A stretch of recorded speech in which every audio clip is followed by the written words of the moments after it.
Okay, welcome everybody. It is Hyper Game Dev time. I am Lees, and I'm working on this little game. I'm just kind of recently learning Godot. Maybe in the last less than a year, 6, 7 months. It's kind of amazing. It seems like it just keeps being longer that I'm working in Godot, but I'm still learning. I still have a long way to go. And what I'm making is an alien invasion game. It's kind of like set up like an endless runner. It's a roguelike. That's the idea. Is it's gonna be kind of like a roguelike. It's mostly a learning project. I come here a few times a week, about 20 hours a week, and I live stream myself working on it, so I can share with you the process, learn alongside of you guys, hear about the projects y'all are working on. And then get some work done on this little thing. And so it's kind of a learning project, but my plan is to release it on itch.io for free once it's finished. Actually, the GitHub repo is in the description box, so you can literally try out this game, build it yourself, play around with it. It's not much of a game yet, but that's what I'm here for, and to learn that process of iteratively developing. So this version will go up on itch for free someday once I finish it. The entire process is live streamed, and then I'll get some feedback on that, and then, we'll remake it probably, and then think about putting it on Steam. But for now, that is a far distant thing. I'm just here to take my time, learn what I can. Backseating is welcome, by the way, here. I might not like your idea or think that it's gonna work, but believe me, I know that there are so many people who are way better at all of this than me, so I am always interested in what you have to say. So that's kind of the rundown. Today, what I want to work on is, terrain texture stuff, maybe terrain loading stuff, but namely just building out this level 1. So I've actually worked on a lot of assets in Blender for this game. This is just an expo with all of the stuff. It just has all the stuff in it, just slapped in there. And some of them are set up properly, like these trees, we can run into them and it hurts us.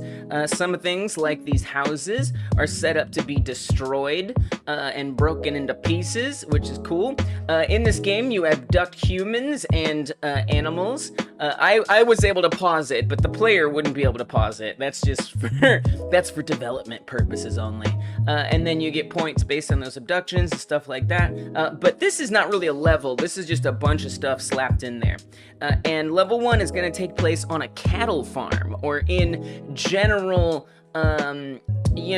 rural farmland vicinities. And so I'm just trying to, I don't think, level 1 is not going to be complete. This isn't the final version. It's just kind of an exercise to begin to get a sense of things that I need to get set up, and sort of what I want the game to feel like and play like, because not all the features are in yet for the game by any means. Wow, it's taking so long for this to load in. This is random. There's random generation here. And that's something else I might want to work on, is figuring out how to make it a little more controlled and less random what tiles spawn in. I'm waiting for the cow barn to appear. We're getting the cornfield, which I actually made on Monday during the member stream. Wow. All right, who do we got in the house? We have Frank Frods. Welcome, Frank. Thank you for being a moderator of this channel. I appreciate that. It's good to see you. And we also got Dungeon Martian praising the corn. Yes, we made this corn on Monday during the member stream. Dungeon Martian got accidentally let into the member stream. Wait, I swear this tile isn't loading. There it is! Oh, that took so long. Wow. So that's something, and that's kind of a problem, right? Is like I need some way to guarantee that the player actually sees, because the point of the game is to abduct things like animals and humans, and the cow farm tile would have the cows on it. If it takes that long to get the cow farm tile, it's a bit of a problem. But there's also a bunch of blank tiles in here that I want to add more stuff onto. So maybe I'll get some work on that. When I say terrain texture stuff, I mean like this. So here's this little like dirt patch in here. This was a bit of a pain to put together. I actually put that together using decals and then a noise texture. But I'd kind of like to actually open up an external program and paint a texture that we can put on here. So that's something I'm looking at. Jade Jorn in the house. Jade Jorn! Hey, hey, J Jorn. Hey, hey, J Jorn. Why am I singing a song? Because I sing songs to members. Many of y'all are gifted memberships, but not all, not even most of y'all. So that's a thing. Remember to turn on your gift memberships. If you hit the join button on this channel page, on this YouTube video page, and then go to the three dots in the top right, you can check to see if gift memberships are turned on. Hopefully they are, so you can receive your song. J Jorn, oh hey J Jorn, hey hey J Jorn, hey J. Hey, Jorn. Hey, hey, J, Jorn. Because I sing songs. Hey, hey, J, Jorn. They're not good songs, but they're the ones you get. You're welcome. I'm also sorry, but you're also welcome, but I'm also sorry. We got S in the house, who also got a gift membership. S. Say, what do we do for S? S is the best. S is the best. A-S is the best. A-S is the best. O-S-O-O-S-S. S is the best. S-E-S-E-S-S is the best. S is the best. Okay, there's your song. I'm sorry, you're welcome. Edward is also in the house, also got a gift membership.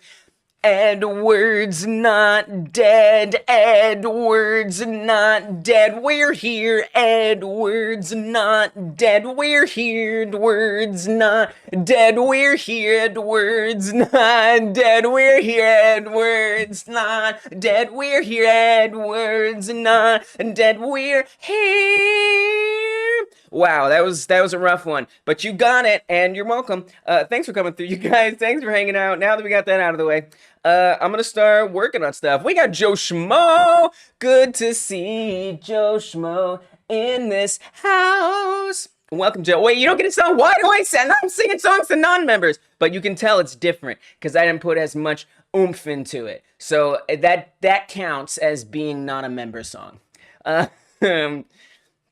Dun dun dun dun dun dun dun dun. Do do do. La la la. What a nice song about death or anti-death. Yep, that's the one you get. So so there's a lot of different ways to handle texture stuff in here. I like the cornfield. The cornfield is something that I wanted it to be like so I worked on this on Monday. I wanted it to be a way to like run through the cornfield, so, and then like the corns like fall down, which does actually happen, but you kind of can't tell, and I didn't realize that was going to be the case because by the time you run over it, the camera's like already past it, and moving the camera is kind of like not really an option. But if I see it goes down, if I stop it, you know what I think it might be? I think there's a delay. Maybe that's the problem, that there's a bit of a delay, but the corns do get trampled on. Wow, maybe I need to change the delay time. That might fix it. But we can actually attack the cornfields, and in theory, someone else could. Are the cat eyes in your shirt green or reflective? Neither. They are neither. Neither is the case. Neither is the case. They're just white dots in a gray circle. That's all they are. Dreamy says, I can't sleep one night and now I'm here at 2:30 a.m. Wow. Wow. The all capsery. Welcome, Dreamy. Good to see you. It has been a while. Although I see you in the Discord often. So we can run these down by tapping on them. So anyway, so as far as the texture stuff goes, what I want to do is paint something new. And the way that I did this was with something called decals. Do you guys know about do you guys know how do I say this? Do you guys know about decals in Godot? Because they're actually pretty cool and super useful. I will show you how they work because I think they're a neat thing. So here's a decal that I already set up here. This blobulous thing. It is a node in Godot, and you can kind of see here the texture that it has. And this is a let's see, texture. It's albedo, but it has fast noise on it, and the fast noise is where we're getting that shape. But there's other ways that we can do it. So let me show you how to create one from scratch, because I think they're pretty cool. So I'm gonna add a node to the node tree. Let's look up decal, and if I drop this in,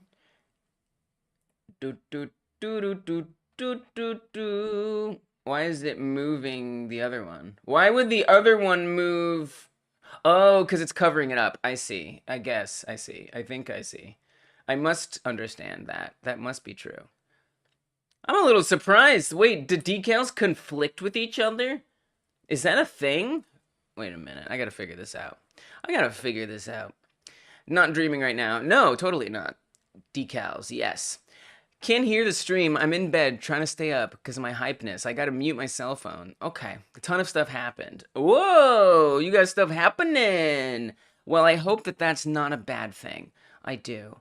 Okay, if I just want to make it, let's make it something obvious, right? Let's make it icon.svg, which in my case is a little special thanks to JJorn. And then we want to give it, there it goes. I don't know why it was like conflicting with the other one, but now it isn't. That was kind of weird, right? And then if I reset this, wow. So if it's empty, it's like conflicting with all the others on the surface. I don't like that. I don't really understand that, Godot. Why would you do that? Okay, well then I'm not going to do the example here because that's boring. Okay, thanks, Dreamy. Let us know in Discord what's going on with your life if you want, unless you don't want to, and that's fine. I don't care, but I hope everything's good. All right, so I'm gonna open up. Let's start working on actually a new level. Since I need to make levels anyway, or make this part of the level anyway, let's just get a new level. So I don't think this one has anything on it. It looks nice and empty. All right, so as you can see, I have this empty terrain spot here. So I'm going to create a decal. And now we've got this little empty box here. I don't want it to be empty. I want there to be a little more in there.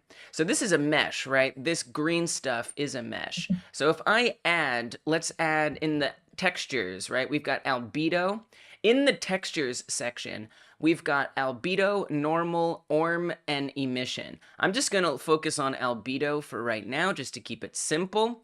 And if I set to image texture, immediately it's like, what? I don't have an image, but let's give it one.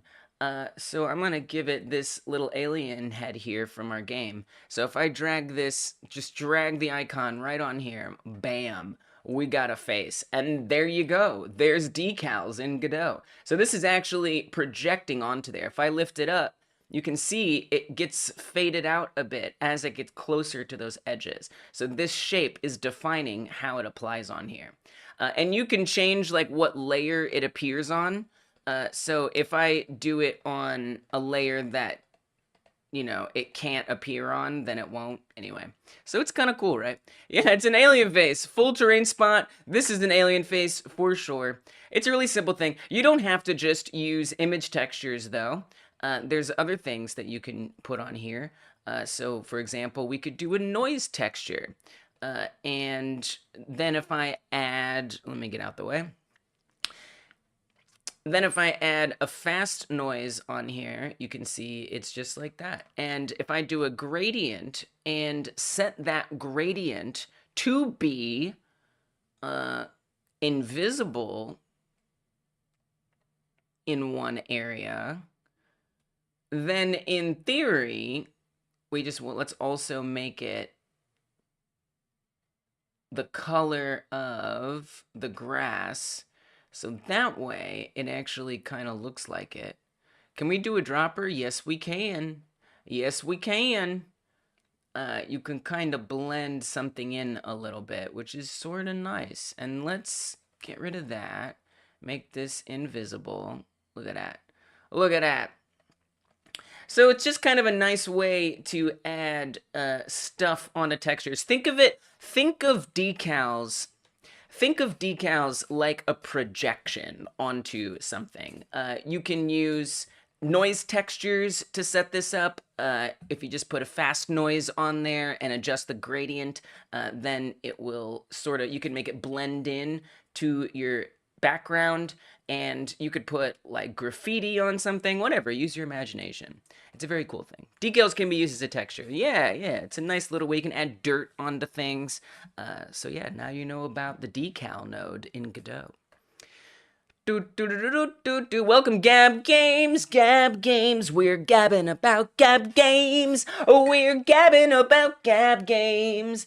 Gabbing about Gab Games. Thank you for being here and being gifted a membership. I appreciate you, Gab Games. Gabbing about Gab Games. There's your song. I'm sorry, but you're welcome. Cheers.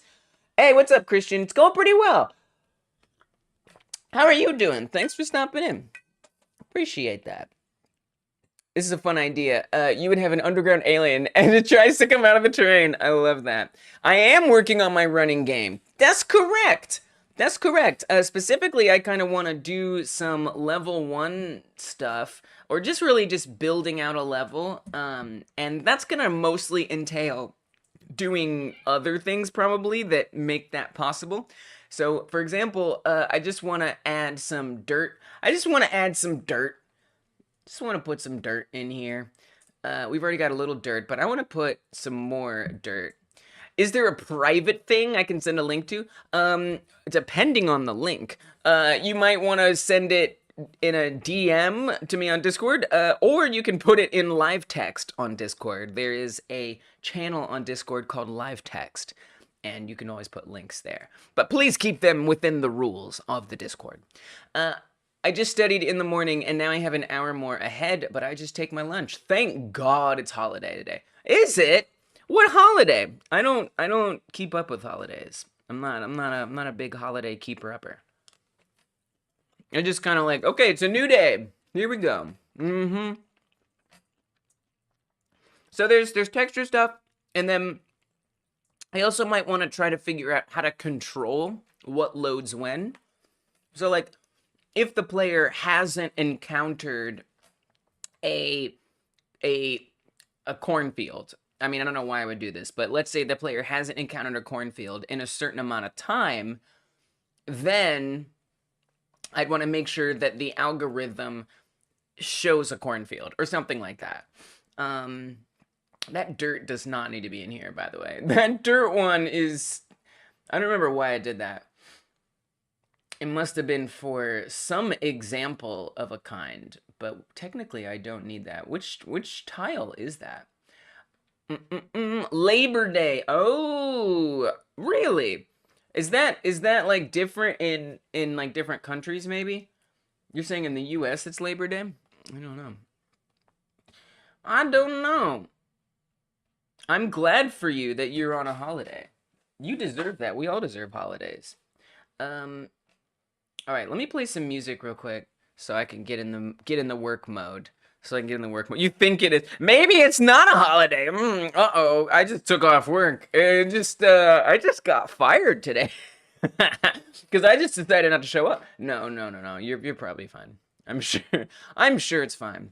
I'm gonna play some royalty-free YouTube music. Get me in the zone. Get me in the zone. Oops. Oopsie. Forgot to go to work. Womp womp. Okay.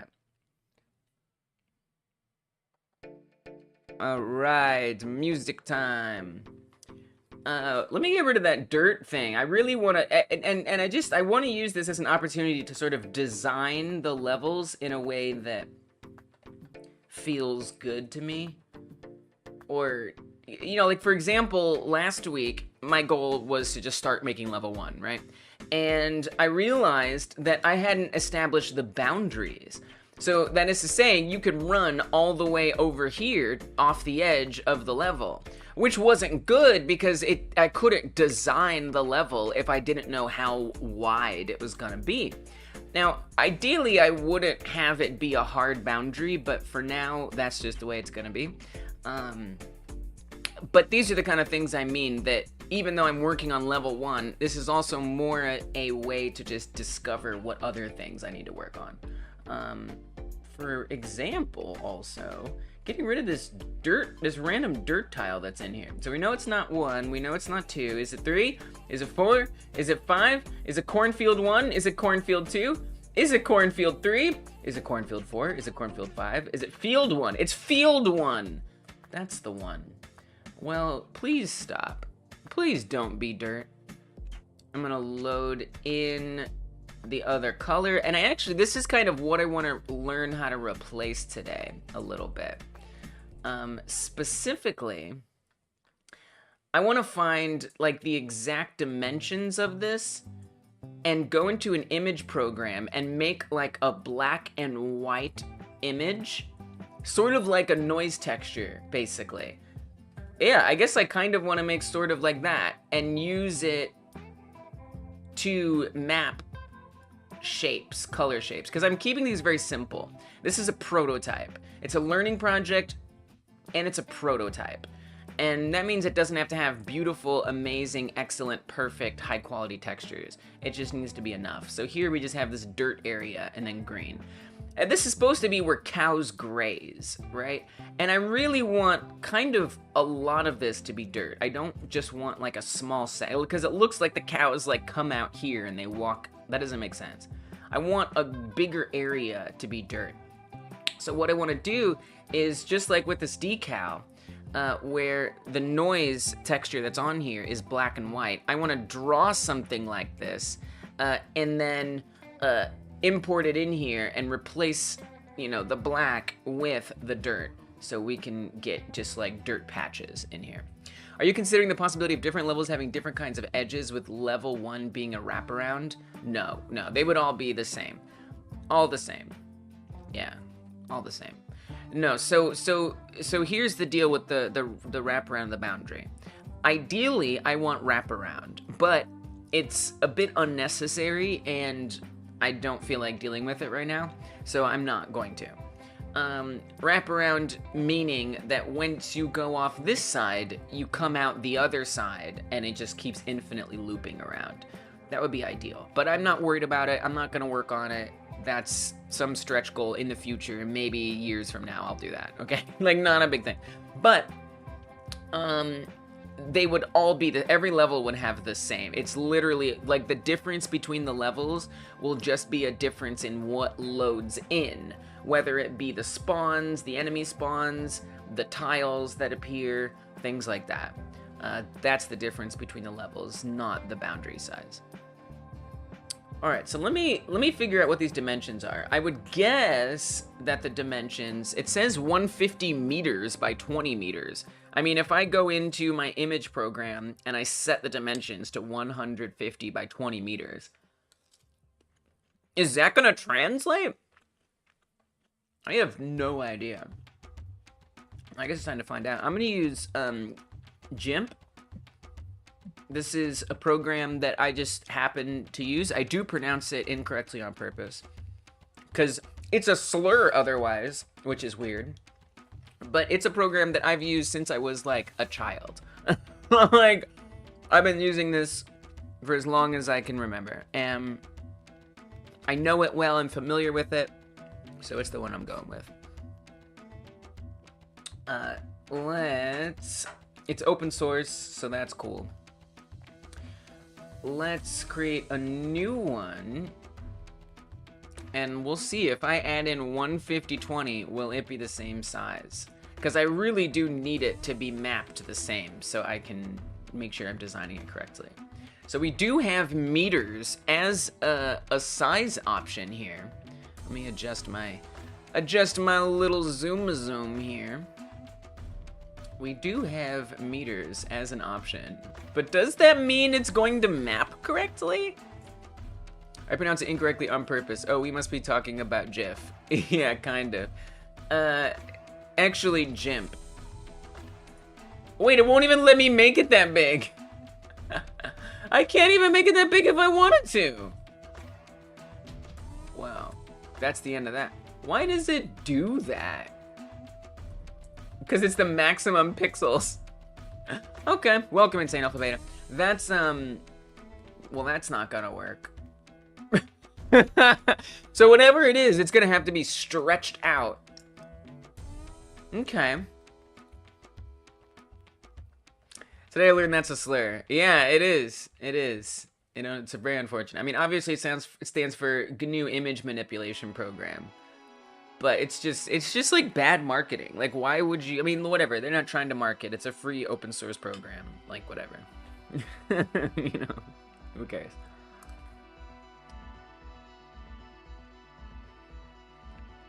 It's probably because of pixels per inch.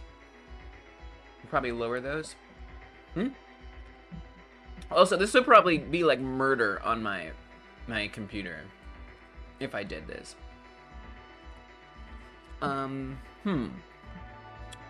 Alright, well, I mean, I guess at the end of the day, what I really need is the general overall resolution to be the same.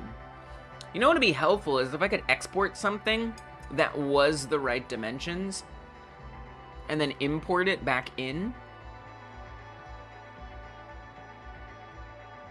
But I wouldn't, I wouldn't even know how to do that.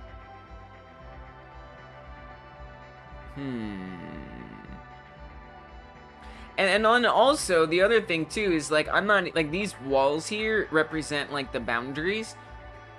So technically I don't even need out here really. How do I measure this? I just don't know. You know, I can save the mesh somehow. You remember the free game called HoloCure, where the first area is infinite, the second is infinite horizontally only, and the next two are boxed. That's awesome. That sounds really creative. HoloCure. Sounds cool. It sounds cool. Not really the point of this game, but it sounds neat.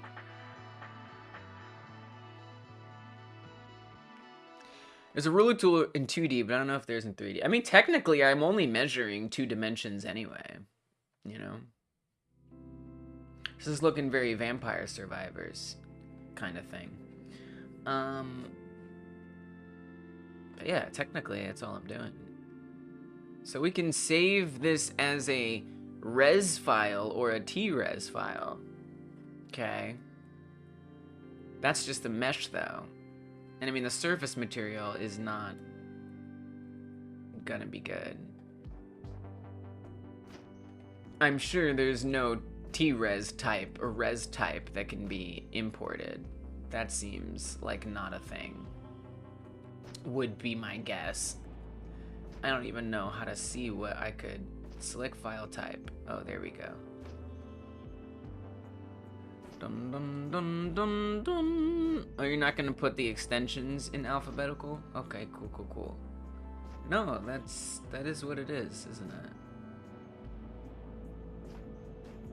Yeah, I doubt that is something we can find. But yeah, technically all I'm doing is 2D anyway, dungeon. So like, when you say ruler, where is the ruler?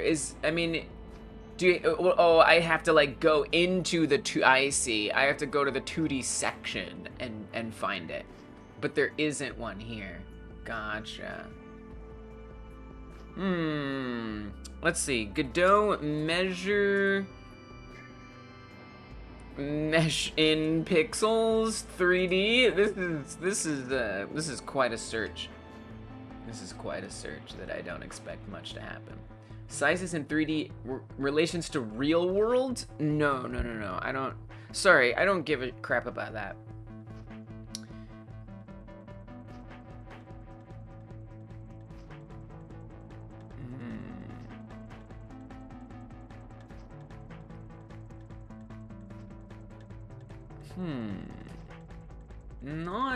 Not a challenge I expected today. But it's one I must investigate. 3D Godot ruler. Measuring tape, 2D and 3D Godot asset library. The ruler tool would need to be re-implemented from scratch in 3D editor. It's planned in the long term, but not for 4.0. Okay. Well, I mean, it says there's this asset library thing, but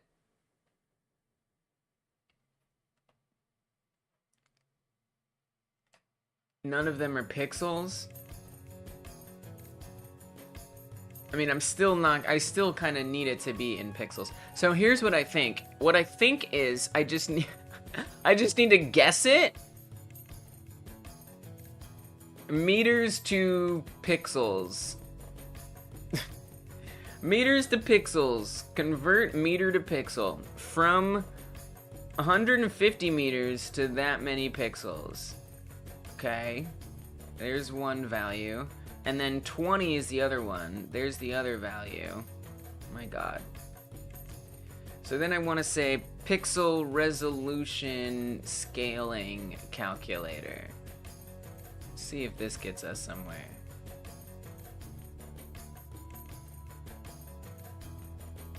Okay, so I want to say, here's the width, and there's the height. Scale that down for me. Gonna need more than 100% there. Many percents. Oh, down 20, less than 100%. Wait.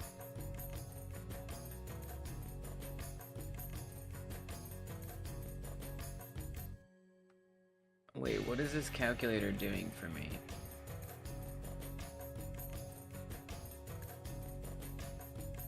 Oh, oh, it has to be greater than 1? Okay, fine. So give me smaller than 56693 by 7559. Scale it down a little more. 7559, right? I think.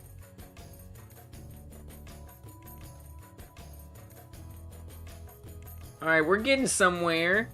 Okay, I can work with this. 5669 by 756. Okay. New. Still pretty large. 5669 by 756. Got it.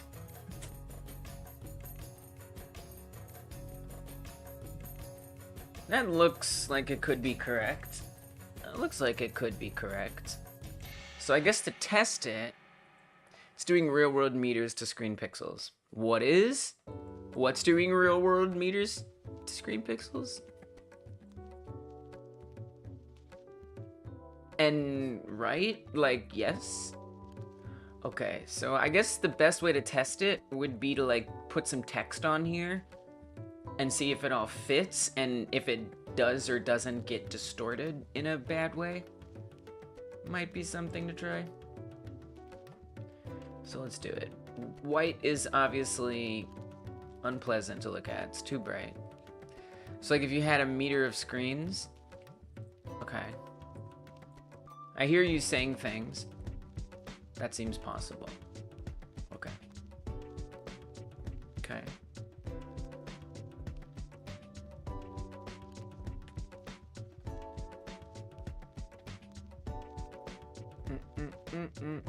This text isn't... Oh, it's tiny. Not sure what I'm trying to do. Okay. I'll tell you in a second. Hello there, alien game. Welcome. Thank you for being a game. Okay, and then let's increase that size considerably. Probably don't want it to be that long. So it actually kind of fits. And hopefully it won't look too distorted over the mesh. And if it does, then we'll know that I need to deal with the size. Again, I generally have no idea if what I'm doing is making sense. It looks a little too long, but maybe it's not. Maybe this is about the same. Alright, I'm going to export this as a PNG. Let's hop into the terrain folder. Oh my, it's messy in here. We have terrain colors. Let's make a new one for terrain textures. And this will be terrain test texture 01.png. Okay.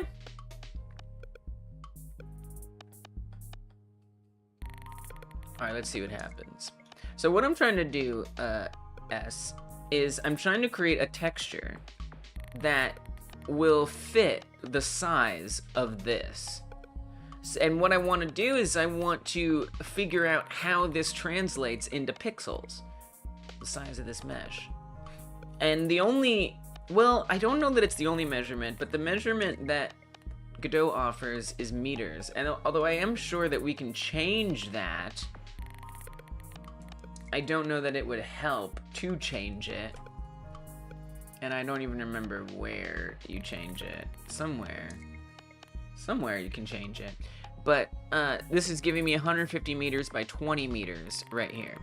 And I can't make a file that large, so that's not helpful. So I was converting the meters into pixels and then taking that and scaling it down to a more reasonable size. And now I'm gonna see if I have found that reasonable size or not. I may well not have, but I'm gonna find out right now.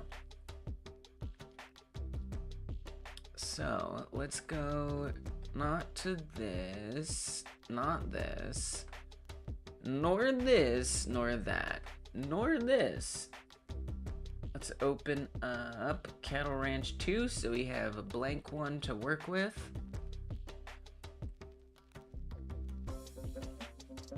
And then we're gonna do surface material override.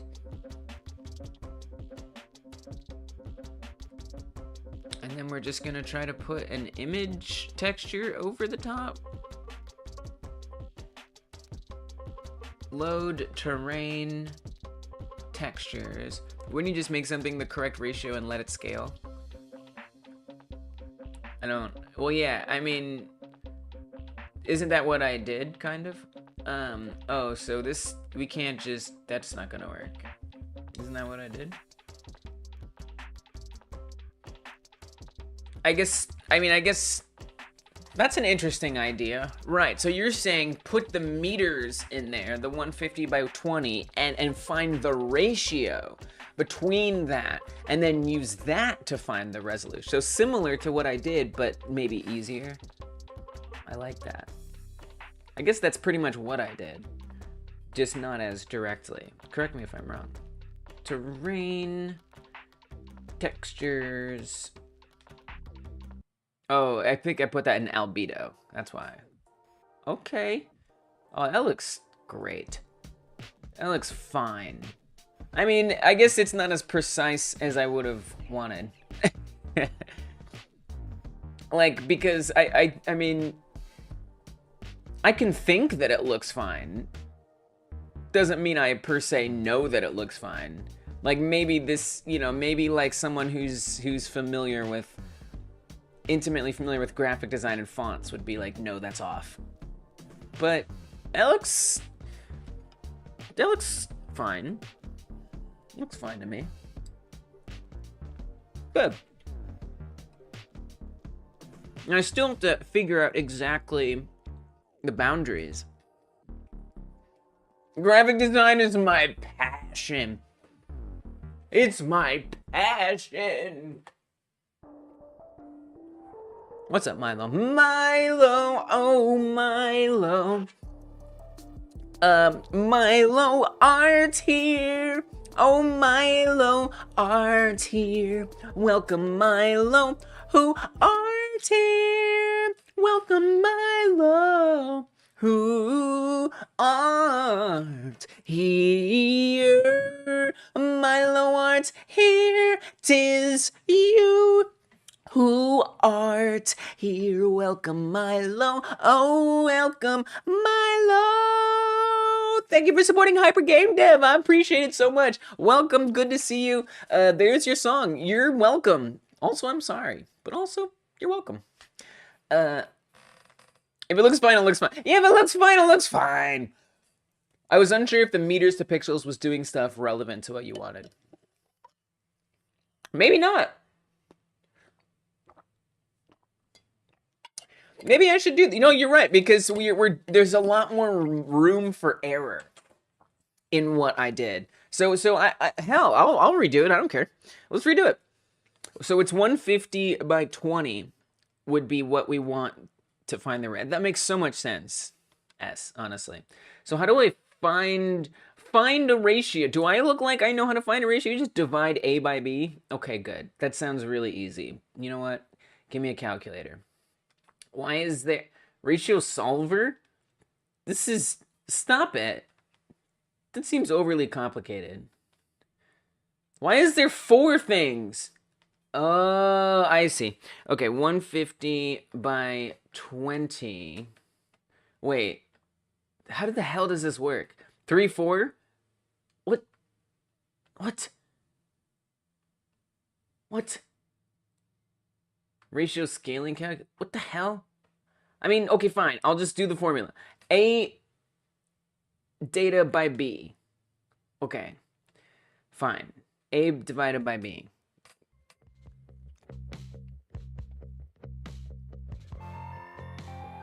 This seems more complicated than I realized. I think you fill in 3 of those boxes. Oh yeah, Milo, actually, you know what is a passion of yours is math. I fill in 3 with what? 150, 20, and then I have to fill in another. Oh wait, this worked. 15 by 2. Oh wait, is this true? Is this correct? Quick maths. Is this quick maths good maths? Or is it bad maths? Apparently, Dungeon Martian. Apparently. I don't know. Okay, so then I could come into GIMP.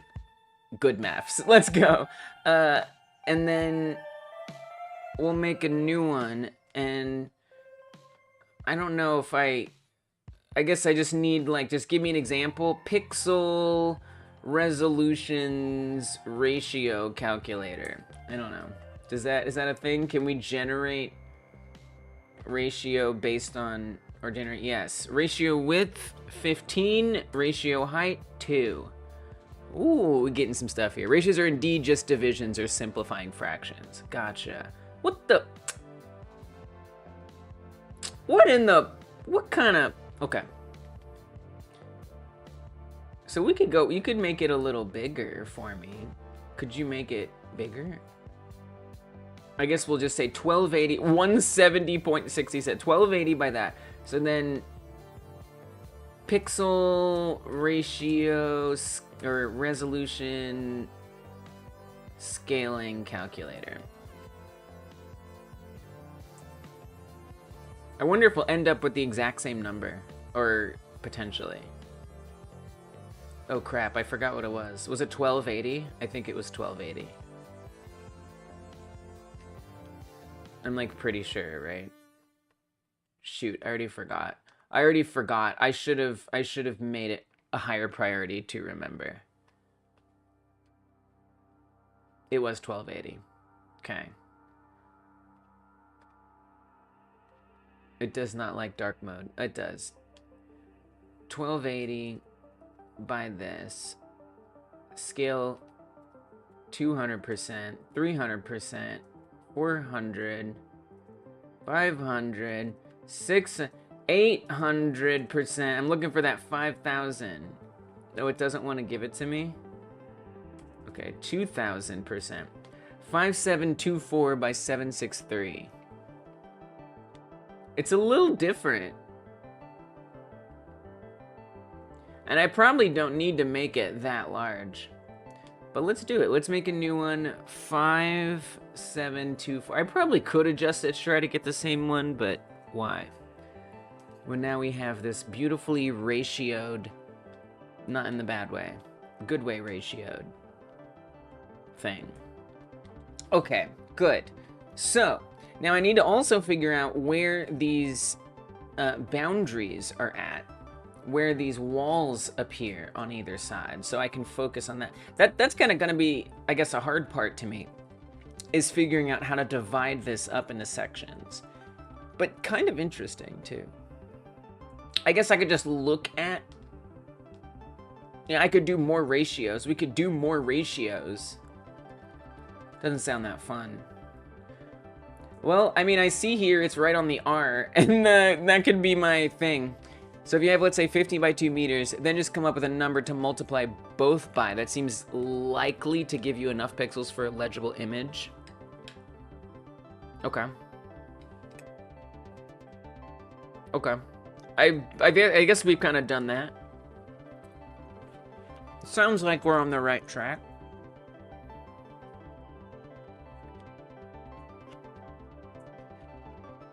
A ruler would be nice. I normally am really against plugins for Godot. I have... Okay. Alright. Hey, what's up, Abo? Welcome. Good to see you. Thanks for stumping in. Hello, hello, hello. Oh, there's nothing for ruler? Hmm. Am I looking in, like, the wrong section of the asset library? Or does something called ruler just not exist? Cool. Great. Awesome. Well, never mind. That's the end of that. Wait, didn't I open up this? No, this. No. Here. Measuring tape. Oh, it's for 3.3. I see. So it probably doesn't work. I am doing some level design. Specifically, right this second, I'm trying to figure out some texture stuff. Maybe if I search measure... Nope. Nope. Alright, well, I guess we doesn't need... The one time I'm willing to do a plugin, there isn't even one. Sad. Yeah, so I'm doing level design, and I specifically want to make a texture that fits across my terrain blocks. And then I want to figure out sort of the positioning of those... of the things that I'm going to draw in here, and try to, like, understand how to make that in an image manip program, and then get it put in here. I mean, the best thing I can really come up with is just drawing... I guess I need it to be not really that precise, because I can just move the assets into place. That'll be fine. Studying while listening. Thank you for choosing Hyper Game Dev as your co-working entertainment. Good luck studying. You can make 2 3D nodes, put their position into a distance calculator. Whoa. That's an interesting idea. I guess since these are already nodes. Dragon Blade, drag themselves on in. Oh, Dragon Blade, drag themselves on in.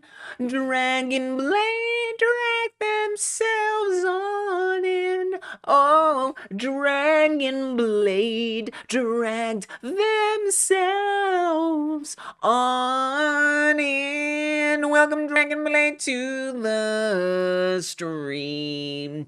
Good to see you. Thanks for coming through. There's your song. I'm sorry, but you're also welcome. Welcome to be here. Yeah, so that's not a bad idea at all. So, I mean, we already kind of have these boundaries in here, so it would be nice to kind of find those positions, relatively speaking. They are at, they're 30, so I think they're 31 on either side. Yeah, so 31 meters in, and I mean, it would, okay, so if they're 31 meters from either side, over here, 31 meters from there, 31 meters from there, what the hell do I do with that information?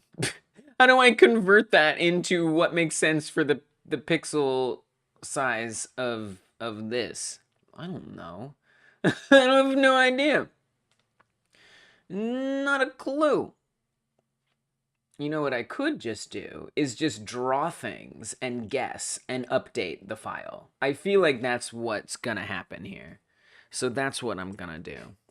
I have a distaste for mathing everything. Sorry.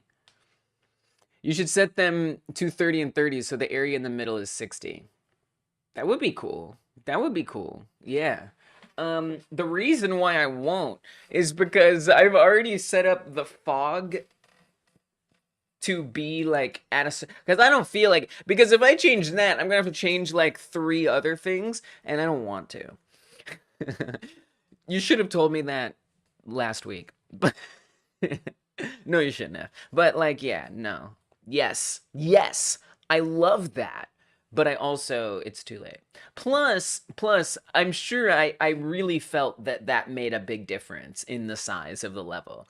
I think, you know what I did, Dungeon, is I wanted it to be exactly enough that it was outside of the viewport of the camera. And so that ended up being 31. And I didn't want it further, I didn't want it inside. And so it was that point happened to be 31. So if I were to adjust that, it would change it. But I love your logic. I deeply love it. I am from the United States. I'm from the United States. And more specifically, I was born in St. Louis, Missouri. And I came of age in New York, New York. And then I'm back in St. Louis, Missouri. So that is where I'm from. Yeah. Okay. So let's splatter some paint on here and just see where that lands. Just find out, where does that land? I'm gonna save this as, so I'm gonna come to the files for the game. I don't know much about 3D, but my guess would be that there is no pixel to meter conversion. Just keep the ratio and take a guess at how big you need to make it in pixels. Yeah, same. Giant Blade says noted, city plus outside view. Time for stalking. Yeah, see what you can figure out. Good luck. Good luck. Keep it to yourself. If you find me, please keep it to yourself. I'm just saying that wait, did you? The outside view was like several weeks ago. You took a screenshot? Did you seriously take a screenshot? I guess you could still go find the old live stream. I'm just saying that Americans ruined New York's name. It used to be Nova Hollandia. What? What? You do remember how it looked? Yeah. Yeah, I try to be a little vague about where I am. Let's put it that way. Let's put it that way. I'm still being a bit vague. Vague enough. And at the end of the day, if someone wants to hard enough, they can find anybody. Neighbors are being so noisy right now, and I hate it. Oh, that sucks. Noisy how? Like they have like a welding machine and they're clanking away at iron blocks, or like kids playing basketball. A colony established by Dutch naval captain upon seizing the, what the frick am I reading? This is Australia. Did you make this up? Partying. Ah, boo, that sucks. That sucks. New Netherland was a 17th century Dutch colonial province on the east coast of what is now the United States, including what is now New York. Honestly, I would say it was ruined the second United States was colonized. It was ruined when it was changed from the indigenous people's name, whatever that was. Whatever they had it. Whatever people called it who were there first. That's when it was ruined. Mm, mm, mm, mm, mm. That sucks that they're partying though, S. That's super annoying. That's super annoying. You just like the name better. That's understandable. Lies found it. Oh no! Ah, Dragon Blade's outside my door! What do I do, guys? Just ignore him. Okay, so I'm gonna save the XCF file, which is like the GIMP default like file name for like PSD is to Photoshop. When am I gonna release it? I don't know. When it's done. Yeah. So this is a prototype that I'm making, and I'm gonna release it as a demo on itch.io, and that'll be free. It'll just be there. It's not really a demo, it's more just a prototype, but it'll be playable someday on itch.io, and then someday, based on the feedback I get from that game, I'll remake it, which maybe I'll pay somebody to help me out. Maybe I'll, develop a closer collaboration relationship with somebody and remake the game. And then I'll go for putting it out on Steam and stuff. I don't know when that'll be. Whenever I'm done. I work on this game about 30 hours a week, and however long that takes me. I'm not, because for me, I'm not making this game to help me. It's like I'm not gonna starve to death if I don't get this game out on time or something.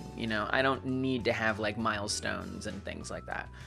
So I'm just kind of just learning, cruising, enjoying myself, doing my best, and letting it take as long as it takes. If I were to guess, I don't even know. I honestly don't even know. It shouldn't take that long, but we'll see. We'll find out. Yeah, it's the GIMP extension. Yeah, exactly. It is a lot of hours. It is. Yeah, because I do 8 to 10 hours on Mondays for the member stream. YouTube members and patrons get access to that. That's usually game assets that I'm making on Mondays. And then Wednesdays and Thursdays, I do also 8 to 10 hour streams. And those are focused on doing just Godot stuff. Scripting and building and things like that. So, yeah, that kind of adds up to about 30 hours a week. It's pretty much my job. I also obviously live stream the development, but to me, the game is being developed like 3 times faster because of y'all being here to advise and support me through this. I'm thankful for that. Okay, so in this textures thing, we're gonna say this is terrain, like terrain measure texture 01. I should really put texture first. Terrain texture measure 1. I don't know. Is game dev your primary job? I mean, define job, Like, I'm not employed by anybody.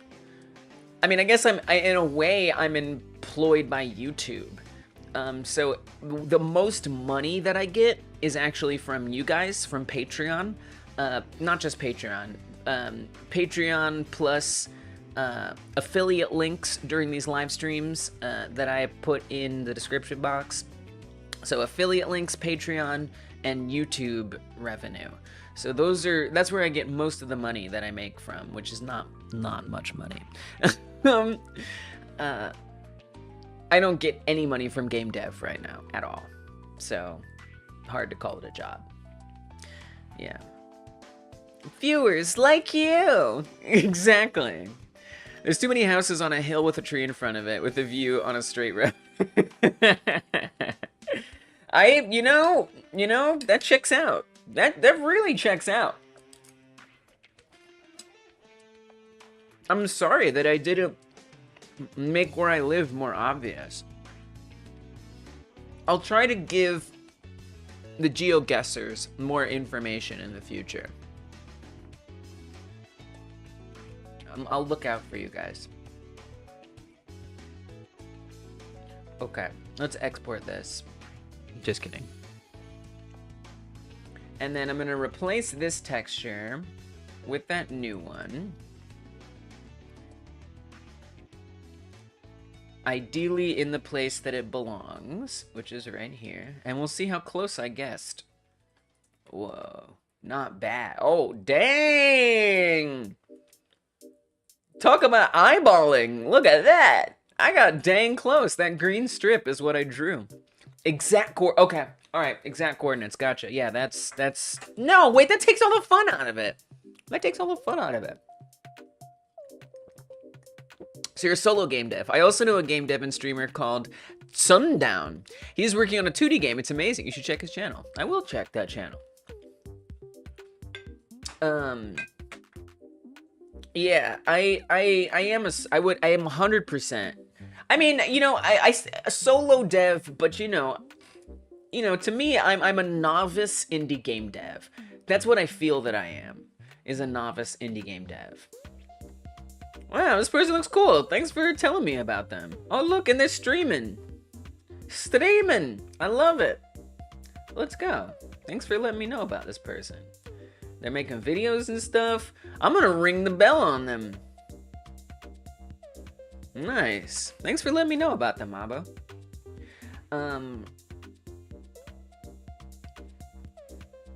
Long last 1.234 4.5678. What? Zam!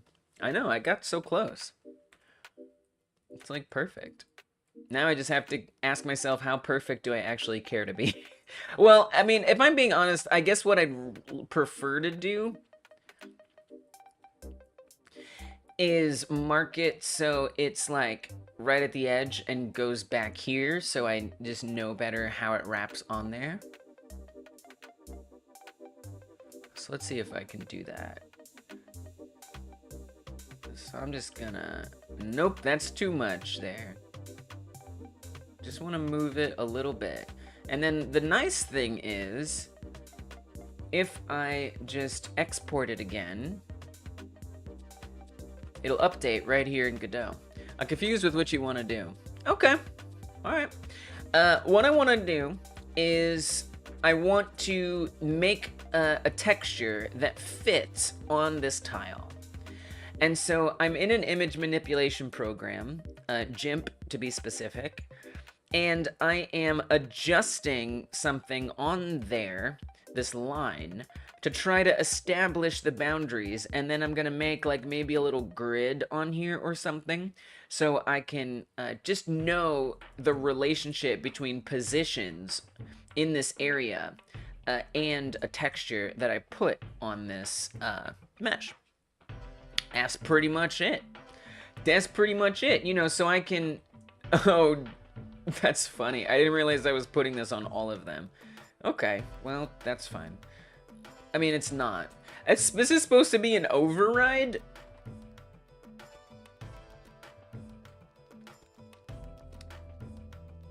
I guess I have to make it unique if I want that to be different. Okay, that's fine. I see. And yeah, so like here, for example, I do not want it to look like this, by the way. Let me just hit some Control-Z's here. We're just gonna go ahead and see if I can't undo that. I can't? Cool. That's fine. It's not a big deal. So I'll just load terrain colors, grass. Okay. Wait, if I clear it, I'm a little confused why it happened that way. Let me open up the default one.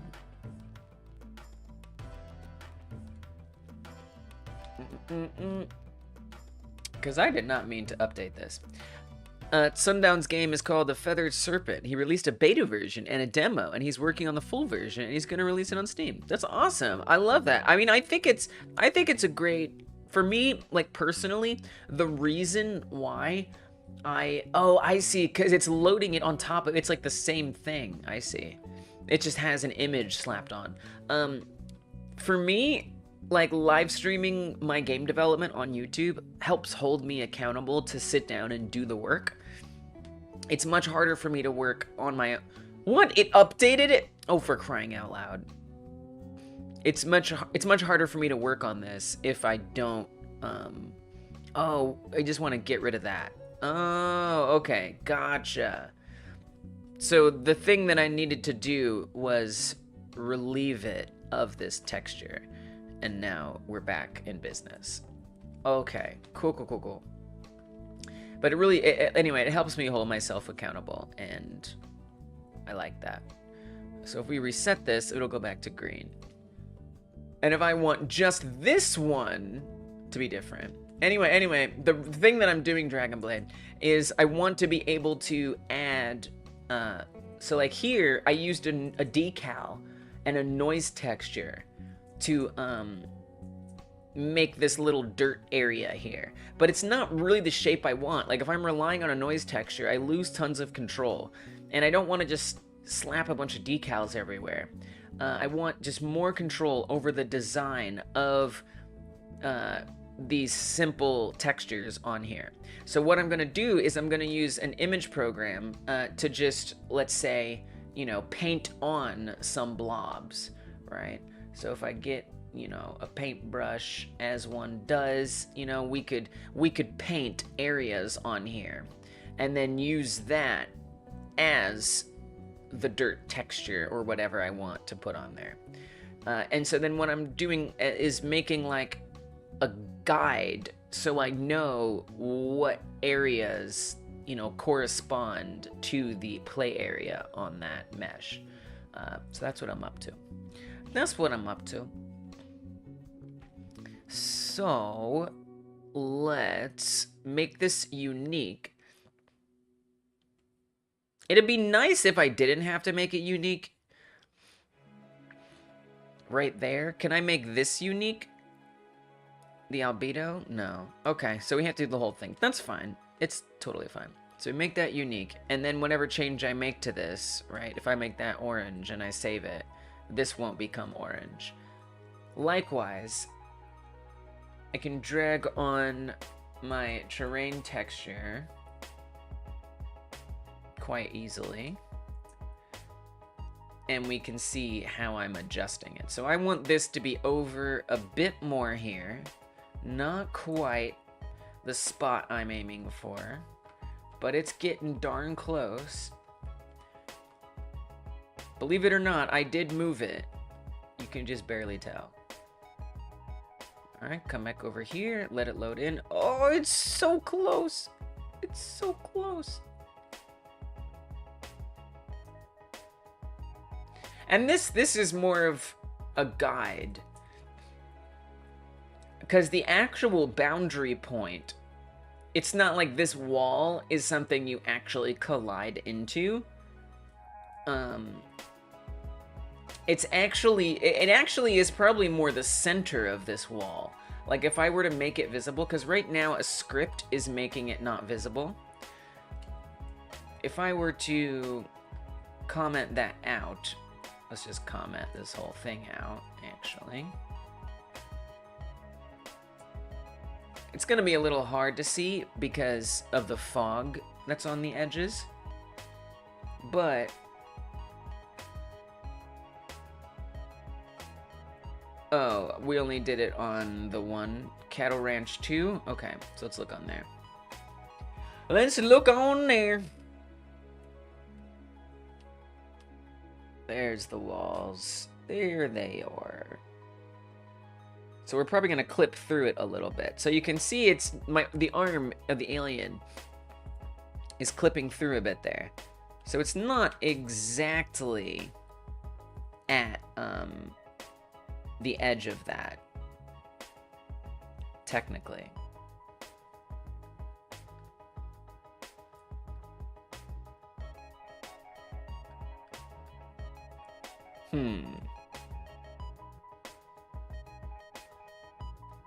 But it's pretty darn close. And I think it's safe to just do that for measurement purposes. I guess I almost kind of want to just move it, if I'm being honest. I kind of want to move it. Might as well, right? If I want that to be an accurate representation, which I do. I do want it to be accurate.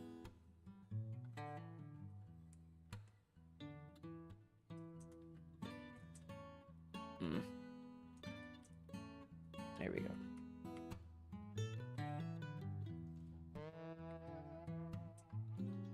So I should be able to see it move in real time. That's... nope. Nope.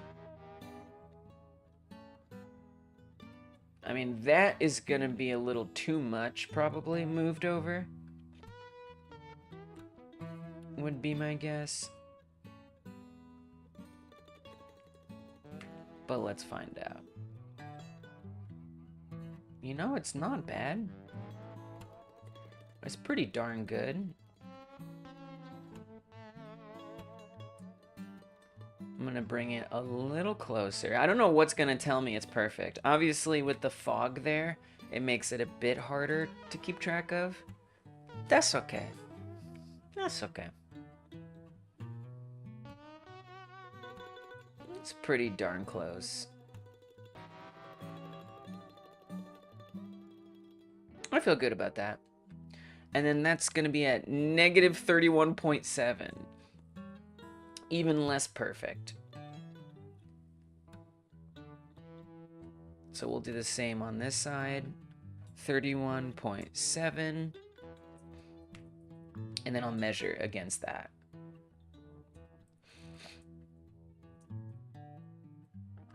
And then what I'll do is try, and again, the perfection is kind of overkill a little bit.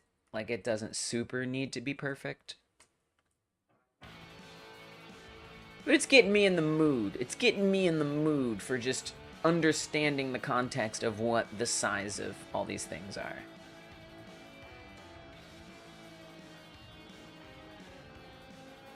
Okay, update that. Come back in here. Oh, a little too far. A little bit too far.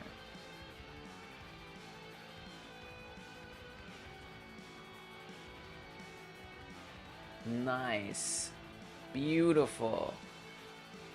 Give me one more for good measure. For literally good measure. Also, I think I moved this down a bit there.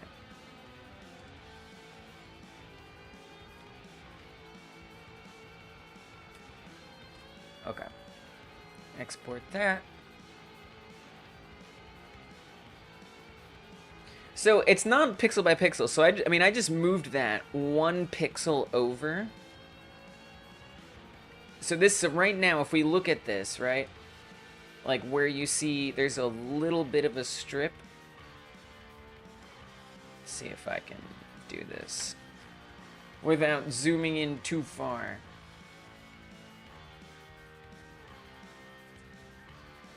There's a little bit of a strip there. Right? And I just moved this over 1 pixel. But if we come back in here... Oh, I guess I didn't move it over a pixel. Okay, now I moved it over 1 pixel. Export it. Oh, God. Oh, no, that was no fun. Now we can't see it. Okay, we'll do it again. Over 1 pixel, export. Come back in here. So that's the difference between 1 pixel right there. You know, and that's just the resolution that we've chosen. So, you know,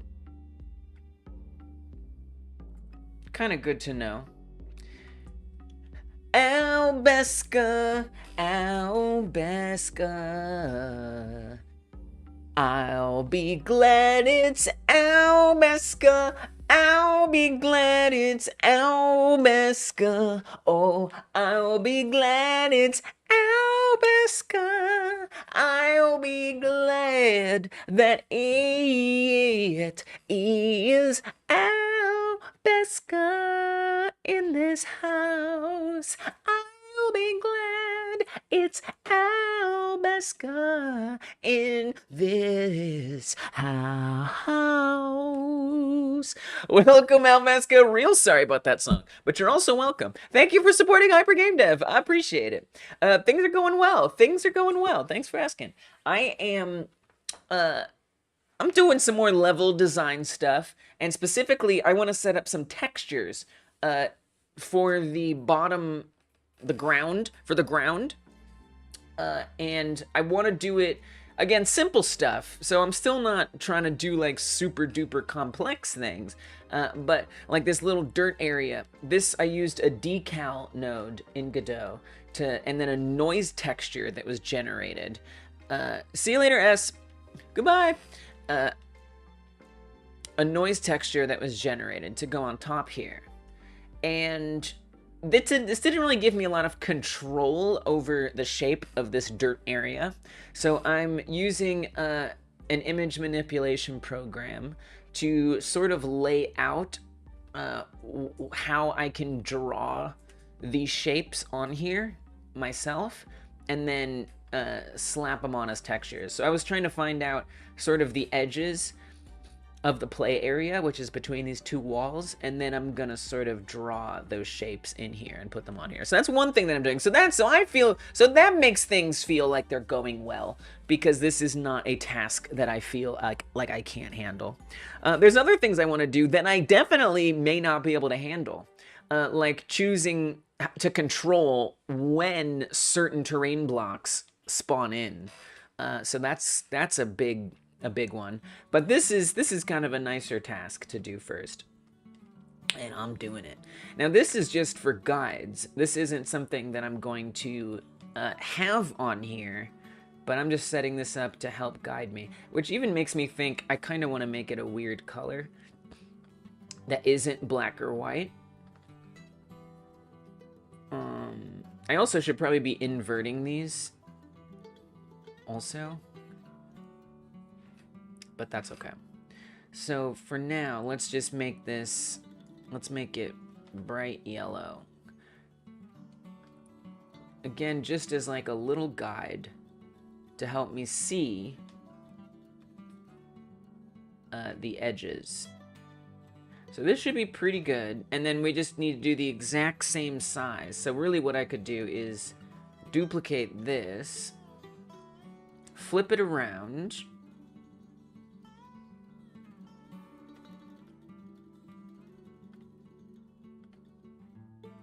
that's an interesting flip. Not exactly. I kind of expected those to be the same, is what I expected. That is not what I experienced. Ah, that's why. Because the layer is off center. So I want to say image or layer to image size. And then I'm going to duplicate this.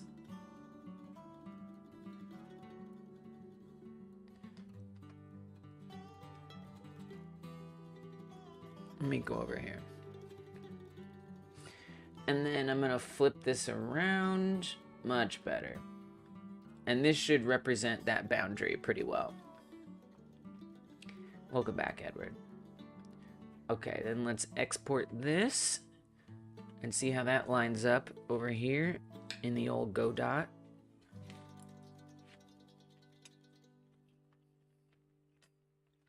Not bad. Not bad at all. Good.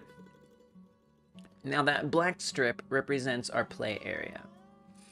So beyond that, I think it'd be helpful to have like some grid lines even. So I'm gonna do that. I'm also gonna merge this layer down. So that's one layer. One of your favorite things about Roblox Studio is how much space it saves. What does that mean? I don't know what that means. Space it saves as opposed to what?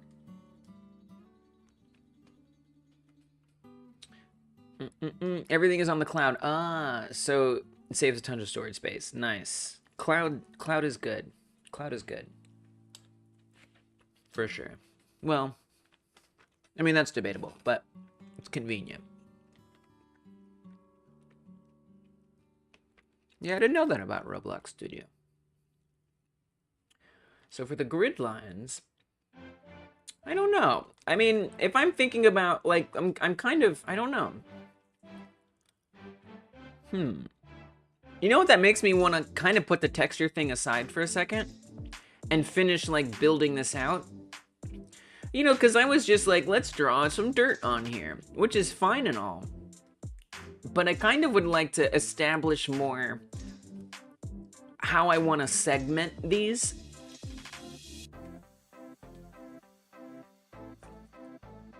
So if the player, oh, and let me also comment back in the boundaries being hidden.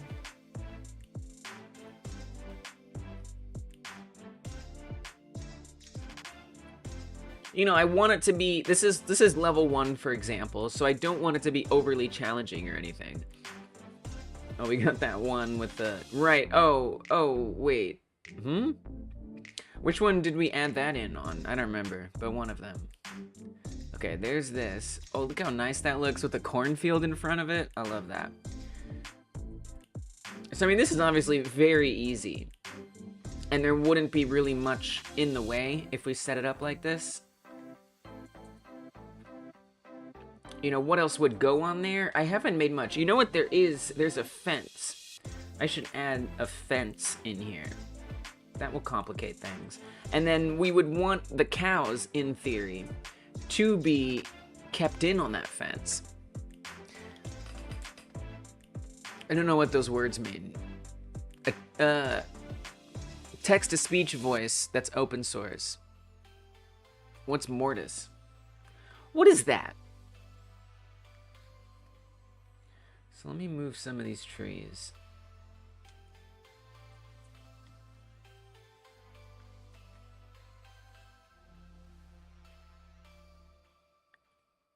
And then I'm gonna make a fence. Oh gosh, I don't remember which is the fence that we use right now. Stamp? I don't think we want that. A lot of the old-timey sounding text-to-speech voices like Mortis are open source. Old-timey? Old-timey text-to-speech. Dude, I don't remember.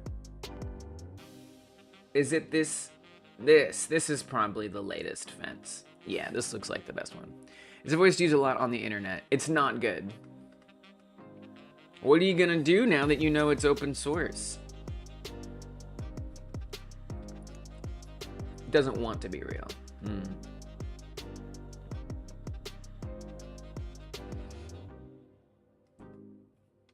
Cannot drag and drop into multiple selected. Oh, don't. You don't have to. Thank you for trying, Godot. TTS voice is just early AI voices. Okay. Alright. Sounds like it can have its charm. Something that I want to do is like experiment with everything being at a 45-degree angle. It's a piece of JavaScript, so I'm going to use it in some websites, I guess. Nice. I'm gonna look at, so there's still some assets that I want to make that I haven't made yet, but I'm gonna look at some of my cattle farm references. Like, I mean, like a windmill would be nice. Oh, we have trucks. I haven't actually made them be obstacles yet. They wouldn't really be obstacles. They would be NPCs, which I guess could also be obstacles. Is the one in the debug level?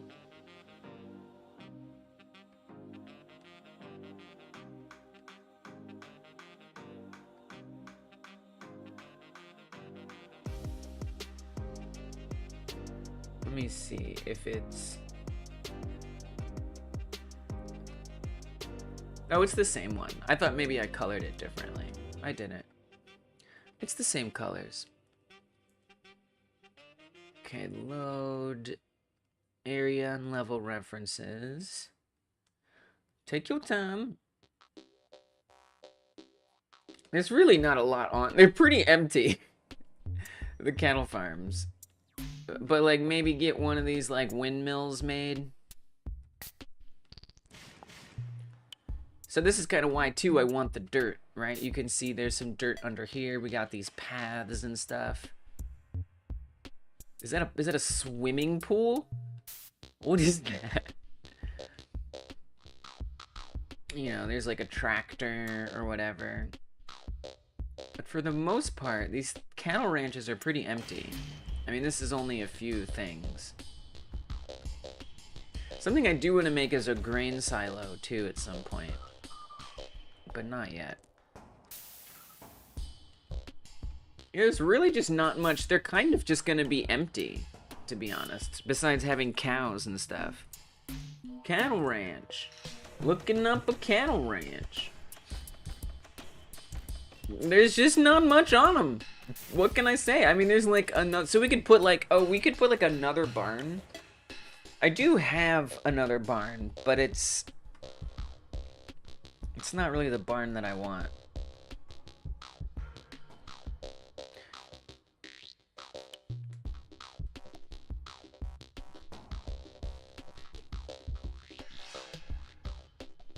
It's just not much. There's just not much on them. What can I say?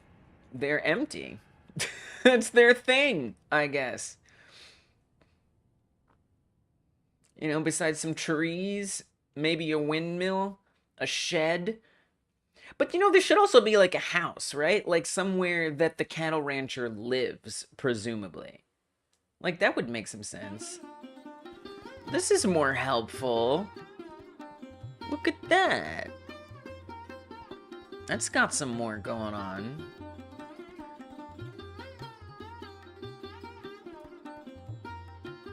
Looks like these are all pictures of the same one. Okay, here's a different one. Cattle ranch and farm for sale. Is that the search term? It may well be, Edward. It may well be.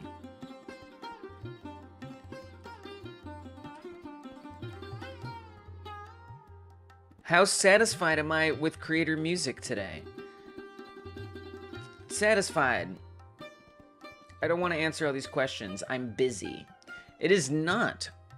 This is a Donna Teental. That's what that is. It's a little different. It's a little different. But I think that's the search term to go for. Is cattle ranch for sale? Because then it'll you know, the sales images will give you like a nice full view. I gotta say, it's still pretty empty. I like that there's a couple long ones on here. That gives me some helpful perspective. Oh, look at this one. This one's got some... It's historic. So like non-functional or like low on the functional scale. But it has a lot of trees on it, which is good. I think I get kind of an idea of what we want to go for here.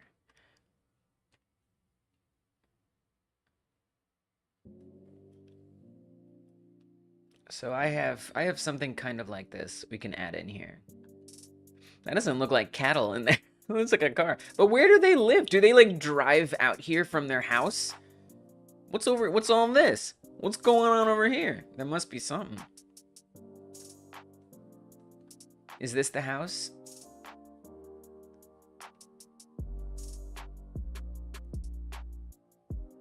It's a lot of people. It looks like a people ranch. Yeah, these are great reference images. Wow, look at all those trucks. It's like a cattle show. Is that my uncle's farm? I specifically was looking for your uncle's farm. I was.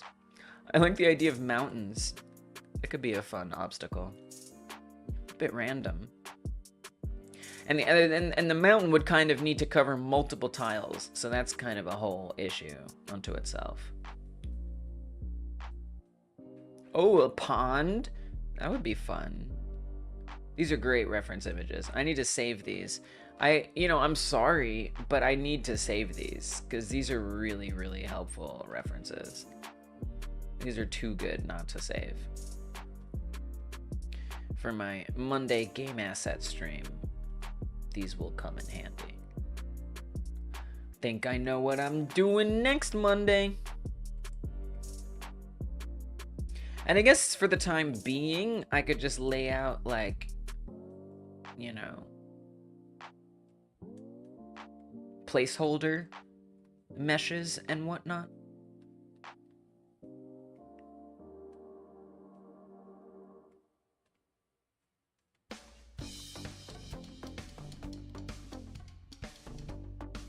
Or not.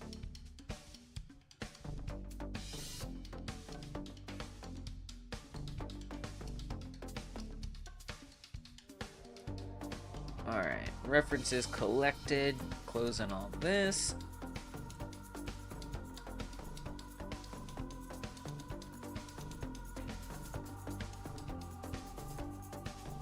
So I could add, it's tiny. Look, now that I look at this, I'm like, oh gosh, it's so tiny in comparison. We could make this a lot more impressive. But, oh, I guess the fencing was something I was really trying to look at. And getting a sense of how to lay that out. It's interesting, because, like, the cows, presumably, would have to be in, like, this barn or that barn. But then the fenced area is so far away. In my mind, the fenced area would be, like, connected to the long barn. Like, why do you fence them? If not to let them roam around outside of their enclosure, their normal enclosure, or their internal enclosure. I don't know. Here's the same thing. I guess this is the same one. I see. Might even benefit from a few more references. Now this one seems fenced in. So this is definitely the cow area. And you can see it's fenced in. Well, I'm doing this because this makes more sense to me. And then looks like there's even a little farm on here of some such. Ooh, I like this truck. There's a house that presumably someone lives in. Okay, this is actually a good. Let's base it off this. Okay, so we want a nice wide section, and we'll say the cow barn will be like in the corner or something of that section. So sort it out then. So this is not wide at the moment. So let's fix that. These fences are currently set up as proper obstacles. That does not move very intuitively along here. That has to be okay. I think I need to adjust the snap distance. Let's bring it down to 1.5 maybe. Even less. 0.75? Okay. I mean, that really is, it's like there's like one whole side, it looks like, that isn't even a part of the fencing. That's going to be a pretty annoying obstacle for the player. Which I guess is good. I guess that's a good thing. Oh, this doesn't line it up at this snap. I mean, I can hold shift and then it will just do like 0.25 increments or so, I think. Still don't quite line up. It's a bit tricky. It's a bit tricky.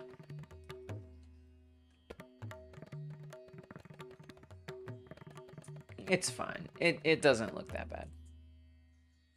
I think we don't have to be very precious with this. Okay, and then from here, ooh, The zoom is so aggressive. And then I have to go into the fly around to really get it to behave the way I want it to.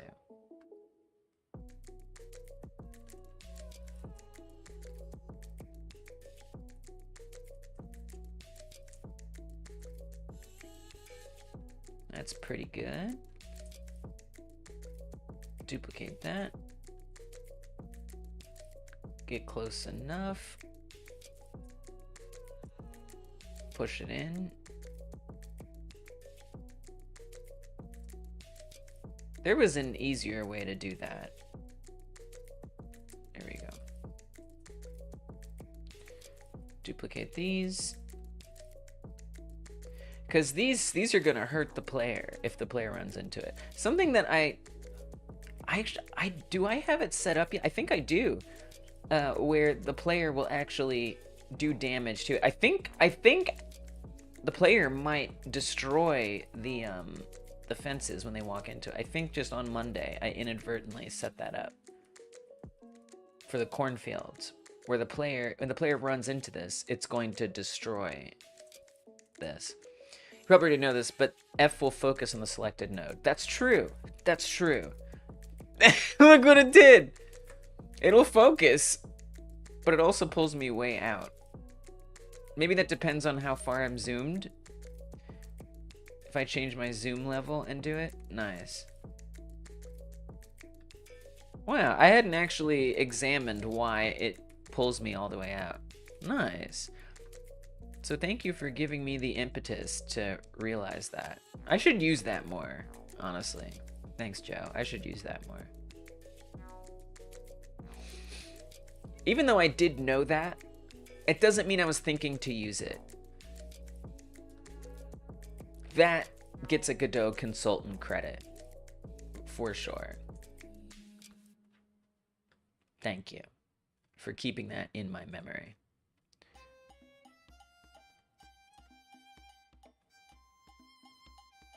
How far out do I want to make this? I mean, based on the way that, I mean, this I want to change anyway.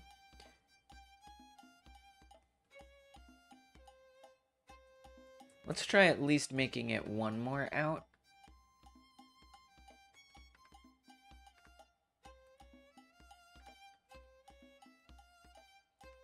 Yeah, without all the assets made, I realize it's more difficult to know how to build this. But for me, it's difficult for me to even know what assets I need until I try building this out. So I'm glad that this is the way it's going.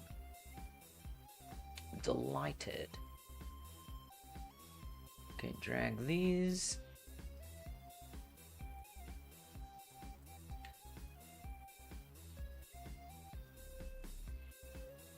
This is like a puzzle game. I kind of hate it. Okay, there we go. I haven't made like a gate. I feel like a gate is a bit overkill.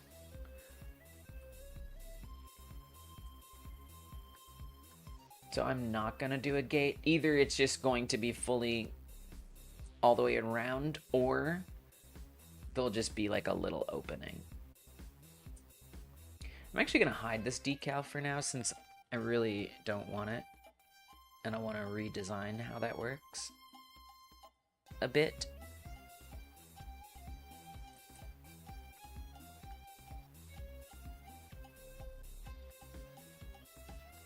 I had a neuron activation as soon as you said overkill because of ultra kill. Okay. You're welcome. Enjoy.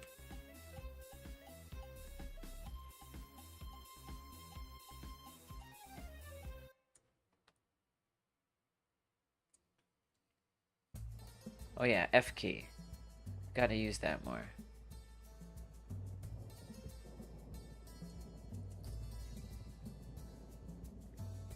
It just saves a little bit of faffing around.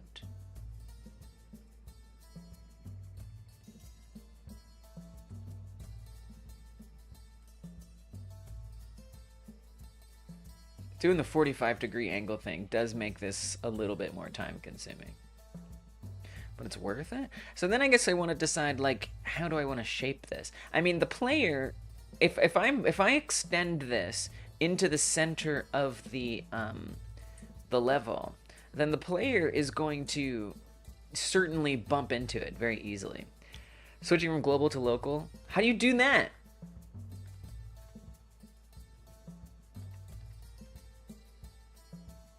I don't actually know how to do that. View, gizmos. Where is that? Settings? Where's that? I would love to do that. Use local space. T.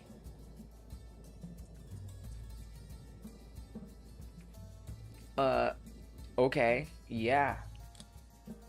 Yeah, I'd love to do that. Thanks. That sounds awesome.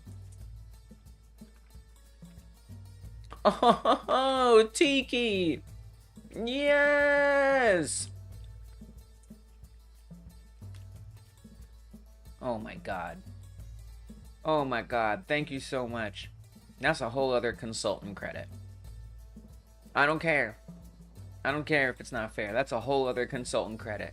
You're making me, you're giving me these little tips that are making this a lot easier. Oh my gosh. And this is part of why I wanted to do this. I love that because, you know, now that I'm doing this, like, we get to pick up these specific skills to just building out assets. No, it works. No, it's amazing. Nope, it's perfect. It's perfect, you're perfect, I appreciate it. This is exactly what I needed. Oh my gosh, it's so much less tedious.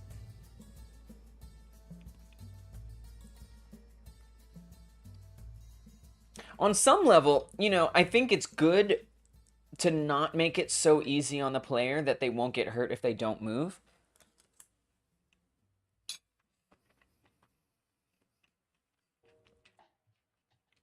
You're welcome.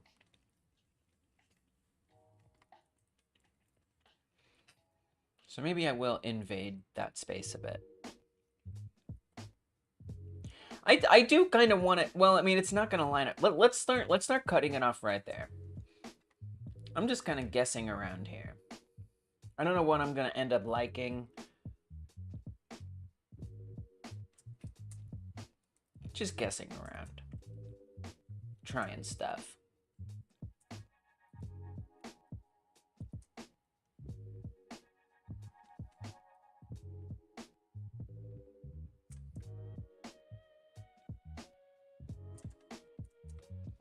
Well, that didn't line up very nicely. Oh, I guess that is fine.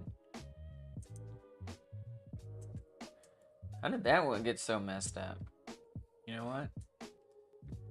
We're just gonna get rid of it. I'm just gonna grab the one from the other side and drag it over.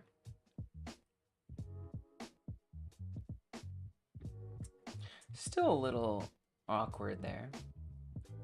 I kind of don't care, to be honest. Yeah, don't give a crap. It looks good enough. There's no reason to be particular about this.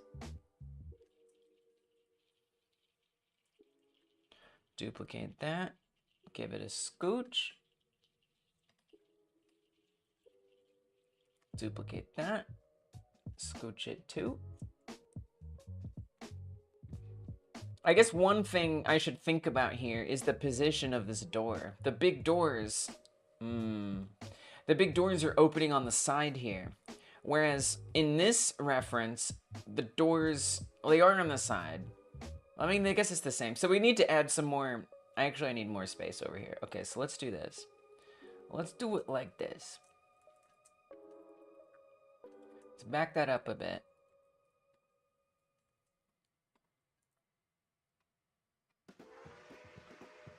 You know, it's hard to say these are like the best choices right now.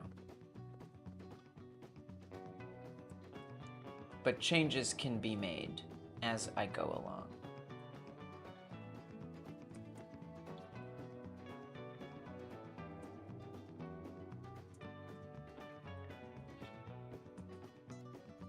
Okay, duplicate that. Duplicate that. We're cooking here. Now I need to make sure it doesn't go off the tile. That would be unfortunate. Might already be doomed there in that aspect. Certainly about to find out.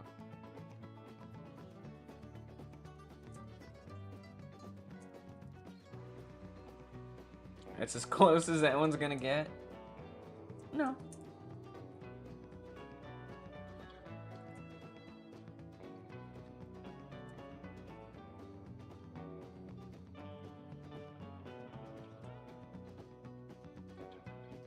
Alright, we can get a little bit. You know, it would be nice if I could do one more out here. Because then I'm gonna have to do like a zigzag. I guess I could always move this. There's no reason that has to be right there. Yeah, but...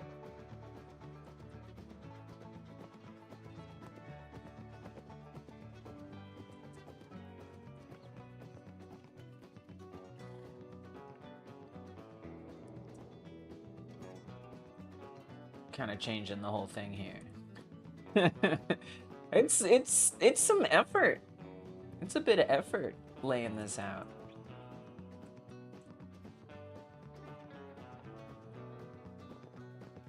Oh, if I select multiple... Wait, maybe I'm selecting the wrong things. It seems like it can't do the local selection.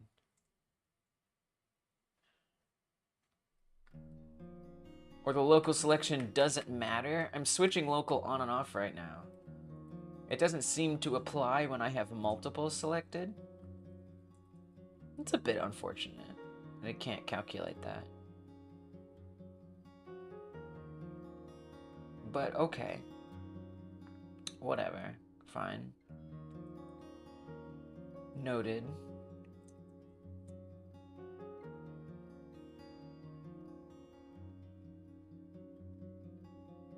Oh wait, it is moving locally. It's just the gizmo isn't changing to look local. It is moving locally, but the gizmo is just oriented the wrong way. I mean, that seems like a bug.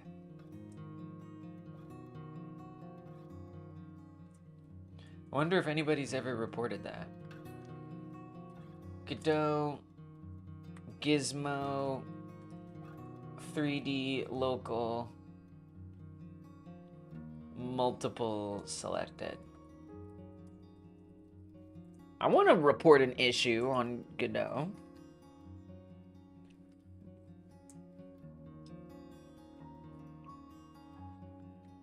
Then I can say I was a part of Godot history for a very insignificant problem.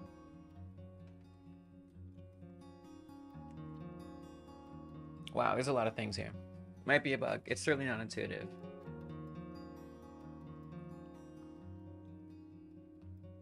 There's a lot about it. You know what? Someone's probably mentioned it. There's a lot in there.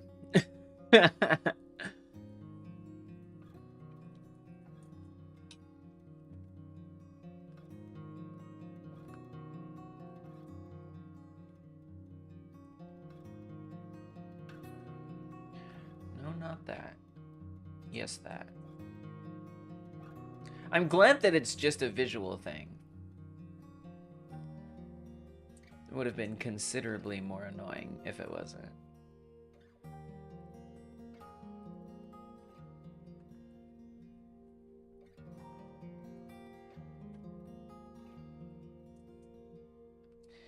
I guess... It's a little tricky fitting this in here. Because then, I guess in theory, I'd want...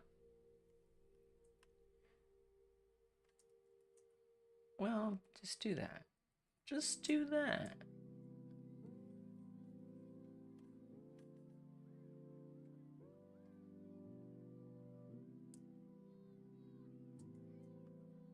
That's good enough.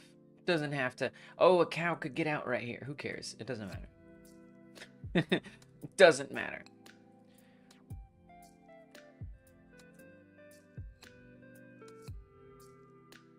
You know, the purpose is that it's an obstacle for the player, and that it generally makes sense in the world we're trying to build. I think it does those things. Well, okay, this one, you can just get deleted. I don't know why it doesn't line up. I don't care.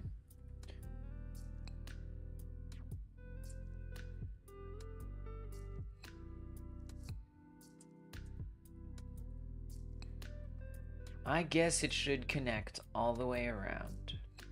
Seems a bit unnecessary, especially since the player kind of isn't gonna see it from that angle, but might. I guess if there's that chance. Oh, look at the gap. There's a gap. Ah! Oh, I can't fit in there. Oh, oh, whatever. It is what it is. Okay. I mean, now you don't have to do a little hooky. You could just make it go right across. Whoa. There were two on top of each other? I had no idea. I didn't know. News to me. Wow. I don't know if I ever would have noticed that. I just would have been like, why is that one fence not? I guess I didn't, well, never mind.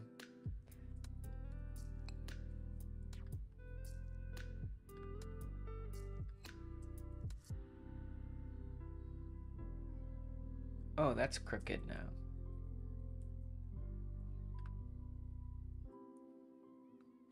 Nice. This is kind of relaxing to do. Although, I'm still not sure how it's gonna play.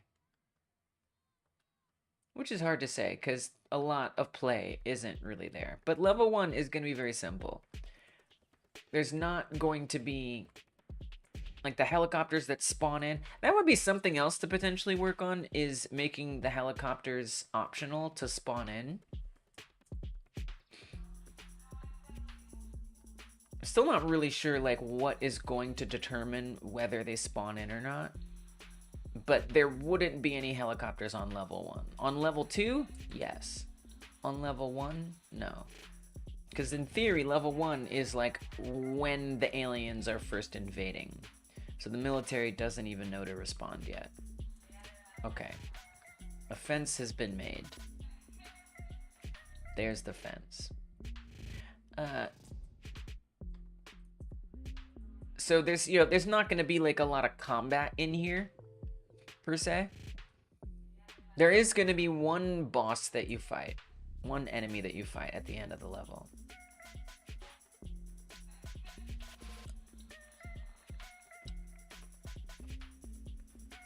Where would the truck go? I don't know, somewhere. I see a truck here. Just somewhere. Just somewhere. Someplace.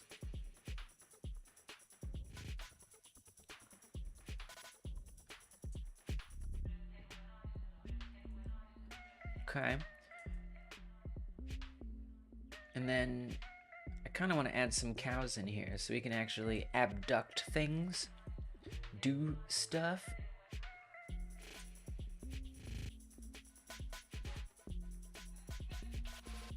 But overall, we're not very concerned with this being a super challenging area. Oh yeah, gotta use my F key.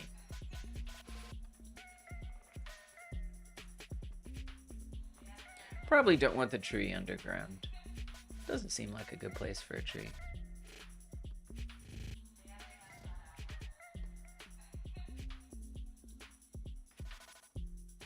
Oh, and then the trees, we kind of have to make sure have a certain distance apart from each other.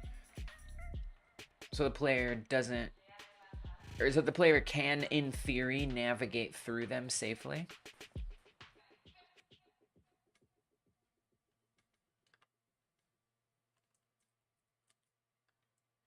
You know, obviously, to some extent, it should be a challenge, but overall, the purpose isn't for it to be incredibly difficult. Also, these are kind of the big trees. Wait, we have smaller trees. I don't know that they're all the way set up. Yeah, they're probably set up enough.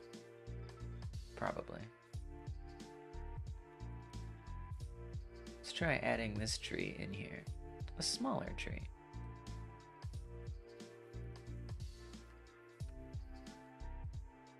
I thought stream was muted. No, it is not. It is certainly not muted. Yeah, I'm just kind of zen, you know? It's not really like a deep problem-solve talkative task. Which in theory means it could be better for a member stream. But not necessarily. Because, you know, this is going to lead to figuring out other things to work on. And then the reason why I'm doing this too is to figure out where I'm going to put those textures that I'm so interested in setting up. Got to be careful with these trees. Again, well, so this is another problem that might arise as I'm doing this, which is figuring out how to control what spawns when. Because if I have something too central, this could be the first tile that the player encounters, which means that you'll instantly get damage. And that's just something to work on, is to figure out how to spawn only a few, or rather spawn a few like empty blocks or safe blocks to start with, so the player doesn't have to worry about, you know, taking unfair damage. This is an awful lot of trees. I mean, there are trees, but might be hitting that point where there are enough. The ranch should feel relatively sparse.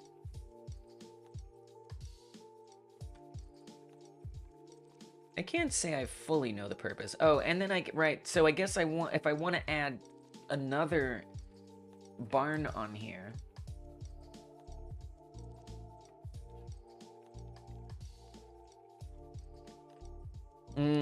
Yeah, so I might want to move those trees. I don't even know what I want to do with this. I kind of don't want to use this barn. Like I could use them both, but this is very long. Like, I kind of want this to be shorter. So, you know, if I'm going to come through here and design a texture, I'm going to have to change it. Which, fine, whatever. Is it that hard to change it? Probably not. Probably not. But it's something to think about.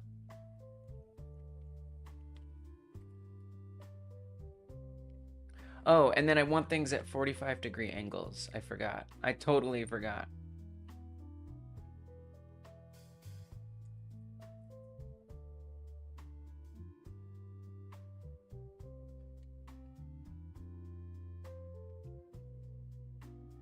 I mean, but at some point, does that always make sense? Everything can't be at a 45-degree angle. I feel like that's like more a general thing, not like a hard and fast rule. I mean, if I look at my references, I mean, these are pretty aligned. I mean, there's like this is kind of off alignment, but the buildings seem to just always be aligned. I mean, again, this is only a handful of references.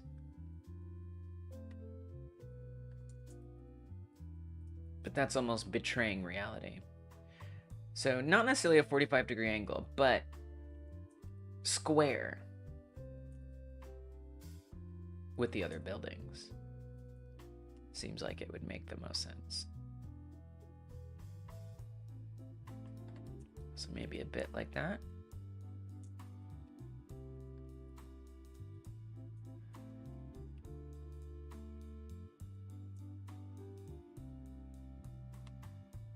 Adjust some of these tree positions.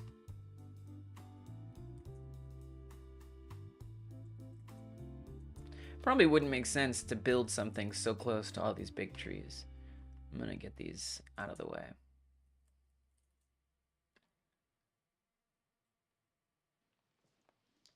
Put them more back here.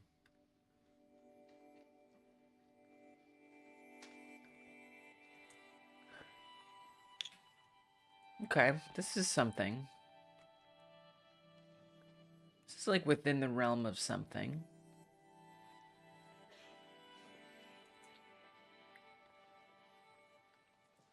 And then do I want to do another fence? Not necessarily. I like these like multi-fence areas. It looks kind of cool. But it doesn't appear that the fences need to like match. I feel like there's too many trees, is what I think. Just for the sake of like creating the world, it feels like too many trees.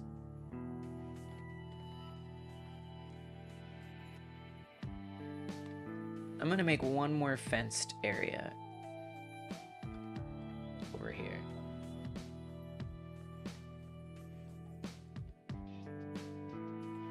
And then kind of see how it plays. I don't know what the fenced area is for cows to be in. Instead of building a whole other fence section, I am going to just duplicate all these and then like adjust it to be a little different.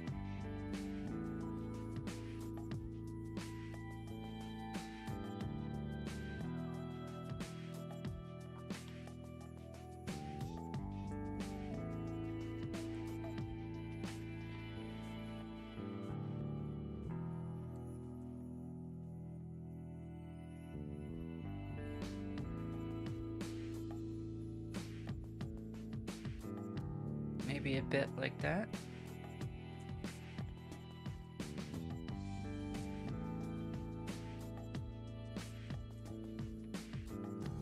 And then start removing these.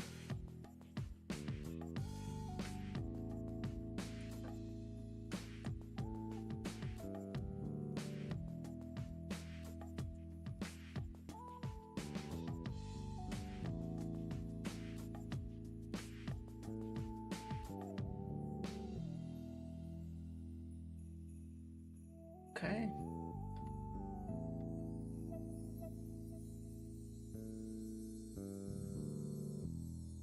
Oops, missed one. Drag it up.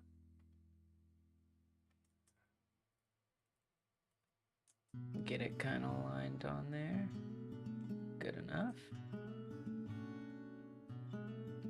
And then get rid of this extra fence.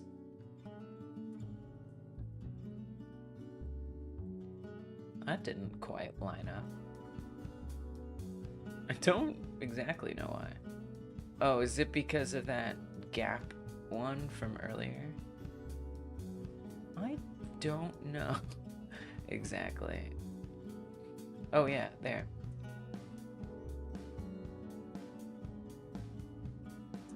Perfect. Okay, cool. Different fence. Kind of want it to like not be like this.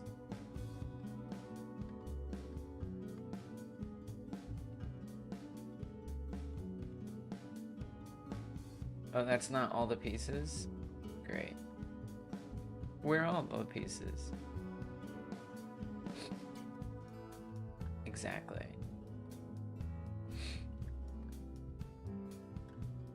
I'm a little surprised that didn't select all of them. Oh, it is. They're just moving not together. I guess I have to move them globally. Here. How odd. Okay. Let's get this tree out of the way.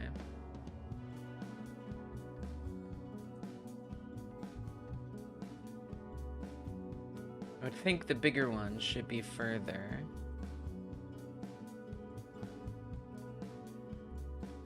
I don't know. That was really weird, right? When I turned off local, they all moved in unison. I wonder if like they're flipped around or something. And so that's like the local is like relative to... I mean, that would make sense. It also kind of doesn't make sense. So if I select all of these, so I've got all those selected.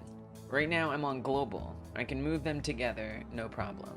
If I switch on local, they're moving separately. It's a little odd.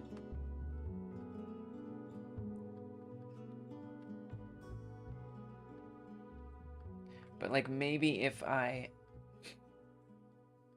grab all of these here, and if I like flip them, oh, that's not flipping the way I thought that they would.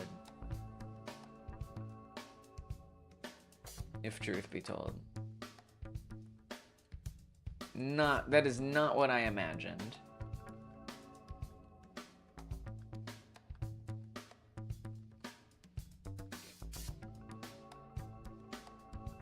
I guess I'd want to do it globally, not locally, now that I think about it. And now we try moving it. Same result. Makes sense. Okay, so if I go back to just selecting those rows, make this global, and then flip this around like that. Whoop! Flip this around like that. I wonder if now it'll be different. Whoops, we only want to select these.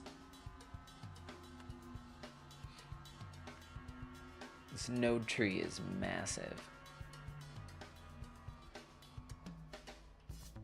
And because of the way the code is set up, I'm not sure I can really make it more clean.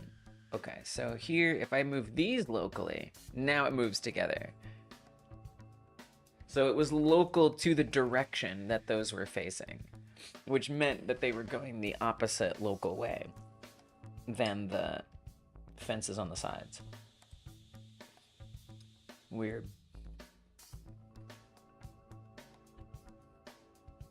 At least it can be made into something sensible. Despite being quite strange. I kind of want to make some of these like segmented fence areas. I don't know what they mean or what they're for. This is very particular. There's like this long one. And it looks like there's a fence there. I don't know. And then there's like 3 sections. Some kind of bug or whatever Godot's doing under the hood isn't being made as clear as it could be to the user. You know, that makes me feel very validated.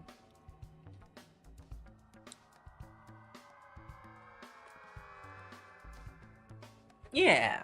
Yeah, Godot.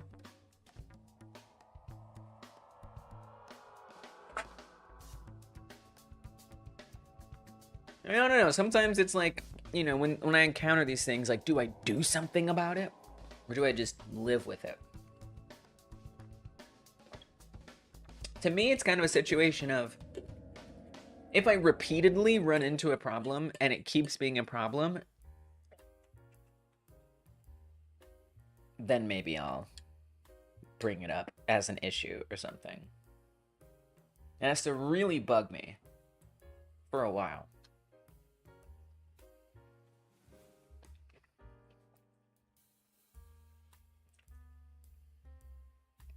I'm gonna try to design something like this.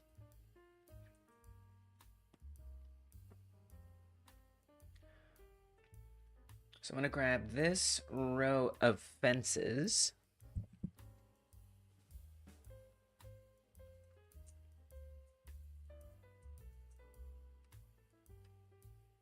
Duplicate it.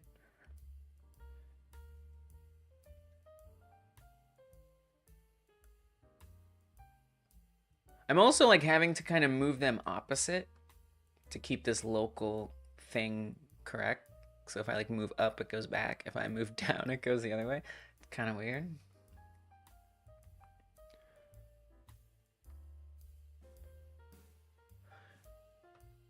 So this would have 4 sections. I mean, it doesn't have to have the exact same as that. We could just, let's just do a couple. We'll just do a couple.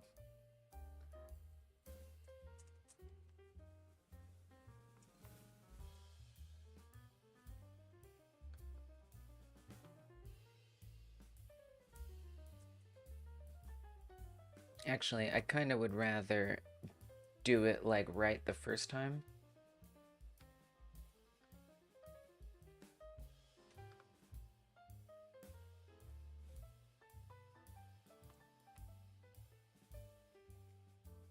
Duplicate it. They're not, it's not exactly even. I don't care. That's good enough. And then I want one going along long ways. Let's do it on this side.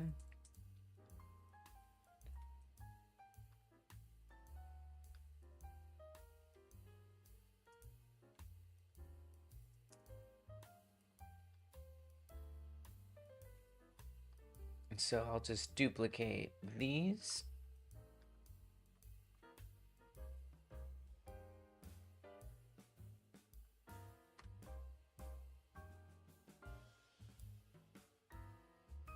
Like that. Oops, missed one.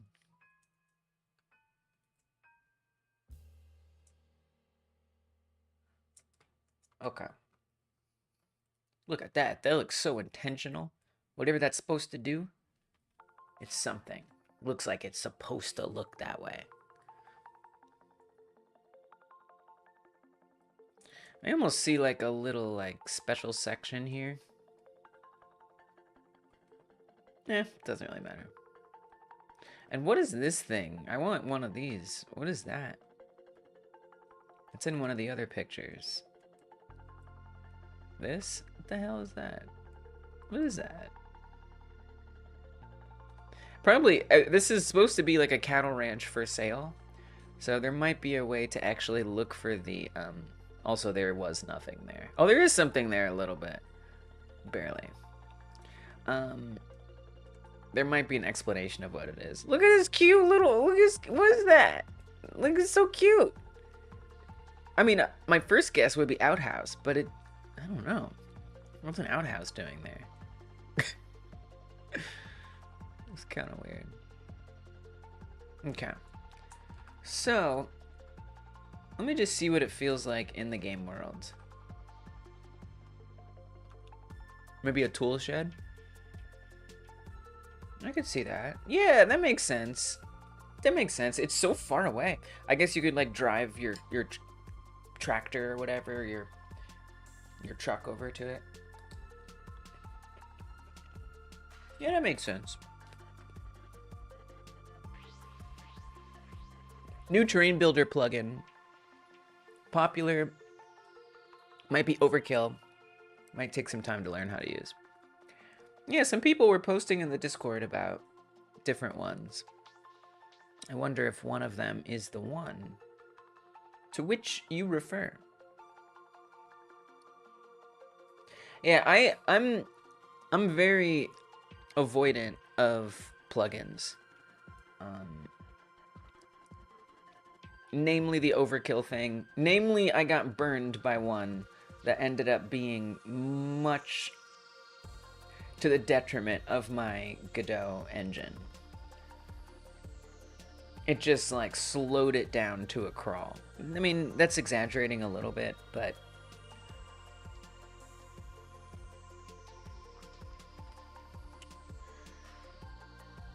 Do, do.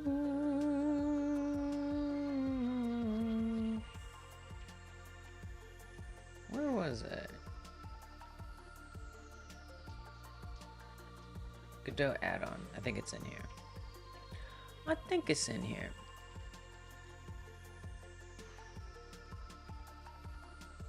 TerraBrush.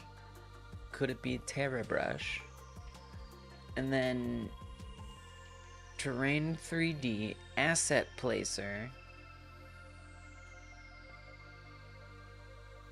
Cyclops Level Builder. Dialogic was the one that just like murdered my engine. It seemed very useful, but it was causing me a lot of grief.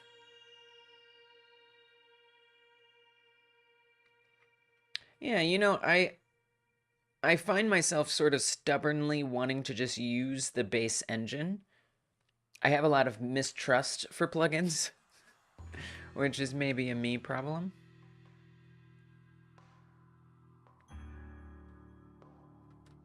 Asset Placer? Maybe. Yeah. So yeah, that's in the Discord.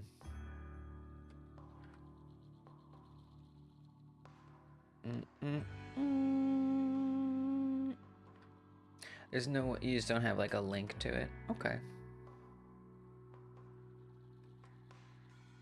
There it is.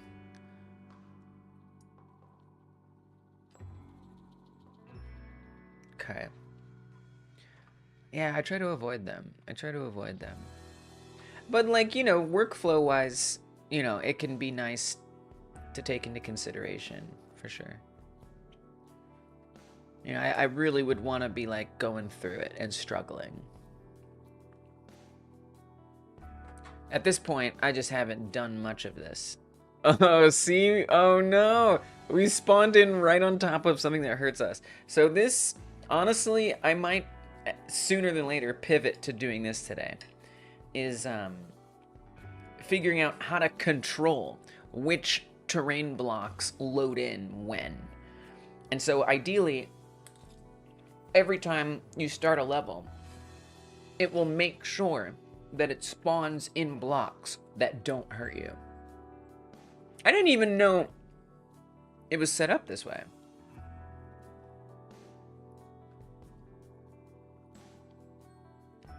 Oh, I see. Yeah, because it's on the blue line here, right? You're gonna start somewhere in the center. And if it's the first block, it's already gonna be moved forward about the halfway point. And so that's why we spawned in directly into damage. That's not good. That's not good. And we already lost an entire leg. We never stood a chance. I remember it was highly upvoted in the subreddit, so I'm guessing it was good. But you never know. That's true. Sometimes people just think it sounds cool.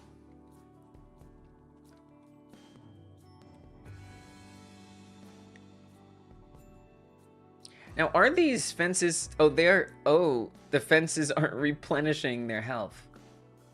Why? Why isn't their health replenishing? And why aren't they disappearing? Did I not set these fences up? Oh, and there's a gap there. I didn't set up these fences to disappear yet, and they aren't replenishing. Oi, oi, oi.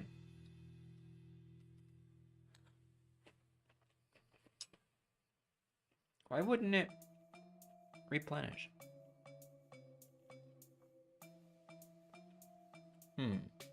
Oh, I think I know why. I actually know why. I know why it's not replenishing. And I think I know why it's not disappearing as well. But technically, if we run into it, it'll break and it'll crush them. So that's something that's kind of cool and nice to have. But obviously that's a problem. So, I mean, there's all this over here. Oh, we died. There's all this over here, but you barely even see it because of the positioning of everything. So, I mean, I feel like generally speaking, I would rather shift, I'd rather like design the tile blocks so it feels centric to the middle and like if you're going off to the sides, it's like for a reason. I'm not saying I necessarily want to keep the center lane open, but I definitely want it to present itself to the player with some centering. Why is a tree just over here? Oh, I know why. It's because, so the boundaries have stuff over there. For that, I'll probably make sure I use assets that are just meshes, because they don't need to be interactive if they're past the boundary. It's just like a visual thing. But for now, whatever, it's not a big deal. Okay, so let's grab all of this some terrifying how. I wish I could easily, I guess I can. All right, just drag, just click and drag. Oh.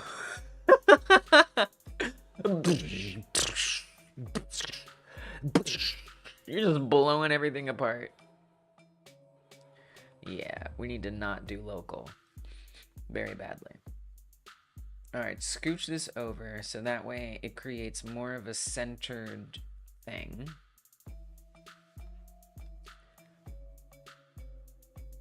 So that is not a reference I'm gonna understand. You said, Mr. Stark, I don't feel so good. That certainly seems like it's referencing Iron Man. And from there, no idea. Somebody else might have gotten it, though. How does that feel centering-wise? Does that feel more centered?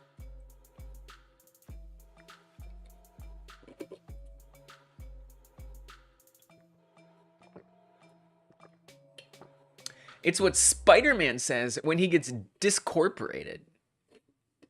Wow. Really over my head there.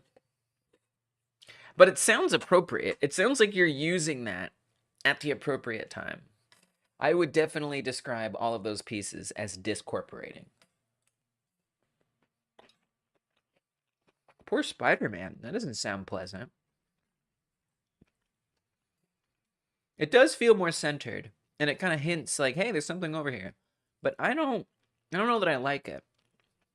Because a player needs enough time to like know that they can come over here and get some cows.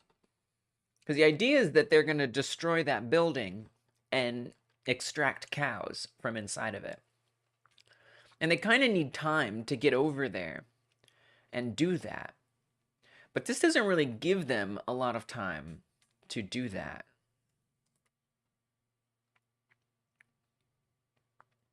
You know, unless they're just already, I mean, you can just already be on the left side, but I feel like that's just, I don't know, gameplay-wise, it doesn't feel like what I want.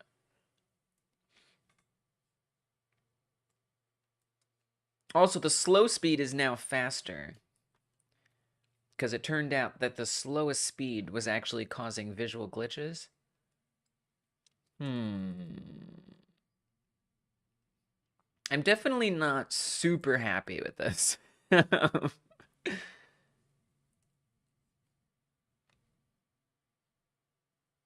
You know, I almost want this to be in that corner.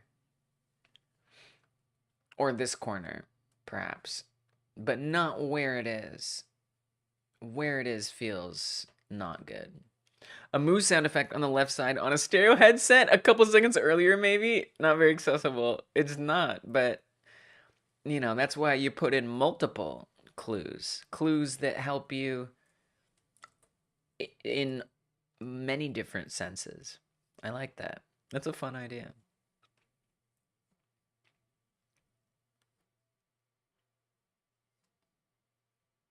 And it does, like, understand my problem, right? Is how the player would be able to, like, anticipate that. Did we just take damage from the cornfields? I know the cornfield did not just hurt me.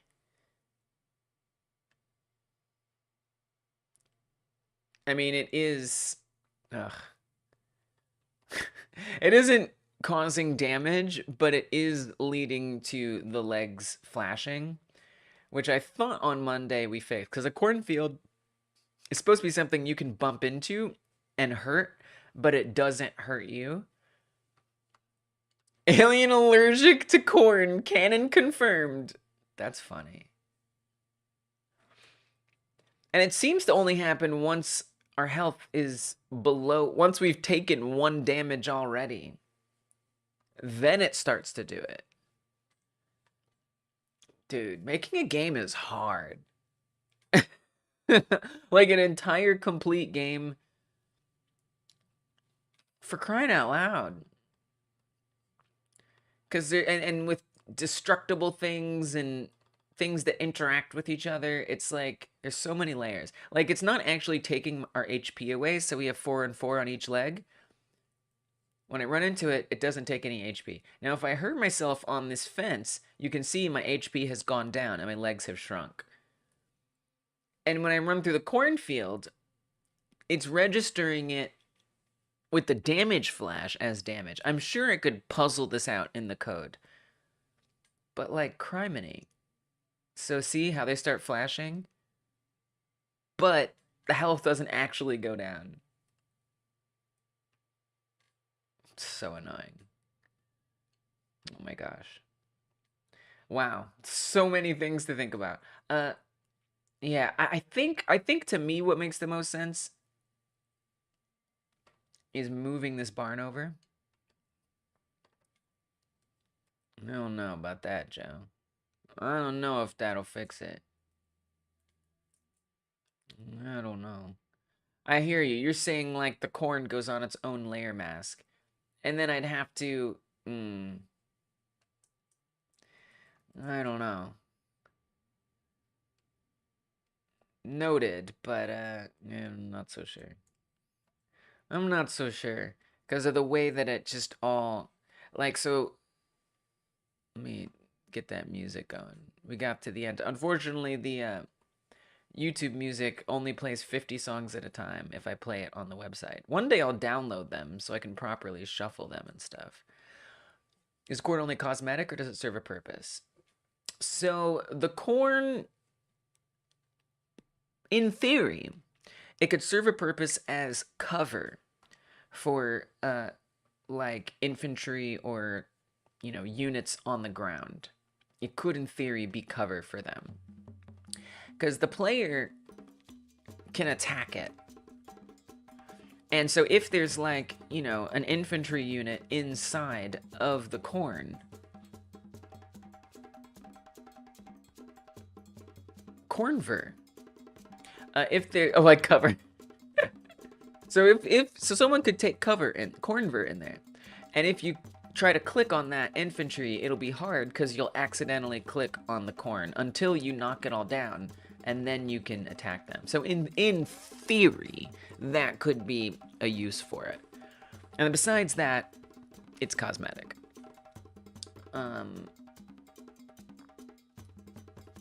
And so the way that I have it set up currently is, let's open up a cornfield block. The way it's currently set up, they need to be clickable. Yeah, that complicated. Right. Because it's got the same stuff that obstacles have. So if I'm going to, like, make a special thing for it, then I have to have it do all the same things an obstacle would. So currently it's set up as an obstacle, except what makes it unique is its damage amount is none. And so that means it shouldn't hurt you. And I actually spent some time setting it up so it doesn't hurt you. I also tried to set it up so it doesn't cause the damage flash to go off, but apparently I only tested that if you're at full health. And if you're at less than full health, apparently this none doesn't fully come into effect. So I have to just dig through the code and just see why that is. There's probably some solvable reason why. And then the fences currently aren't disappearing or replenishing or anything like that. And that should be pretty set upable now that I'm thinking about it.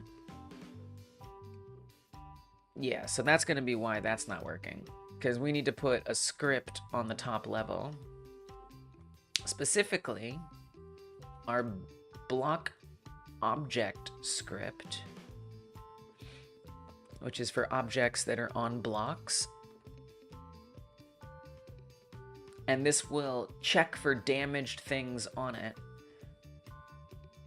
And then there's nothing happening when it actually takes damage.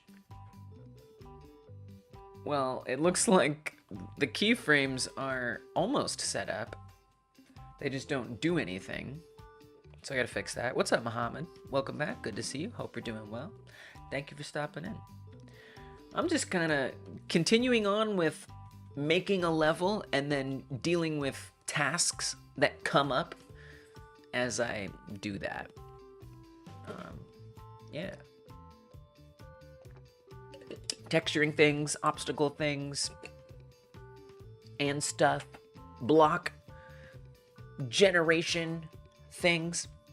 We are the block generation. Okay, and then it looks like these are all broken. I probably changed all of these. So let's just get rid of...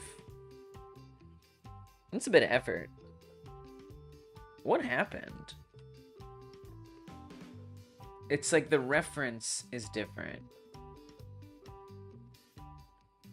There's so many in here.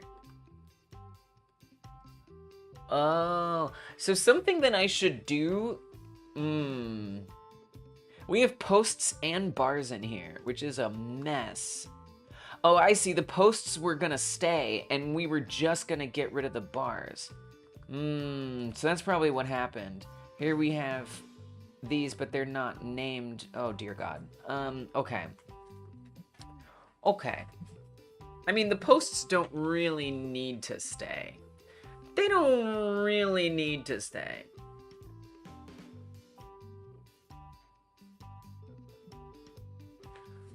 What I should probably do is remake this in Blender.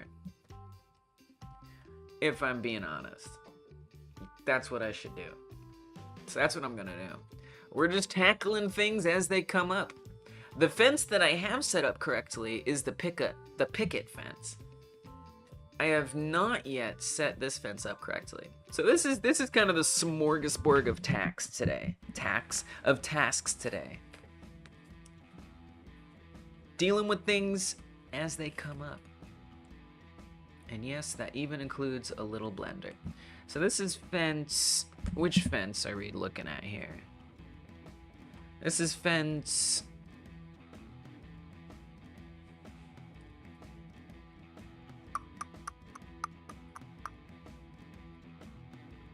Oh, 01. It's a separate mesh. Criminy. Alright, let's open up this particular fence. Fences, fence 01. I'm so confused. Can't read the file? What? What, mate? You what?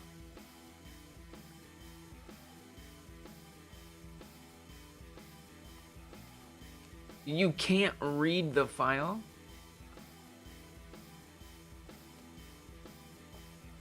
You can read the file.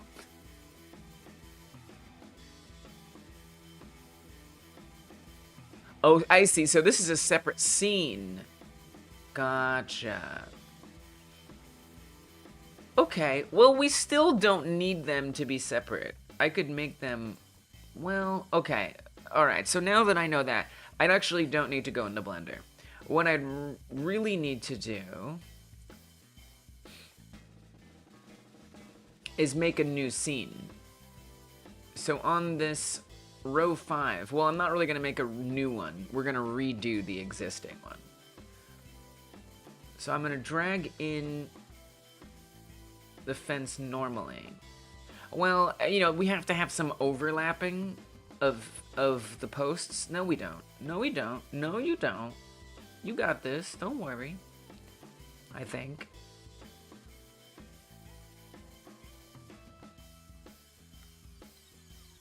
Fence01.blend. Yeah, I could just put the whole mesh in here. Right?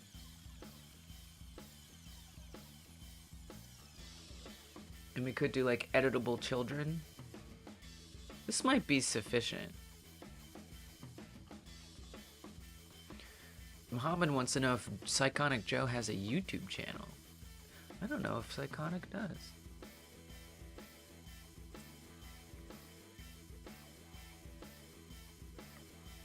Oh yeah, F key. I should use that more.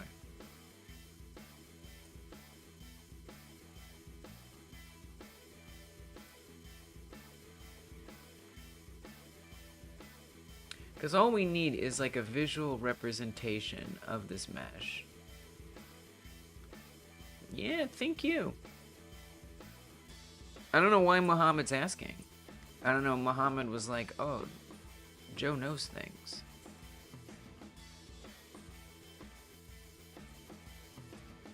Or what? So we'll get rid of the post there.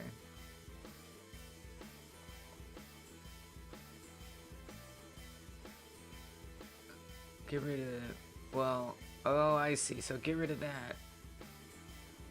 This is messy. It's so messy.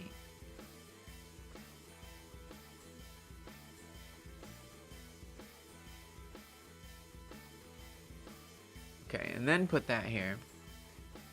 Not officially. Just post some random clips of friends. I just want to make sure that on each end of this fence it matches, so I don't have to redo all of those fences that I laid out.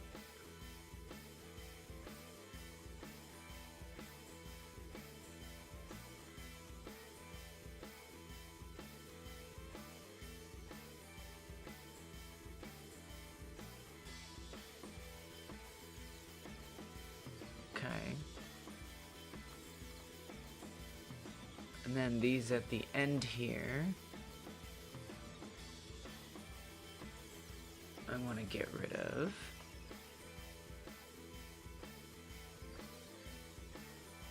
If I can find them. So messy. There we go. Bring this back. And now I can just get rid of all of these.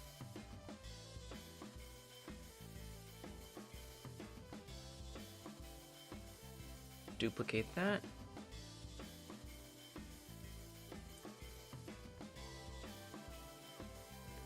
Uh-oh.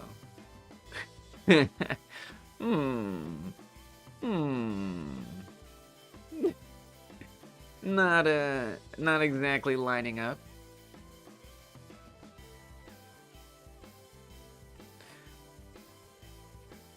Unlist your videos. I understand that. I've unlisted so many videos. At least this is lining up quite badly. I mean, you know what I can... I mean, it's not going to be even. And that just has to be okay.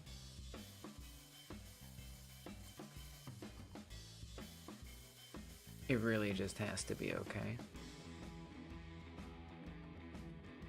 But bring it in like that, maybe? It's not gonna work, Liz. Yes, it will.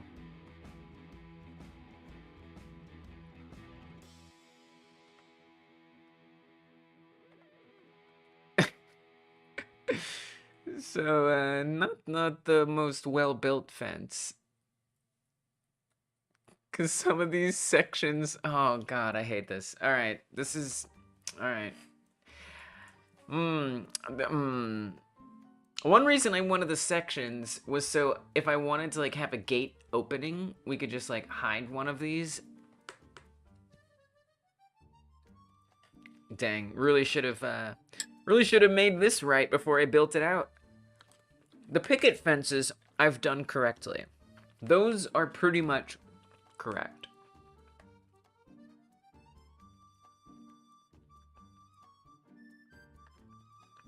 So I open up this one. This has segments that fit together quite nicely without having it separated into bars and posts.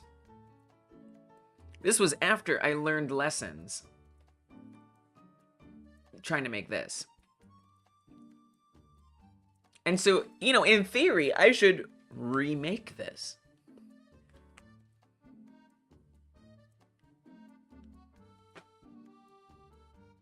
It's a bit of effort, isn't it?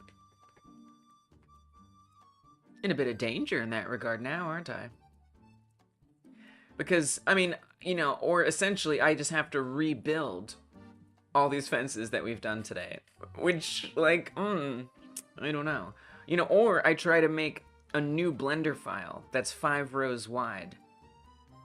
Or 5 fences wide. I mean, it already is a little off. Oh, gosh. Yep, still learning. Still learning.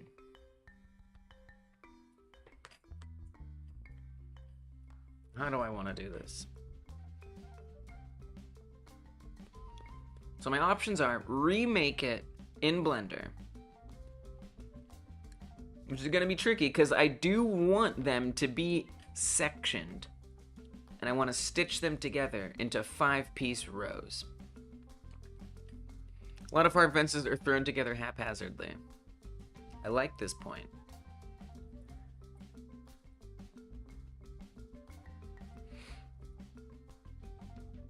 I mean, if I save this as it is right now, it should update it over here.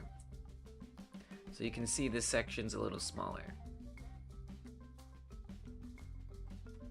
Yeah, maybe we just let it go, and that's the way the asset looks in the game. Maybe we just let that go.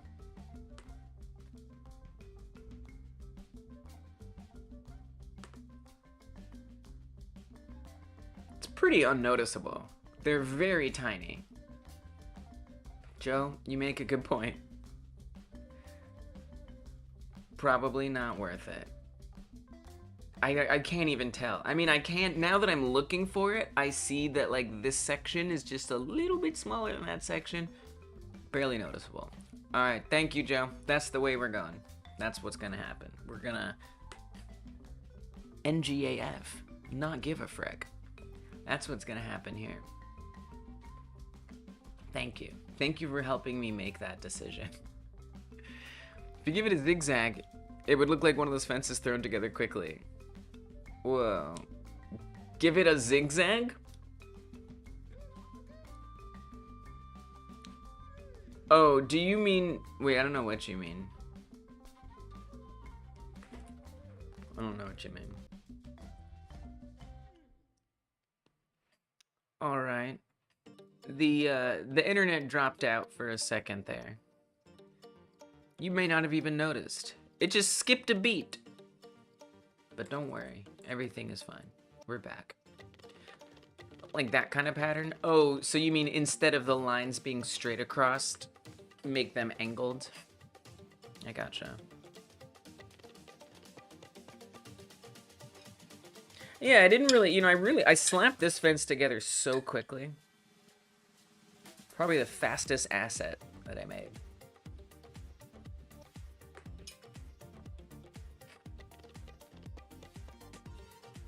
Looks good though. Each section is at a slight angle.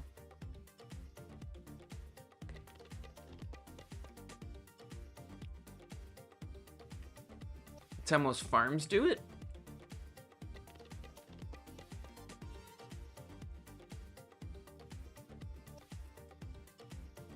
See, I was like looking at like some of these fences.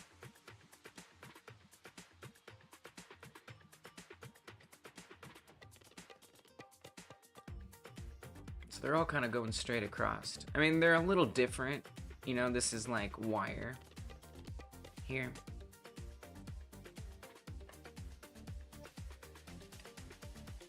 Straight across.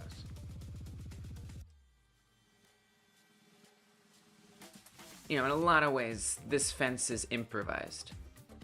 Straight across.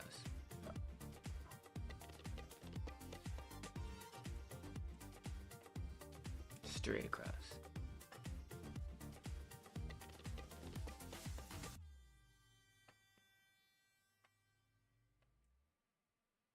I don't know what farms you guys are going to. Although, to be fair, this is a cattle ranch, which is different. An old-timey fence built without spare lumber, but I wouldn't worry about it. It looks fine. Yeah, I think it looks fine, too. Plus, we're not in old times. We're in now times. I want contemporary stuff. But literally, in, like, none of my reference photos is there zigzags. For whatever it's worth. For whatever it's worth. But I kind of see what you mean. Alright. So we're just gonna be fine with this. And then...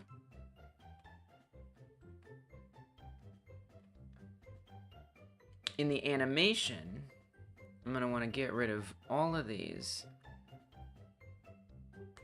And for each of these, we make a new set of keyframes.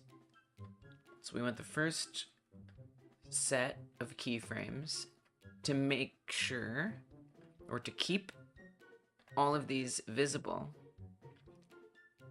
And what this animation does is, as this takes damage, for every damage it takes, it moves this animation player along. And the fences only have one hit point, so it's gonna start here, and when it takes one damage, it's gonna bring us to the end of it, which will then make the fence disappear.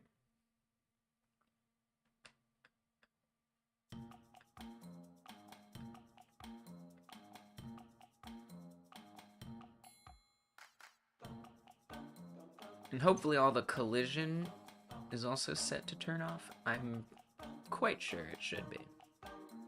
Alright, so we come to the end, do it again, except this time turn visibility off and drop a new keyframe. Visibility off, keyframe. Visibility off, keyframe. Visibility off, keyframe, one more, visibility off, and keyframe. Oops. Keyframe. So now, it appears and disappears, and it has that script. Now, I would also want to add like a particle effect, so the fence like explodes into pieces. Did I set that up for this? Let me see if I did. I did. So I didn't set up the colors yet. That's something else I gotta do. So on this picket fence in this level, you can see when I click on it, the white picket fence bursts into white pieces. And because they're actually sharing the same asset, the brown picket fence also goes into white pieces. And that's something I'm still kind of working on, is making sure that the colors will be the same on each of them. There is ways to do it, I just have to do it. So in theory, I would do the same thing with this, which I could do now. I need to make a keyboard shortcut like Blender, where you hover over what you want to keyframe. Ooh, that would be nice. That would be nice. Technically, I don't know that they don't, but I'm pretty sure they don't. Alright, here we are. Alright, there it goes. So now we can actually destroy the fence. And it no longer hurts us. It doesn't break into pieces. I could set it up to break into pieces. Oh, and let's make sure it replenishes when we come back around, so the fence should be there, because these are the same blocks that get reset. Yep, it's recycled. And it hurts us this time because it's there. It does quite a lot of damage. They're a little too powerful. That's something that bothers me a bit. They're a little too powerful, especially at an angle like that. It wrecks your HP. Because like each section, so it's like it basically is gonna do, I mean, that did 4 damage. It should do like 2 damage But I guess depending on how you move around, it can really hurt you. You know what? I don't think they should hurt you. I'm just gonna go out on a limb and say that they shouldn't hurt you. It's ridiculous. They should not be causing damage.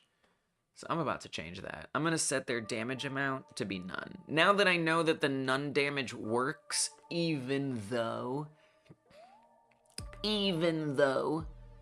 it's a little buggy that it makes the flash happen if you already have lost some health.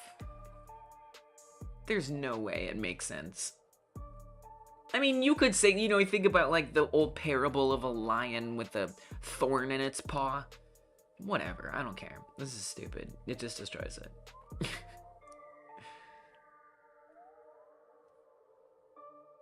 Okay, so I'm gonna look at fence 2, row 5. And then I'm gonna set this as well to do no damage. It just ain't right. It ain't right for it to be hurting you. Because, you know, there's not like fractional damage. You have 4 HP per limb. And it's not like you can take 3.5 damage or 0.5 damage and then get down to 3.5 health. Not a thing. So forget that. The only thing that happens is if you walk on them, they get destroyed. Which, since there's a delay. So that's the other thing I kind of want to fix. So see how the cornfields are getting trampled on? There's like a little delay. I don't know if it's going to make like a huge difference.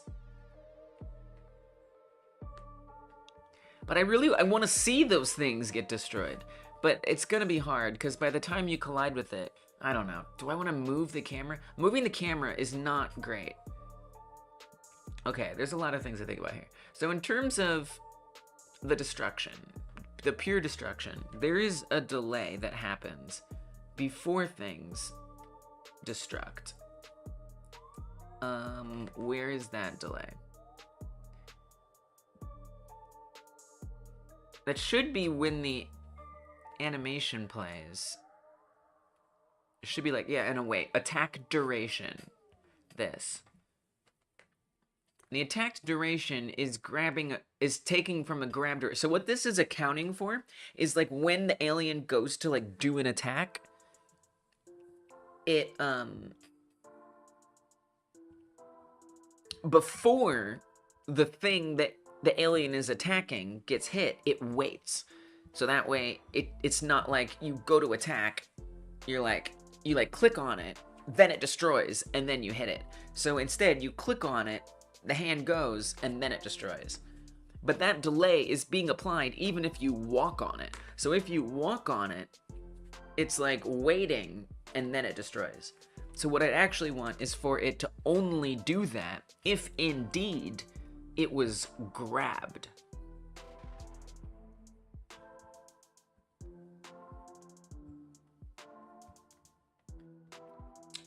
If I look at this something hit, that exists on hit points, body part. So that's emitted on the body part and the player.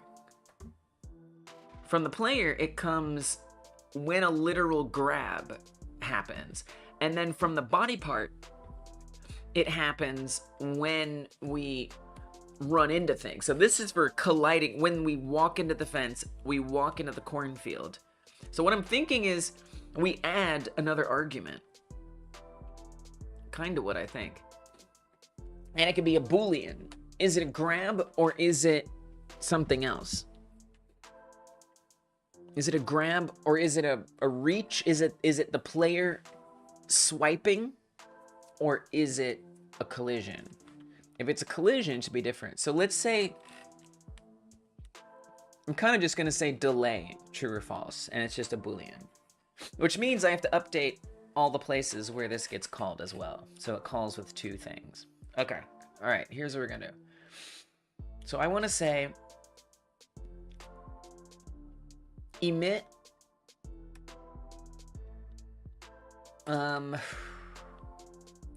I guess we'll just say, so this is the collision, so I'm gonna say true or false. No delay. This is gonna be for if there's a delay or not. Can I do that? Is that how this works? I don't think you want to do that. I think you want to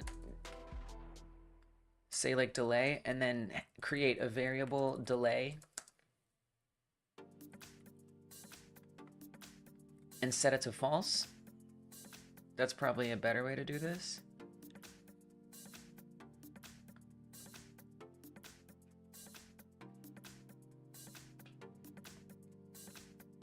I should probably even do that here too, if I'm being honest. Let's probably say variable what is grabbed, or area equals what is grabbed.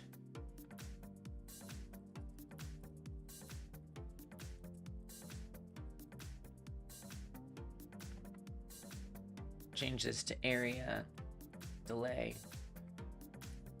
Variable delay equals true.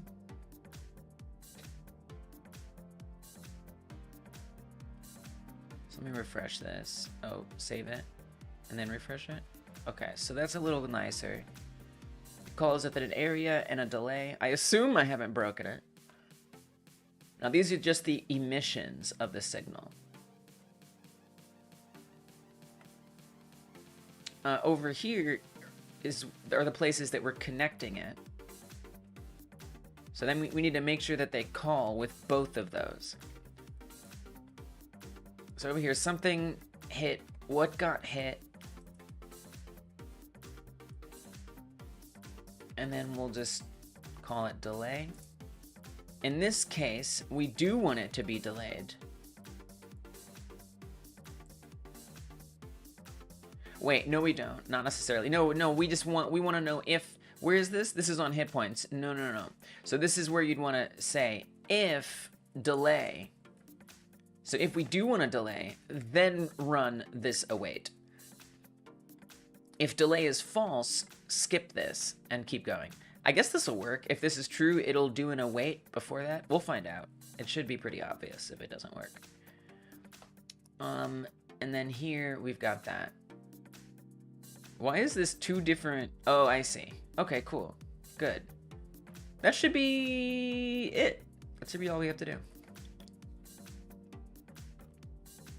All right, let's see if that makes a meaningful difference.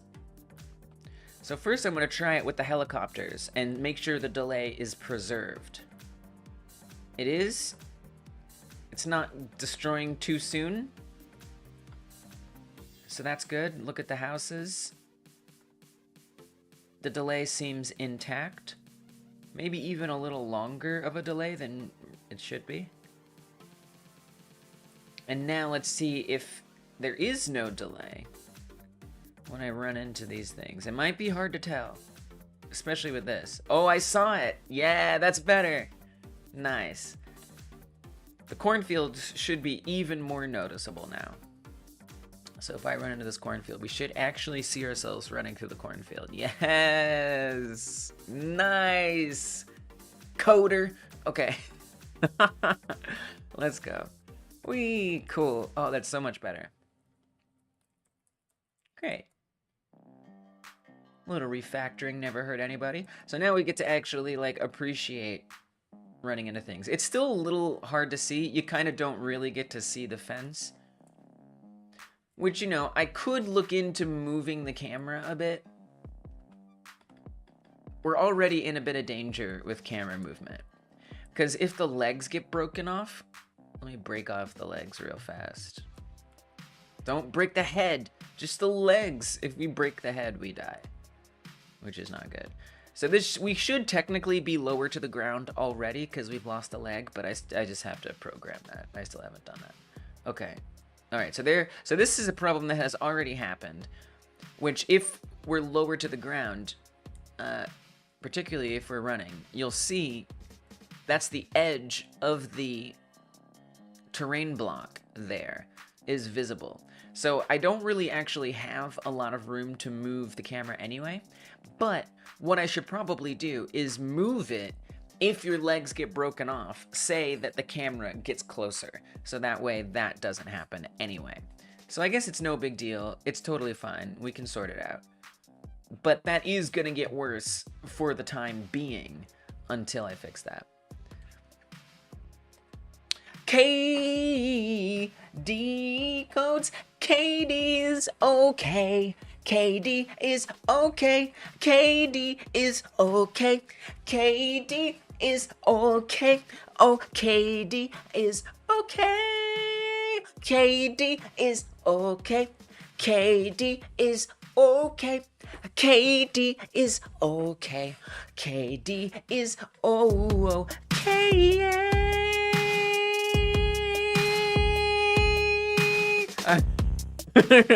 Thank you so much, Katie, for supporting Hyper Game Dev. I appreciate it. Means a lot. Welcome on in. I am so sorry for that song, and yet you're welcome. So, that music kind of really came in at the right time there. It really came together. Great every time. Oh, come on now. Come on now. How you doing? Hope you're doing good. I hope your Godot learning is going well. And you hope everyone else is doing great. Well, that's nice of you. That's nice of you. I hope they're doing great too, actually. So, if I want to adjust the camera, then I'm going to want to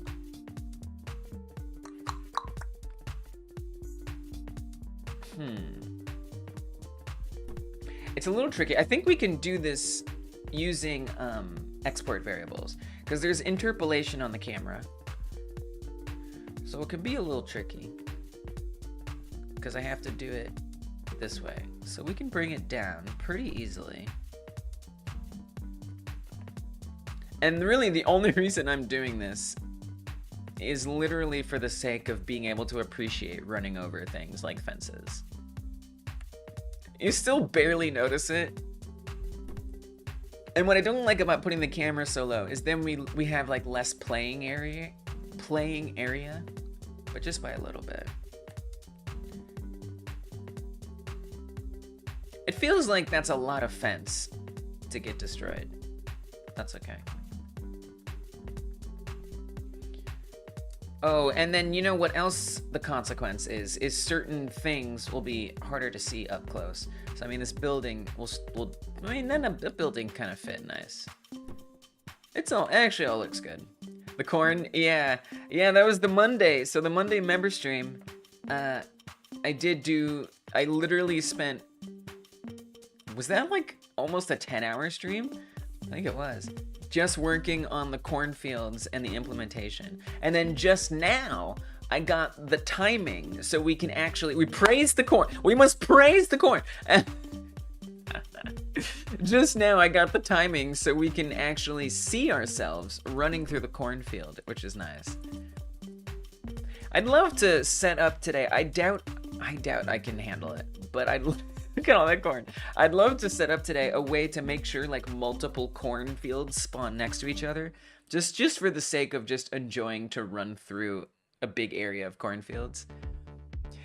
I think the last I saw it was 1 to 3 frames per second. Oh shoot, oh yeah, because before I was loading in the corn stalks 1 stalk at a time. I did each single corn stalk as separate objects, and that was garbage. Oh my gosh, the game just slowed to a crawl. It was terrible. So instead they're in like, I don't know, something 3x3, so that would be a number 9 at a time. 1, 2, 3, 4, 5, 6, 7, 8, 9. So it's 9 per, which made all the difference, and now it loads in much better. Yeah, we got around that. We pulled it together, and I guess I might want to add like a particle effect too, where they kind of fly up in the air a bit. But let's see if I can get a particle effect on the fence. I'm feeling like it needs more. Luckily, I should just be able to move the picket fence explosion on there. The color won't be the same, but I think I have an idea on how to deal with the color issue, even though it's not my favorite idea. It is an idea. Thanks, Katie. Sometimes it feels like the more progress I make, the more progress I need to make. Like, I do this much, and then this much work is added. 2 steps forwards, 2 steps forward, 4 steps ahead. Or something. I don't know when that equation will balance out, but it ain't there yet.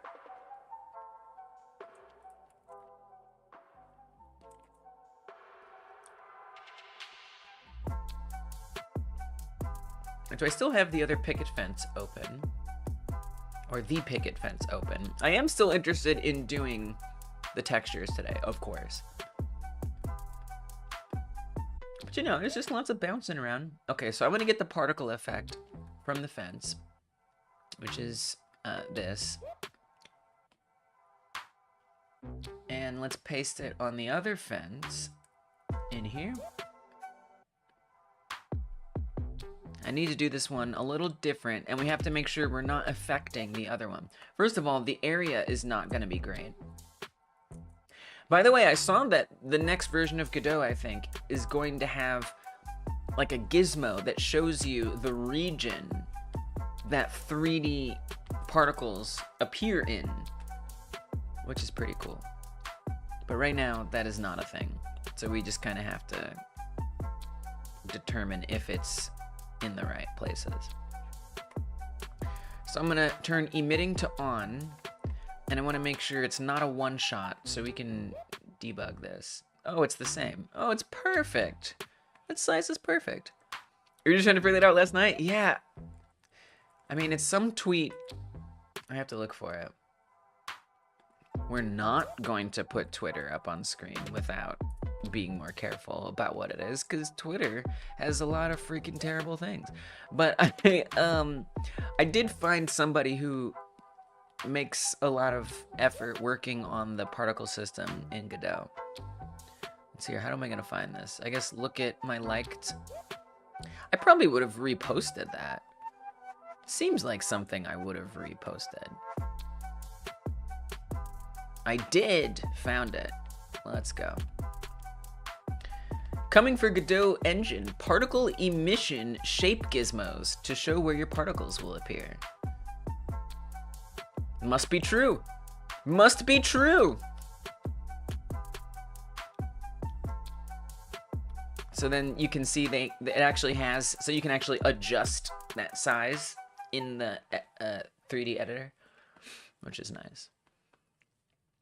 Yeah, there's a lot of things about the 3D particle system that bother me and make it very unpleasant to use.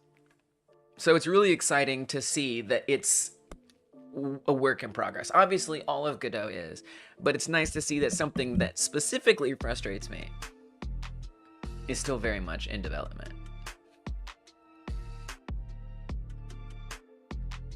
So yeah, is happening.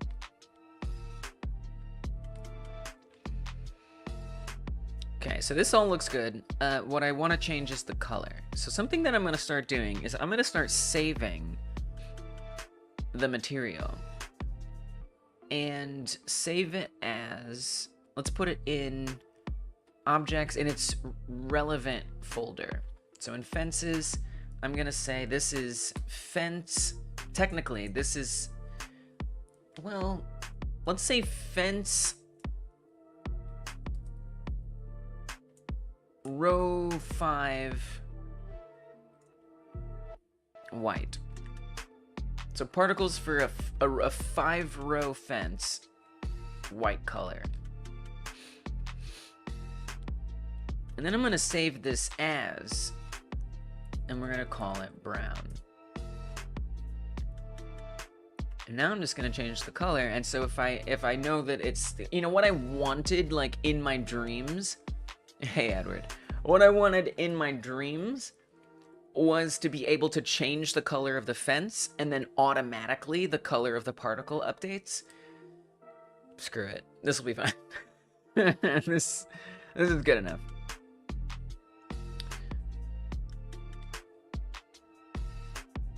you know, I don't mind setting this up manually every single time. Oh, shoot. I'm actually doing this in the wrong place. Ooh, wait a minute. Roll it back. Hold on. This is just going to be fence row 5. I just made a mistake, and I'm actually not upset about this. Let me delete the ones that I just made.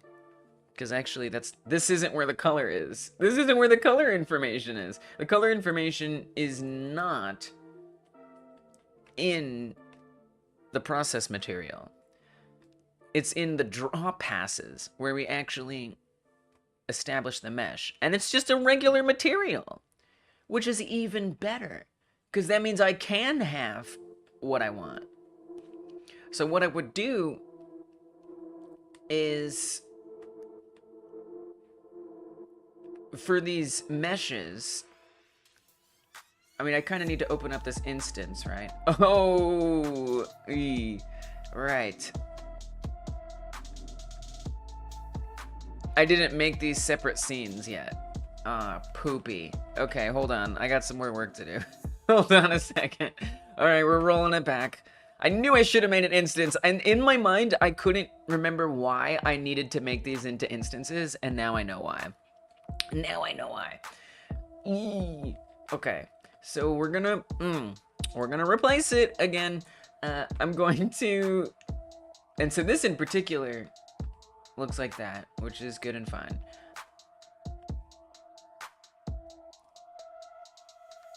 I don't even know if I already have one like this. There's so many messy old fence pieces that I don't need.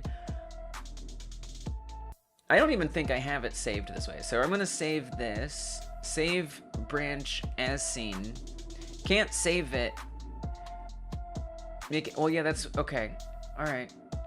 Okay, fine. So I'm going to make a new inherited scene here.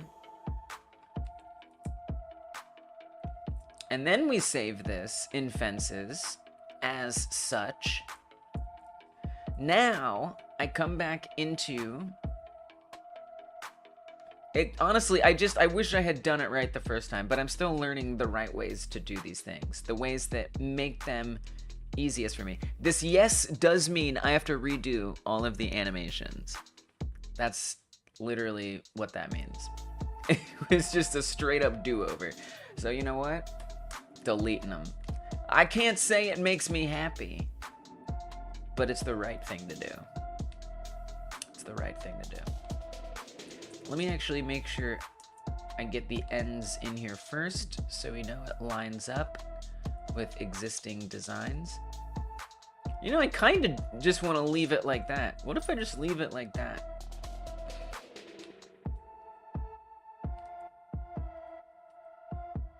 And then get rid of all these.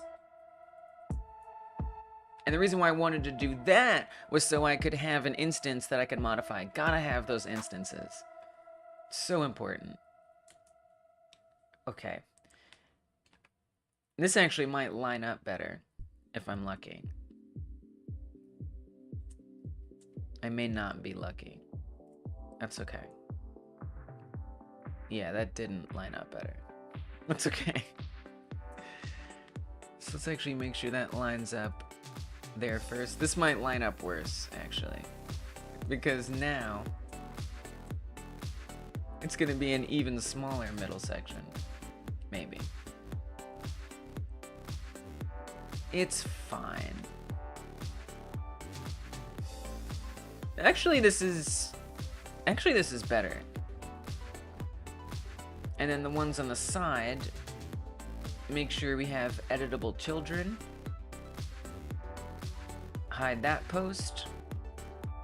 Editable child, this one. And get rid of that post. Actually, this looks fine. This looks great. Great, good, wonderful. And then I gotta come back to the animation and I have to recreate all of these. It's the way it has to be. So, create a visible keyframe for each of them.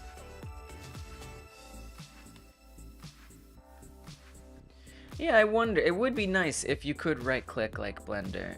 I mean, right-clicking isn't doing diddly squiddly. Is there like a shortcut key? If there is, I don't know what it is. It's a little easier with like armature bones. There are some like quality of life ways to assign keyframes if you're dealing with armature bones, but other than that, I haven't noticed much. Okay, there's all the visibility ones. Come to the end, work our way back, except make sure we're putting a keyframe where it's invisible. So this way, when it takes damage, this animation player will advance forward and hide everything.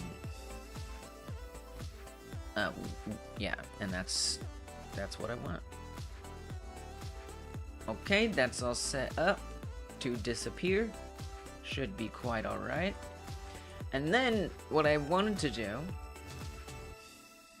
which is come to that instance that we just made, wherever it is, somewhere, I'm sure. Here. And I want to make sure that the material, we want to override it with, I guess, the right color that we want. I say we just make it the same as this for right now. So I'm going to go to the albedo and just dropper it. Whoa. Okay, that did...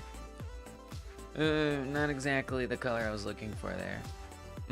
Okay, you know what? Maybe I won't dropper it. Yeah, maybe I'll just guess. We'll just kind of just guess it. That'll be fine. Something like that. And then I'm gonna save this. This is what I need to be saving. So this is fence. We don't care that it's row 5. Just fence brown. So it's also a T-res, which is interesting. So I'm gonna say fence color brown, just so it's a little more clear what makes this a bit different. And to that end, I think I'd also like to rename this process material. I'm gonna say fence particle row 5. Just so that's all a little bit more clear what it is and what it does. Okay, and then for the rest of these meshes, I'll load in that new material that I just made, the fence color brown. And this way, for the particle effects, if I want to choose the color, I would just make sure it's the same name as the fence terrain color here. Not terrain. Just color. Does not match any type this property. Oh, I clicked on the wrong thing. Okay, load this in here.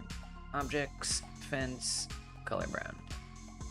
Okay, so that way it definitely matches. And if I change this color, you know, hopefully it'll update across all of them. So, I mean, it certainly will.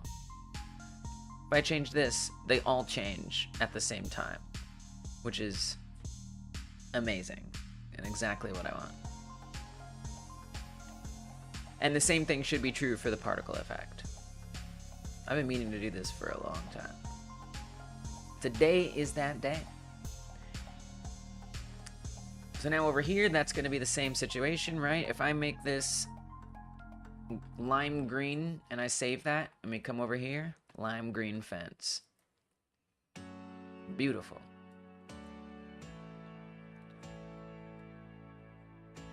And I guess I'd need to kind of save it again. I guess I'll say save like that. I'm kind of surprised that we're not seeing this be the default, but whatever. I guess that doesn't matter. Like if I were to look, I don't really fully understand why that's not the default. But, okay. I guess because this is... No, I don't know. I don't really understand, but I don't care. It's fine. Alright, particle fence. So this one is going to be the wrong color right now, but that is about to change. So I'm gonna grab this material slot and I'm gonna load objects, fences, color brown, and now it'll be the right color. And in theory, if I change this color, I don't know if this is gonna work. It should change the fence too. Nice. Great. Beautiful. All right. And then I'm gonna go ahead and do this for this fence as well now, before I forget. So I'm gonna open up this individual picket fence here. This doesn't have any type of surface material on it, so let's make one. White is right in this case, so that's what we're gonna keep, and we'll just save it as it is. This will be fence color white. Easy peasy. And then come to the row version and down to the particle effect material, and then we'll load our white fence material. And now if I change this color, it'll change the color of all of the fence pieces. And it didn't. Why not? Oh, I think I need to save.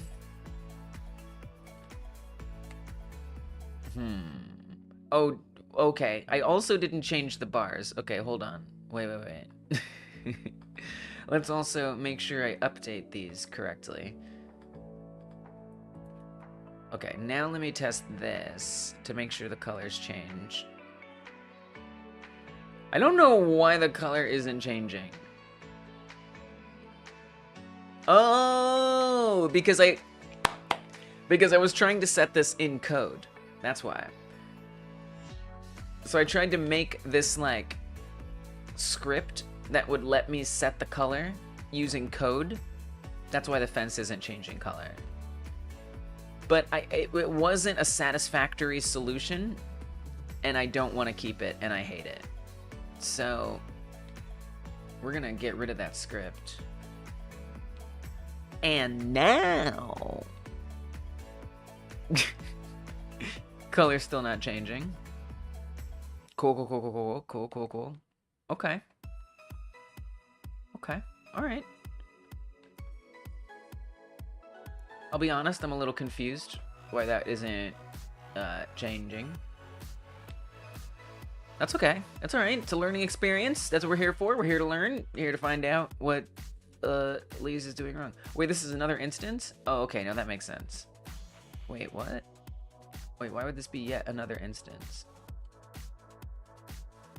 Does that make sense? Does that make sense? I guess it does make sense, because that's like the Blender instance. Okay, everything's fine. Let's just clear this. Let's try a do-over on this, since we've made an important change. Okay, we're gonna try this again. I'm gonna load as a surface material override the white fence color. Come over here. Load the white fence color.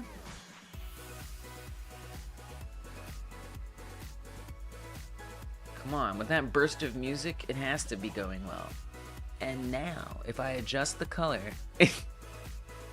it doesn't update. Why not? It made sense when the code was there, why it wasn't updating. Now I'm just confused. I mean, there is this, but it should be overriding that, because it's an override. That's its whole thing. What is this geometry material override? What? Well, there's your problem. There's another material override in here. Maybe that's how I was doing it with the code, is I was accessing the geometry instance 3D material. Wow. Okay. Now I know. With beyond a shadow of doubt, there's my pink fence. Okay. All right. So after all that confusion, I don't know if that is a cogent thing anybody was able to follow, but So I'm gonna do it again. I'm gonna do it again just so it's cogent. That's what I'm doing. So I want to make sure that all these colors match. So I made sure to export and save as a special white fence color. Pop that right in there. Now it's a nice white fence. It was already white, but the difference is we can change one and they all change. Right? If I create a new one here and I start trying to adjust this color, you can see it's only the bars that are vertical that are changing and not the horizontal ones, right? We want it to change both of them when I just change one of them, which is why I'm going to load in that white picket fence color. And now, when I change this, both the horizontal and the vertical bars change color. Excellent. Good. Further, now, on this row, where I have a particle effect with exploding things, I can make sure that this particle effect color matches the color of the fence and vice versa. So if I keep that emitting constantly here, the game goes good, Entropy. Welcome. How you been? How you been, Entropy? If I load that in here and I go to change this color, the fence in its entirety and the particles will all change simultaneously. That's what I want. It goes really well. You know, it seems like every step forward adds 2 more steps ahead, which is like fine, but yeah, I would say it's going well. I'm currently trying to build out just a level. And then along the way, you know, challenges present themselves, and I just am going in there and dealing with those challenges as they come. Oh, and then so then for the fence, I wanted to add in the particle effect explosion. So in order to make sure that it actually explodes, what I gotta do is make sure we have a degrade particle effect explosion. I'm gonna put the particle effect, I guess, at the end. So at the beginning, I want the particle effect to not be emitting. So I'm going to keyframe it not emitting. And then at the end, I'm going to keyframe it emitting. So that way it disappears and the particles explode. Okay. Let's see if that works. Still such a long way to go. But I'm building out this first level. Oh yeah, the corn. We could add some particles to the corn too. So now when I run over this fence, yeah, we get some. It's subtle, but it's there. If you can see it through the YouTube compression, there are some particles that explode out when I run over that fence. Nice. And, you know, alternatively, I could click on them and then make them go away too. Ouchies. Ouchies. Just got hit in the face by a helicopter, as one does. So this is very empty, this level. And that's kind of what I'm trying to fill out, are some of these blank areas. So then if I smack these, you can... It's still very tiny, but it's there. It's exploding into pieces. The Go-Go Gadget Arm. It is a Go-Go Gadget Arm. Yes. Yes, indeed. There's changes I want to make to it. For example, I'd love for it to swipe rather than, like, be one hit at a time. Oh, so now this fence color is changed. And actually, we could make this... We could set this one up to have a different color. This is... What level is this? This is Obstacle Replenish level. Thank you. Hey, Entropy, did you hear about the HiPipe competition? HiPipe, if you guys don't know, is an app on which you can make games for that app. That is to say, you can't export the games to another platform, but they stay on the app. Oh my gosh. Dude, first prize is $60,000. First prize is $60,000. For context, I've made about $2,000 entering competitions that HiPipe has had. They're actually game jams. And that was exciting, and that helped build this channel. I literally like built this channel in part on the money that I got from HiPipe making games for their game jams. And they've got a new one now. $60,000 for the first prize, $30,000 for second place, $10,000 for third place. The hard part is that you basically, instead of being a game jam, you have to make a game essentially go viral on their platform, which is not easy. But then what's nice about it, yeah, exactly. They've got general monetization now on HiPipe. And what's cool about that is, like, even if you lose, right? Even if you don't get first, second, third place, you can, in theory, still get a game good enough that you could get monetization off of it, which is awesome. Oh, also the other thing about this is that it's on your phone. I don't really super recommend people go out of their way to learn this, but it's something that I found very valuable financially and kind of fun, and it was like intuitive to me, and it's like visual scripting. So I don't really recommend you go out of your way to learn it or anything. But I enjoyed using it, and I started just making a little game. It's fun. It's fun. Think of it as a game where you make games, and you can get some money. You can get some money, but basically your game has to just be absurdly popular. But yeah, the monetization features are not bad. One of the games that I made for a past jam is, I like how I was just doing what this robot is doing. One of the games I made for a past jam, which I don't even know if they have good web support anymore. I couldn't even like find the desktop app, if I'm being honest. I didn't even know where it was. This one, Titanic Defense Team. This one is at level 4. It needs 6 more levels to qualify for monetization. This is my most popular game that I've made on there. There's no way this plays well on the browser, right? It's supposed to be for a mobile app. You'll probably make something. I mean, it's some cheddar. Yeah, and here's the thing, is they also have like some better, you know, I need to mute it actually. They have some better like ways to find new games.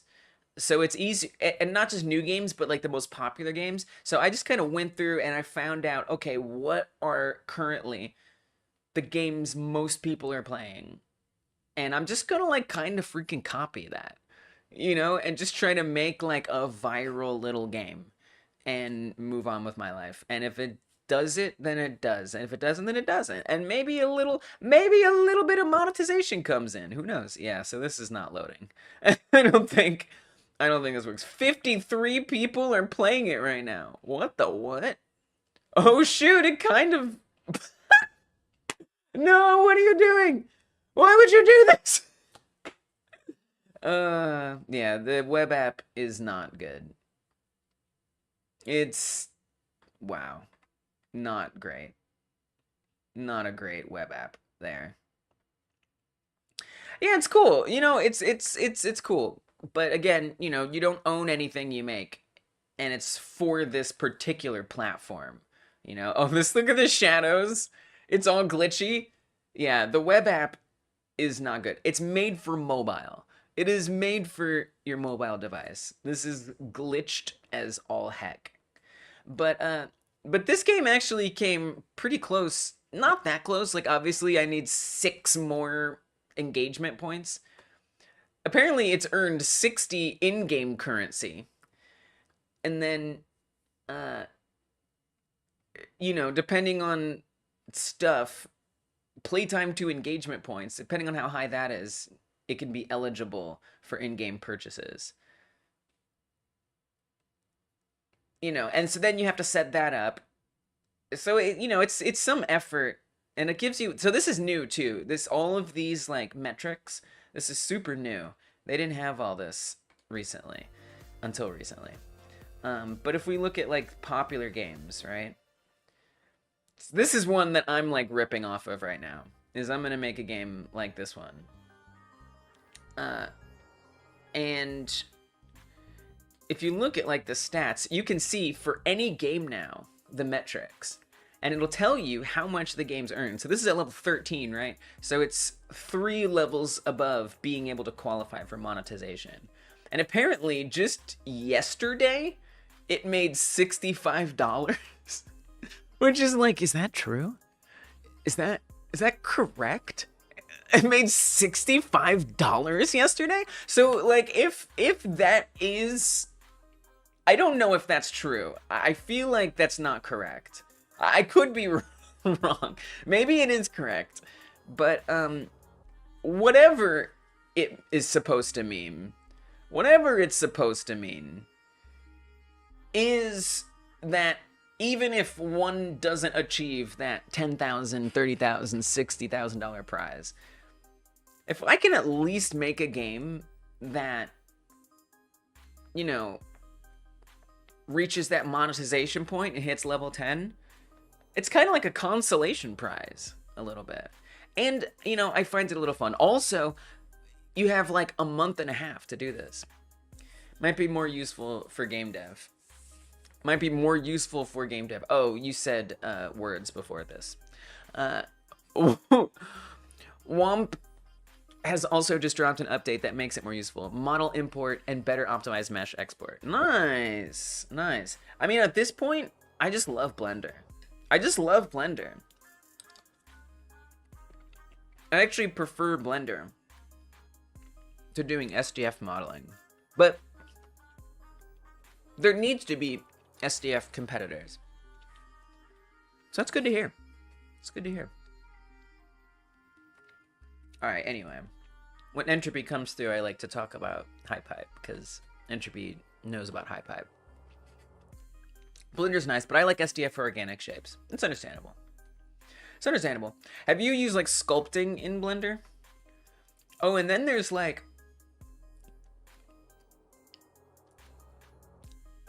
what are they? Not geoshapes. Is that what I'm thinking of? I'm not trying to sell you on it. I don't mean to. Metaballs.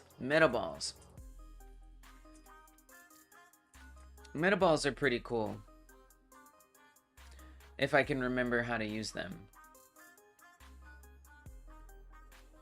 But I think you can, like... Yeah... So you can get them to squish together a little bit. And then you can smooth this so it doesn't look like it currently does. With a little bit of polygons. I don't remember how to smooth them. They're special.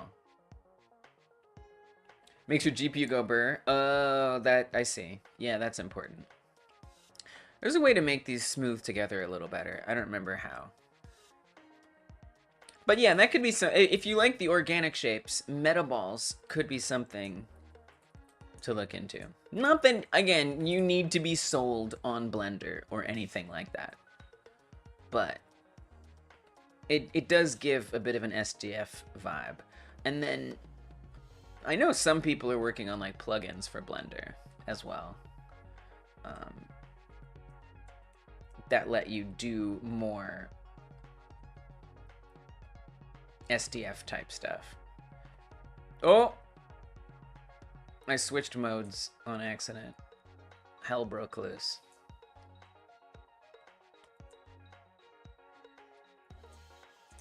I'm just pressing all the wrong keys right now. Okay, there we go. You can see it like kind of squishes a bit. Dun, dun, dun, dun, dun. From what I've heard, game dev is probably something like 80% marketing. Yeah.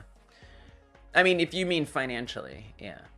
You have a solid foundation for marketing based on your channel if you keep building it. Oh, yeah, thanks for saying that. That's potentially true. That's potentially true. And I do plan on keep building it, making videos more than just live streams.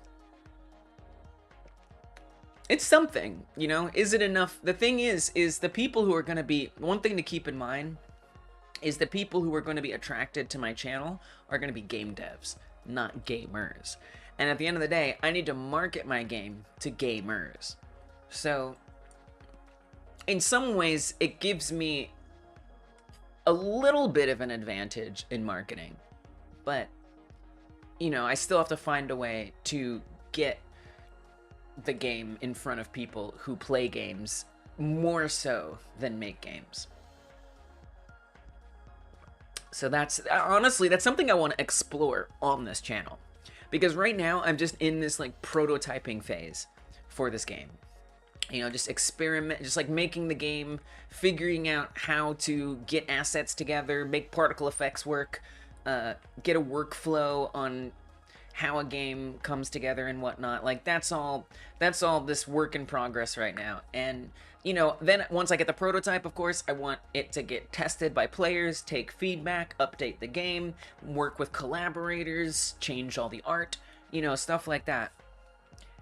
And then somewhere in that mix, probably certainly, as soon as this prototype is done and it's put out on itch and people can play it for free, that's when I'll start looking into marketing and figuring out how to, like, you know, raise money for making a game. And I want to cover that here. Just like I'm here live streaming myself building the game, I'm gonna start live streaming myself researching and figuring out and practicing marketing stuff so we can learn all that together and whatnot. So yeah, very much something. If I don't live stream it, I'll make videos. But yeah, very much something that I want to think about. If you've heard of Mrs. he's a successful Godot dev. Pretty sure he leveraged his YouTube channel. Yeah, Mrs. is very successful. Absolutely. Definitely heard of Mrs. And yeah, that's one thing to study, right? Is how other YouTube game developers have leveraged that to their advantage. You know, Mrs. is on a level of success that I am nowhere near. But or this channel is nowhere near. And I don't know that I could make content like they make. But I'm sure, you know, they still had to deal with similar issues of not necessarily marketing to gamers. But, you know, if you build up a channel that, and you have, really, I feel like it's more the experience of having a channel than it is having a channel that is experienced. I don't know if that made sense. Oh, the camera's, oh no, because the camera is in a different place. Now the score dunk doesn't come down as far. Oops. I kind of broke that. Gotta start somewhere. That's true. But, you know, if you have experience making videos and building channels on YouTube, I think that serves you more than necessarily having a big channel. So that way you know how to market stuff. Oh, shoot. I saw the little visual glitch on there. I thought we fixed that. Dang. Maybe those pieces are just far apart. Wow, I bet even the camera position affects that. Man, making a game is so hard. There's so many things I think about. What's up, Vince Cully? I'm doing it! I'm doing it! Whoa! What is happening? Yeah. Yeah, you're not wrong. Welcome, Vince. Good to see you.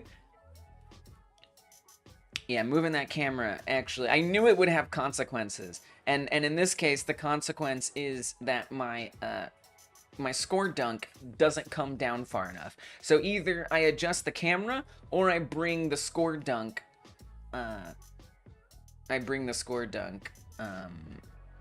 down more. Which luckily we did base the position on code a little bit, but only if it's not visible on screen. So I just kind of have to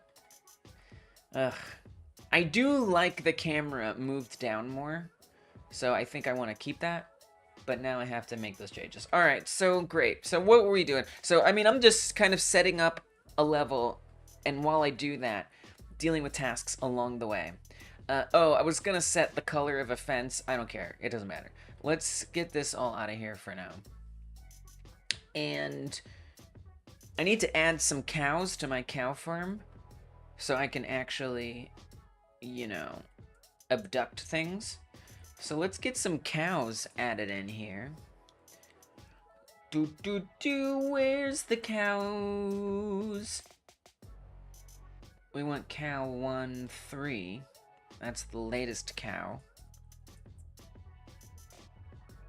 And they can just be around. We don't have to think too hard.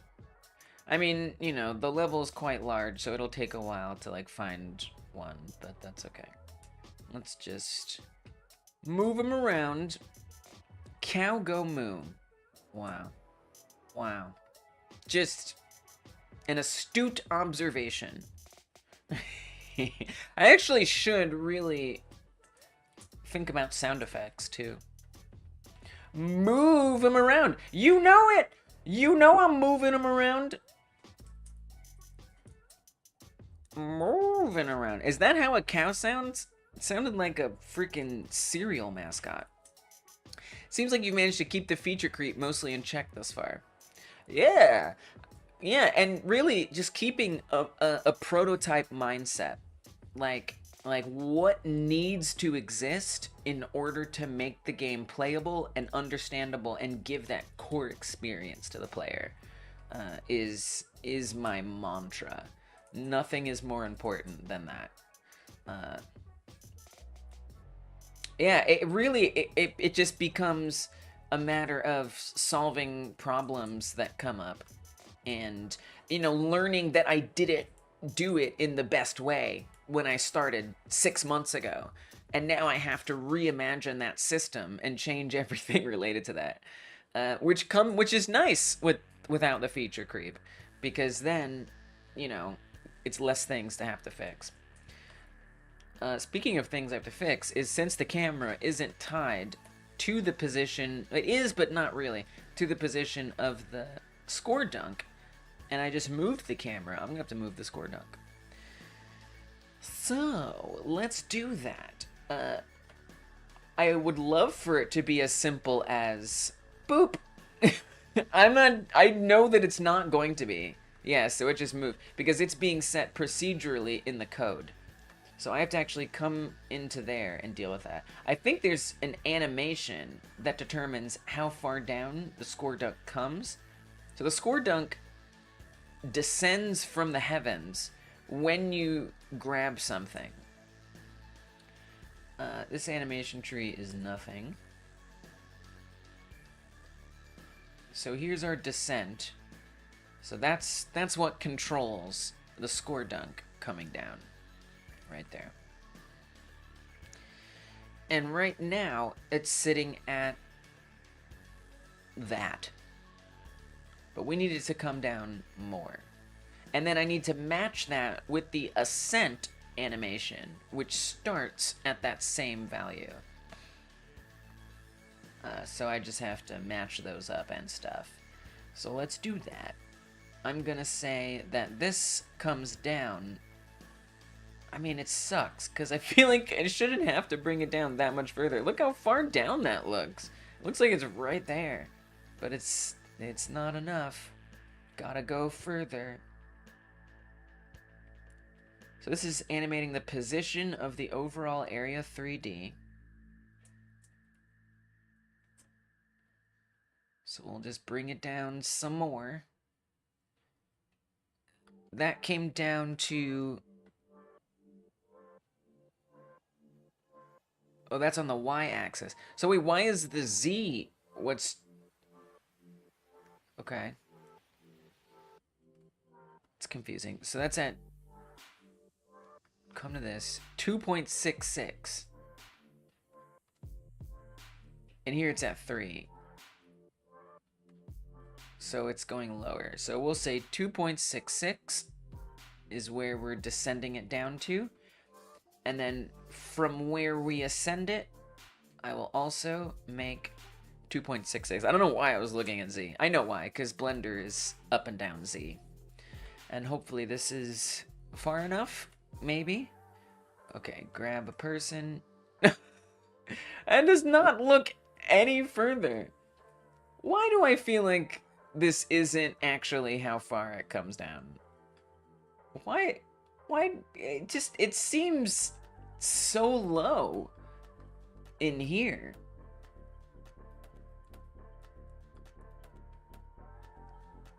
I'm confused. I'm a little confused. Okay, I'll make it even further. Let's make it 2. Something ridiculous. Like, very far down. Come to Ascent. I guess it's good to get some experience on how this was set up. It's kind of wild cutting through, like, so many different aspects of the game. That is not lower. That is no lower. Why? What's controlling it? So let me go to the code. We gotta go to the code. Am I even using those? I'm not. Wait, maybe I am. Hold on. No, the ascent animation isn't even... That's old. The ascent and descent animations are old. Well, then you need to delete them. We're just putting the positions are in code. Oh, for criminies out loud, crabbity wabbity dab dab. It's right here, or something. Dunk 2D position, 580 by 150. That's gotta be it. I don't know what that means. Okay, I'm gonna delete those so I don't make this is important refactoring actually. You know, having stuff left behind that seems like it works and then it doesn't matter. Oh wait, look, this isn't being used either. This isn't being used at all. It's commenting out. Nope, not there. Dunk Y offset. Oh, 6.1 float. Okay, is this being used? We gotta get rid of some stuff. Okay, this is it. This is what it is. Okay, it's time to clean this up now. Now is the time this gets cleaned up. So we got a whole thing we don't need in here. This, what was it called? Dunk 2D position? I mean, I guess I should double check and make sure it's not being used somewhere else. It's not. It's not. Beautiful mouse position based transparency code. Oh, right. I remember we implemented that, and what it would do is if the cursor hovered over the score dunk, it would become semi-transparent.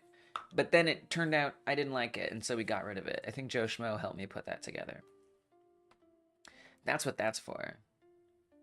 Which I feel like we could even re-implement that for funsies. Like, okay, I could leave it, but as you saw, it confused me. Yeah, see? It like, as we get closer, it fades out. As we get further away, it gets darker. So it works. I'll leave it for now, but what I will do is I'll make sure I also comment this out. So I'm gonna say,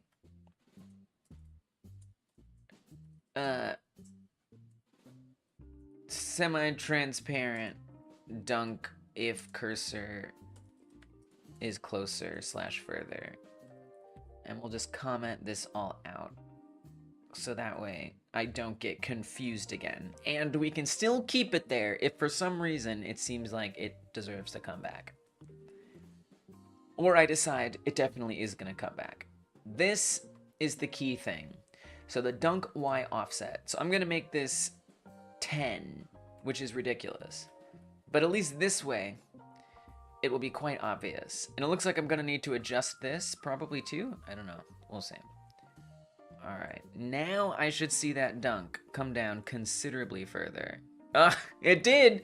Well, it went up considerably further. So that number needs to be low. That makes sense. Okay, so let's say 4.1. What does that do? What does that do? It's coming down a little too far, too soon. We want it to come down after we grab it, not before we grab it. Okay, there, it's creeping in there. So let's do 5.5 4. I don't know, something. Just a little nudge here, a little nudge there. We could easily... No, we can't actually make this an export because it's a constant.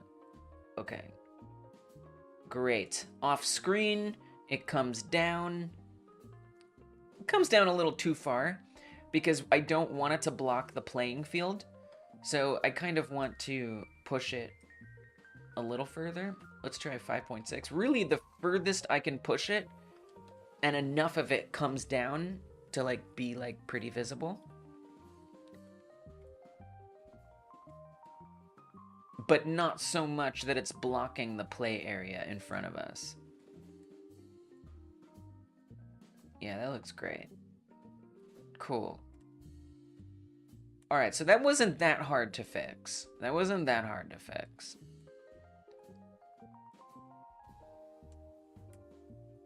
And I'm glad I got to refamiliarize myself. I actually really enjoy getting to do like a variety of tasks because it like reaffirms my confidence that this project and the code is not completely chaotic mess that I can never get back to again. Because everything is so interconnected. Am I bugging or is it less transparent? Did I comment out a transparency thing that I actually want to keep? Maybe I'm bugging on that. I don't think... opacity... No, it's not being used anywhere. Okay. That's okay, we can always fix that later. Not so sure I'll be participating in Friday's jam. I'm stuck at a point and think I need to take a break. That's a good thing to notice. I won't give up. That's not my style. But it is bugging me a bit and I don't want to burn out. Yes, don't burn out. Don't burn out. And you know, I appreciate you sharing. And if you share, I love that. I want to hear about your journey.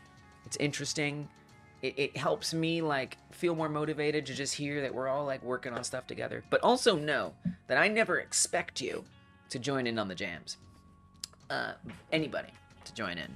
But they do. Y'all do keep coming. Every Friday, 6 p.m. Eastern, we do a 1-hour game jam on this channel. Join using any engine you want as long as I can play the game in a browser.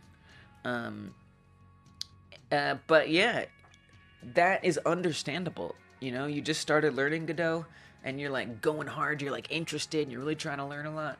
You know, trying to like do a 1-hour jam could be really stressful. Yeah, that makes sense. That makes sense. No pressure. Yeah, being careful about burnout is so important. Alright, so now that that's fixed, what the heck am I doing? We got a particle effect on the fence. Overall, I wanted to do a texture thing on the level.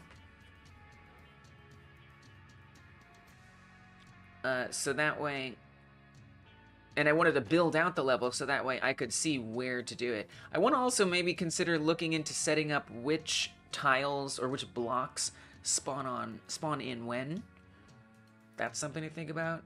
Controlling the helicopter spawns more would be nice. The helicopters aren't supposed to spawn in on this level, for example. The truck needs to be set up. It doesn't do anything.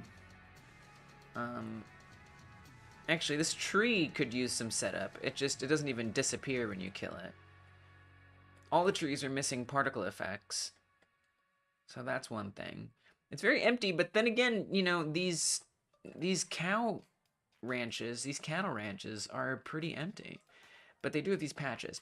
So I feel like the design is okay. I think I want to move the right side over a bit more. Let me come at it from the center so I can just really see if it is inviting the player well. Yeah, so I mean, this is a little more accessible. It's still kind of far away. I still kind of would like everything to just be closer.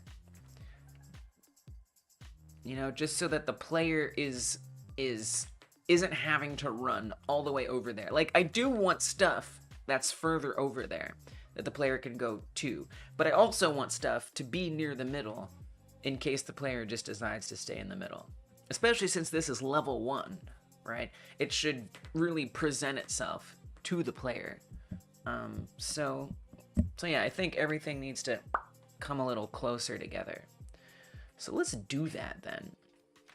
And then hopefully I can do that texture thing that I started setting up earlier. Someday, one day. I'm certainly not getting further from that goal. Right? Okay. But we don't want it right in the middle. Although, again, that brings me to wanting to have some control over how those things spawn in. So I just don't know. That's a whole coding journey that I would love to go on, but it's gonna change the vibe of the task today considerably. Okay, we're not gonna move it locally because it's chaos. Oh, let me get the barn in there as well. Oh, and now all the cows. I have to grab all the cows too. Oi, oi, oi. Clicking all the cows. Clicking every cow. That's a lot of cows. Okay, we got everything. Here's the truck. Let me get the truck too. Let me get the truck too. I wish I could nest these in a node. But if I were to nest them in a node, some of the code that's been set up isn't gonna work. So I kind of have to have it just chaos in the scene tree. Okay, so we're scooching this over, but we do not particularly want it to be right in the way of the player. I kind of want it to be right in the way of the player. But technically, that's gonna lead to some issues. Well, but it doesn't, but the fence doesn't hurt anymore. Remember? We set the fence not to hurt. But then again, if you want it to be centered, you don't want the fences to be touching. So let's just do it like that. I wish I could just group all these nodes, and if I click on one, they all get selected. That would be awesome. But they could all still be in the same tree. Even if I could just like add like a highlight to them all so I know which ones to click on. That would just be so nice. All right, it's fine. It's asking for too much, I know.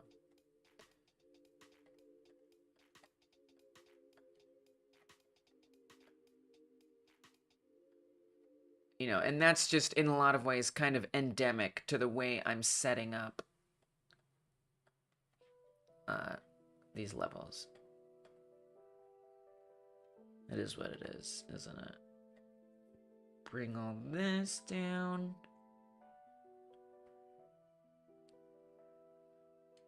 And then I'll get that barn. That should be pretty much everything over here. This one's a lot easier to grab and move.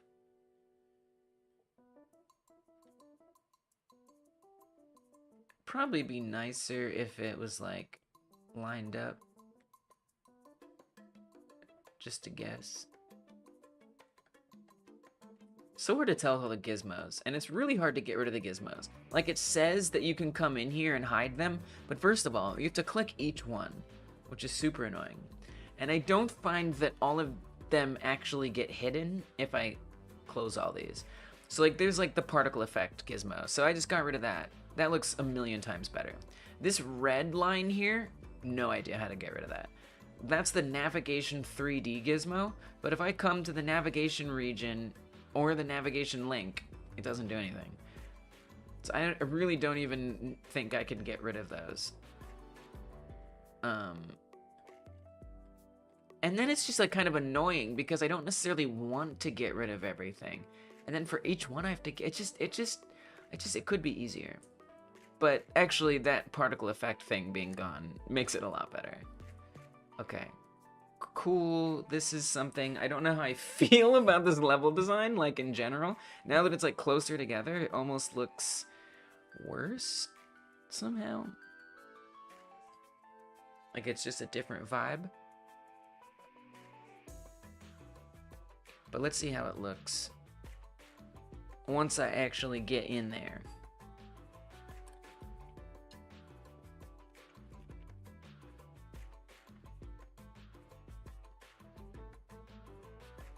I mean, it definitely presents itself better to the player.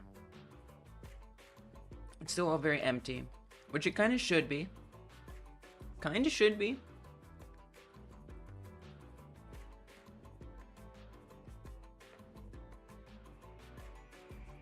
Alright, you got your cows you can abduct.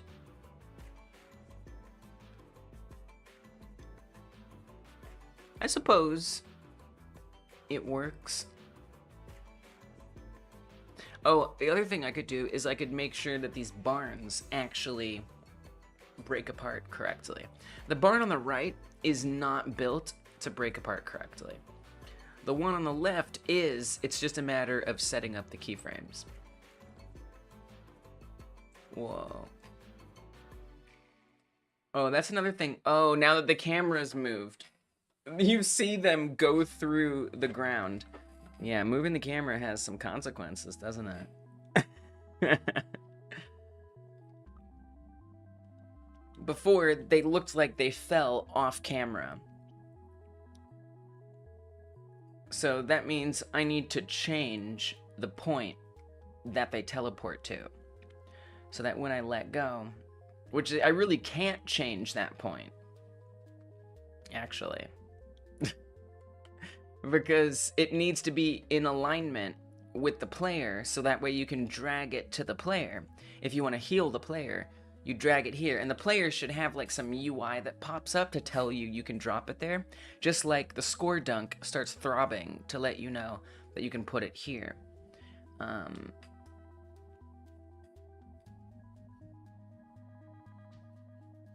Yeah, moving that camera has some consequences, because now when I let go, it just like disappears through the ground.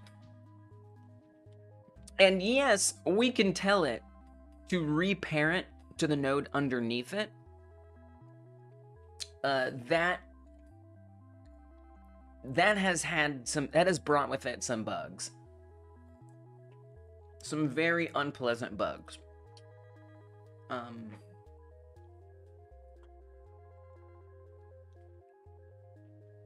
But I want it to just not be a question. What happened? What happened to those things that you dropped?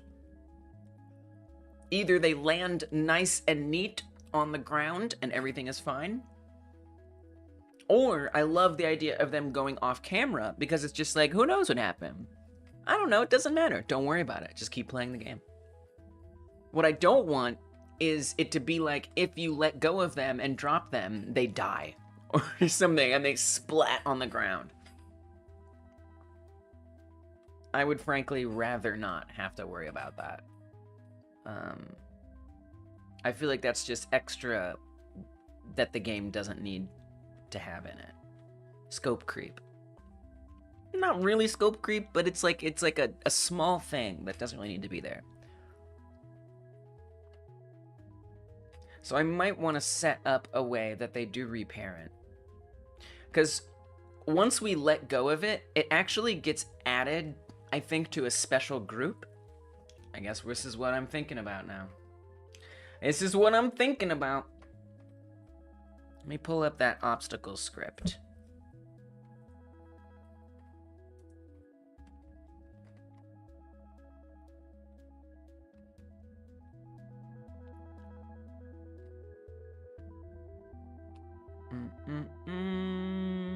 Let me just say add. Wait, where is that? Is that in here?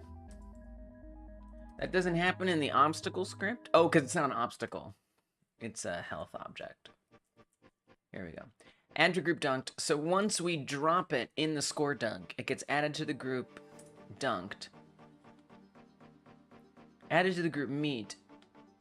No, wait, doesn't it get added somewhere else? Let me search the whole project. Add to group. Meet dunked. Oh, I guess not. So that would be an option, is we could say that once it's been grabbed and then released, it gets added to like a, you know, been released group. And if it's in that group, then allow it to potentially be either reparented or it, I mean, the thing about it splatting when it hits the ground is then we have to have different states, right? Or something like either you dropped it from too high and it needs to know that it fell from too high, and then it dies if it hits the ground, which is important for gameplay because there's a karma system. If you kill innocent things, you are penalized for that.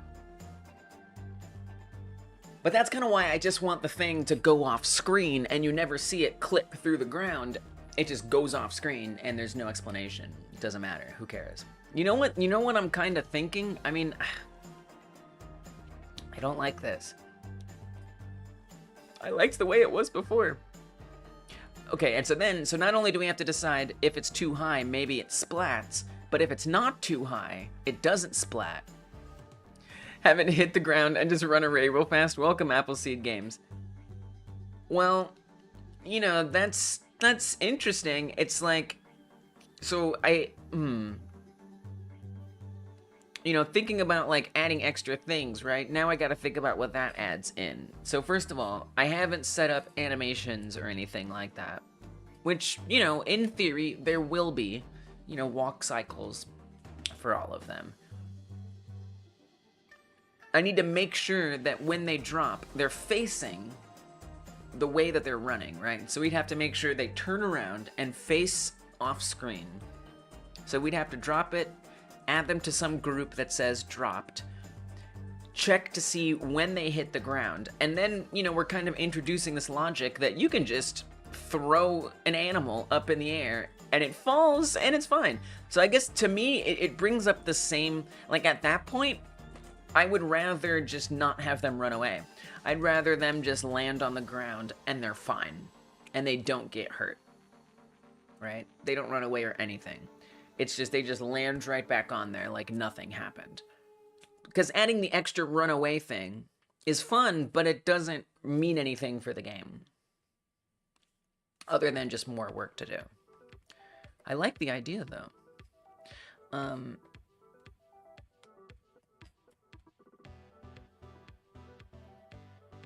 So, I mean, probably the most sense is made to just let go of the fact that, I don't know, it bothers me that, like, you can kill things and attack things and, but if you pick them up and throw them and they land, they're fine.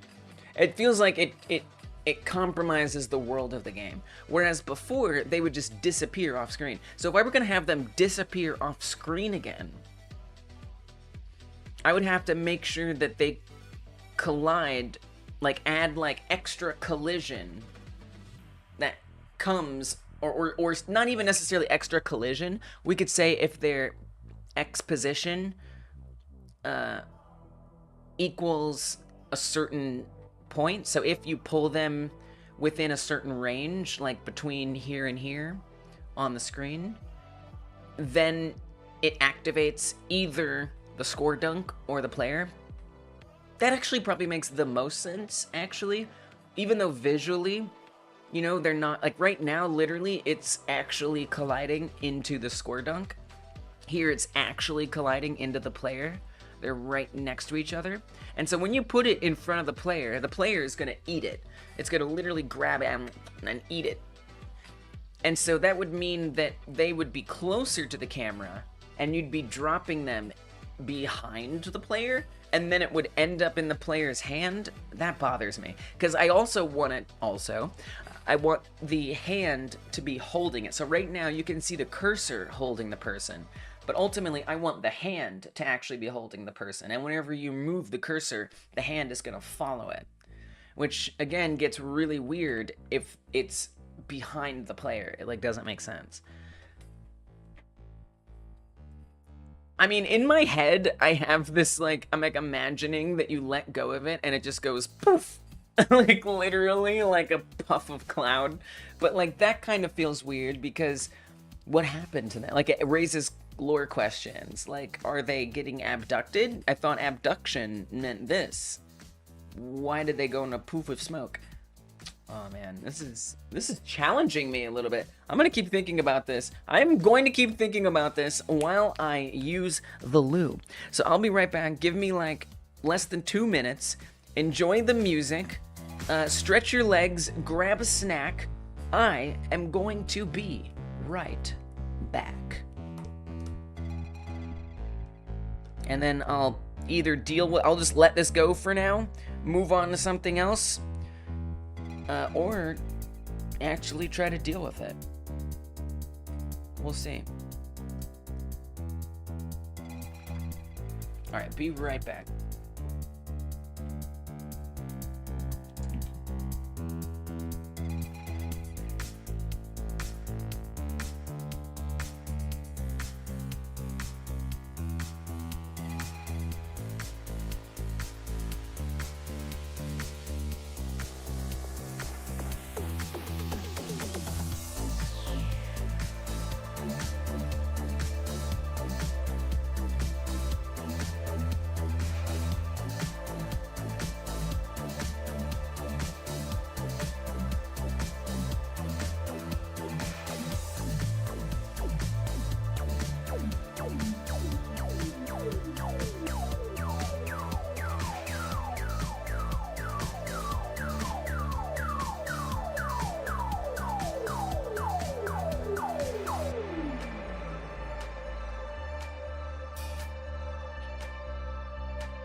All right.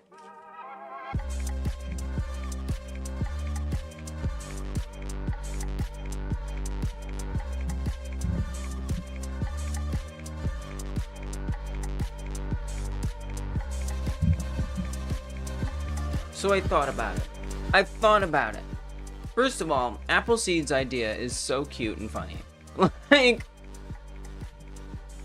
that would be really, and like they get like a little exclamation point above their head, like like they're terrified. I actually think that's really, really funny. I wish you never suggested it because it's gonna be more effort to figure it out. But you know, it might become obvious at some point. But it's such a good idea, and I think it actually makes sense. So because here's what I decided. I think I should set it up, and a part of me can't believe I'm saying it. But I think the most challenging option is the right option, which is that if I drop it from a high height, yep, it kills them. If I drop it from low down, it doesn't. And they land on there, and then they get deleted when the block goes past. This did bring up some bugs before, but I'm gonna try to set it up in a new way that hopefully won't have bugs. And today, right now, I'm not gonna worry about the running away part. I'm not gonna worry about the if it's too high, it kills them part. I'm just gonna set it up so when you drop them, they land on the block. And then they get killed, they die, once they get past a certain point.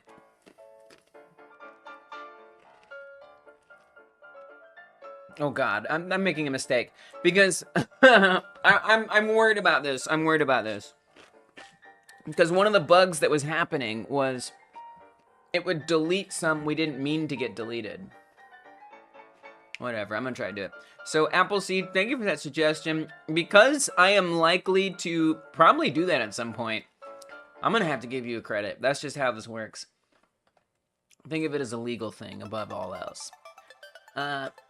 Appleseed Games, we're gonna say game concepts. Credit. And then on my hack and plan, I will note this down. So this is like grabbing stuff. Yeah. Yeah, I like to keep track of everybody who contributes. You know, because this version of the game, I'm not gonna monetize. I'm gonna have this be for free on itch.io. And then someday I'm gonna remake it. And then I will monetize that. But you guys help me so much in so many ways. I just want to keep track. So it's like, no one can be like, you didn't credit me on this game and you owe me money. It's like, actually, I did credit you, and because I'm gonna make sure I write everything up in a way that means you don't get owed any money. Unless you do. Unless you're somebody who, is a close collaborator. But that's way down the line. It's me being hyper vigilant. But then on the other hand, I like also just seeing all the contributions people make. And it kind of functions as like secondarily like a leaderboard in a way. I mean, literally, keeping track of the numbers. It doesn't always sort properly, but in theory, it sorts. It's supposed to sort. It sometimes works, right?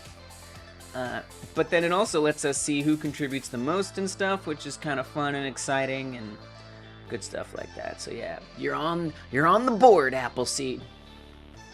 Okay, so I'm gonna add this in the design model on my hack and plan, which is a project manager for game developers. Overview, gameplay, story, characters, levels, business, art, HUD UI, music, technical. I guess gameplay. Obstacle types, grabbing, ability copying, health bars. We're gonna put that in grabbing. Action prioritization, UI for applying, area of reach. Let's say dropped things. Dropped things. And the idea is, or we're gonna be specific, dropped creatures. Or let's say this, we'll say dropped things. For creatures, the height determines whether it dies or survives. The height dropped determines whether it dies or survives, thus impacting karma. The worst part about that, I mean, not that bad, but, we gotta think of, if it's dropped above, like, a building or something, it has to know that it was dropped above a building, and that makes it okay, and not dead. Obviously we just do, like, a raycast or whatever, but it's still some work. But this is for down the line, that's why we're typing it in here. And maybe someday I decide, you know what, we don't need that. But that's why we write it down.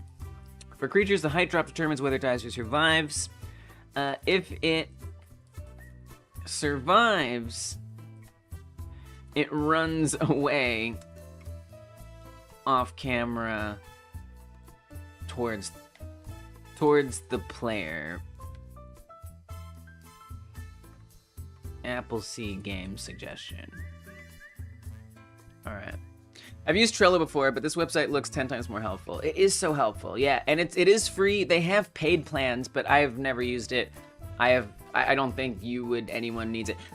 Really, what the paid plans are for are like small studios. But yeah, Hack and Plan is awesome. I definitely recommend it. And you know, it just has stuff it's more relevant to making games, but yet you get all the same features. You know, it's missing some things that would be nice, like a public page, right? So I can't make a public page that people could go to and see. But you know, personally, I don't need that feature, so it's fine. But in terms of just keeping track, it's really, really helpful. And then, you know, you can set milestones and things. It has a wonderful little tracker here, so we can say how long something took, how long we thought it would take, how long it actually took, and things like that. And then it will create these nice progress bars for like where you're at in your progress, how long you've been working on it. If you're working with multiple people, which is totally doable, it'll tell you who did what, and you can leave comments with tagging different people and stuff. I find it really, really useful for sure. It'd be kind of cartoony, but I'm just thinking maybe a simple way to do it would be for the cow to bounce off screen if you drop from too high. I would think you could do it just animation. Right, well that kind of gives the same, like, I mean, yes, I like it. It's as like a general idea.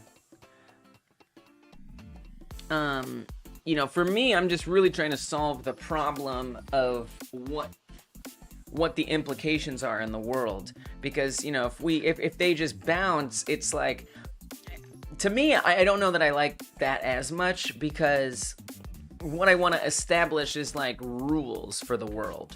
And in this world, you know, if you smack a house, parts fly off and it breaks in pieces, right? If you step on a person, you'll kill them. And so, you know, but then suddenly the ground is bouncy. Like, and so now it's cartoony, but I feel like even in a cartoon, you'd want there to be consistency in what the world is supposed to be like.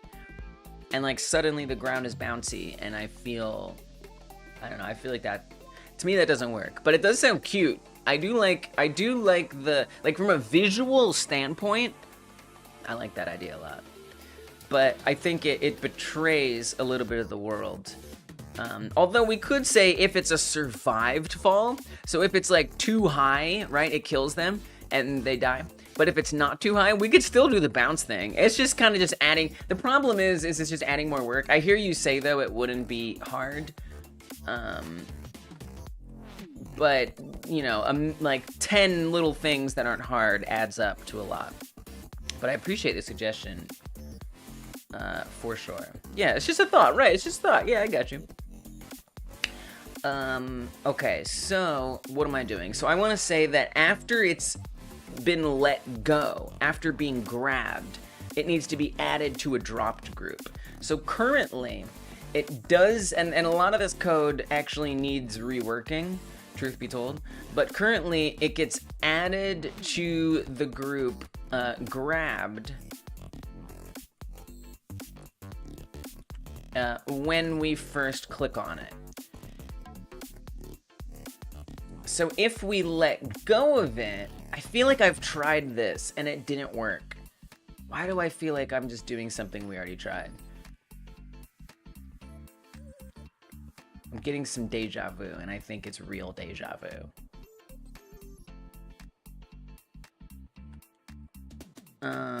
Do we have a yeah, because I got rid of that because I think it was causing problems.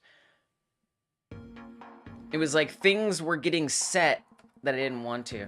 So let me come to the process function, wherever that is. There one in here? Is there not a process function in here? Jeez. Oh, this is obstacle. I keep looking at obstacle. These are meat objects. That is a different script. I need to go to the right place here. Okay, here we go. If is input action just released, So we want to say, if it's been released and, right, has been grabbed goes to false. Let's say this. I'm going to say, if is in group, because it should, I don't think it gets removed from the group grabbed. Does it? I think once it's in grabbed, it's in grabbed.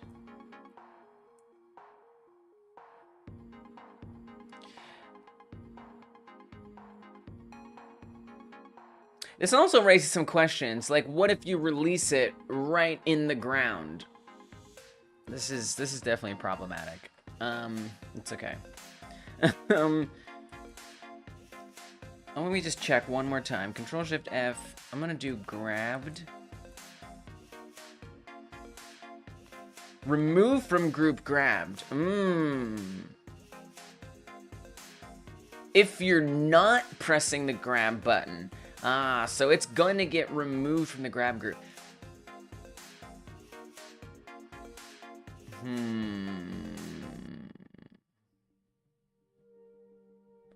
The only time we're checking if it's in the group grabbed... Oh no, we're checking it here too. That's the one I just made. If it's in the group grabbed and it has not been grabbed, run the function has been grabbed. What? Oh, I see. And then set it to true. Gotcha. And what does that do? This is getting messy. Ay, ay, ay. I don't feel good about this. I don't feel good about this. This is messy stuff. Has been grabbed. Grab emit. So this is when actually oops. This is when actually teleports it to the cursor here.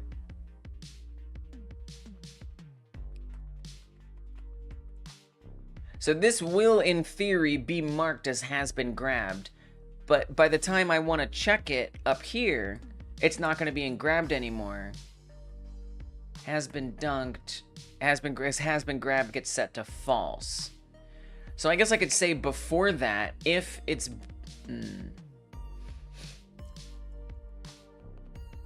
But it's also like, why do it if it's just released? I mean, the physics... This is confusing. Right, so here we remove it if we're not pressing the cursor or the grab button down.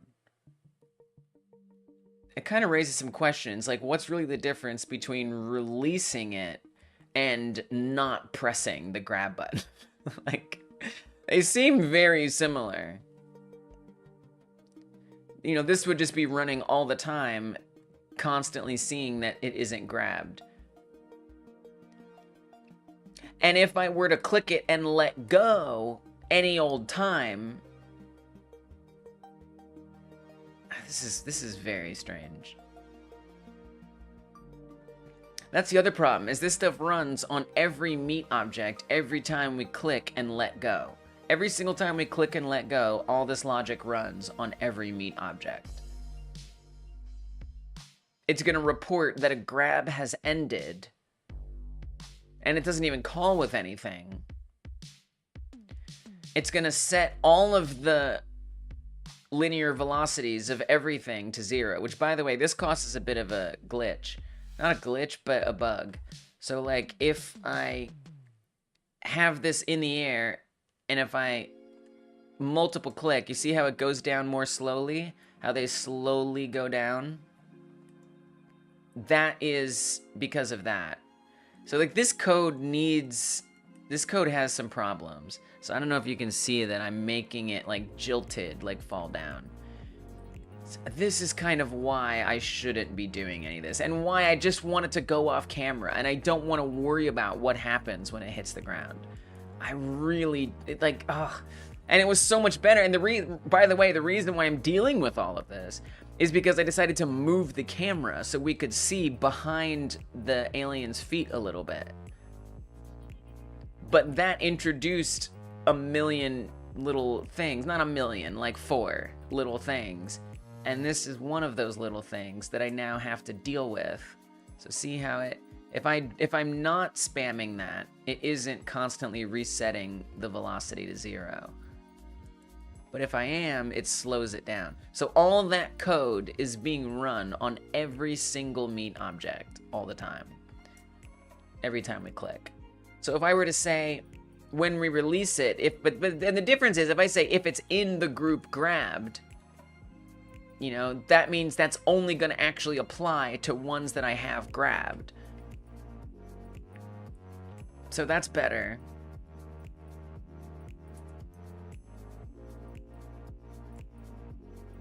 That's better.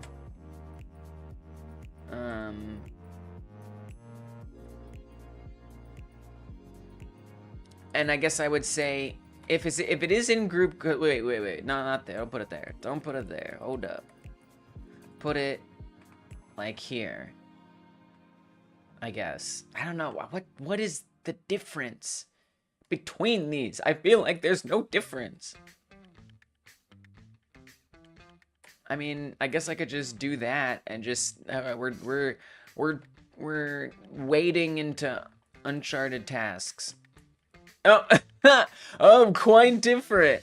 Quite a different result there, I would say. Wow.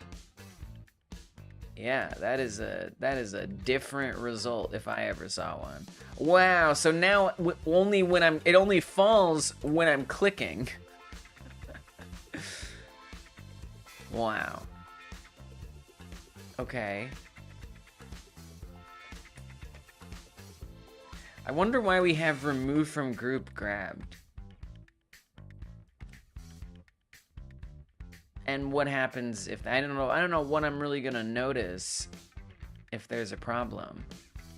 I mean, I think everything's gonna pretty much be the same.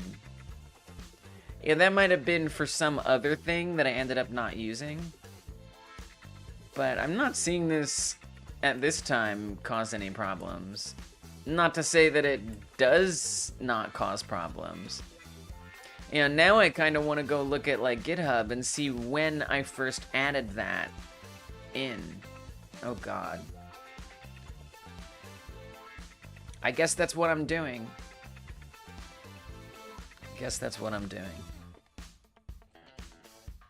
Okay then, here we go. That's gonna be, I don't know where that is. Is that on scripts? Yes. So I need to go look when that got added in. Not exactly sure the best way to search for that. History.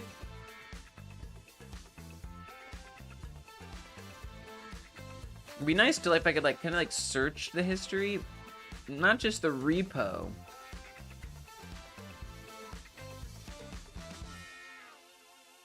Not input. Just search that.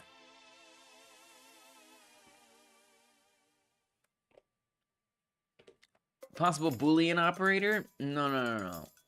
Don't worry about that. Thanks, GitHub.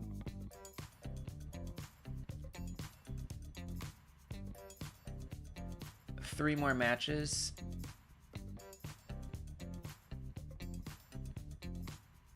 Yes, this isn't showing me the history of it, which is kind of what I wanted.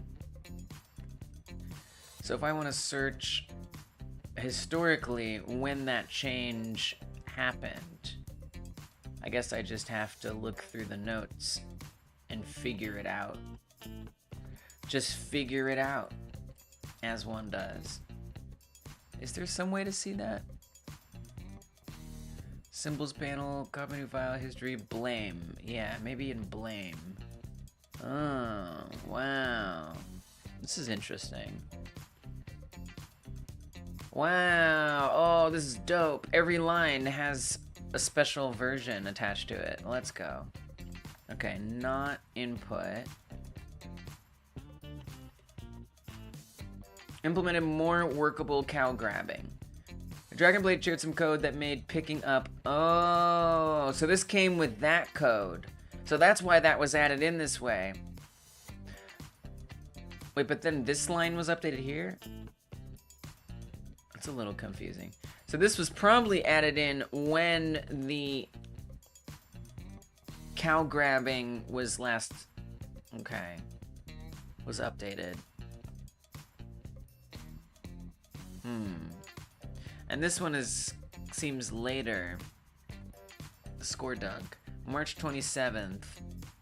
It's interesting that this one, so a week later, this one line was added. What was this then? All right, let's look at it.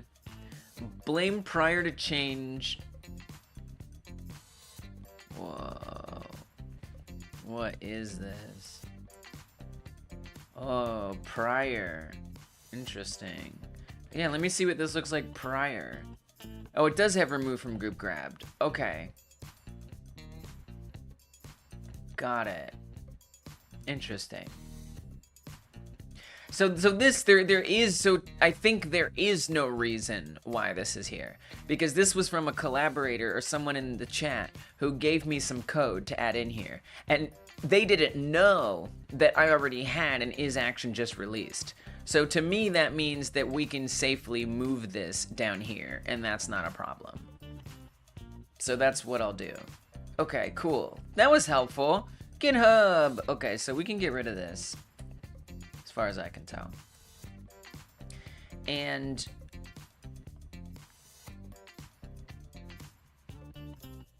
oh, I don't want an equals up there. And then here, I'm gonna add in if is action just released grab and it's in the group grabbed. Before removing it from the group grabbed, add to group dropped. I presume, I remember ever doing this, but it looks like it's not there, so. Okay, cool, add to group dropped. So as something that's dropped, we can maybe deal with a raycast that can appear on it. So if I open up, for example, a cow, we do still have a raycast on here. Right there. It's currently not enabled. So I need to actually figure out what it does. The only reason I would have turned that off is because removing it caused some kind of problem. So let's see where that is set up. On ready variable, detect surface, raycast surface, detect. So let's see all the places, detect surface. If, okay, so this is saying, if is in group grabbed, and that's under the physics process. So every frame, it's checking every physics frame. If it's in the group grabbed, or if it hasn't been grabbed, so that's else, if it hasn't been grabbed and it's colliding with a surface parent to that surface, we actually want to modify this a bit. Not just if it's colliding, but also if is in group dropped and detect surface is colliding. And if that surface that it detects is not already its actual parent, reparent it to the surface that it detects. I mean, it certainly sounds like it would work, but, you know, this was causing problems otherwise. So before I put this raycast into effect, let me make sure this isn't doing something else. That's all. That's the only place. Okay. All right, I'm a little nervous about it. Let's enable the raycast. Because what ended up happening was that it introduced some, first of all, it introduced like a game-breaking bug. And then sometimes cows would just fall off the level, which was like a bad thing. And it would in part lead to those issues that caused the like fatal error for the game. So I just have to be a little bit careful. Let me play the next 50 songs. We must be getting through the stream. Time really do be ticking. And I still am working on that texture. I still haven't done that texture thing. Because one thing leads to another. All right. that you didn't expect to be led to. All right, let's see what happens. So what should happen is when I drop the thing, it should just land on the ground and keep moving. It did not. It fell through the ground. Interestingly, it's saying, so down here in the bottom, we have a couple messages that print. We have meet object deleted by Y or meet object deleted by Z. Meet object deleted by Z means that when the camera gets past a certain point, or when the object, that's very confusing. That's very confusing. So like if I drop something on here and it keeps moving back here, then it's going to get deleted once it's off camera. Once it goes off the screen, it's going to get deleted. That's what deleted by Z means.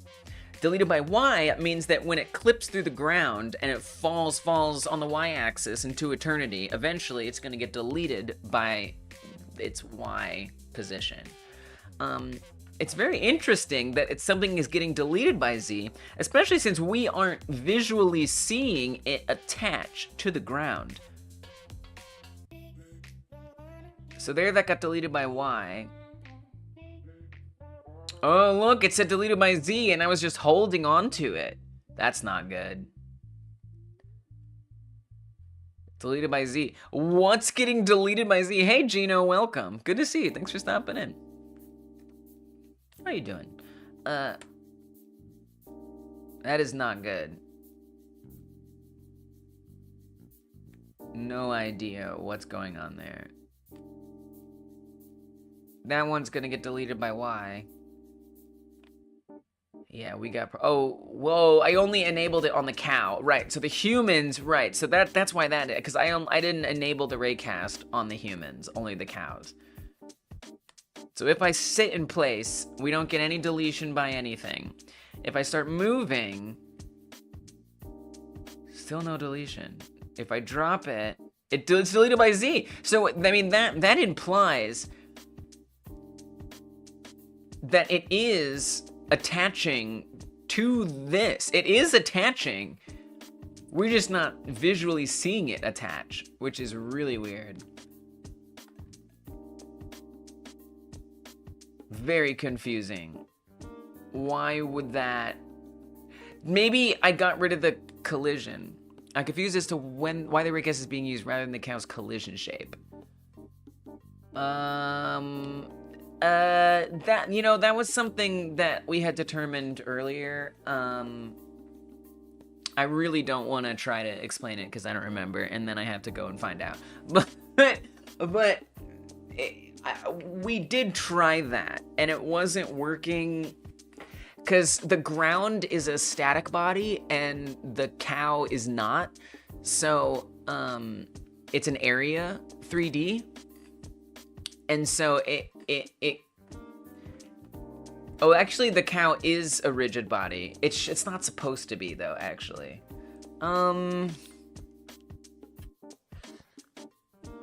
There was a reason. I really don't even want to think about why. I'm sorry. I've been doing good. Have been working on my new horror game for basically the entire day. That's exciting. That's exciting. Take a break. Take a break. You've earned it. Must be a fun project to work on. I'm doing pretty well. I'm doing pretty well. You know, I set out to just work on a level for the game and let that lead me to different tasks. And to different tasks it has led me. And so, you know, I'm good. I'm a little tired today, but I'm doing good. I'll sip my tea on that thought. But I'm doing well. You know, I get to do what I love. I get to be chilling here, working on games, chatting with y'all. So yeah, in that sense, I'm doing great. Thanks for asking.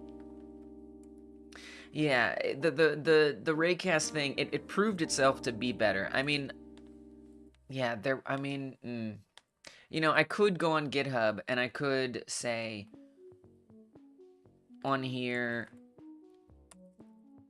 let's say detect surface or whatever it is. Or we'll say, oh, this is back here. This was named something different. We're in the past. Detect surface When did this first get added in here? Go to that version. Not there, please.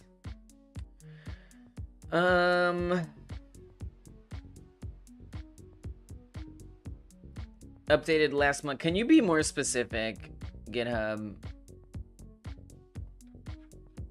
Does Godot not have collision detection? It does have collision detection. It does. It absolutely does. Yep, it does. I hear you. I don't think the raycast thing is relevant to the current bug. It's definitely not. I just like I want to answer it for you. Yeah, it super does, Appleseed. I don't remember. That was definitely something that I tried to set up, but it wasn't working right, and the raycast worked right away. So it turned out to be the better option. And I just, I could, so what I can do is I can look to see what does this plus do? Oh. I could go back. I keep seeing this game on your stream, but I never know what the game is about. Is it like a Godzilla runner or something? Kind of. Yeah, it's got kaiju vibes. Yeah, so the game is, you are an alien who is invading planet Earth. You're among many aliens who are invading planet Earth. And, yeah, there was some reason. I mean, I feel like the main reason is it was overcomplicating things, and it wasn't working right. That's about as much as I remember. You're invading Earth, and the reason why you're invading Earth, on your home planet, the aliens actually look like, well, they start out as their organisms as just heads. And then on their planet are these space pearls, or these wind pearls. Yeah, there's lore. There's some lore. There are these wind pearls that are created by opposing winds in their sky.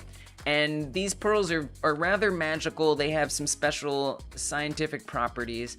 And these head creatures, they do what they do, which is put their mouth on it, and they secrete a special saliva on that pearl that allows them to morph their body or their head into that pearl as a part of their body. So now they have this magic special pearl in their body, and their organs are kind of in there, and it's a special, strong, indestructible pearl.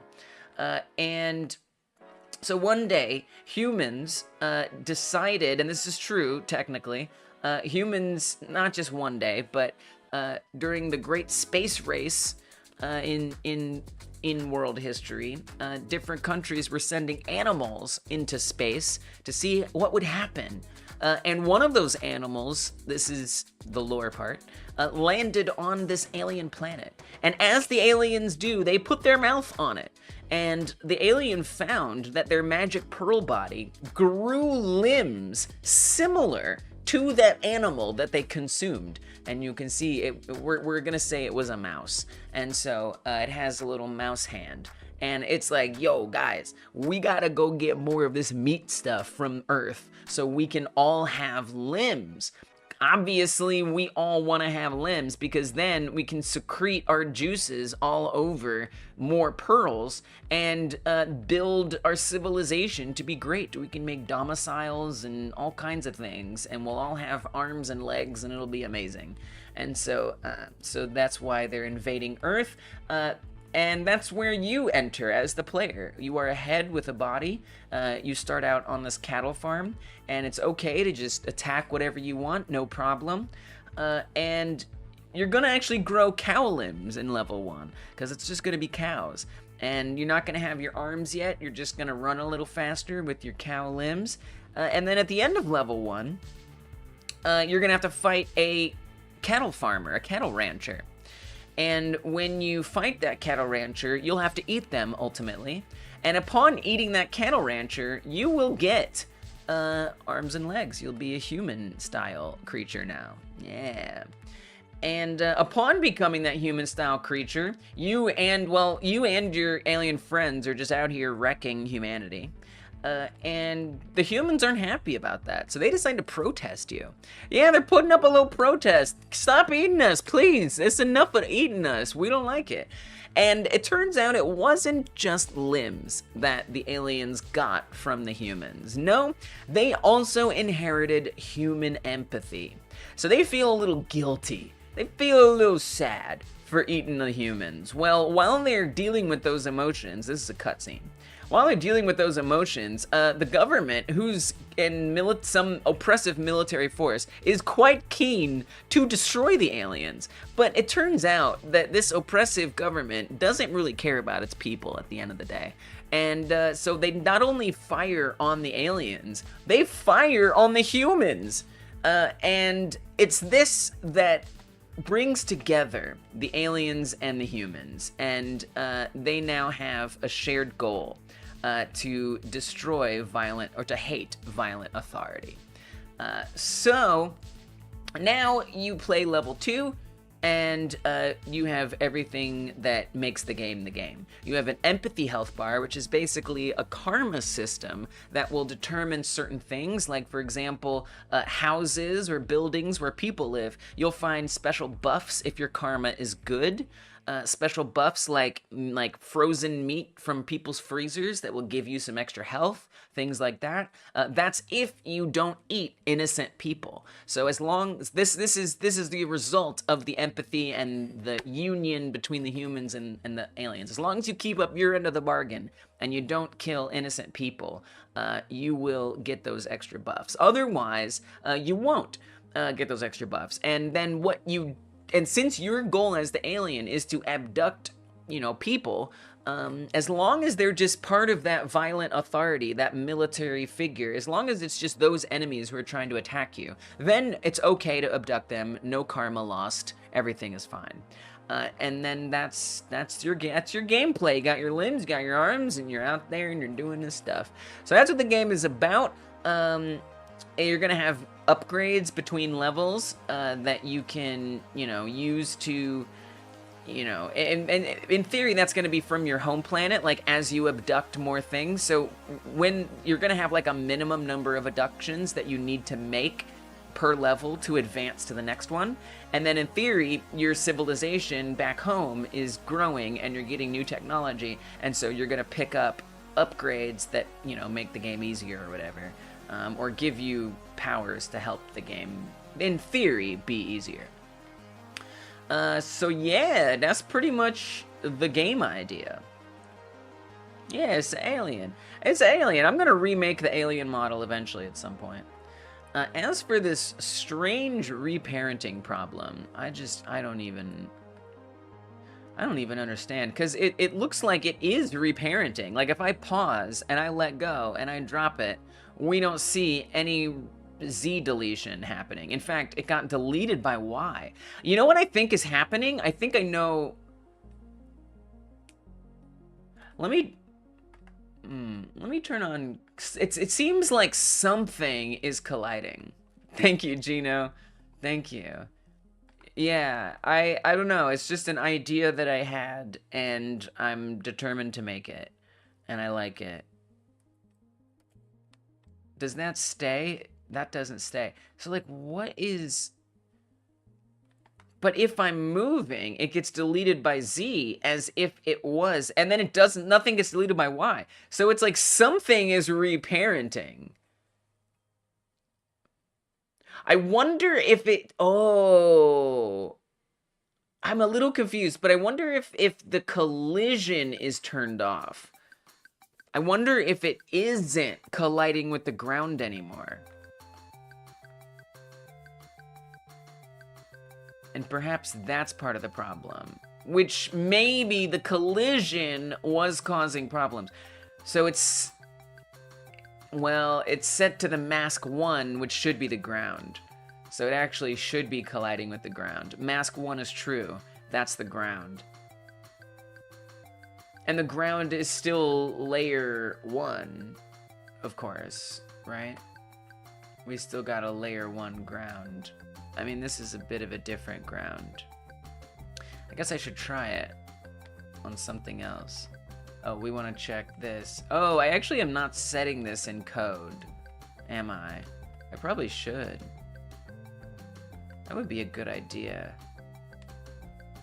I should do that. Let me do that. I'm gonna say @onReady variable ground equals. I'm gonna make this access as unique name because these are actually a little different than some of the other terrain blocks. Access as unique name. Drag this in here. Oh, really? That's just dot? I didn't think so. Okay. I was like, I don't think that's what it's called. Okay, good. And in the ready function, I want to say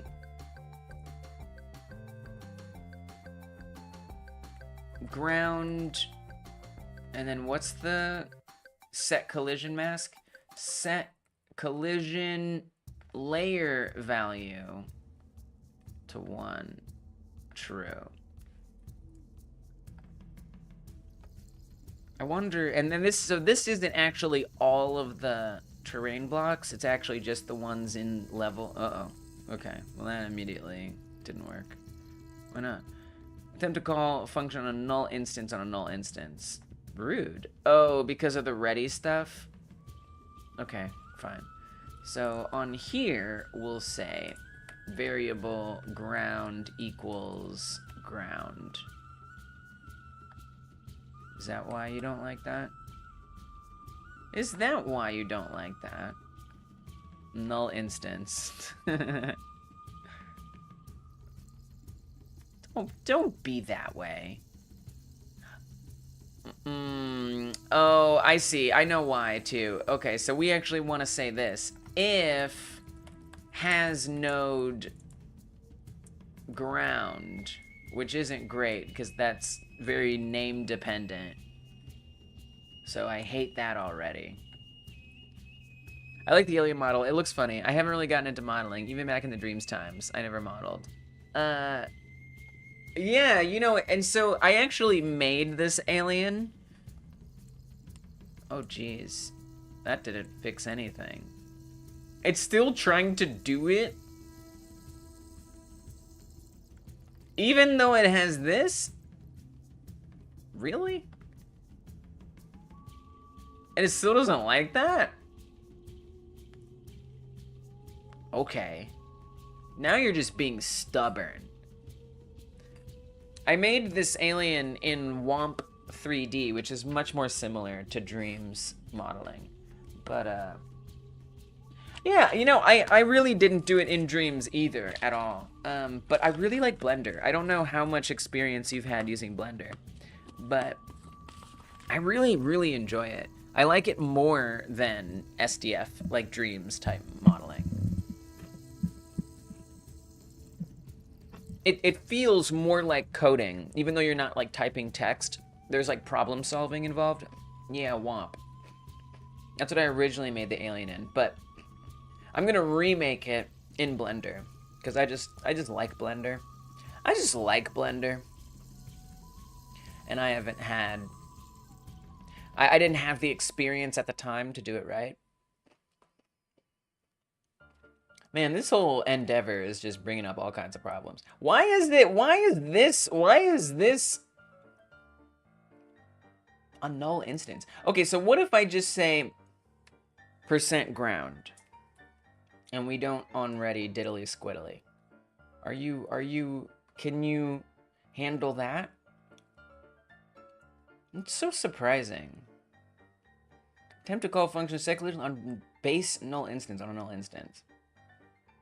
What you on about then?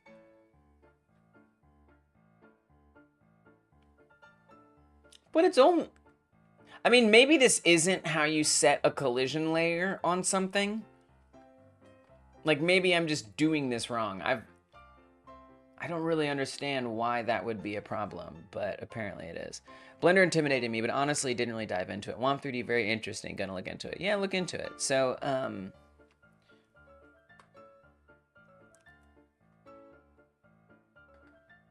here's my original alien model that I made. Oh my gosh, leave me alone.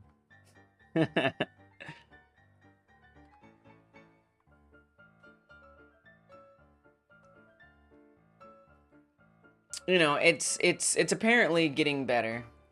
You know, it has some issues in regards to, there's a dark mode. I can't remember where it is. Oh, there we go.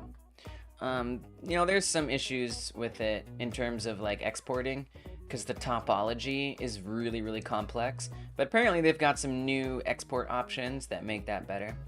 But yeah, that's where I made the alien originally. And you know, there's some special considerations you have to make. So I mean, I took this and I exported it into, I imported it into Blender, and I had to cut up pieces so that way I could actually have it be what I needed, which is, for my purposes, I needed the arms to be able to break off and the legs to be able to break off, but you'd be pretty fine if you don't need them to be separate. But yeah, it's good. It's good. You know, it's good. It's nice. It's nice. It's a nice tool. It's a great tool set. And then this is where I did that. But you know, I haven't really come back to it because I just prefer using Blender. Yeah, yeah, it does look like clay. Totally.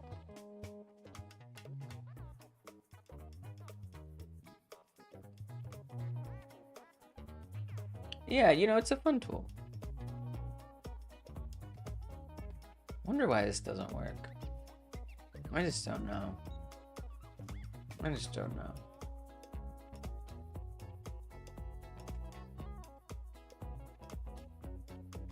Interesting that it doesn't even bring up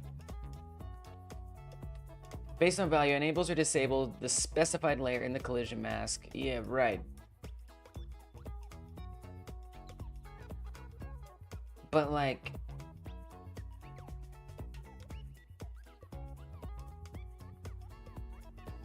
GDScript set collision layer on different node. I don't know if that.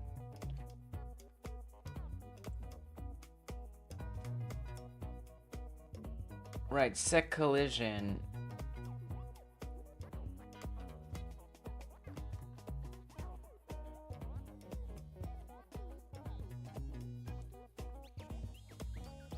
Right, but and I don't think this is going to give me any extra info.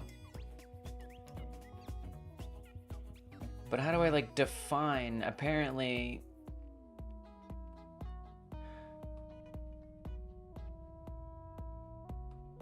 what I want to avoid is having to set it on a new thing. I always love coding and level design, but I never had the patience to model something besides some small things. I love that. I so relate to that. I so relate to that. And I just one day decided I wanted to try doing Blender. And so every Monday I just do straight up Blender streams. And that's all I do. Well, for the most part. I make game assets. And I've just come to really love it. I really enjoy it. It's just, I don't know. I like it. I just like it. And I've sort of found an artistic experience that I didn't even know that I could appreciate, which has been cool. And I just be making things. Hey, Potato, welcome. Totally understand that feeling though. Completely understand that, wanting to just stick to coding. And that's important, right? It's important to like know your strengths, you know, and know when to just find asset packs. It's so unnecessary to learn how to make assets as a game dev. It can be necessary to like know how to use the tools so you can make changes to assets, but generally speaking, what's most important if you're a solo game dev is, yeah, putting the game together. So, you know, be open to using asset packs if you need to. Super valid.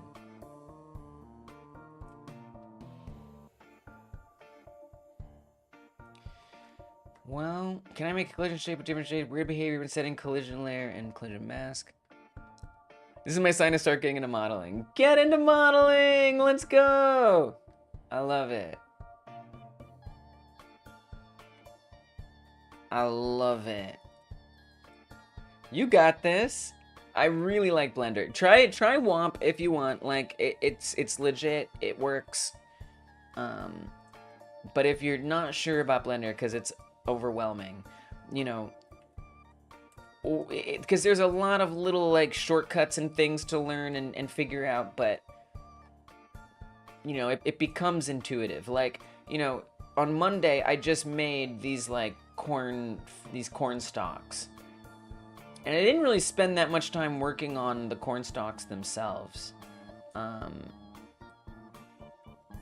And the way that I made these corn stalks was just by...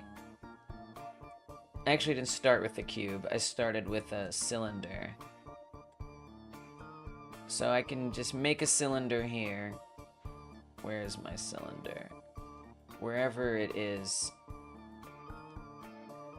Wait, let's get out of edit mode. Object mode. Thanks, Appleseed. Yeah, you know, and they fit the game style too. You know, is the important thing. So, you know, I'm just doing my best to just... My goal is to just make it... Like you know, it's sort of unrealistic to expect yourself to make high fidelity artwork. So for me, it's just, does it look like the thing it's supposed to be? Because I'm making a prototype. I'm making a game that maybe I could hire somebody or collaborate with somebody to do more art for, you know? Right now, I don't really care to make the assets look amazing. To me, it's, does it look like the thing it's supposed to be? And if so, it's enough. So for these corn stalks, I just made a cylinder, and then what I can do is I can reduce how many vertices it has, or like faces it has, right? Maybe I did like 8 or something. And then we can shrink this down. So, you know, there are some keys that I've learned. So if I put screencast keys, some shortcuts that I know how to use just from practicing. So if I press S for resizing and then Y for the Y axis, we can now resize it on that axis. If I press S and then X, I can now resize it on the X axis, for example. Whatever. Now if I press tab, I go into edit mode, and then I'm gonna divide this up into some sections. Let's do this. So if I press Control R, hover over this scroll wheel, add some cuts in here. Let's grab a face, and I'm gonna do extrude. So I would like extrude that, extrude it a few times, just like this. That was a little longer than I want it to be. Let's extrude it. Oh, because I've got snap on. Let me turn off snap. A little bit of extrusions. Drag that out. And then I would just like drag this. You know, rotate it a bit. And this was kind of just how I made these. So I can just grab all these, drag this out. And this is how I made these corn stalks, pretty much, more or less. You know, I did a few more adjustments, but this is the basic idea for these. You know, so it really isn't that complex. And again, the low poly nature of it all kind of works with the game at this point. And, you know, again, ultimately, if it looks like the thing, that's good enough. It doesn't have to be super high fidelity at all. Not a priority for me, because I'm just making a prototype here. What's most important, does the player understand what this is supposed to be? If so, goal achieved. So yeah. Oops.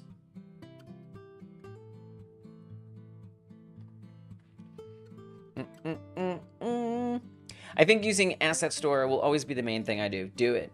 Do it. You must then.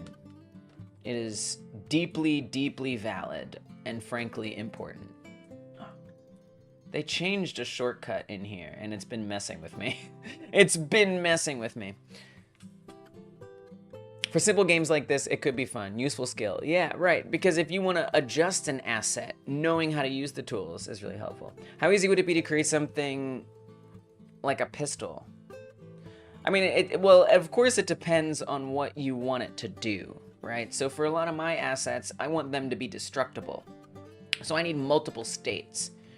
For the corn stalks, I wanted them, I keep going down on accident because of a shortcut change that has been ruining my life. Not really, but anyway. So I wanted 2 states. I keep going down on accident. There's 2 states for the corn stalks. There's the state where they're healthy and then the state where they're destroyed. So we've got, oh, because I put a cylinder in there. All right, let me just undo. Let me just massively undo everything. So there's the state where they're there and the state where they're destroyed. So there's 2 different versions of these. In this case, that's pretty simple. But for other things, I need them to do a little more. So like the cow barn, for example, when you attack it, it needs to break apart into multiple different pieces. We have the roof is separate from the rafters. That's separate from the gate, separate from the front door, the back door, the walls and the floor. So these are all separate pieces for the purpose of being able to be destructed. And so, you know, and then I have to make sure that they have interior faces, because this blue means that it's interior. And I have to make sure I don't have an exterior face problem. So if I were to make a cube,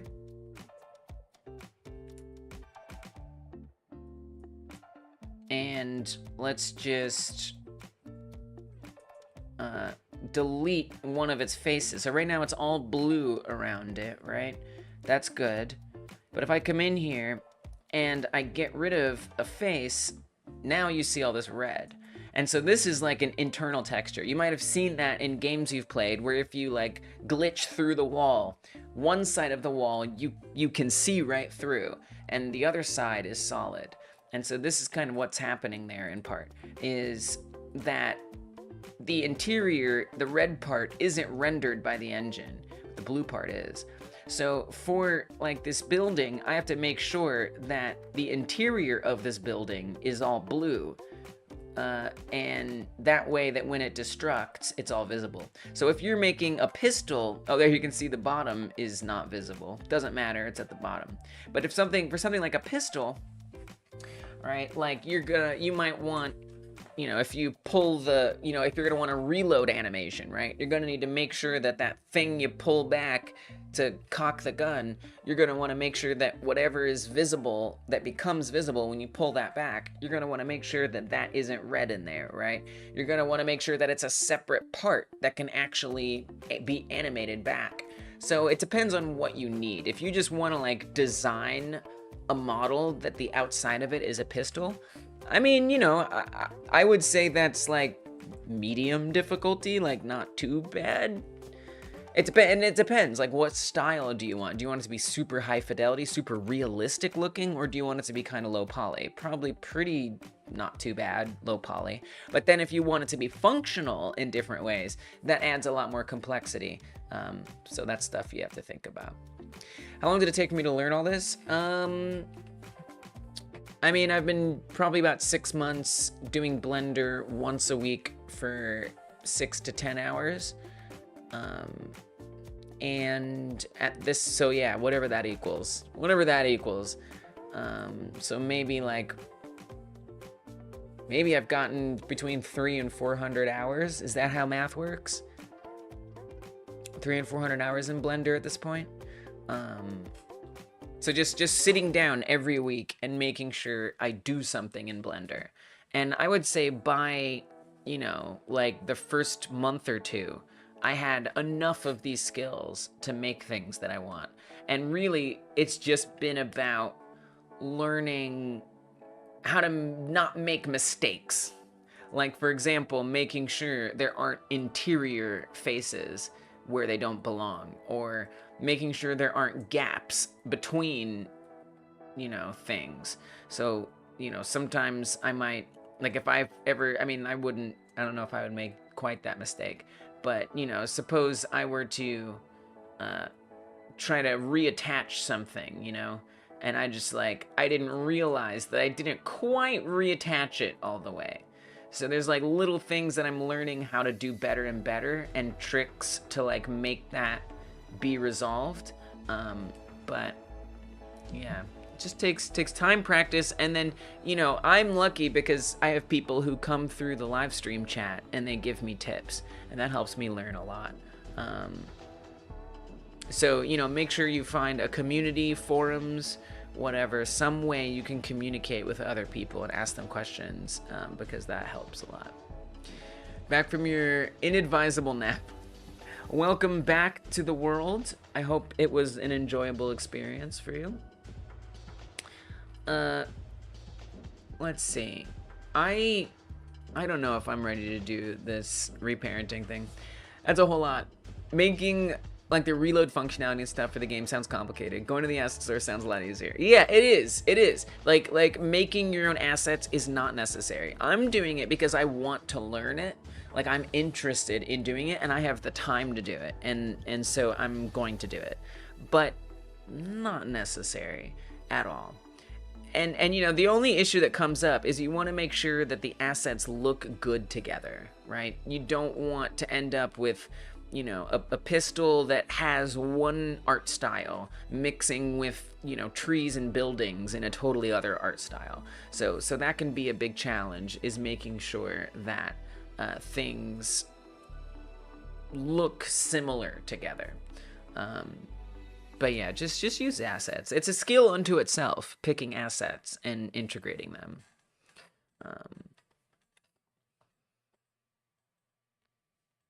I still don't know why this isn't working. Why it's saying that this is a null instance, especially since we're checking that it has this node. If I were to say something that it doesn't have, surely it's going to give me an error saying either. Well, surely it shouldn't give me any error.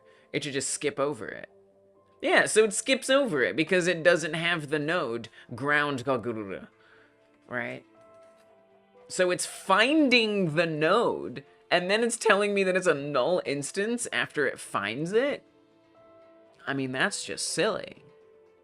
I would love to be able to make a functional chest or something. Oh, like a treasure chest? Nice. That's definitely going to give you that problem of the interior things. But there's ways around it, you know, and you learn tricks to do that. Definitely look for like tutorials and stuff, like literally how to make a chest in Blender. You know, you might have to make sure it's a tutorial that is geared towards game assets, because a lot of Blender tutorials are about just making things that are visual, and that's the end of it. So you kind of do have to make sure it's like for game assets specifically, not just like a visual thing for funsies. Or for art. The difference between like visual art and game assets. You know what else is confusing me? Is this script.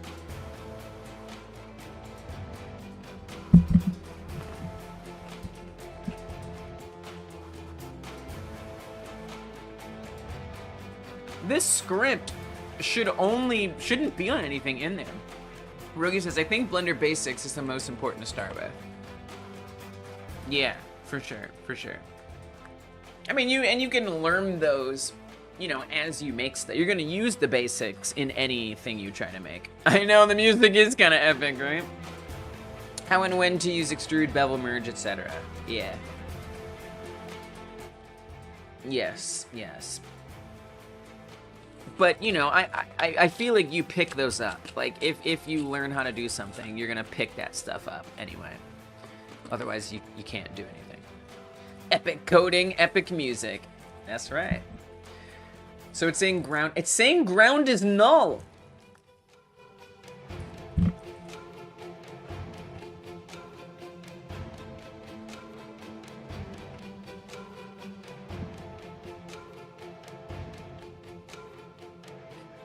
which is confusing because this script shouldn't even be loading in that level.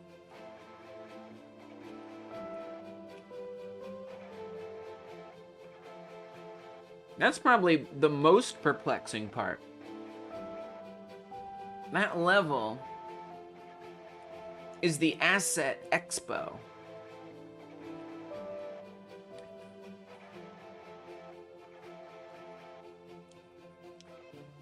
Are you sure you set as a scene unique name? Yeah, because it finds it just fine, I think. I mean, I'll double check. That's a good thing. I'll double check that. Let me see. Yeah, percent. Oh, wait. Nope, no, wait. Wait. wait. Joe, wait. I'm like, yeah. No, I think you're right. So, well, here's the situation. I was right and you were right. First of all, the level that loads when we start shouldn't have any blocks with this script on it. But apparently it does.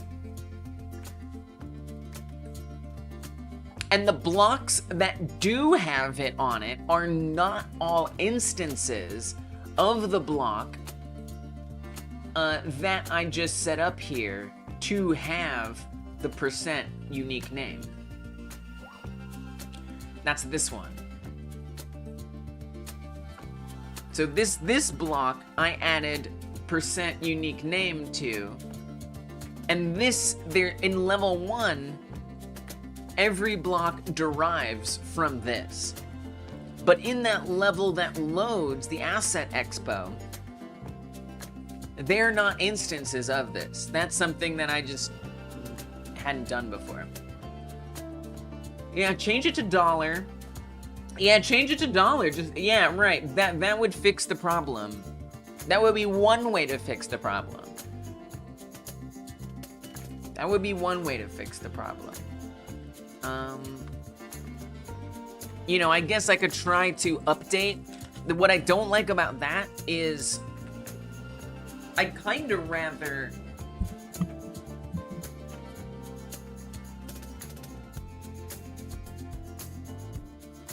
Yeah, that's probably the best solution. I should probably do that, because what I want is to have every block derive from this instance. Don't worry. I think at this point I actually understand the problem. It's just a matter of, do I want to go through all the effort to update all the old instances or update all the old blocks to have a unique name or somehow have the instance? Or do I just do what Rogi said and just change this to $? And not have it be a unique name? I think that's probably the right way to go. Welcome, Pepe! Pepe's paying us a visit. Oh yeah, and I forgot to sing Pierogi got a song. Pepe's paying us a visit. Pepe is paying us a visit. And since Pepe pays us to be a supporter of this channel, Pepe gets a song. Thank you, Pepe. Pepe paying us a visit. Pepe paying us a visit. Pepe paying us a visit. Pepe, welcome to the stream. Welcome, Pepe. Thank you so much for supporting Hyper Game Dev. I appreciate it. Pepe is a patron and a member, y'all. So thankful for that. And then Pierogi Gun is not gone. Pierogi Gun is not gone. I can prove it. Pierogi Gun's right here. Pierogi Gun is not gone. Pierogi Gun is not gone. I can prove it. He's right here. Pierogi Gun is not gone. Pierogi Donkey Kong is not gone. There. Oh, dear God. There you go, guys. That's your song. You're welcome. By God, am I also sorry for those songs. But there they are. There they are. Thank you for supporting Hyper Game Dev, y'all. I appreciate it. Okay, so Pepe says, I need you to convince me to either pre-order the Fallout TV show Pip-Boy or not. So far, I've had one yes and one no. Interesting. Rogi says, do you have somewhere to put it that you'll be able to look at it? Like, do you have somewhere to put it so it looks nice and brings you joy? Or is it gonna end up in a closet? Rogi says, I almost forgot that you forgot the song. That's okay. I can always look at it if it's on my wrist. Good point. It's probably pretty expensive, right? I mean, I honestly, Pepe, knowing you, I think you should get it. Because I know you're gonna enjoy it. And I know you're gonna get something out of it. So, my vote is yes. My vote is yes. Get it, whatever, just get it. See what happens.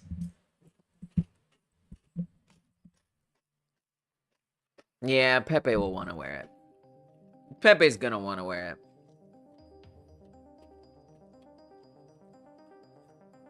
And I guess you're also asking about the pre-order too. Like, you could always wait until it comes out to see if you want to get it, but then it might sell out. So that's tough. Honestly, Pepe, my vote is yes. For me, it would be a no. But knowing you, you should get it. Alright, so yeah, I think if I just change this to a $, and I don't make this a unique name, everything will be fine.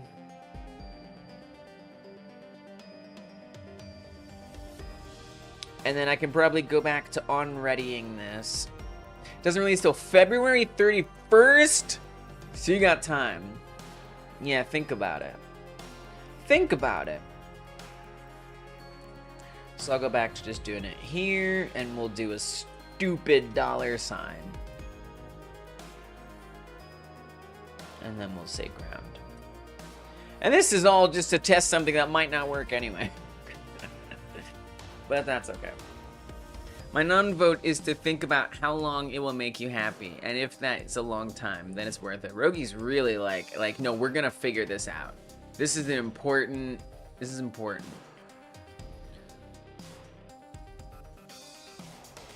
Okay. So I have to come over here, since this is where we definitely are gonna have that script on all of these. So there must have been some block in that Asset Expo that had the script on it. I don't know which one. Oh my gosh, I really want to do level stuff today. There's so few. There's like all of these are supposed to be filled up with stuff. I really want to do that, but so many other things come up. Okay, so let's see if it reparents. It probably doesn't. Nope. I mean, that's the thing. It is reparenting. It just isn't. So what if I drop it, wait a second, and then start moving? Yeah. So it's like reparenting. It's just not colliding. Which is so irritating. Genuinely don't understand. So let me come to the cow. Did I like turn off its collision? Its collision is on. On here, collision is on. Do not understand why it isn't colliding. Anything that is clutter adjacent immediately piques my interest because of my experiences in moving. You should get it. My non-vote is yes. I've had my Fallout 4 one for 10 years, and I still find it hard to believe I own a Pip-Boy. Yeah, right. Like Pepe's like someone who likes memorabilia and uses memorabilia. That's why, to me, it's such a yes. It's such a yes situation. So the reason, why am I even doing what I'm doing? The reason why I'm doing what I'm doing is because I wanted to have cornfields be visible when you run through them. I want it to be visible that you're running through them. And I wanted fences to be visible when you run through them, and it destroys it. So we have a nice little, you can see that you're running through the cornfield, which is great. Two things made that work right. One is there's not a delay anymore on when the cornfields get destroyed. Before, there was a bit of a delay before they broke down, and so that's fixed. But then I also moved the camera, so that way we can see more of what's behind the alien's feet, right? And so since I did that, there's things I've had to fix. For example, the score dunk wasn't coming down far enough, so I had to move that down because the camera was down lower. So I had to move that down so that way it's in view. Well, another problem got created, which is that now when I drop things, oh,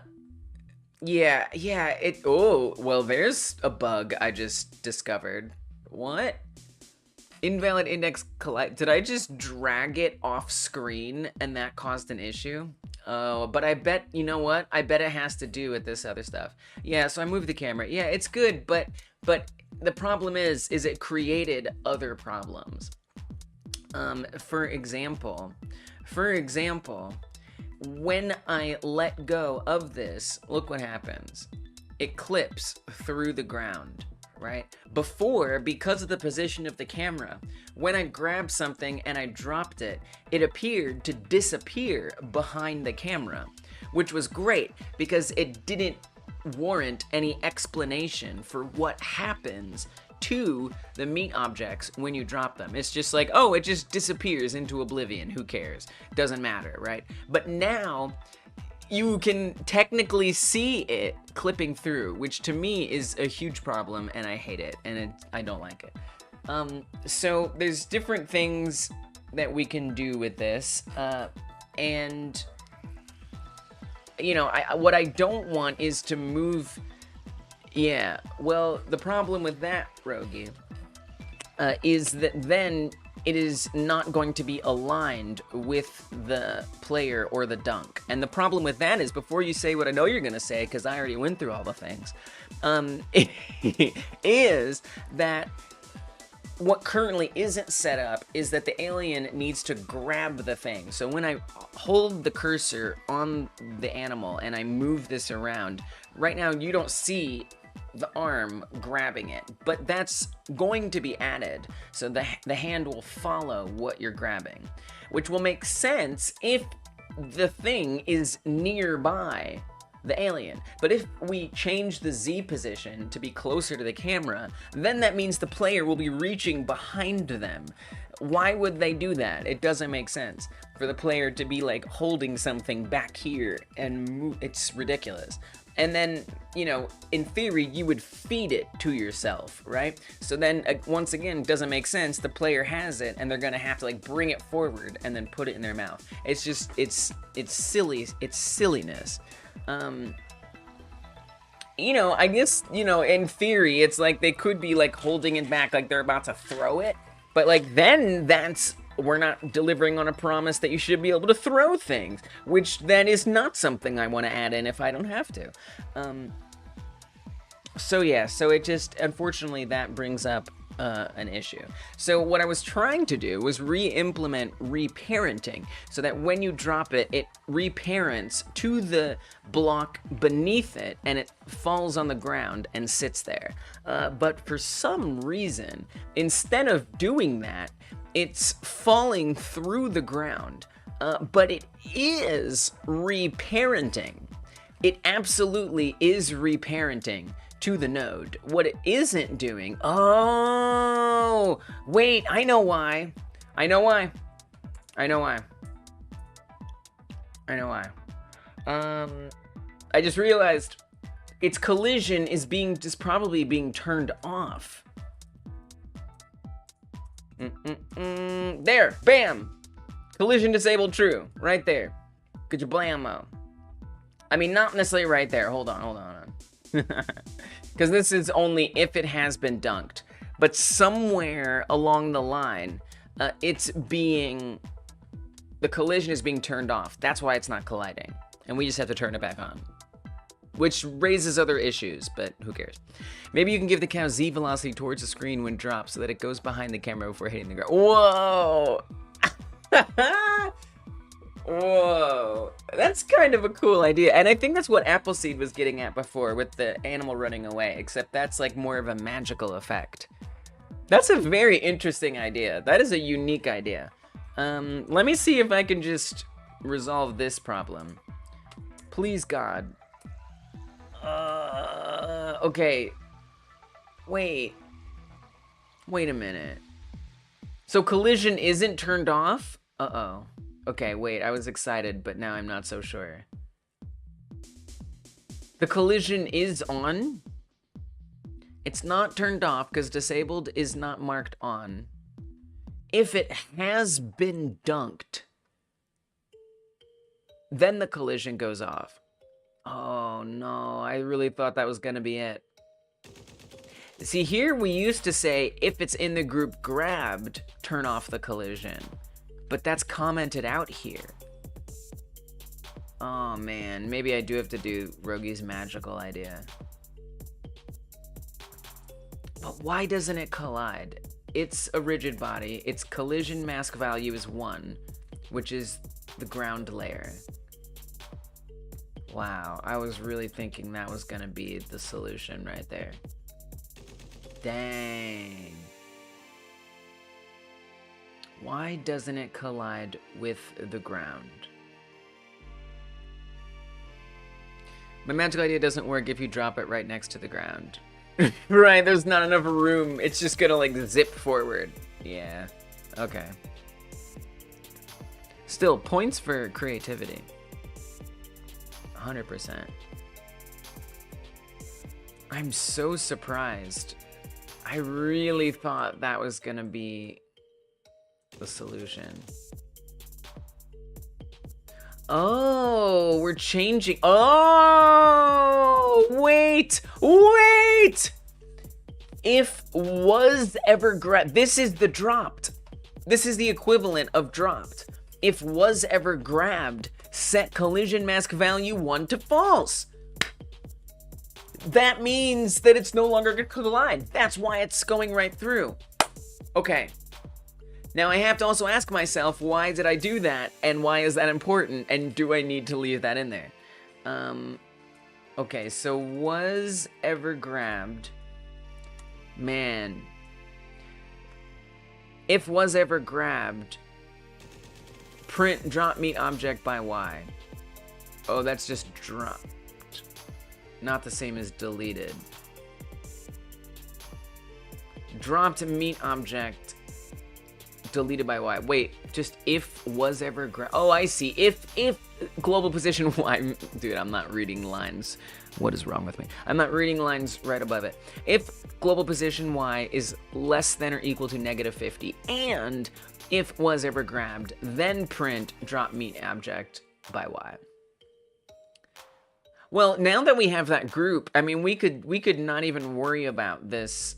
We could just say if it's in the group dropped. What sets was ever grabbed? I'm very dubious of this flag. I don't like this flag. This flag concerns me.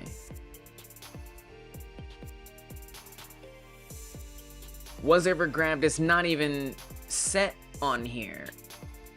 It must be set on the camera then. It is.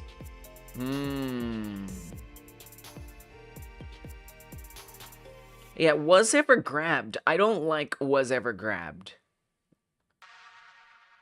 I don't see why this is necessary. I think this is a mistake. Because the only places that it's used is after it's already been dropped to the ground. Or it's been let go of. It's not even relevant while it's being held. So here's what I'm gonna do. I'm gonna get rid of that for now. I'm gonna get rid of that. We're gonna take that out.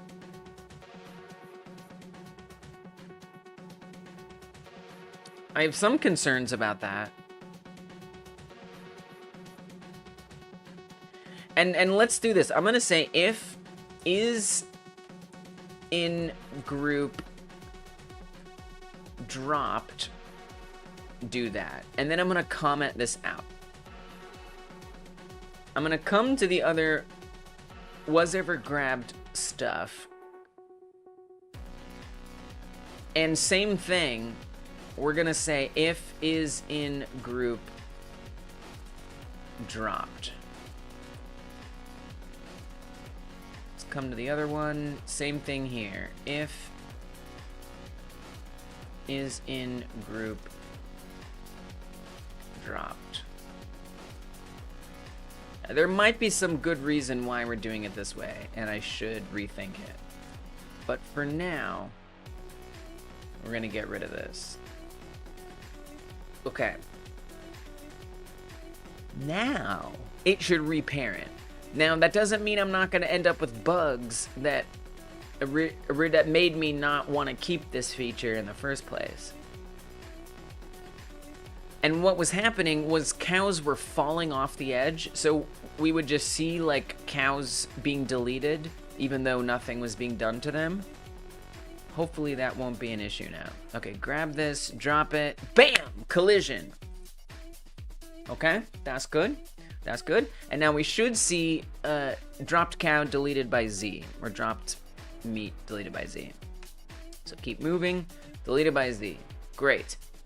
I think we're okay. Now, if I really wanted to test this, I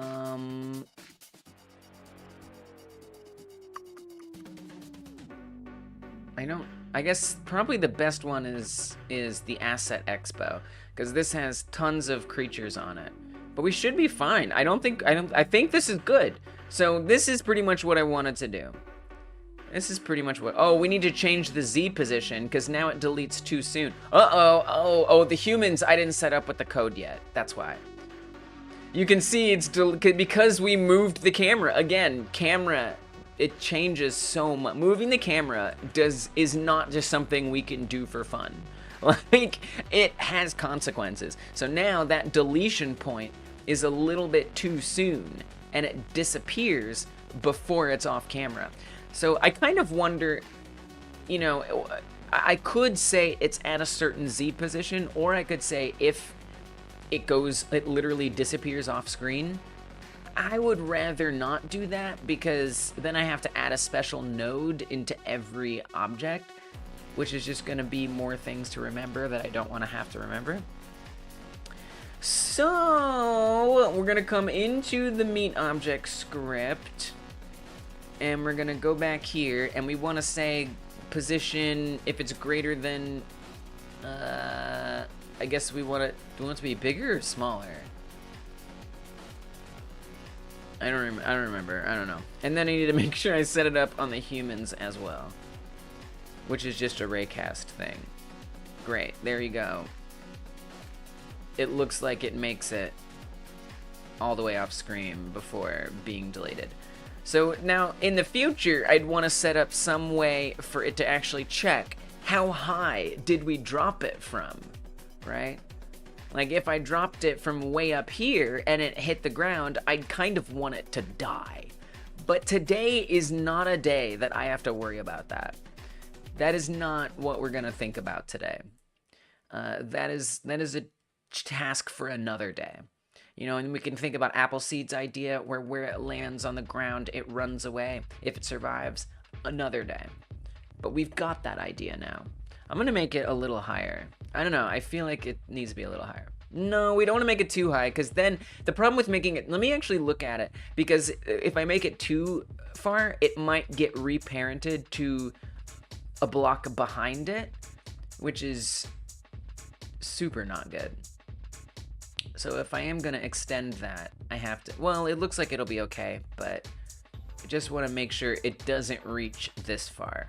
It doesn't look like it's going to, but I'm kind of curious. I mean, it's a little... I guess if I really quickly... If I grab it and quickly switch the camera, we can watch it.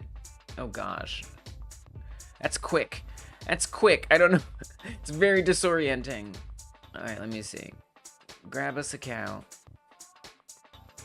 I'm gonna do it over here. Grab, switch. Oh, I saw it disappear. We can push it back a little bit. Let's push it back a little bit. There was plenty of room. Let's make it 4. See if I can see that again. Grab us a cow. Click, switch. Oh yeah, that's plenty of space. Okay, good, good, good. And then let's make sure the humans have their raycast enabled. And now the humans and the cows should reparent to the block they fall on and move away. This is awesome. I wish I would have thought about this when I did this last time. There you go. Beautiful. Done. Okay, now that that's done, now I can go back to level building. I can finally go back to level building. Where were we there? Right, so the reason why I left that in the first place was because I was setting up the fence to not hurt the player. There was like a bug that I did discover in that process, which is that if limbs take damage and then they themselves damage an object that won't hurt the limbs, the damage flash occurs. So if I didn't even set that up as an obstacle yet. So right now, you can see the legs have 4 health each. They're fully healthy. If I run into the cornfields get destroyed. They deal no damage, but they act as if they would deal damage. Now, if I hurt the legs, so you can see I have 3 HP on this leg, and it's flashing red, right? There, you see how it started flashing again? That's because I ran into the cornfield. So, basically, what's happening is if something deals no damage, but the player can damage it, and the limb that collides with it isn't at full health, it's going to flash as if it took damage, even though it didn't. And this is a great comparison, because the left leg has 4 HP. So it's going to be really obvious. Let me see if I can at least like zoom in a little bit. It's going to be really obvious because the left leg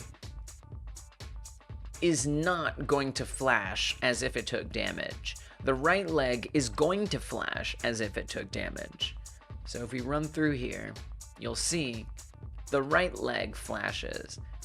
So basically, I don't have to do this, but you know, I see it, it's right there. I think I can deal with this.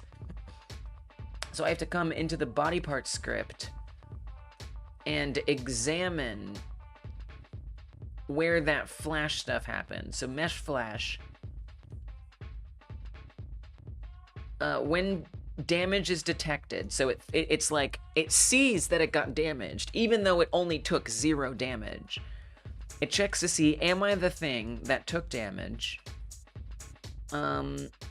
It finds the bone that is the thing that took damage, and then it starts the mesh flash. So it sets the length of the flash, and then it sets off this timer by a certain length.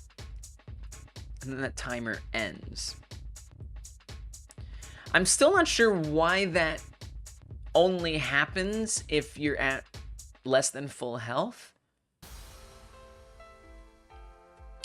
I mean, here we have, if current health is greater than 0 and amount to damage is none. Oh, this is what informs the messenger. That's flashing the screen. That's different.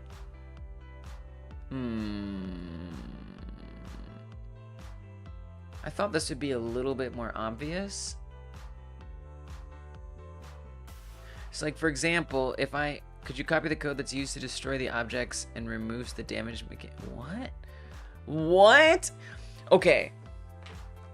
copy the code that's used to destroy the objects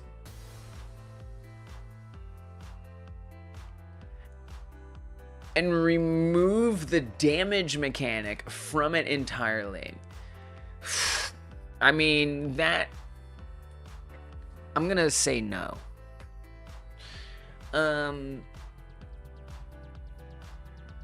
Because you know, it's forcing us to like make a new system for something that doesn't need to exist.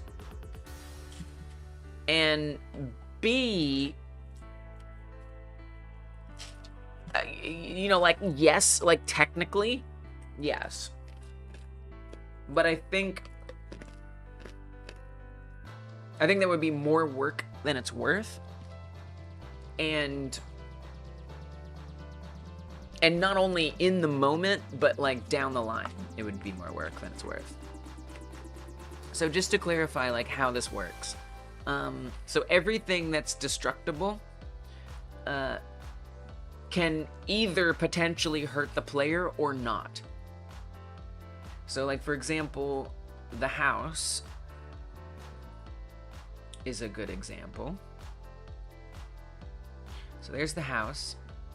And the house has an obstacle node on it with code. This is the same code, the same script that's on, say, a fence. Or let's just use the corn stalk example.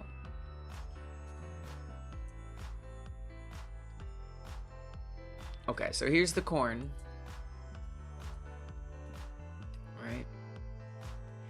And it too has an obstacle script on it. So it's got the same script that the house does. Same script, different thing.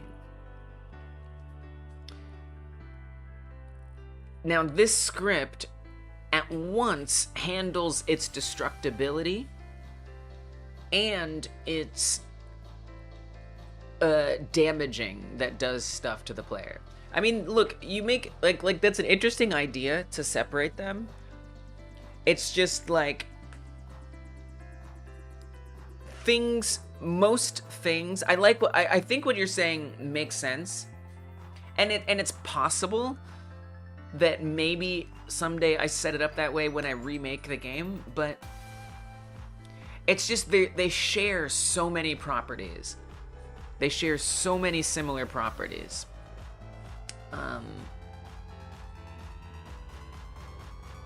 That I just think it's easier, because, you know, if I make changes to the obstacle script, like the way it's detected by the player, the way it manages hit points. So the hit points are a node that's within the obstacle script, or the obstacle node tree.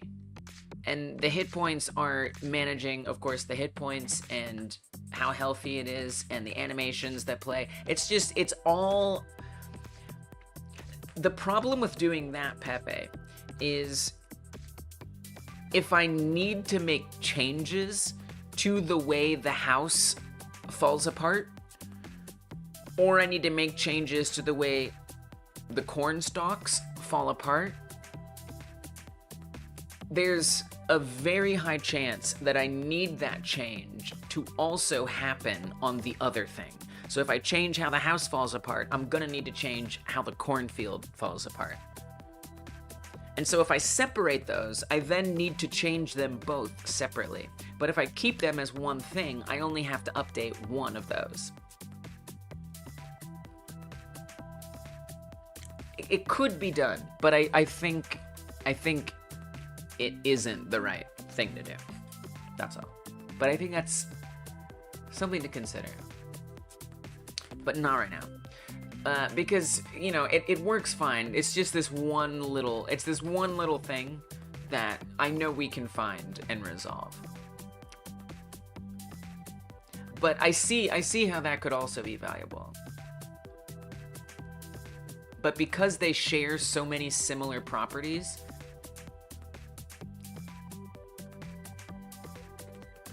I think it makes sense. And then to keep it this way. And then just to like further clarify like why this is so much easier to do it this way.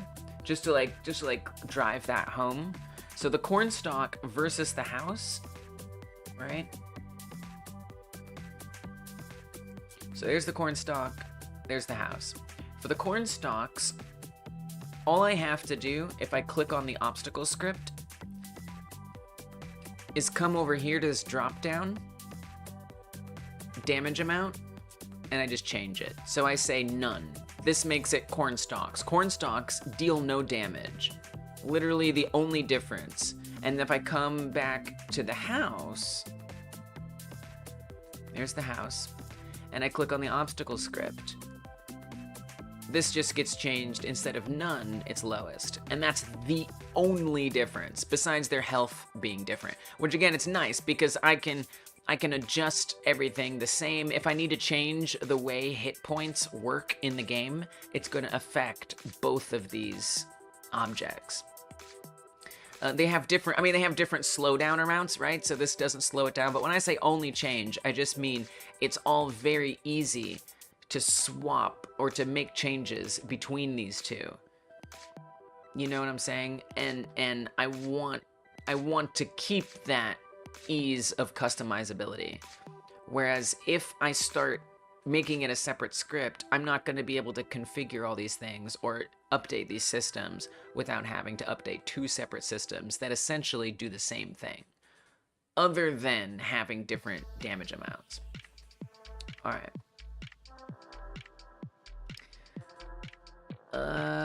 Did I make a change that matters here? I changed the transform on accident? No, please don't save that. Okay. So going back to the body port script. Thanks for asking that question, though. I like being able to, like, realize why I like things the way they are. And sometimes when I go through that, I realize I don't like it. So I really appreciate you saying that. It helps me reevaluate things and be like, okay, I'm on the right track.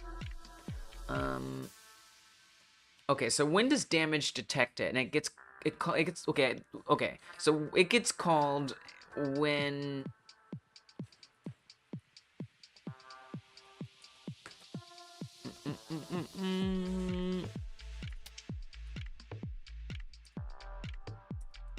I need to rename these.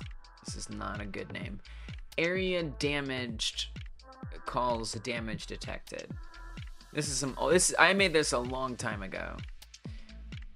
Area damaged. Before I started developing some more syntaxical, whatever, norms. But one day I'll come through and refactor them all. So this gets called on the obstacle script and the health bar. We don't care about that. So this gets emitted on the obstacle script.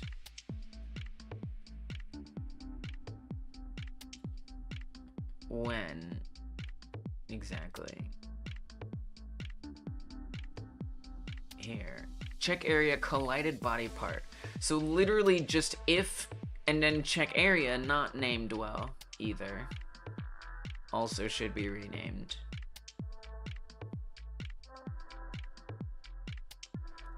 So whenever anything, and so really I could even rename this right now. Let me just double check. Check area.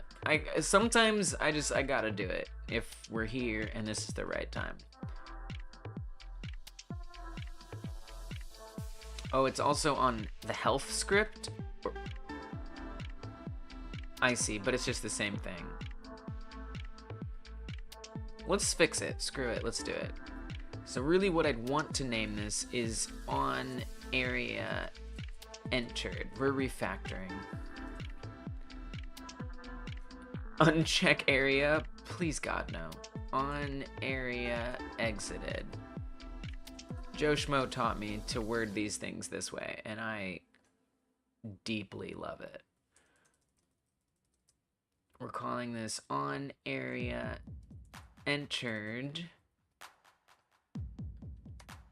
And we're renaming this to on area exited, because this way the signal matches the function name, which just makes everything better.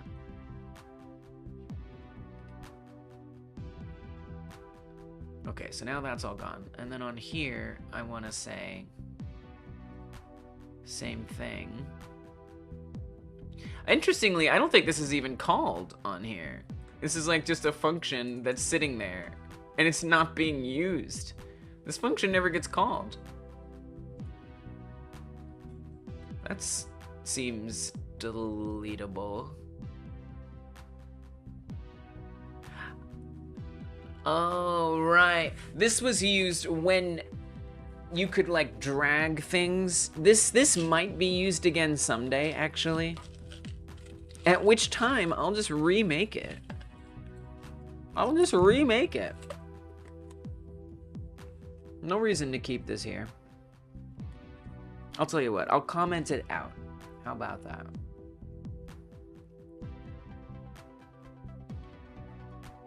But we're still gonna rename this to on area entered. Okay. Great, refactoring. Why was I doing that? Oh yeah, we're trying to find when that thing got called so I can solve that little flashing problem. Delete, delete, delete, delete. No, because at some point I'm going to want to potentially bring that back, and when I do that, I'm gonna want to look for where health detected, because I'm gonna be looking at what's health detected, where's that at, what is that supposed to do? And if I get rid of this, it's not gonna like tell the story to me of what's useful about it and what it was used for. And so I know I'm gonna come do, you know, a find through files for health detected someday. I know I'm gonna do that. And if I see this here, it's gonna make sense. If I delete this, then it's not gonna make sense to me. And I'm gonna be like, why didn't I even connect it? Like what? Like it's gonna take me like an extra minute or 3 to solve the problem. And I think it's worth leaving. And so then at that time, I can get rid of it because I'll be replacing that system. So yeah, I think it's right to leave it at this point. It's a note to myself. So back on here. Oh wait, not back on there. On the obstacle script, I wanted to see. I guess I might as well while we're refactoring things. You tapping your temple?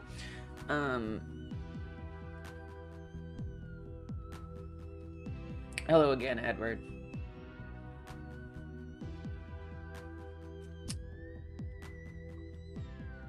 I don't even remember what I was originally looking for, to be honest. I don't remember what I was. I do, but I also don't. Area damaged. Oh, can we please rename this? Okay. Because damage detected is what's get called. And I was trying to find when area damaged gets emitted. And I found it on the obstacle here.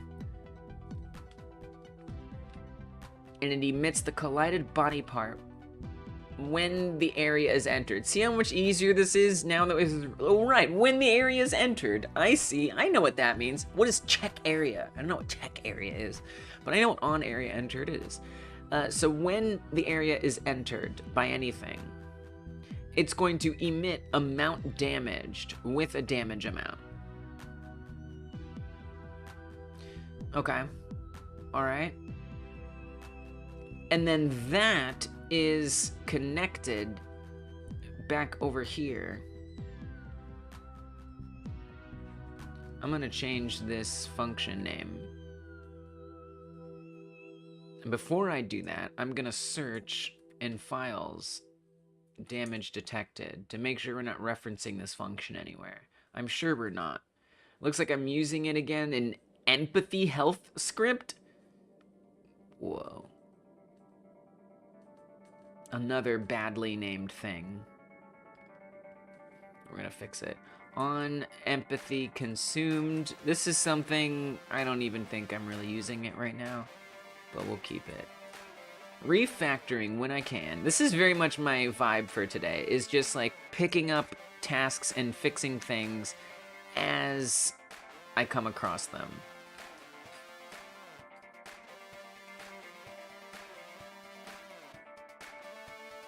Okay. And then over here, we're gonna say on area damaged.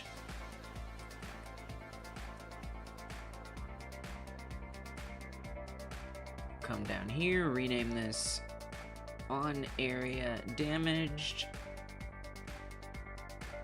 Alright. Great.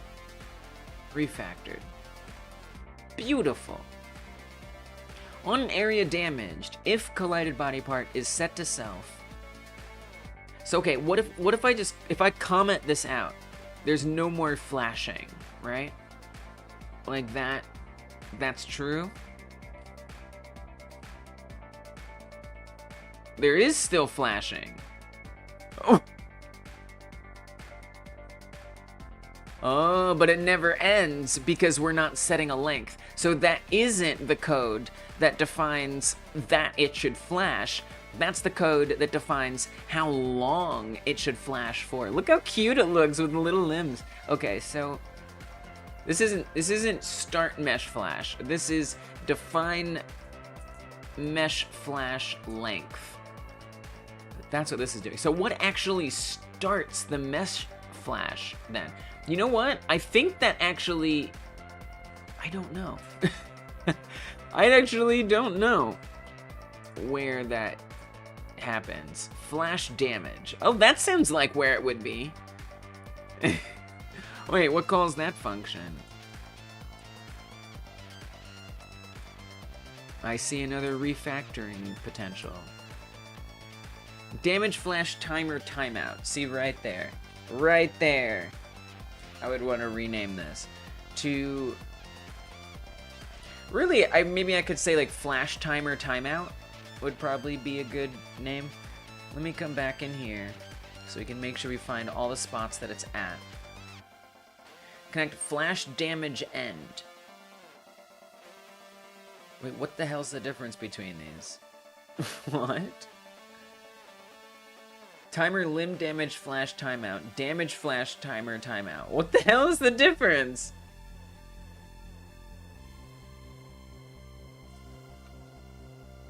Okay, damage flash timer is a new timer that's created.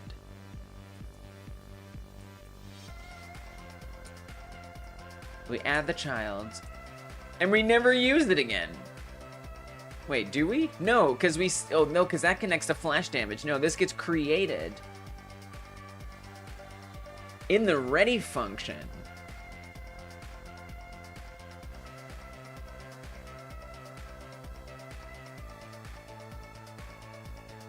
And we start it in the ready function?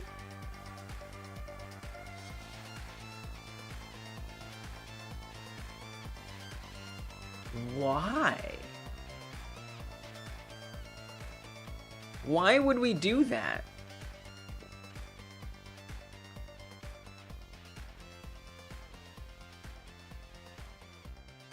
Man, this is messy. This is one of the... I say this about a lot of things, but this is true. This is one of the first things I set up in this game.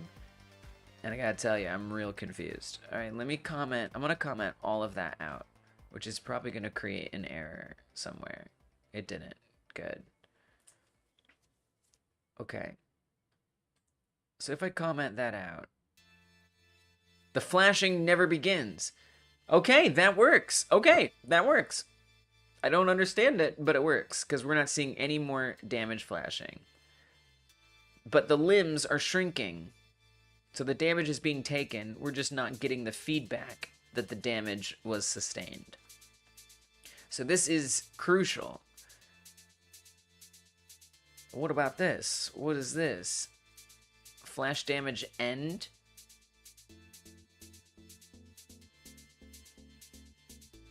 So confusing. Is this being called or being set up in here? We're refactoring here. This is... I mean, I don't know that I am refactoring, because we might just be keeping some of this. but I have to understand this system that was pretty sloppily set up a long time ago if I'm gonna fix it. Okay, so there the flash begins, no problem. Does it go off? It never goes off. So that is an important line of code. It's very important.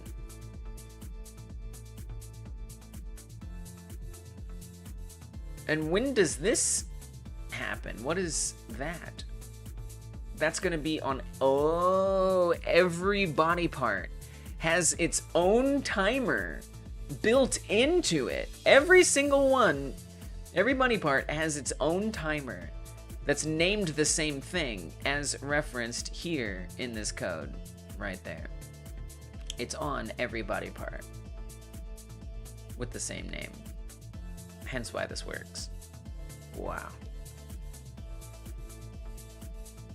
Okay.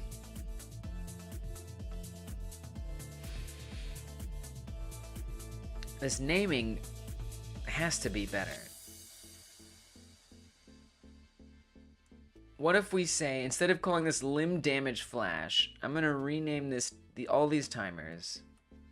I can't rename them all at once, right? That's asking for too much. No, okay. Just thought I'd check.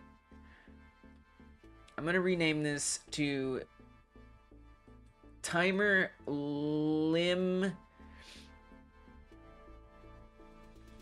damage flash length. Oh, it's so long. I hate that. And this isn't even the syntax I would use. I would do like timer limb damage flash length. Something like that. I know, I know.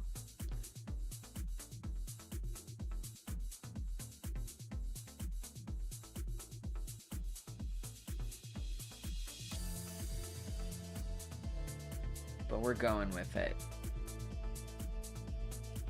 Rename all of these to that. Make sure I get them all. Okay. Looks good. And then here, I have to update it to the new name.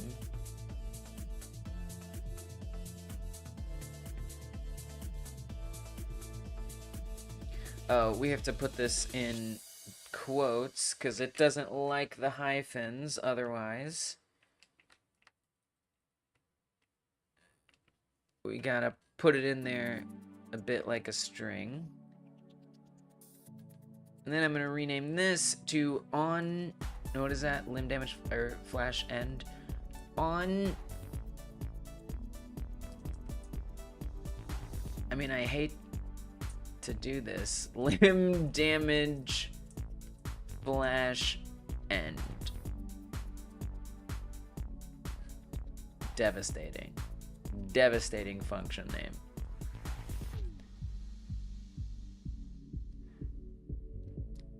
And so this one, damage flash timer, what is this? What is this? What is this length set to? 1 second? What is this? This is like how long it takes to start it?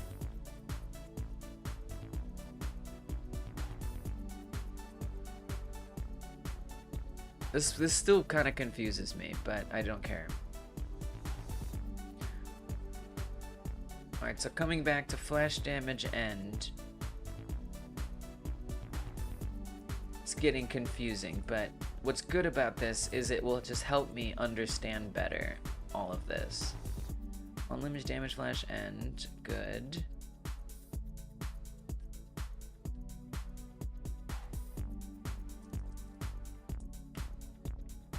Damage flash timer, timeout connect. Like, this is the length of the damage flash. What is this? If I make this 4 seconds, super long time, where do I feel that? Is that how long until it starts flashing? Whoa. What? What did I do? Oh. I needed to rename this here as well. Oh, come on. You gotta set that up as a variable. I'm sure, I feel like there's a reason why I didn't set it up as a variable there. Like, on-readying it didn't work right. But I could probably just do it here and say variable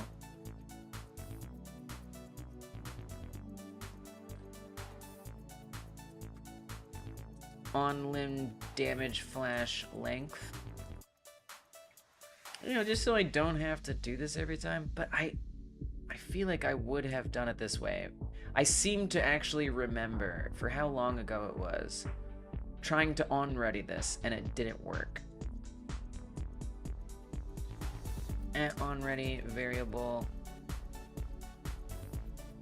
limb damage flash length.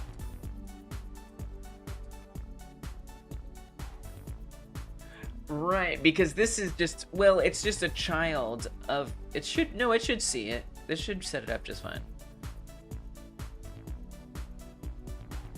So put that in there, and then, I don't know if this, I feel like it's not gonna work, but that's okay. At least I'll know. What if it does work? Limb damage flash length, I believe. Copy that. I'm deep in it. I'm deep in it. Come to the other place. Will I ever get that texture done today? I intend on it. I intend on it. Okay, let's see if this breaks. Gotta run into something with collision setup. Not everything has it. Okay. Oh yeah, that took 4 seconds. So that's the start of it. Wait, it didn't take 4 seconds. Wait, it just... Wait, did it? I'm confused. I mean, it's definitely doing something strange. So let me just make sure. First of all, it looks like that variable worked, which is good. But let me come back up to... limb damage flash length. Come back up here. This was at 0.4 before. Make sure this works normally.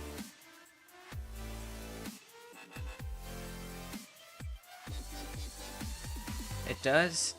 It's flashing. I wonder if that's... Oh, you know what I think that is? I think that, and I could be wrong, I think that's the distance between flashes. So like it shows it, and that 0.4 is how long it shows it before it hides it.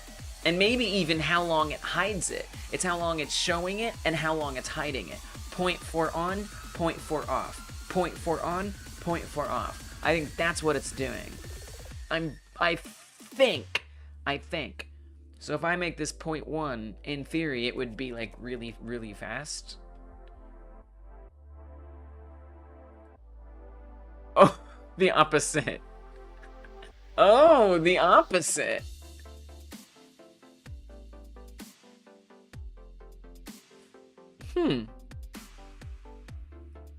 I didn't expect that. I did not expect that. So if I make this 1...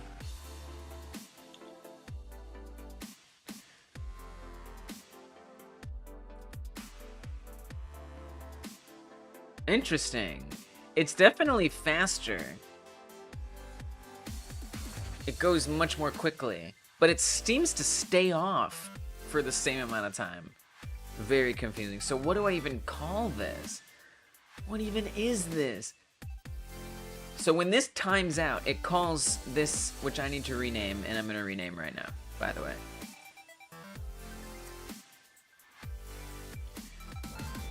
I mean, I'm trying to, well, I can rename it, but I don't know what to rename it to because I'm still trying to figure out what it does. If current health is less than max health and damage timer end is set to false. So the damage timer hasn't ended and we've lost, oh, this could also be part of what explains the problem. See, this is why we do this. It's not saying less than or equal to max health. That's why we can run into that, I think. Maybe. It could be why we can run into that obstacle that does no damage at full health and it doesn't flash. Because the flashing isn't checking to see if we are at full health or not. It's only checking to see, have we lost any health? That makes a lot of sense. Wow. Why would it need to run if we're at full health? Okay. That is an important piece of this puzzle. I would probably even want to say, you know, and the damage isn't set to none. And I think that would fix that problem right there. Just say, make sure that the thing that it's colliding with doesn't do no damage. And if it does do no damage, don't run this at all. And that fixes our problem. Bam. With that said, I still want to understand what's going on here. Mass material override set to damage material. Material reset. Wait, what's material reset? Is that another timer? Oh, there's 2 timers. Right. Oh, this is so messy. We can de-magic number this. And make this make more. There's the point. We're not there. Sorry. There's the 0.2. That's the off. So it goes, it does 0.4 on, and it does 0.2 off. 0.4 on, 0.2 off. So if I were to make this, you know, 1 second, we're probably not going to be able to see anything because the length is set to 1. So I guess we really can't appreciate very much. But I could say like 0.5 on here. And by the way, we're not going to do that. I'm going to say flash limb damage flash off length. Oh, wow. That's what we're calling that. That's what we're calling that. And then up here, where we create those... My God. Where we create those timers. I'm going to say variable limb damage flash off length equals... For now, we'll say 0.5. And I'll make a new one. Limb damage flash on length. We'll say equals 0.5. Come down here.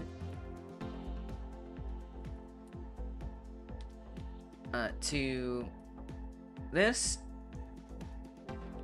And that's what that becomes. Limb damage flash on length. Okay, so now I can actually control this somewhere else. We could even make this export variables. Seems a little unnecessary, but whatever. Don't know why I'd really care to change it, but in fact, screw that. We could make these constants. I could make these, there's no reason to make this a variable. There's no reason to make it a variable. Now, of course, that means I need to now rename this. Per syntaxical tradition, we have to now say limb. Oops. Let's screw that up. Damage flash on length. Limb damage flash off length.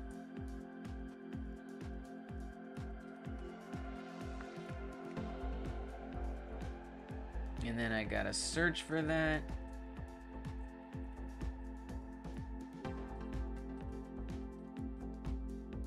Can we copy and paste that?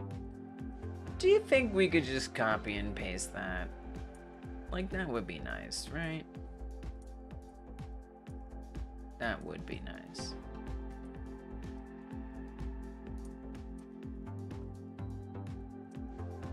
Here. I'm really digging into this refactoring. This one is off.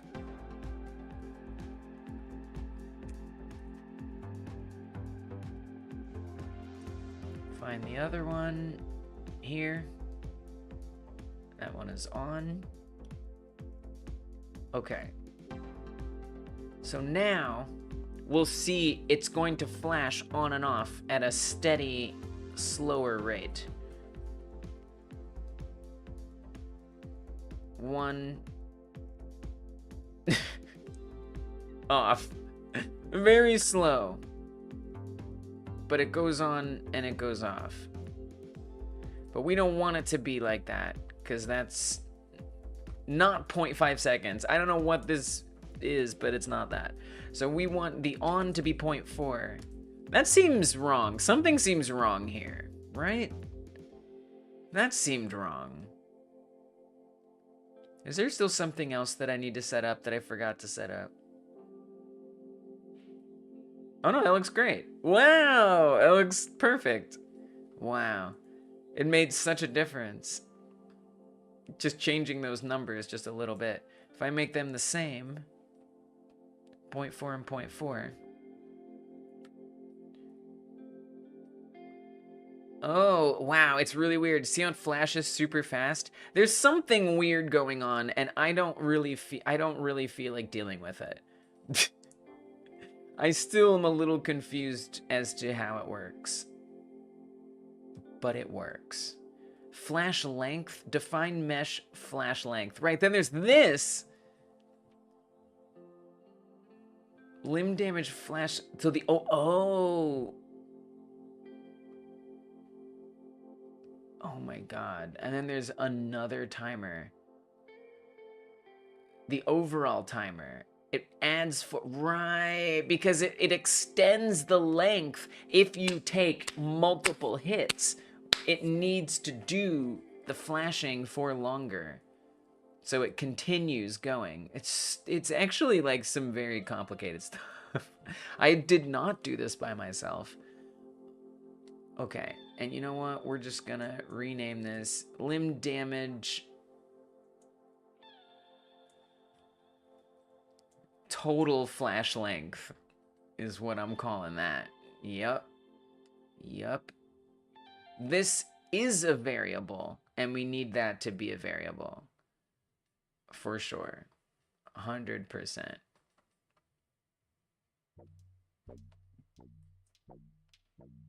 Needs to be a variable. All right, I think I'm about done refactoring this right now. I've had a good frickin' enough. Let's just fix the bug and move on. So fixing the bug should be as simple as saying, if obstacle damage amount is set to none, don't flash it. Have I finished doing this? No, I don't think I have. I think there's one more refactor aspect that I want to do here. Before, yeah, this, right? Oh, right, what is this damage flash timer? Right, so this is flash on length, right? So before, we have limb damage flash length, which is this one.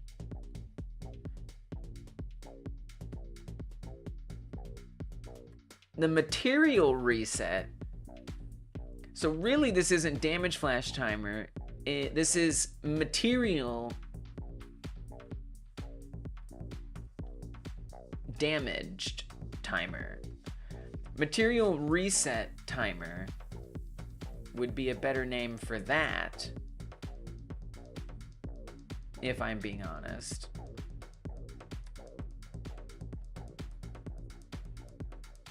We ain't done refactoring yet. Material reset timer. Material reset timer. Make sure that's all fixed. It is. And then I'm going to rename damage flash timer to material damaged timer. So then we have to replace all the damage flash timer with that. It just makes more sense. It just makes more sense. Material damaged timer. It's for the best. Material damaged timer. Material damaged timer. I like going through it manually sometimes. Just feels, you know, then just doing search and replace. Okay. And then instead of flash damage, it's on material damaged.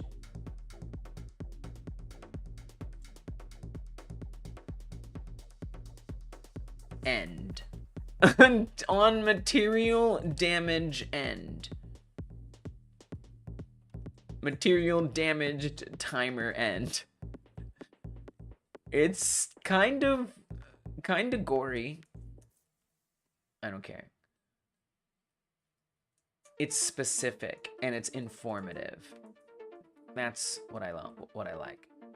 Okay, now I've really finished refactoring. And look, it brought me right to where I need to be. And obstacle damage amounts none.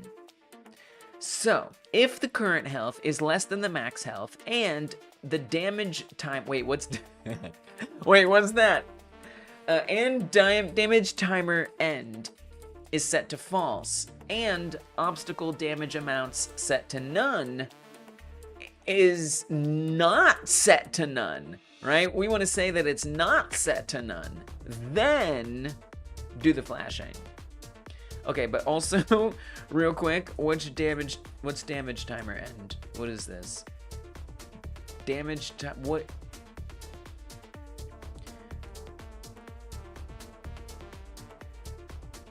Limb damage, total flash length. So, limb damage,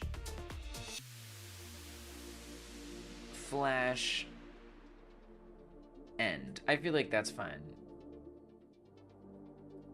Just for the sake of consistency. I think that that is a good name for it, actually. Pretty much. It's pretty much unchanged. But at least it kind of fits some of these conventions I have decided to employ.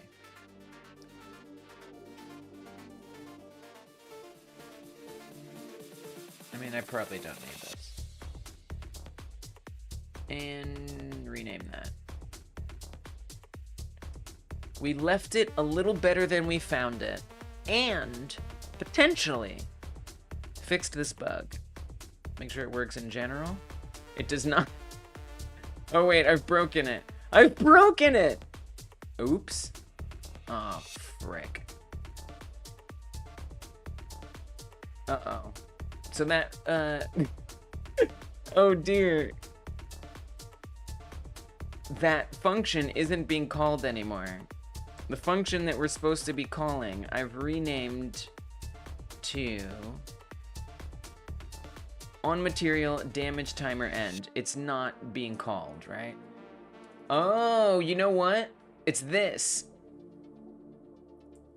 Like if it's what I tried to add in as the fix. So if it is being called, I bet just this condition isn't being met, right? Yeah. So there it's flashing.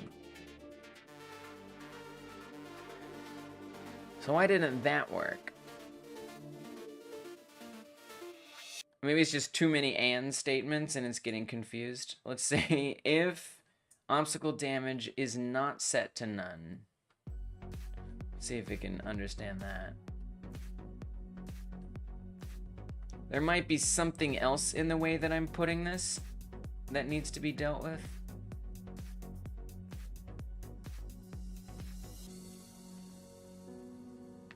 So we're definitely still on track. I just, nope.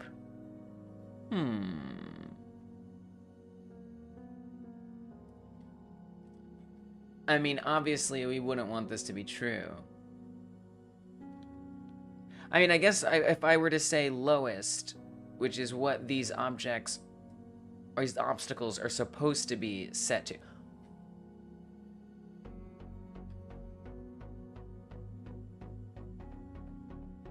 What? If obstacle damage amounts none. But it's not none. The trees are damaging at lowest.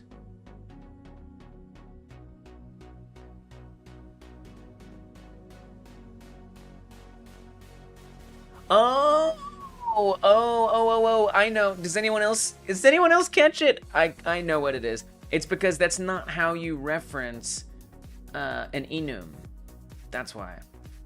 I'm doing it wrong. We have to do this. If amount to damage is set to that, that's what it needs to be. Okay. So close.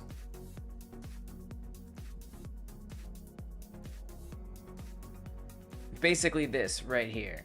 Exactly this. This is what I need to add on there. That exact thing. So forget that extra if statement. We can go back to doing and.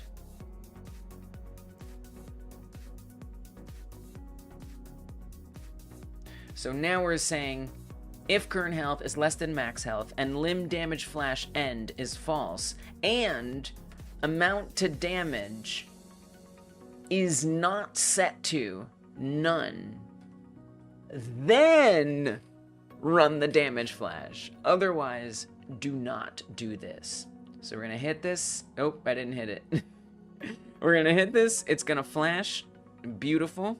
Now I'm gonna come to the other level and we're gonna make sure we take some damage on the legs so we can properly test this. I gotta run into this building right here. There, we've taken too much damage. I took too much damage. I can't test it. We took too much damage. Let's do something gentler. This tree. Okay, there we go.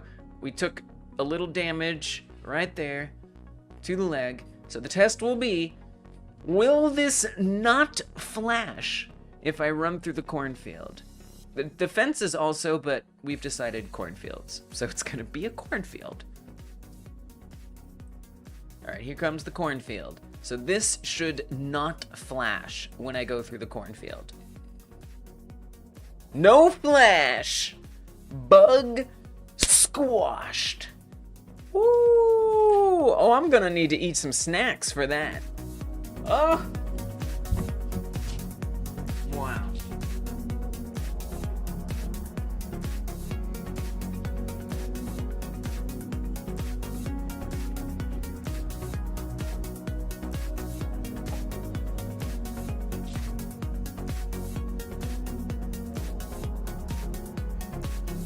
Alright.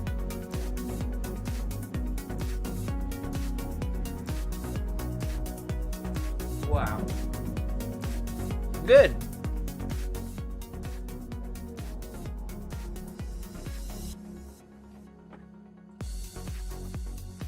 This day has been such a smorgasbord of tasks. It's actually like borderline criminal that I have not made a GitHub commit. Like, I've done such a variety of things and I still haven't made a commit. Heresy. All right, let me deal with that. Before I move on to texturing and more level stuff. What's up, Rogi? Oh, I'm doing it. Oh, it's happening. It's so deeply, incredibly happening. Look at all these changes. How do I even name this? Various tasks. Like, that's all I can say. We updated in the camera. Oh yeah, I'm just gonna go through them. I mean, look, I'll say this. So, started out making a texture for ground meshes.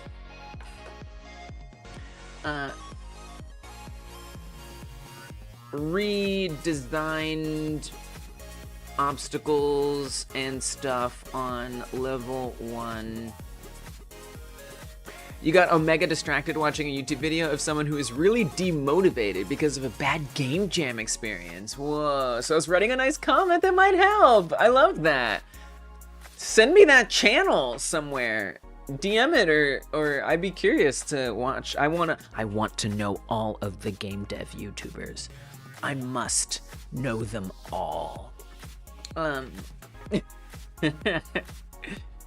Redesigned obstacles and stuff on level 1.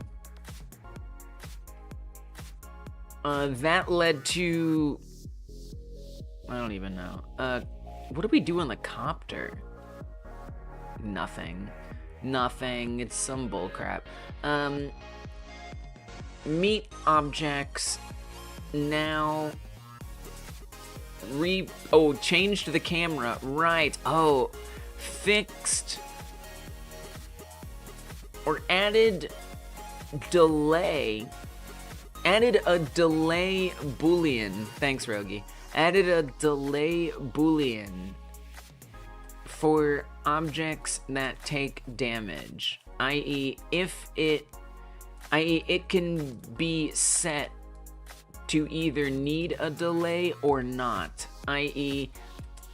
if the player goes to attack it, then it would need a delay, whereas if collided into, it gets no delay.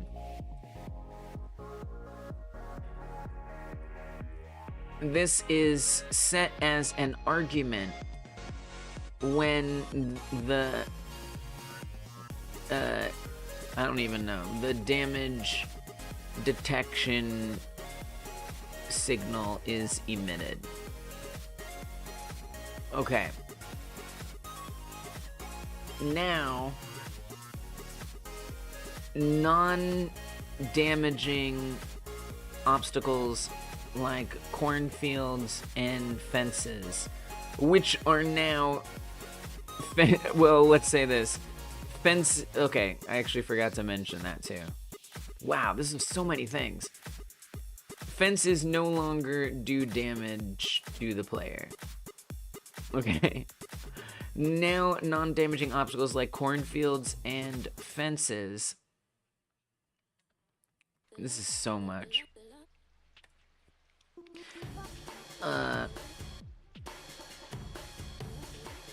Will be destroyed immediately on collision, instead of waiting for the player attack to finish, i.e. no more delay. Okay. Fences now have, I'm judging you with intention to also be kind, but I don't know how to create that combination right now. What? You're judging me with intention to also be kind, but you don't know how to create that combination. I don't understand what that means. I know nothing. What are you judging me about? Are you saying you're jealous because I write amazing GitHub descriptions? Is that what you're saying? Because you wouldn't be the first person to say that. Fences now have color. Oh, because I didn't do this sooner? Yeah, well, I mean, you know, on one hand, I think it's okay to not do it sooner. On the other hand, it would save me the trouble of having to do this if I did it sooner. Yeah, I hear you. That's something I strive for. It's something that I want to do. But, you know, I just think it takes time and practice. Or, you know, if I was working at a company, I might need to really, really learn it quicker. But at that point, it would already be, you know, institutionally established how often you're supposed to commit. Some companies don't have great establishment of how often you should commit. Others have better. So for a solo dev, it's kind of like you have to just sort of figure it out for yourself. And, you know, I'm very much doing that. At least I do it at all. But I certainly want to do it sooner, so that way each thing is more organized. Would love that. Since I can't, because I already did this. Kind of like the idea of making a rule. Yeah, like the rule would, I mean, it's, you know, there's a point where like I have to allow for creativity and inspiration to strike. Because, you know, I could say, all right, every single change that I make that's within a certain, you know, topic. So like, for example, fences, like updated fences. Fences now have, you know, a delayed collision, this, you know, if the particle effects for the fences, whatever. But then I also have to work on the fences all at the same time. But what if I get inspired to fix a bug real fast? Right? I could just make a commit and say, well, it was doing fences now, you know, and then go work on the bug. Commit that, and then go back to fences, and then commit that again. Like, I could do that. And that's just going to take practice to get better at it. But then I also don't want to impede my inspiration and become, like, demotivated. Because, you know, I want to take that moment to swap. You know, whatever. I think it just takes practice. For me, it's just going to take practice to remember to commit. But anyway, fences now have color textures that can be loaded in and added to particle effects. Particle effects have been added to fence 1. Fence 1 has a proper row 5 version. What else did we do? I think judging you was the wrong move because you had a much more complex thought process around this than I did. I knew that I did.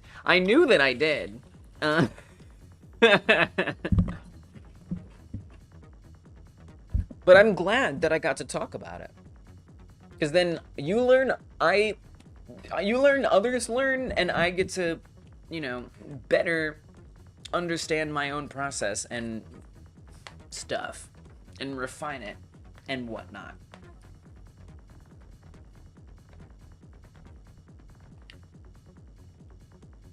So yeah, so really at this point, I just commit when I can. And I try to do it basically when I remember to do it, and not just when I remember to do it, but ideally, you know, when I finish a certain task type.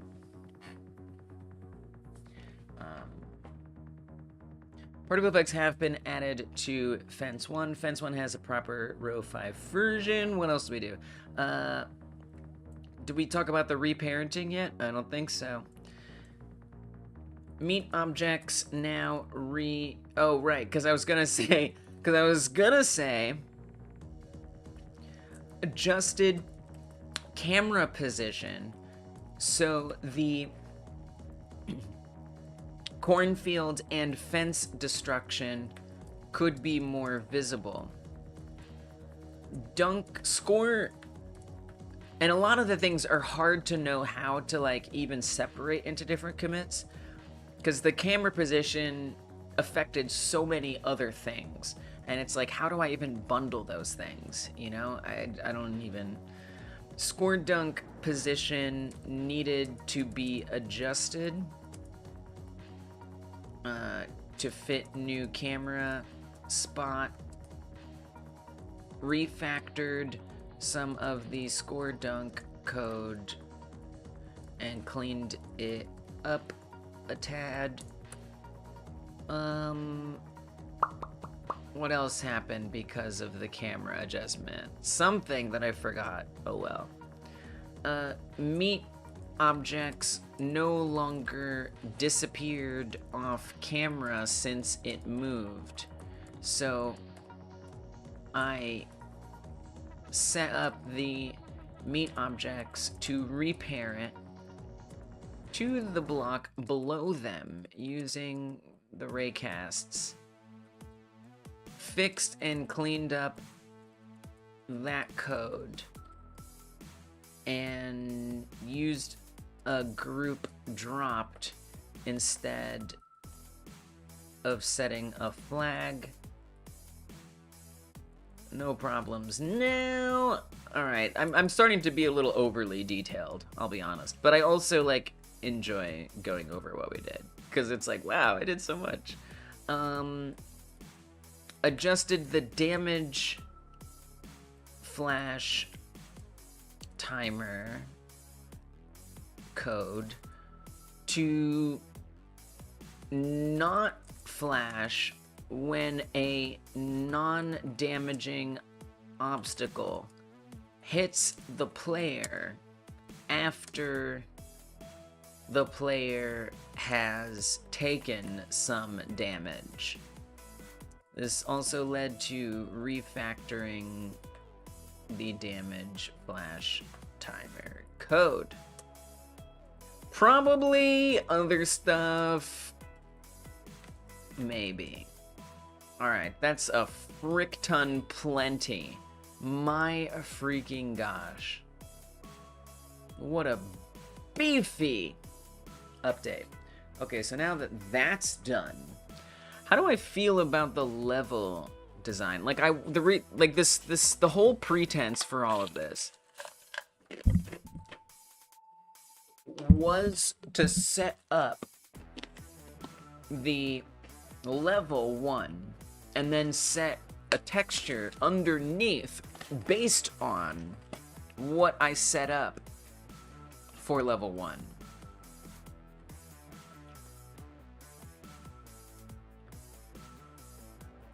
Do I feel good about the way that's set up right now?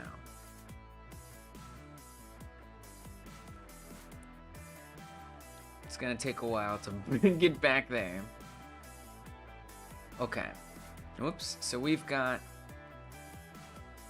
the cow barn there. We've got this other barn here. I do want to make a change to that. There's some. I feel like we could add something over in here. A little bit more intrigue, perhaps. You know, I would like to have like a windmill asset or something in here. Maybe a little tool shed. Change this barn shape a bit. But overall, I think it gets the job done. I think it looks like what... Oh, you know what I want to put on is a house, too. Although, I'd kind of like to have a variant of the house that isn't the same house that's everywhere else. You know, like a farmhouse. But, whatever. I also don't need to have a house right on this block. It could be, like, in a different block.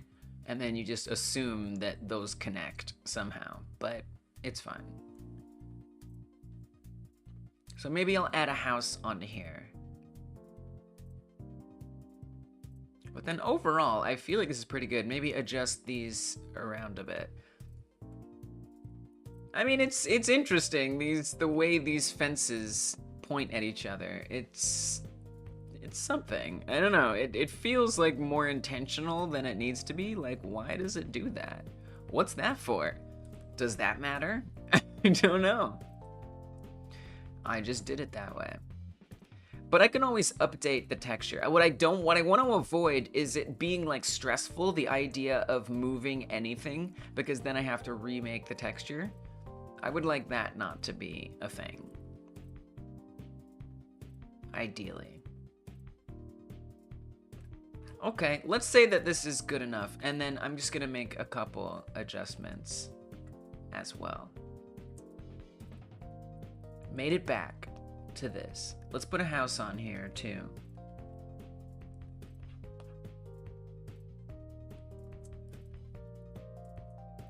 I think a 45-degree angle might be appropriate here, of a such. I'd like it to be kind of far away, and if I look at one of my references, it seemed like there was a house on the ranch property, and it was like shrouded in trees.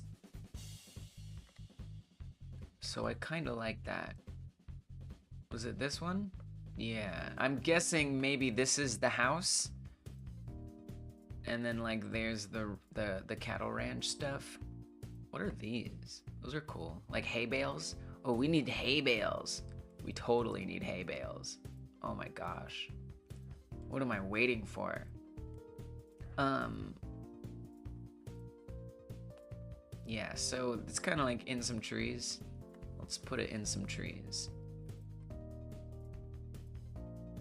And I like the idea of it being all the way on the edge, like something you have to go find.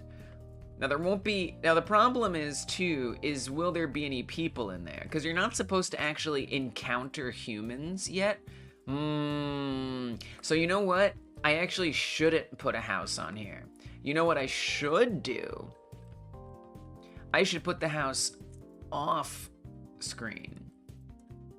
So technically there is a house, but I want it to actually be like, maybe I'll set this up, because I want a way to have obstacles that are basically, you know, nothing. Like they're just assets that are visually out of bounds to, like, you know, just contextualize the world.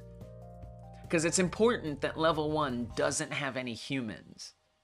So if there's a house, it's like, yeah, they could be out of the house right now. I don't know. I don't like that. It bothers me.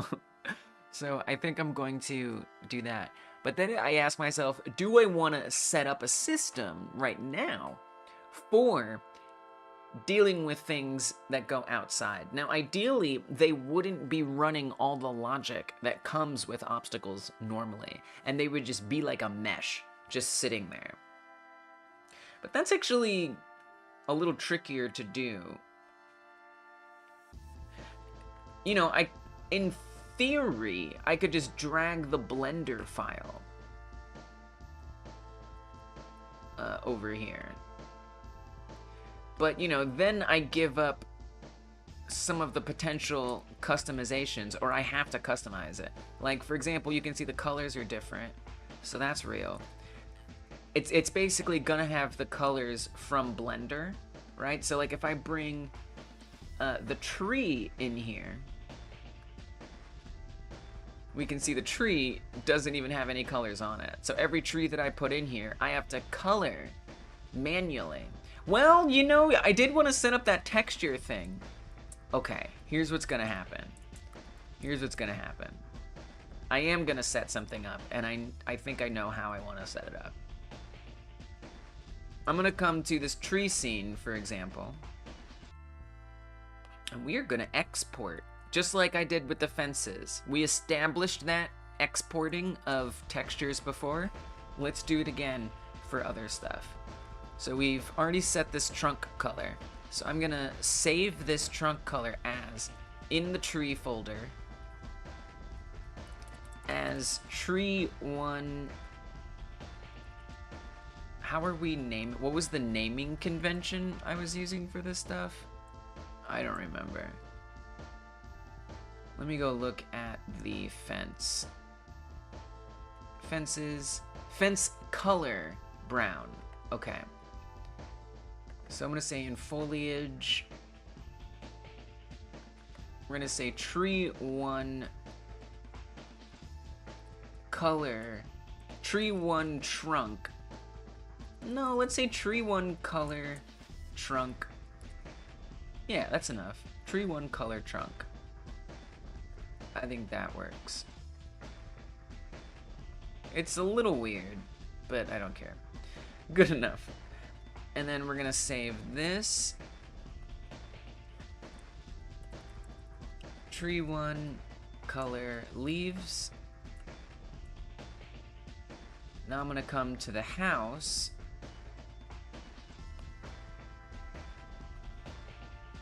Scene. I wonder when Blender will be able to properly export materials for GLTF. I've heard people say it's coming for so long. Does that not happen?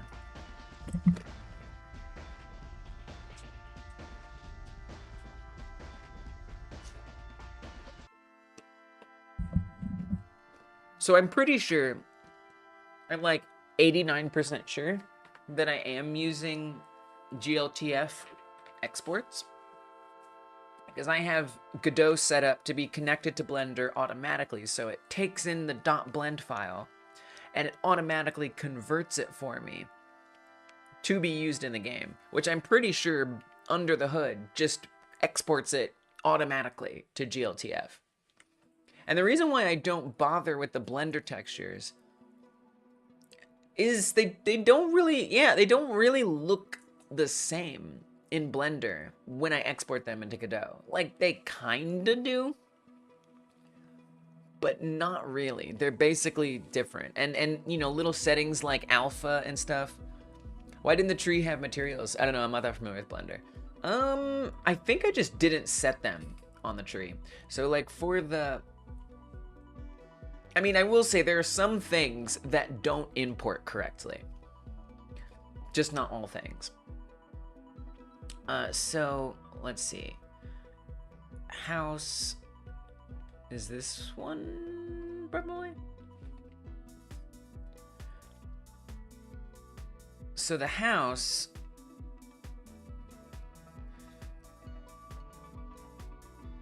oh, we're in, I need to change to Eevee. And then we can see the material. So this is what the house looks like here in Blender. These are the materials. Now if I come over to Godot and I open up that same Blender file,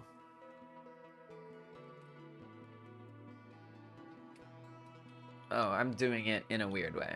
I forgot. That's okay. Take time. That's what it kind of looks like in Godot. So it's actually pretty similar. Whoops, I keep doing that. It's pretty similar. But some things don't really transfer over. It's more that I want to be able to override them and change them, and so I just don't really bother setting them up in Blender, because it just feels like a waste of time because I'm going to change it anyway. But some things like transparency don't come over. It's like if I were to just make the building partially invisible. I mean, you can't even really see that in Blender anyway. So that wasn't really a good example.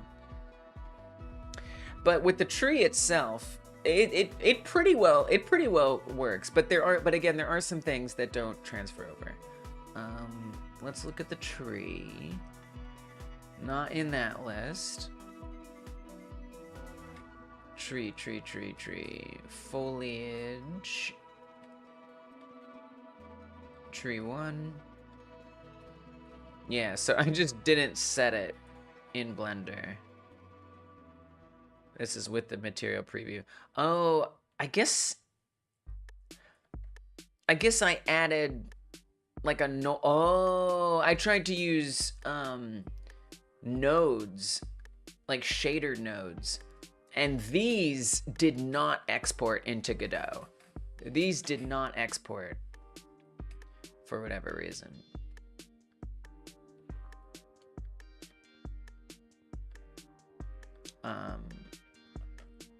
Let's see if I can get a better view on that. Whoa, what the what? Anyway, I tried to like set like a pattern like that, but indeed that did not come in. Let me look at that tree. Tree 1, 2, or tree 1, 3? Oh wait, this is the wrong one. File, open. This is actually the wrong tree. Oh no, this is the right one. Just kidding. Tree 1.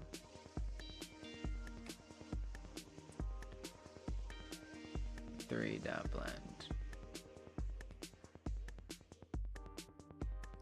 So if something doesn't export right, what that is the geometry nodes. They're not the geometry nodes, the shader nodes.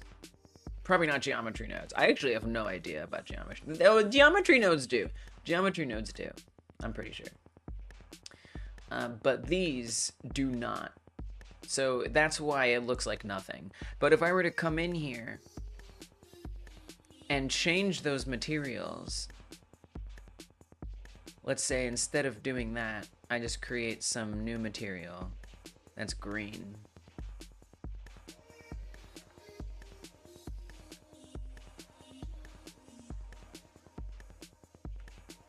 And assign this to it instead.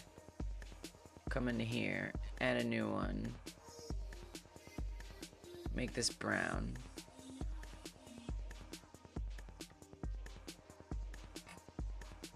Assign that. And then if I save it, now we should see them come in. So some aspects don't transfer over, unfortunately. And like I said, I've also noticed alpha transparency doesn't. So there it goes. So now it's got the textures on there. It will, if there's like images, it'll do it. But there's definitely some things that don't work, annoyingly. But that's okay. All right.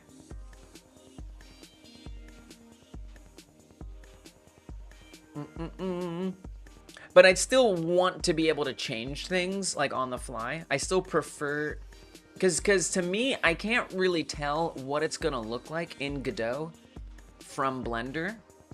You know, I could update it, I could change the color in Blender, look back in Godot, go back to Blender, come back to Godot. You know, I could do all that. So I just personally, in my workflow, I just assume whatever I set in Blender, I'm gonna ultimately replace anyway.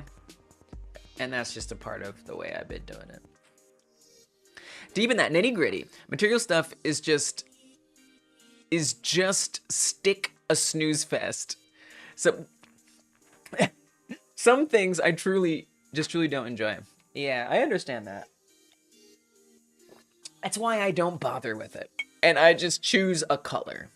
And that's good enough. I'll maybe do the specular, you know, some metallic or some roughness, but other than that, yeah, I don't really bother with, like, you know, coming up with a complex texture or anything. Does not interest me. I'm just like, let's just pick some colors. We're gonna keep this programmer art and then worry about the complicated stuff later. Totally feel you on that one. I did experiment though. Like I did try, you know, setting, I got all up in there, you know, trying to set, this was actually the first thing I made in Blender, was this tree. And, you know, I followed like a tutorial that was all about like how to make nice textures for that tree. And I did it, I did all the things. And then I found out that it didn't import into Godot. And I was like, screw this. First of all, I hated that. Second of all, doesn't even go into Godot, forget it. Like, and that's what I mean. That's what I was trying to tell Gino earlier about, you know, what was I telling Gino earlier? About making, tutorials. So if you're looking for tutorials about Blender, there's going to be tutorials that teach you, you know, how to make something look beautiful and stunning and, you know, a visual render. There's like render tutorials in Blender, visual art blenders in tutorial. Visual art tutorials in Blender, and then there are the game asset tutorials for Blender. And those are very different things. The visual art tutorials versus the game asset tutorials. And I was watching a visual art tutorial, not one that was about exporting the asset into an engine. I kind of like hand painting textures, but super time consuming. Nice. Oh yeah, so like setting up like the UV and everything so you can do texture painting and put them directly on. Yeah, that's nice. Some people in the chat showed me how to do that one day. It was a lot of setup. And then I had to, on top of that, import the texture separately into Godot. I still couldn't just export it directly from Blender into Godot. I had, when it came into Godot, it would be an empty texture, and I had to save the texture separately and then add that back on. But that's nice. That makes way more sense than trying to like you know, generate something. I get that. Especially you have more of a visual art tendency. I can see that. That's kind of what I want to do for this. I will do it before the end of the stream. I will paint this texture. It will not be pretty. It will be functional. But we got to get there first. Okay, so I saved those. Let's save for the house as well. We're going to export those textures so I can add them back in for my out-of-bounds decorations.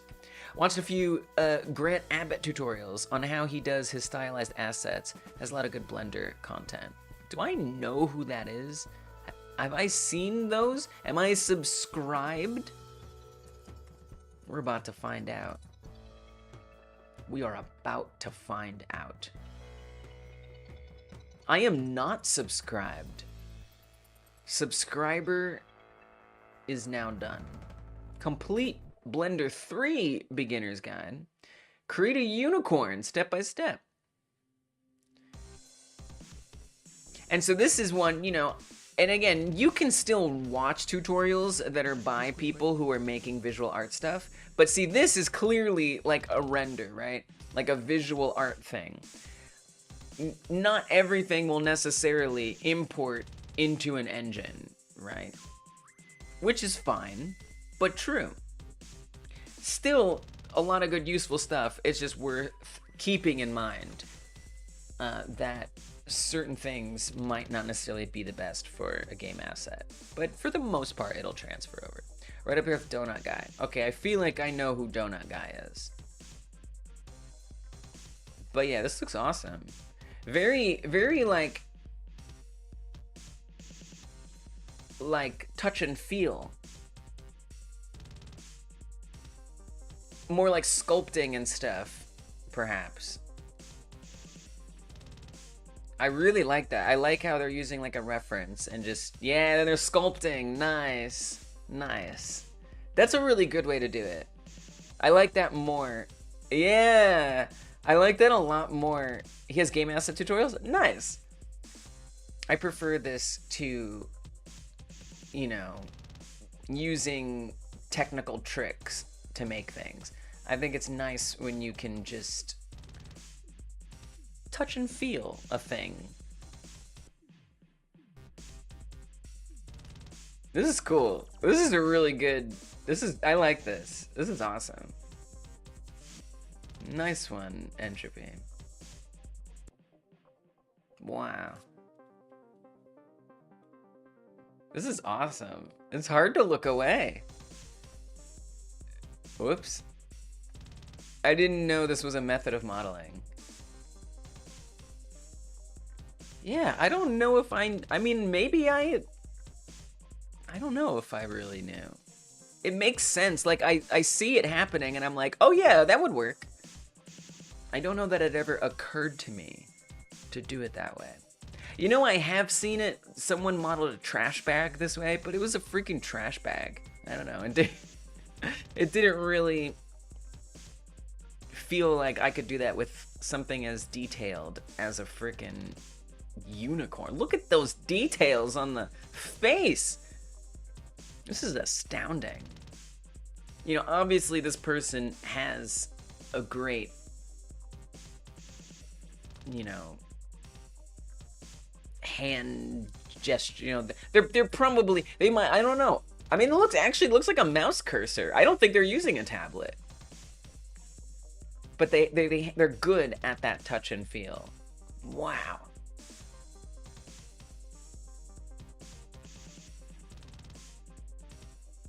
It's so good.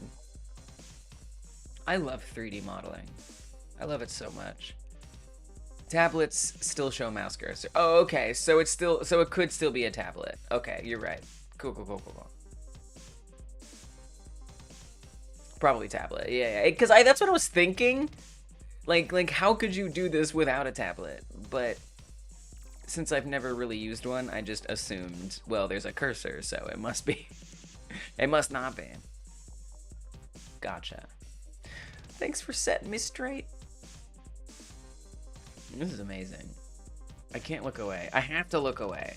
I have to look away. Like, I can't just keep doing this. But it's so amazing. I enjoyed modeling in Blender about 10 times more once I tried tablet. That makes sense. Why are we looking at it small? Make that bigger.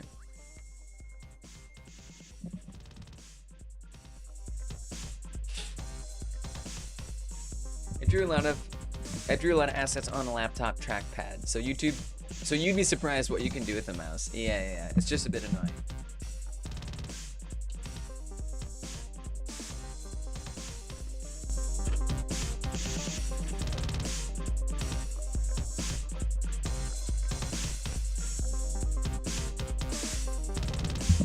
Wow, and so, wait, how did they even, oh, they're doing the UV, so this is what somebody showed me. This is what they showed me, was how to set up the nodes so you can paint directly on here. It was a little slower than this makes it seem. Like, it would, when I, like, pressed the paint on, it would, like, take a second, and then it would appear. Yeah, it was pretty easy, honestly. Like, once it was just like a lot of steps that I didn't know, but people in the chat were just like, okay, do this, do that, do this, do that, do this, do that. And by the end of it, I had an unwrap automatically of my model, and I was able to paint directly on it. Obviously, this person did it really well, but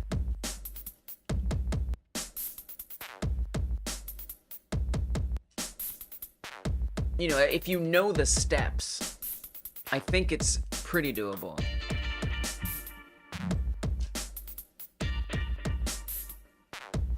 Or like, it's adaptable to different shapes. Wow, armature? They've gotta be skipping some of these steps. When I did an unwrap, it was horrible. Yeah, auto unwrap. Mostly doesn't matter for this type of texture. Right.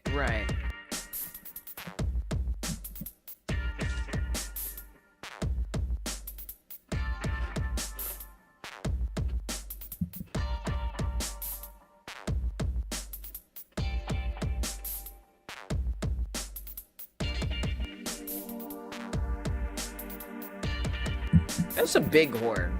That's like a really big horn, right? I mean, to each their own. It's a big horn. It's super extra.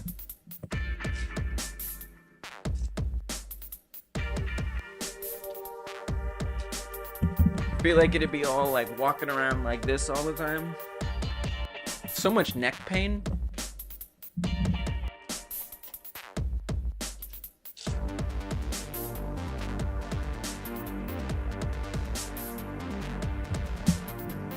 Yes, girthy. I think that's the word. I think that's the correct term.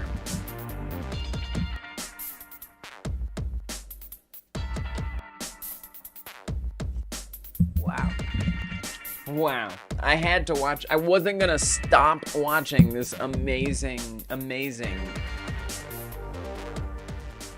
speed sculpt. That was awesome. Good channel. We're gonna put on alerts for that. Thanks, Entropy. I gotta give you a Blender consultant credit just for that. Just for telling me about that. Look how quick it was! Look how quick it was! That's Blender consultantry right there. Deal with it. Oh, you've already got a Blender consultant credit.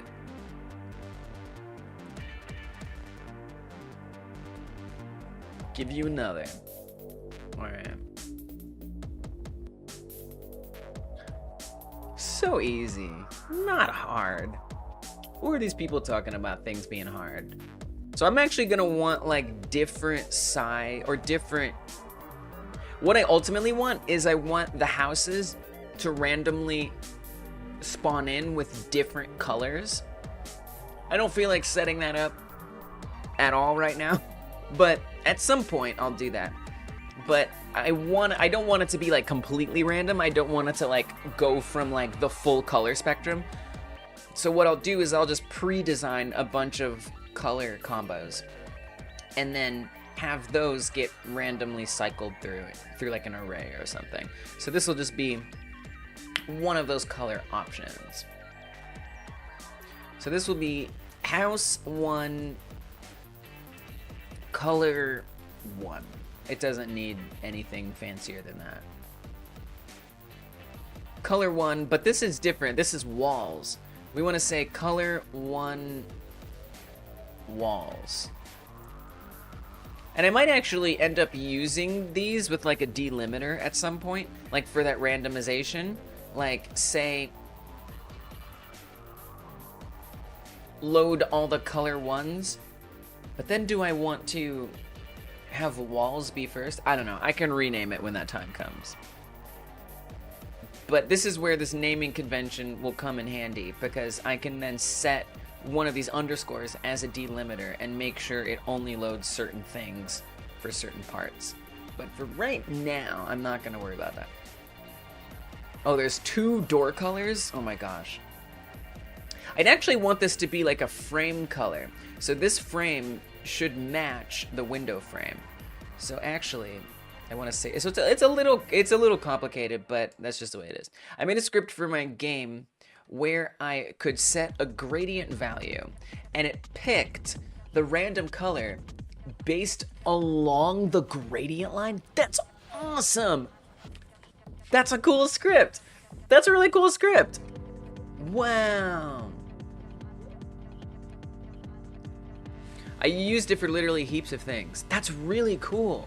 Wow. Wow, I like that so much. That sounds utterly doable.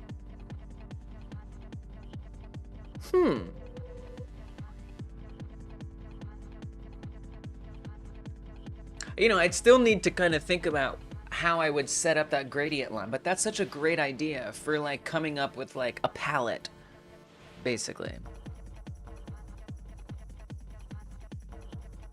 It's interesting.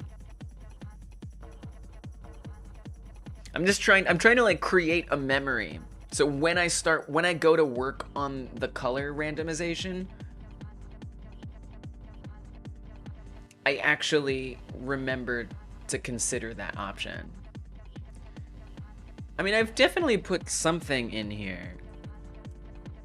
Randomize, obstacle NPC colors. So I've got that as a task.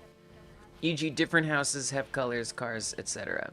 Well, we're gonna add that note on there right now. Set up a script that checks gradient lines and draws a random color from that line. Make a palette for different obstacles that it can draw from. Appleseed Games.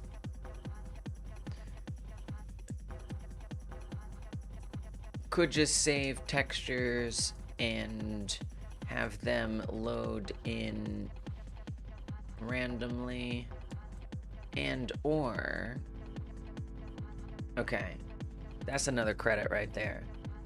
I wrote that idea down. What do I say that as? I don't even know. I don't even know what I set that down to. What the heck do I set that up as?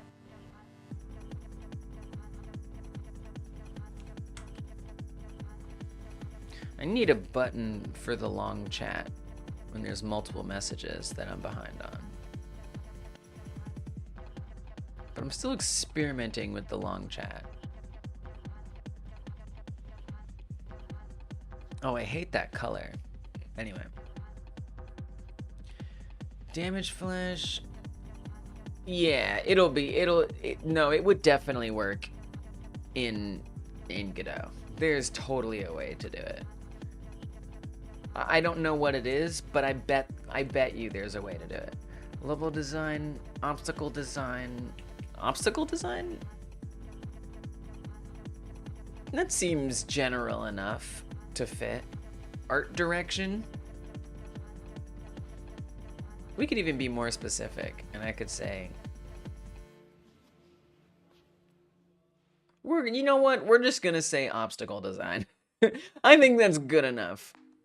I think that's good enough. We don't have to get complicated with it here. Keeps hitting you every couple of hours that you don't have to get up at 4 a.m. tomorrow. You don't! You're free to live your life. Yeah, it is a great idea. Getting up at 4 a.m. seems like a form of torture. Yeah. Rogi did it all year for their job. That ended yesterday. Yay! Yay! No, that ain't right. That ain't right. People ain't supposed to do that. Nope. It's called a circadian rhythm. I had a factory job one summer where I got up about that time to pull 12-hour shifts. That's not right. Oh gosh, the things we do to earn money. Oh my gosh, I'm so sorry you had to endure that. I wasn't at work quite that long, and the work was easy, but it was about 10 hours a day, 5 days a week. It's a lot of work. Yeah, I was telling Rogi about it. Rogi's all like, sounds bad. And Rogi's not interested. Hype makes me want to go to sleep at 4 p.m. I like it. I mean, I think for me, you know, I worked so hard making those jam games and made $2,000 making jam games for Hype. Like that served me well. It served me well. And you know, I learned the tools that for me it's just kind of fun to hop into and do again. The money can wake me up. Yeah, right, exactly. So like I've already gotten paid by Hype for making games for them.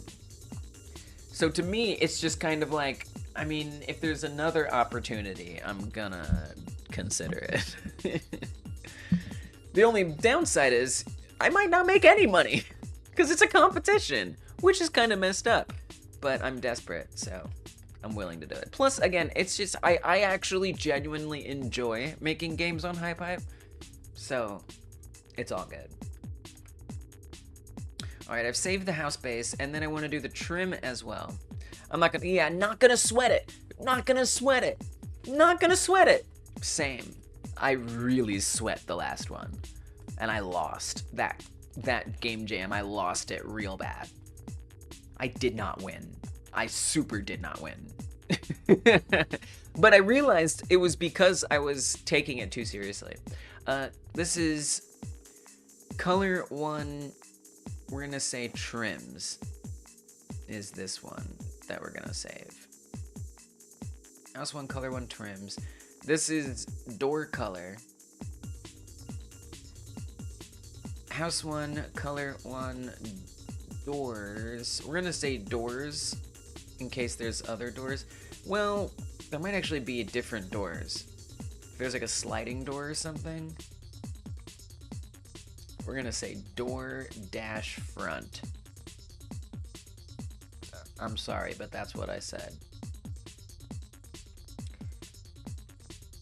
And then windows, save this as color 1 windows. You know what? I don't want to call it what I called it. I don't want to say doors dash front. I changed my mind. I hate that. No, I don't like that. I don't like that. No. Because the only door that would be a different color, probably, would be if it was a glass door, in which case I would just use the windows. Okay, and then this one, I'd actually want to load in the trim for this one. Yeah, I've got my idea for my Hype game, and I'm really excited about it. I'm actually excited. I think it's going to be fun, and it's totally doable. because that's the other thing, is now that HypeHype has like a good way to search for games, like popular games, it's so much better than it used to be. And now that that exists in a good, useful way, I see that some of the most popular games do not put a crap ton of effort in looking like a super high fidelity game. And so I'm just kind of like, wait, I'm gonna let go of a lot of this stuff, you know, and lean into the hypery of it. And it just is making it so much easier to just let go of it looking super good and just have fun with it. Roof. There's a lot of stuff on here. And then the frame. Save this. This would probably be the same color in different houses, honestly. But that's okay. House 1, color 1, frame. Okay, finally, all of those color textures are saved. That was a lot of textures to save. So now I come back to my cattle ranch level. I'm gonna make that texture tonight, damn it. Come back here. I don't actually want to put this... Oh wait, is this the... This is the scene. Get this out of here. Don't know what I'll do. We're gonna sprinkle some of that loot boxy crap on top of it. Yeah. I mean, now that they have monetization, you must. Because look, if you're gonna try for a competition that's really hard to win, but can have big money prizes, and there's monetization features anyway, you might as well make sure your game is monetizable. So even if you don't win that big money, at the very least, you can put stuff to buy in there. My guess is you can't add those things until your game qualifies for monetization, but if you think about it, you should be adding in the possibility. I don't really know how that works. I have to look into how that works on HypeHype actually, but the possibility should be there. So you, in theory, could add that easily. What am I doing? I am looking for a blend file of the house. There it is. 45 degree it. Honestly, these colors are pretty fine with me, but you know, this could be like a variant on the house. So then what I'll do is I'll set it to have editable children. You know, something I could do is like create a separate scene for this and this be like its own thing. That might, honestly, that might be a good idea. Maybe I'll do that.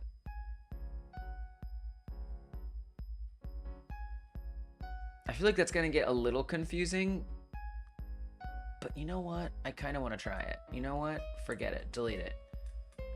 Let's make a new inherited scene. And I'm going to save this as house 1 2 underscore, and this is just decoration. Decoration. Mesh only. Mesh only. I like that. We're gonna say it's mesh only. That's how that's gonna work.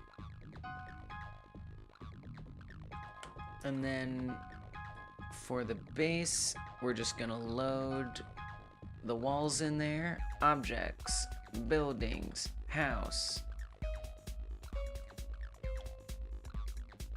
And then in theory, I would just change these for the variants or whatever.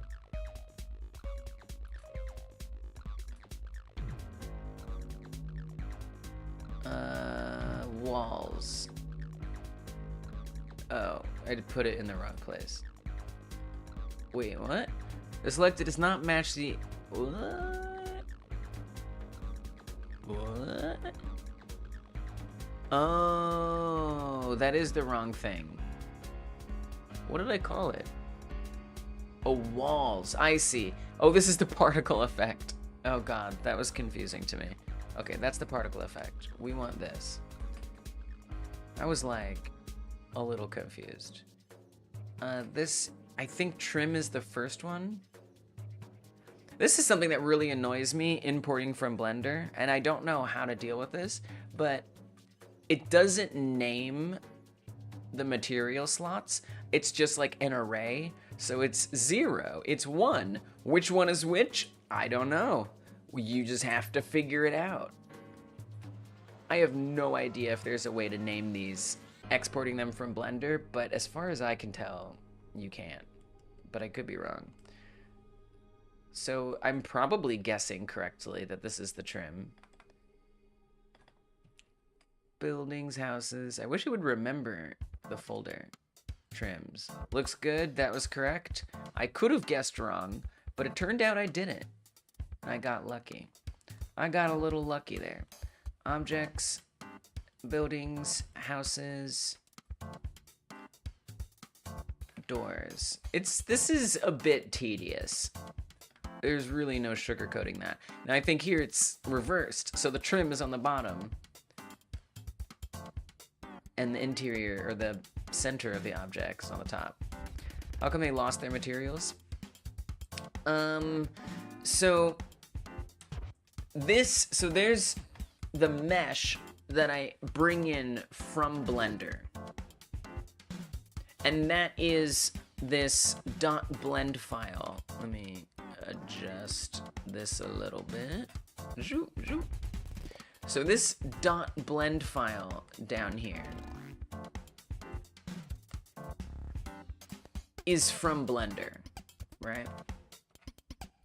Where I initially set them and I saved them as, that was in this scene in Godot, which is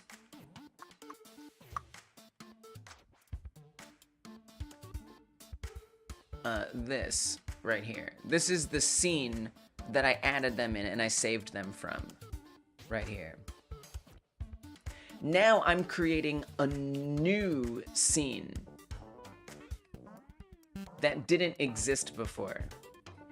And it's called this, mesh only. So this is the new scene that uses this mesh. So the mesh in Blender doesn't have all of those textures that I set. It doesn't have the materials on it. From Blender, it's got whatever is set on Blender that I'm just gonna change anyway. Now I'm making a new scene that's based on that initial materials I don't care about. And I'm setting them again on this one. And then what this scene will be is an instance I can use elsewhere. And so every time I update that instance, it'll update everywhere that I've put this scene, if that makes sense. So if I stamp this house on multiple terrain blocks, any change I make to this will also happen on the others. And since I've saved those textures, any change I make on one of those textures or those materials will update all of them. I don't know if that really makes sense, but it's true. So it didn't lose the materials. It's just I only set it in that one instance, and now I'm making a new instance, and I'm setting them again on that second instance. And I'm using those instances differently. Because the instance that I originally set them on has code and logic on it to make it a proper obstacle that the player can collide with and attack, and it can do things. But I want a version of this that doesn't have any of that interaction logic, and this will just exist outside of the game's boundaries, so the player can visually see, oh hey, there's a world beyond the boundaries. I just can't go there, but it's there. And I don't want to bother loading all the code and stuff onto that. And so I wanted to share similar textures as the stuff that does load in. Maybe that makes sense. There's a chance that that all made sense.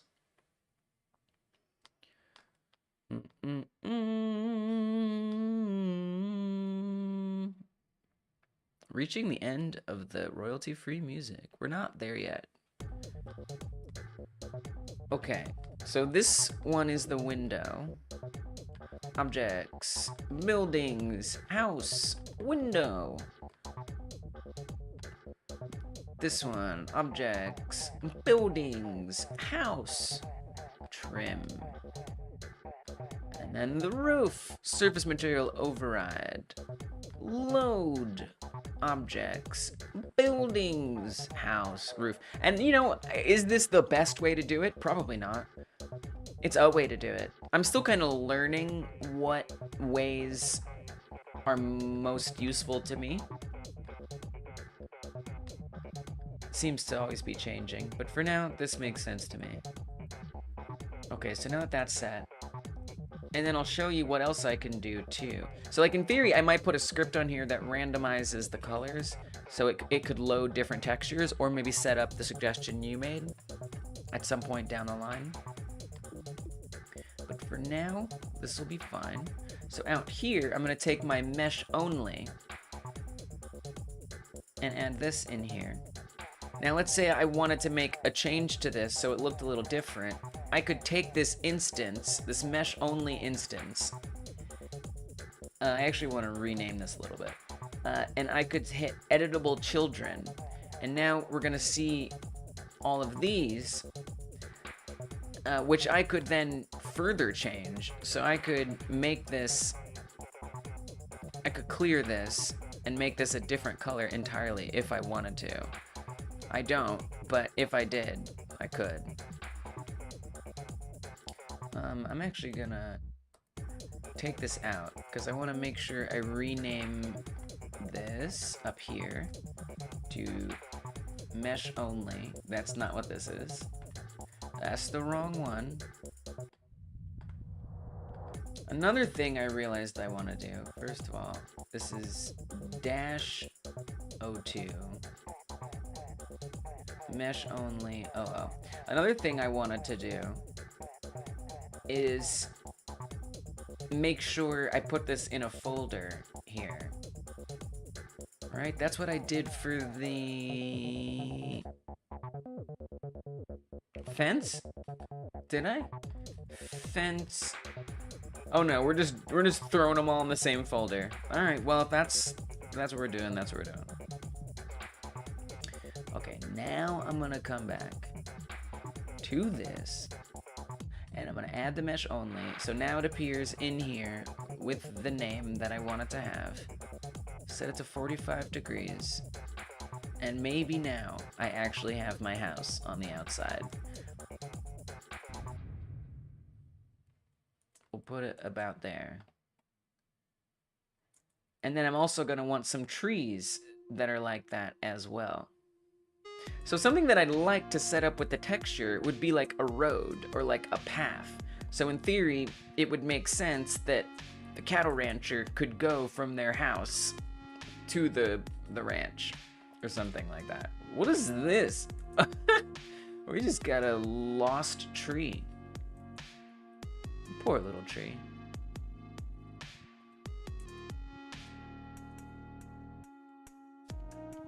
Really want to do the texture. I wish I had more time, but it's okay.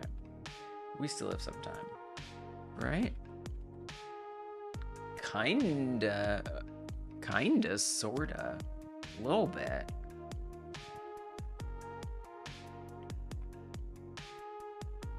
Oh, so I want to make a separate scene for that tree. I still have to do that. Okay, I'll do it. I don't care. New inherited scene. Since we saved those tree things. Oh, and I want to rename this. Tree 1-03 mesh only. Oh, I didn't mean to make that. Oh, okay, no, that's fine. Okay, we're good. Good. And then save this. Foliage, tree 1. This is actually tree 102. It's all very confusing, but it's okay. And we say mesh only, just like that. Okay, looks good. For the leaves, source material override, load, objects, foliage, tree 1, leaves, come to the trunk, load that material override, objects, foliage, tree 1, trunk color. Okay. Now I will come back to here and we'll add some trees, some mesh only trees.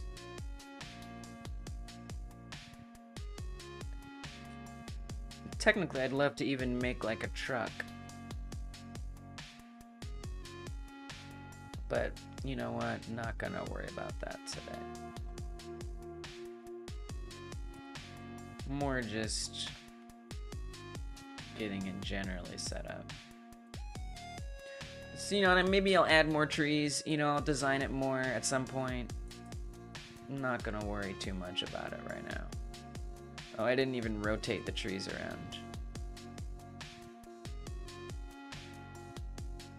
Give them a spin.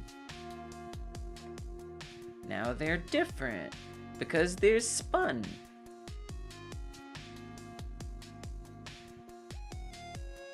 And then we can add a couple more of these trees here just to fill it all out.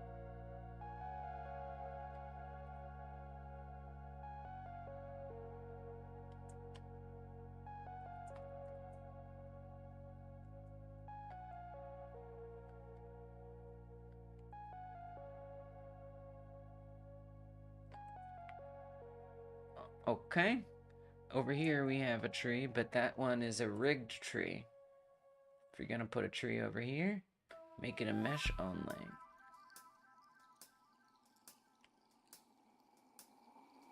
Give them a spin. Now they're different. Could speed that up a bit. Just duplicate a bunch of them.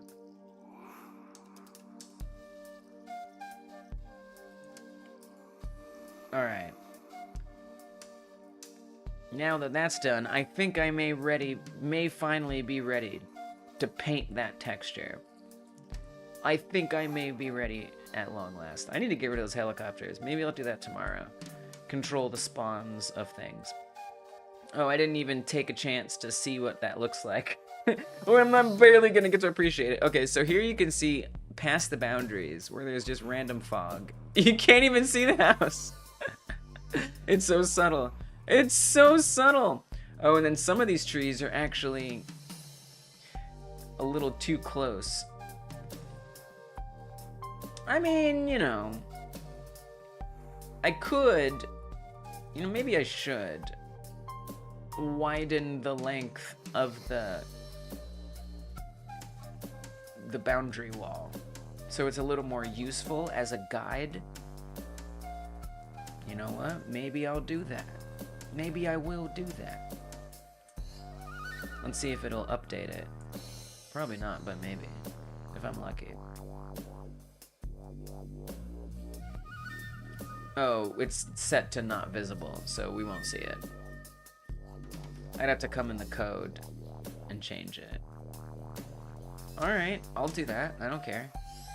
I don't care. So that's on this script. Comment out this. Hit play.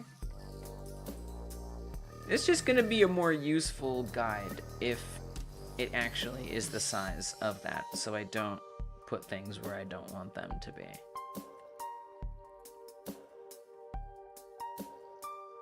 Okay.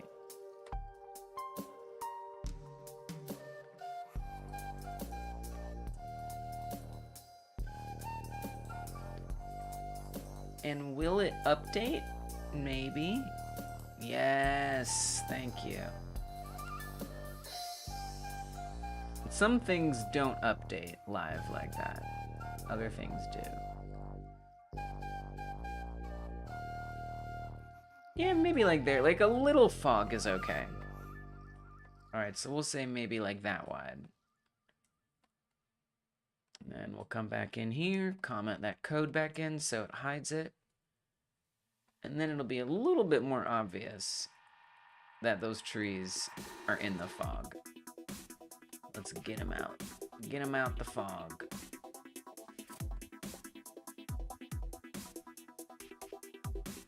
Or if they are in the fog, make them ones that are uninteractable, that are just the mesh only, basically.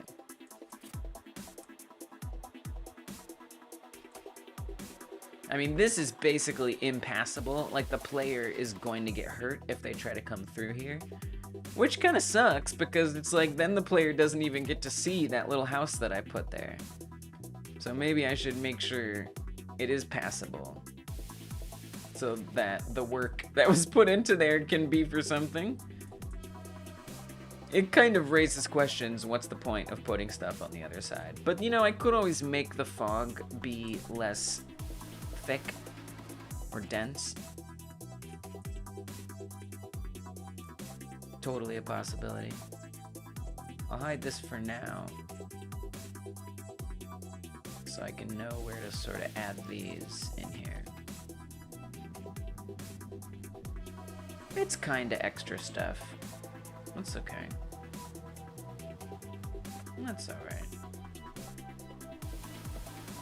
It's just helping me develop this process because I'm gonna make hundreds.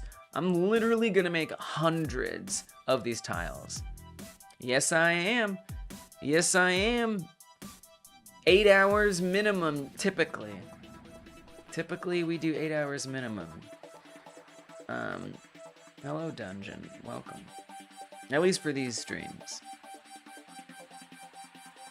Not for the game jam, my god. It's just like a patch of trees there. And a house. So, it seems very unnecessary, because you barely get to appreciate it. But, oh well. So, like I said, I'm going to be making hundreds of these tiles. And so I want to figure out sooner than later how this is going to sort of come together.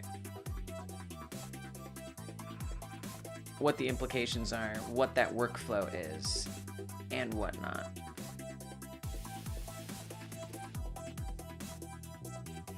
As soon as possible, before I make 100 of them.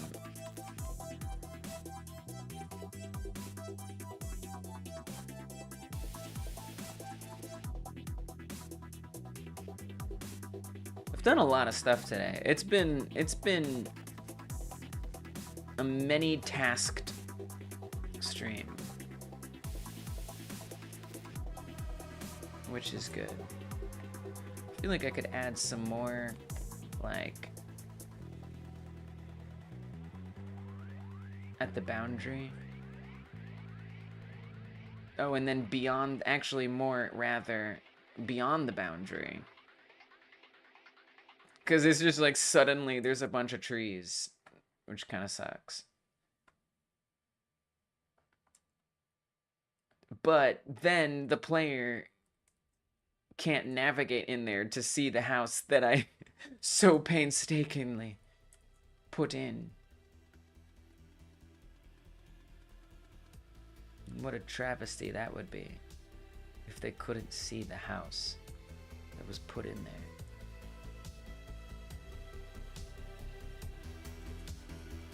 This is getting very thick, you know, relative to what the player is going to be able to actually navigate. Why would the player need to come over here? Probably don't, but, you know, again, just practicing setting these up and finding out what's going to matter and what isn't going to matter. It's what the task is all about.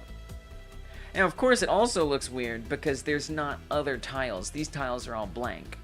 Right, so at some point there will be more stuff on all of these tiles, so that will contextualize it a little more. And at some point I'd also want to start figuring out how to make sure certain tiles load next to each other. That is a task looming at some point soon, but not necessarily right away. Oh, that one is collidable. It's a little confusing. I wasn't sure if it was, but it is. But it is. Better be careful going over there looking at the house. It's so hard to see. Seems a bit unnecessary, doesn't it?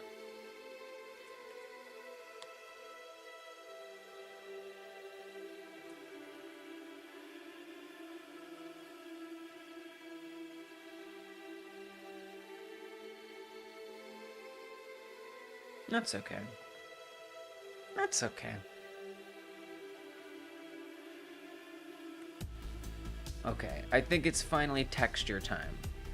I believe it's finally time to paint that damn texture.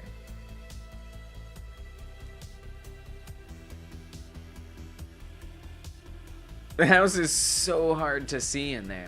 I like when games have hidden content that's only there for people who are looking for it. Nice! Nice! A barely visible house is a cool touch. Yay! I love that. Thank you for saying that. That's it. You know, and if it's not too much work either, right? Like if it is like a ton of work, okay, now that's a problem. But I want it to still generally tell a story and make sense. So I'll try to paint like a path from that position onto the terrain. So it's like that's where the farmer would come from to go to their cattle ranch or whatever. Nice, good.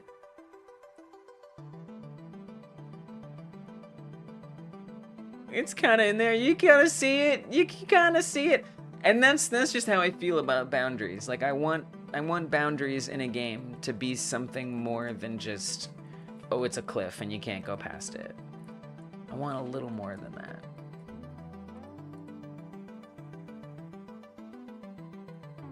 It's even kind of growing on me doing it the way we're doing it. Oh no, a fatal error. Oh, what happened? Oh no. So this is the error that happens when I make the meat objects collidable with the ground or something. This error I've reintroduced, yep, because I set up that reparenting where when we drop it, it lands. And I got rid of that so I wouldn't have to deal with this error. But now that I want that back, I have to deal with this error. I do not understand this error. Invalid get index collider on base dictionary. Oh, for crying out loud. What am I supposed to do with that? You'll see my philosophy on game design when you play my big game on Friday. Oh, yay, I can't wait. I'm so excited. Every Friday after the game jam, I do a community check-in newsletter live stream. It's secret. It's a secret live stream. You can find it by going to patreon.com/hypergamedev. It's free, but you have to go there to get there. If you sign up for free, you'll get that in your inbox without having to go look for it. But you do have to sign up for free in order to get it. There's some details about it. But, yeah, I can't wait to check out your game. All right. Noted. Variable meat original raycast result collider. What? This is on the camera. Right. So I remember we set this up. Oh, right. So when we grab a meat object, it actually replaces the one that's already there with a new one that spawns in. And so this is saying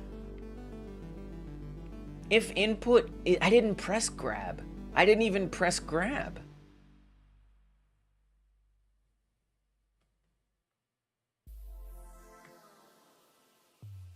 I will say though that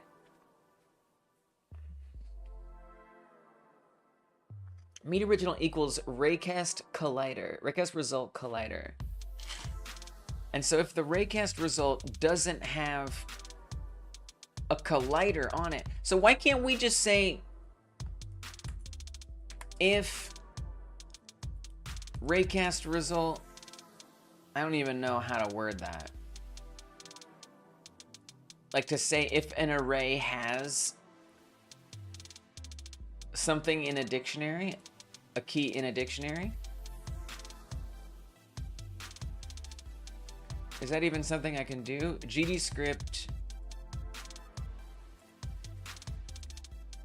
Check if dictionary has a key. I don't think it's gonna understand what I'm saying.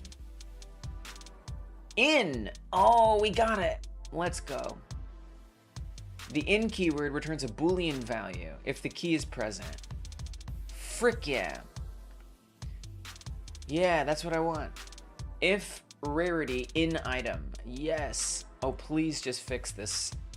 This is a hard error to test for because it just like randomly happens. I mean, it's probably not random, but it feels random. If collider in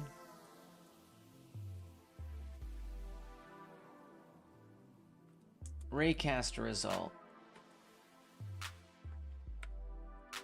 then create that variable. Oh, but then it's not created in the first place. Well, then we would just say all of this happens as well in there, basically. We would say that none of this occurs unless there is a collider. Oh God, this is not gonna work, is it? This is a lot of changing.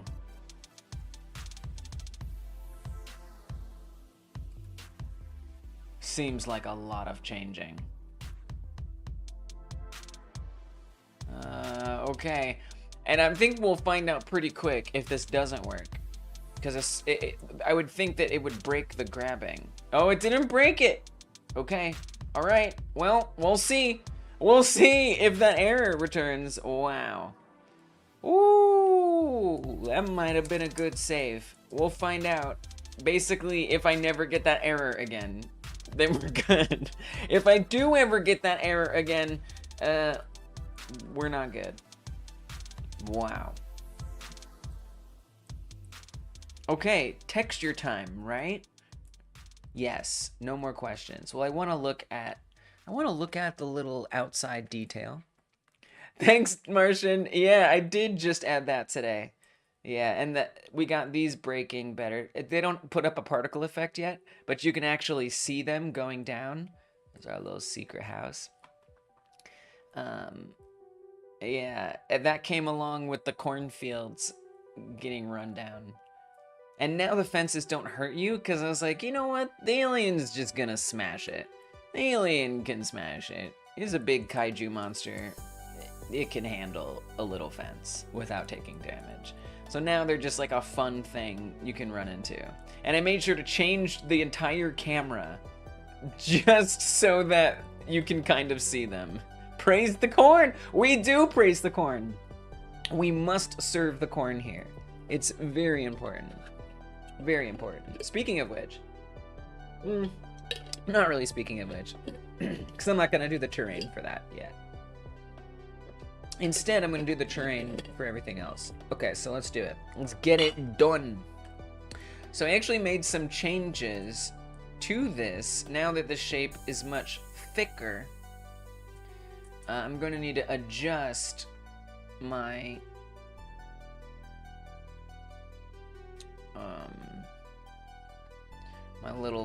my little texture on here. Terrain, textures. No, there's something in there. Oh, am I not doing the right thing? We want to do color or texture. Oh, I see. We want to load texture. That makes sense. Is there ever a situation where collider wouldn't be a key?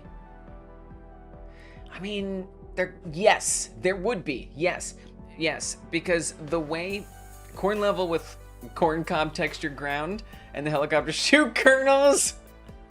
If there's a fun like secret level to find, that would be it. Yes, Joe.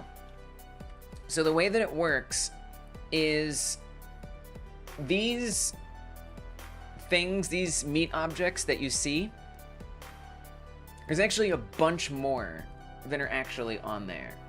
This is for Asset Expo, right?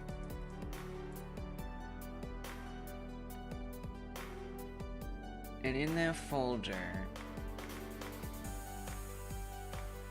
that's on this? Yeah. So here's that block that we're currently at. And I don't know how obvious it is,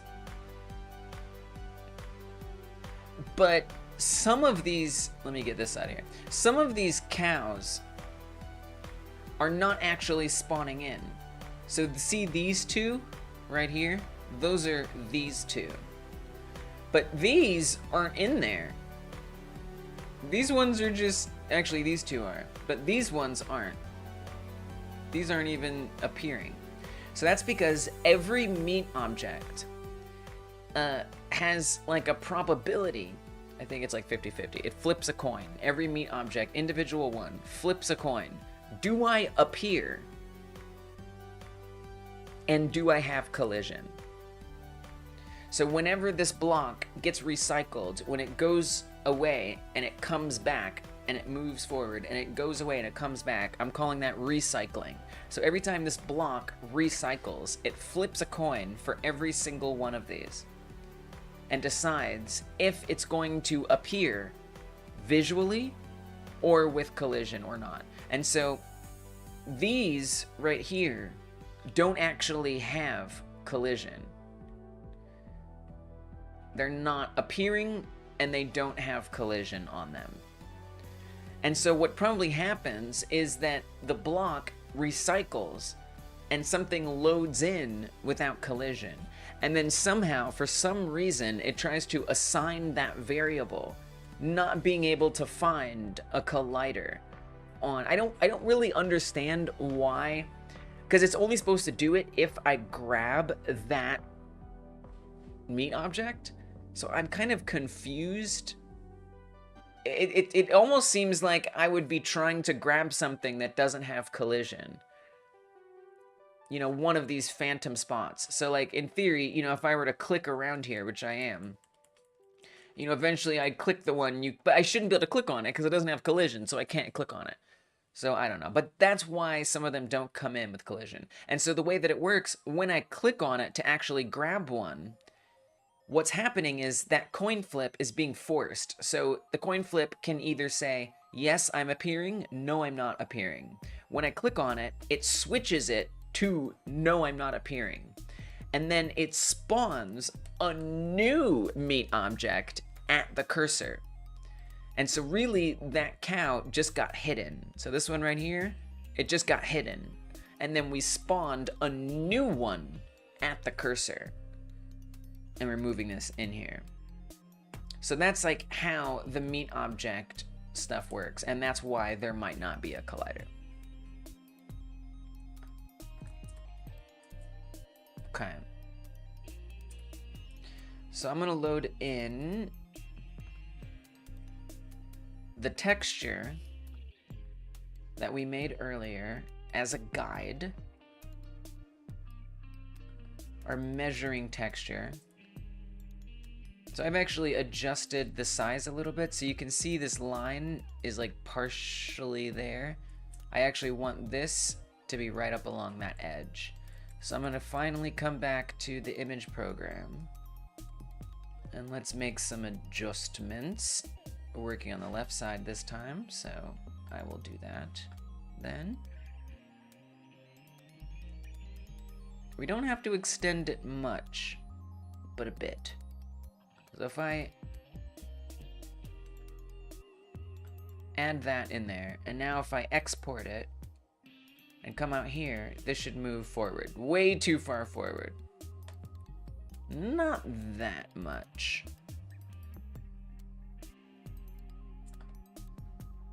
Scooch it in, go back to the paint bucket, export it, come over here. Oh, it's close.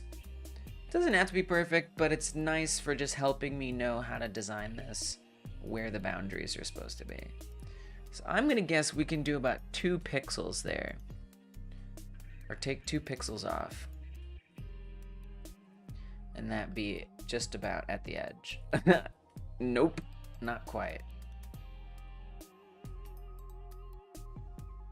It was probably more than 2 pixels, is why. That's okay. Okay, export it like that. Does it have to be perfect? No. There's something funny going on with the code. Yeah, it seems to work so well. No, I mean, it might come up again. There is something funny. You're absolutely correct. Something funny is going on. 100%. And what I did was a workaround. Let me just even be more clear. Is probably a workaround. It may just be making me think it's been worked around, when in fact, it's not. So I'm not exactly sure if I've successfully worked around it. But maybe, like maybe I've worked around it. It's possible. There's a chance. But it's definitely not guaranteed. Okay, I don't know if I'm gonna get much closer. I know I'm a little pedantic here, trying to get this just right. I don't care. I want what I want, and what I want is perfection.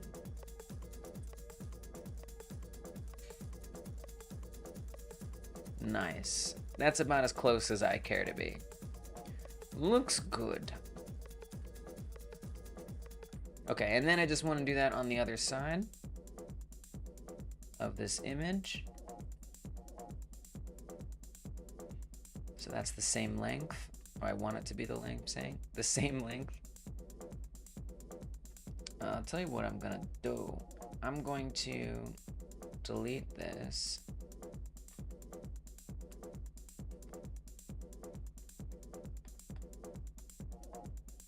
And I'm gonna duplicate that layer. And I'm gonna flip it around. Oops. Please don't select anything. Flip that around, and then I'm gonna merge this down.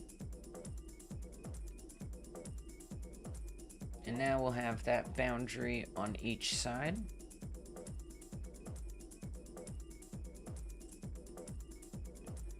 Just the way I want it. Good. Okay.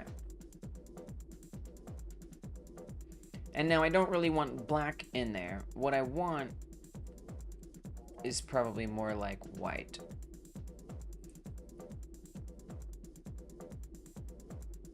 And this yellow is just a measuring thing. So so here's what I'm thinking. I'm actually gonna put this on this block right now, so I can sort of divide this up into like a grid. And this might change depending on stuff. But for right now, this is what I'm thinking. Terrain, textures, measure, okay. So what I'm thinking,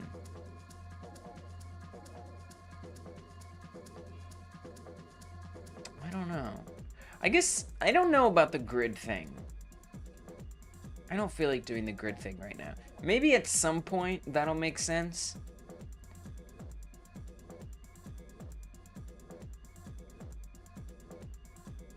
You know, because I could say, well, you know, in every tile, again, I'm going to make hundreds of these tiles. In every one, there's like, you know, I could think of it as like certain lanes. Like in this lane, there's always side stuff. In this lane, in the middle lane, there's always middle stuff. You know, I don't know, like this lane has certain stuff, that lane has certain stuff, this lane has certain left stuff, this lane has certain stuff. I could think of it that way. I don't know that I'm ready to figure out what makes the most sense for that. So you know what? I ain't gonna. Instead, I'm just going to make some guesses. So if I get a brush, And I don't really want it to be white. This is where I'd actually want it to be black. So let's have the background be white.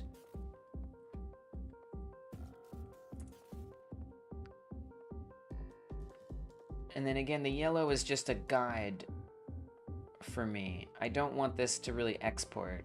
And yellow does not look good on white. That is very hard to see. I'm gonna change that color for that reason. So let's just change that a bit. Just make a bit of an adjustment on that one. Okay, I see that it's not adjusting.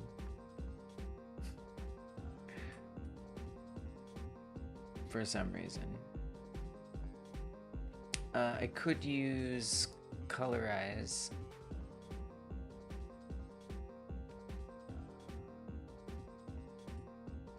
Wait, why isn't the curves working? I don't know.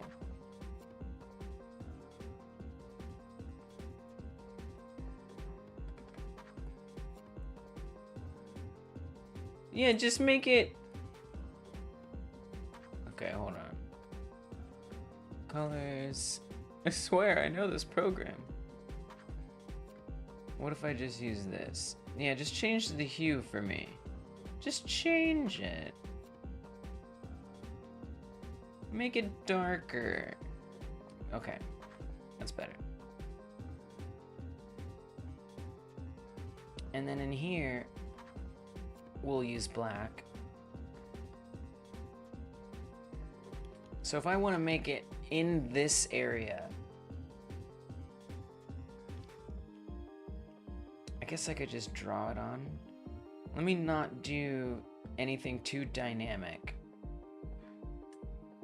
So right now I have a very heavy stroke, no smooth stroke. We don't need fancy painting here. This can be some very simple stuff. No opacity. Let's make it smaller. Yeah, just something like that. So if I just drag that on there like that and export it, what do we get? Okay, so that's right there. This is not the most efficient way to do this, but it's how I'm doing it. Oh, you know what I should do too?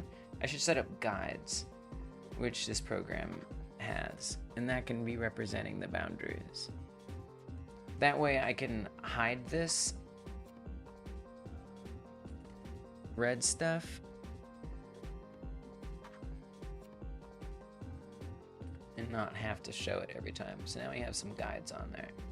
Okay, export this. See what that looks like. Ooh, very nice.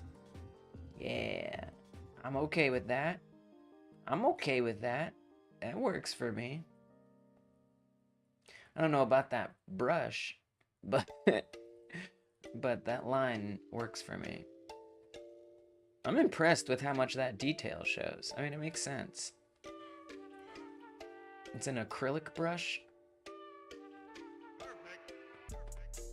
Well, I'll stick with it for now. So this is gonna be my process. Is just guessing. You know, it would be nice to like directly be able to more directly paint on here, like Andrew was talking about earlier. But you know, whatever. It's pretty close.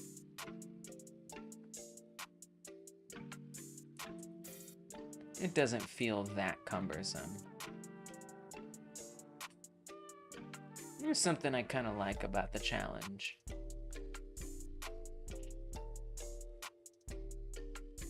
And I like that it's a little messy too. I like to think that makes it more naturalistic, maybe?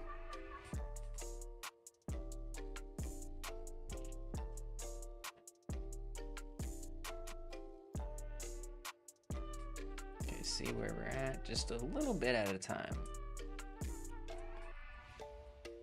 I really should look at it from the top.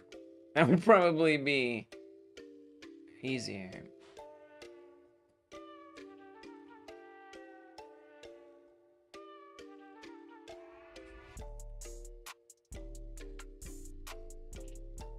A little too far.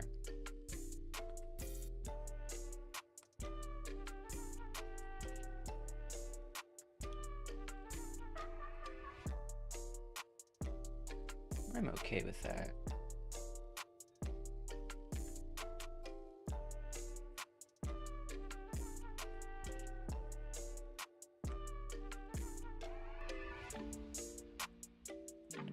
It's a little bit of a quieter endeavor. Turn up the music. Because it's just kind of like do a little here, do a little there, check it, come back.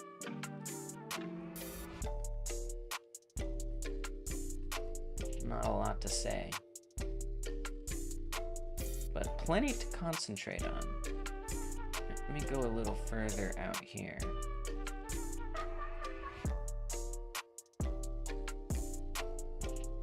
You know, and then I could always add some more adjustments to the design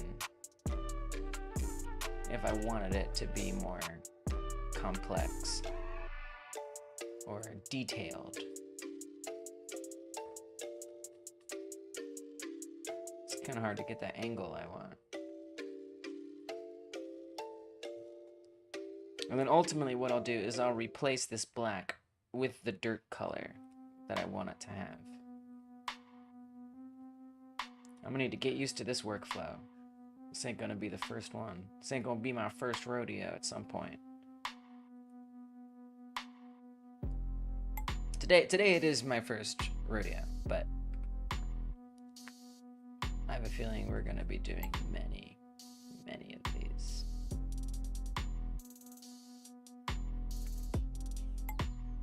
Which will be kind of cool. It'll be cool to like have like all of the files someday. And just look at all of the like texture files. I don't know. That's kind of exciting to me.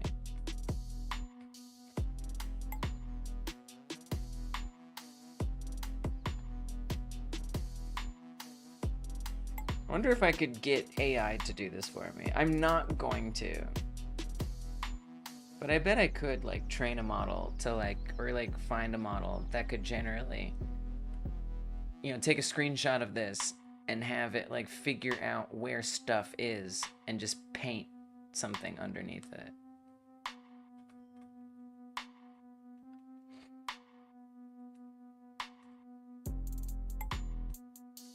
Certainly sounds simple enough.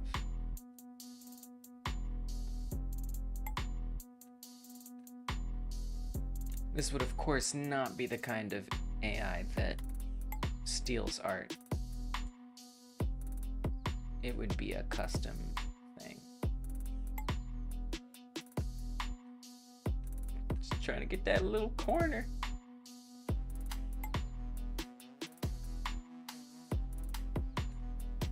It's so weird because it looks like I'm doing it and then I'm not. This is kind of where dynamics would be nice. I kind of feel like I should put some dynamics on here. Which will just like make it flail around a little more. So we get more of the texture around the edges.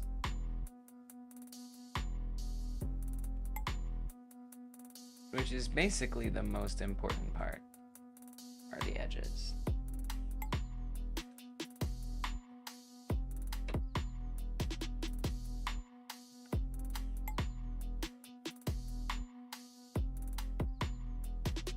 So weird, because sometimes I'm like, that doesn't look like what I thought it was gonna look like.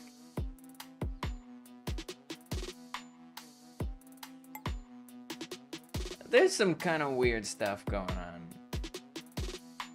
But it's okay.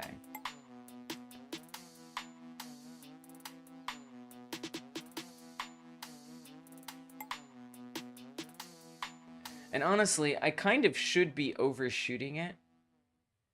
Because I want to fade it out around the edges. So it can blend into the green.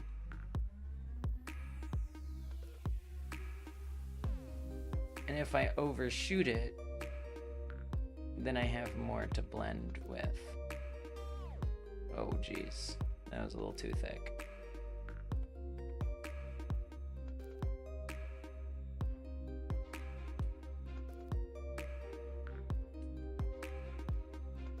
Hopefully I'll get better at this.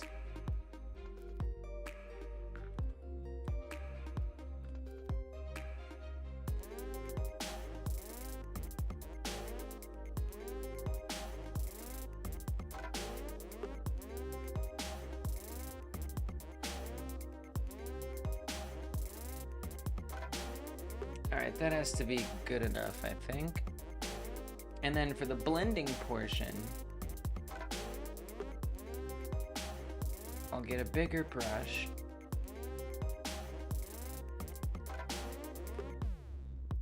And I want it to be much softer.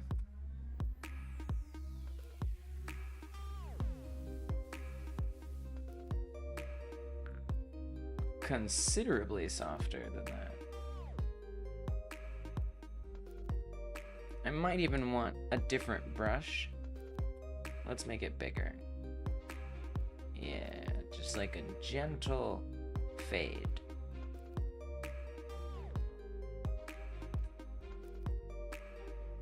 Don't put the opacity down. Oh, the opacity isn't down? Jeez.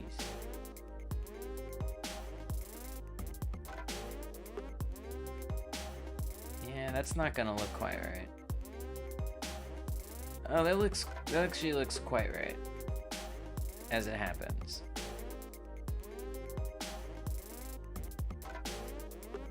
Turns out.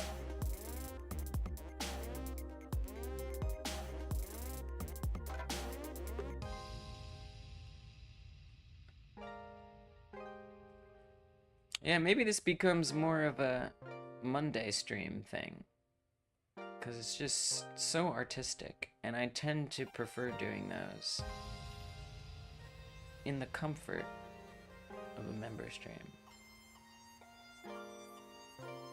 But I'm glad we're doing this here, since it is just an important part of the process.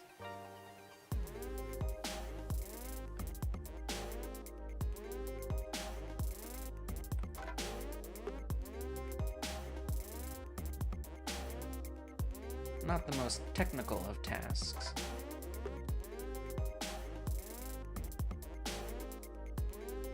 But I'll probably continue this tomorrow. You know, I'll do a little bit here now, and then for like the other areas, I can finish that tomorrow.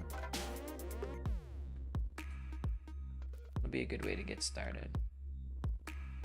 Nice little warm-up task.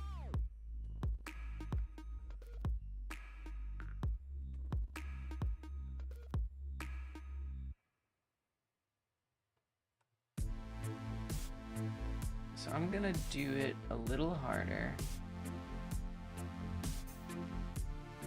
so we can really get that edge to go from 0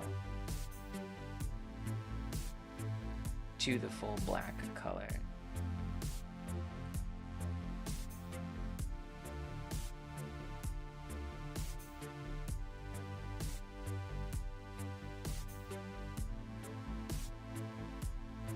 But hopefully not cut off too much of that blending in the process.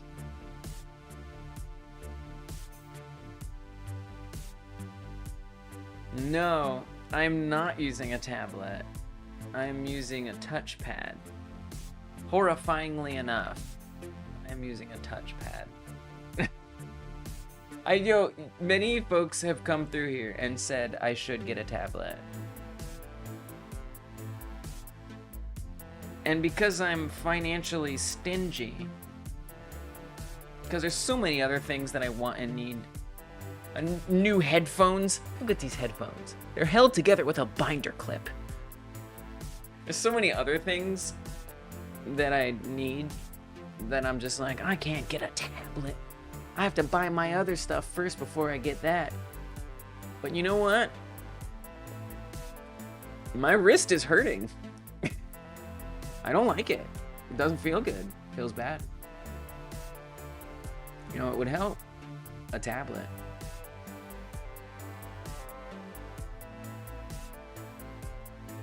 So maybe doing all these is a good excuse to finally get a tablet.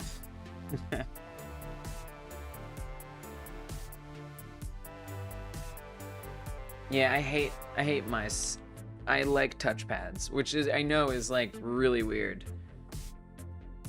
I do also like trackballs. I basically only like things that I can just move my fingers around on. What I don't like is having to like do this. This, don't like this. I like to do more fine movements. That's just me.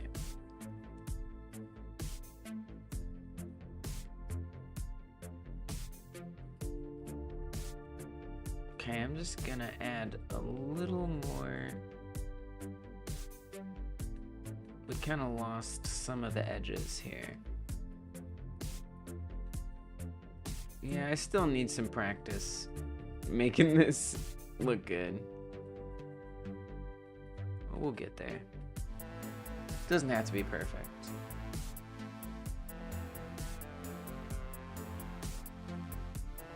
But it's kind of fun to do a nice job.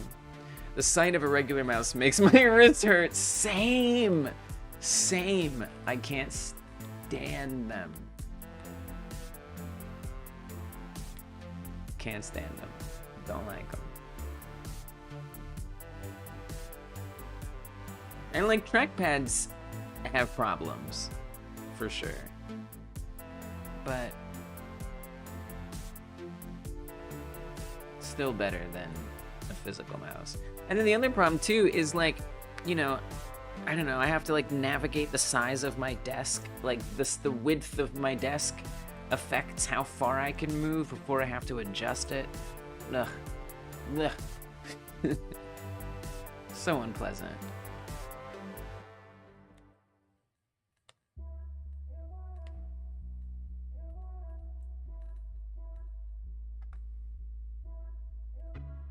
Alright, this seems like a lot of nitpicking. Let's get this so it turns up brown.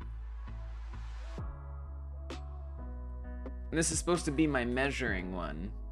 In fact, I have used it for something else. So I need to actually save a different one. So what I'm gonna do is I'm going to put this on my clipboard. And I'm gonna delete that whole thing. And instead, I'm gonna save this as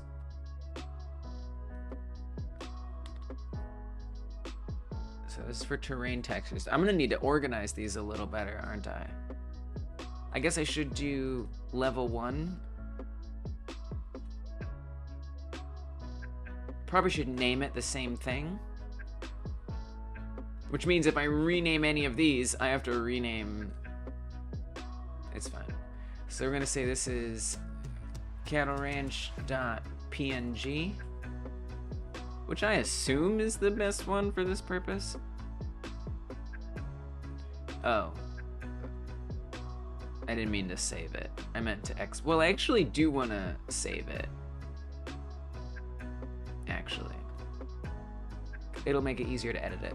That's why I love Vim as a text editor personally. Just does away with the need for a mouse or touchpad pretty much. You know, I've heard really good things about Vim. I hadn't heard that good thing.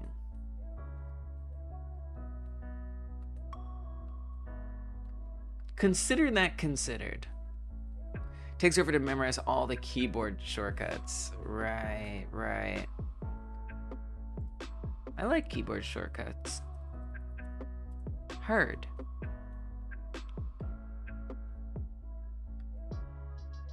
Interesting.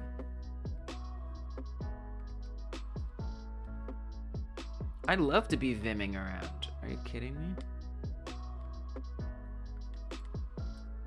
Alright, then export it as a PNG.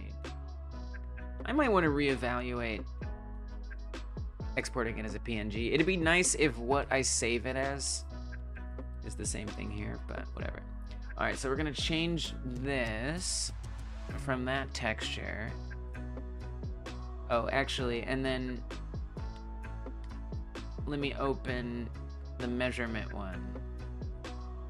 Well, before I do that, my friend, you need to paste this back on here. Give that the old paste.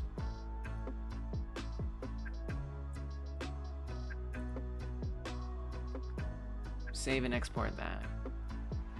And then I'm gonna open up my measuring one again. Oops. And then for this one,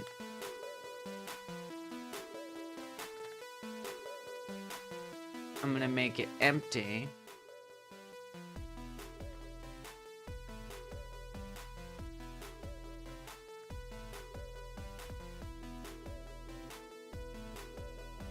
I'd be willing to learn the shortcuts.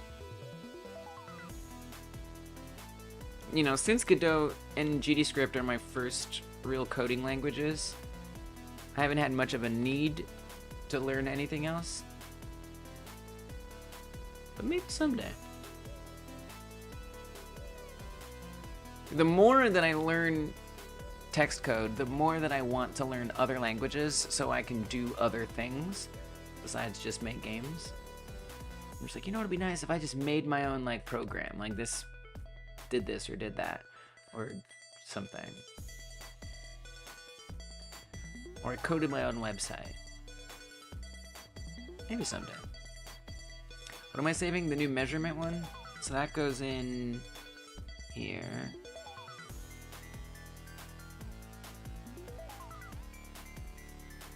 Yes. Replace it. Please. And then we'll save it as well. Okay. Then that'll update and it'll go away. And then I'll replace this with that which I just painted, which is on level, oh, I hate this view, which is on level 1. Okay, so now we have the actual painted terrain. It needs some work. That bothers me a lot, actually. So we're gonna deal with that. We're gonna fill that corner in just a little bit. I mean, that's like, the player's arguably likely to see that. So let's fill it in just a bit.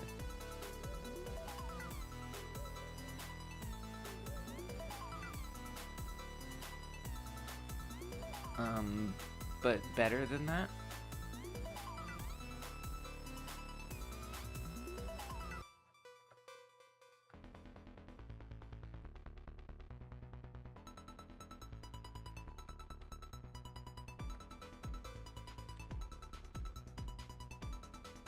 I do wonder if I couldn't do this in Blender, you know, and then I could really easily map it to a flat surface.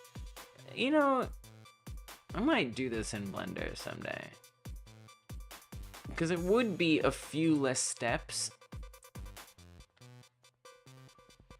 I would just have to learn Blender painting, where I already have some familiarity with this particular program.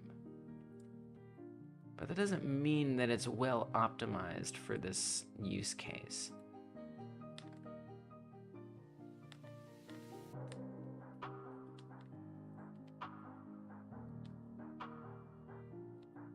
Yeah, I think I needed to zoom in more. I think I wasn't giving myself a chance to appreciate the finer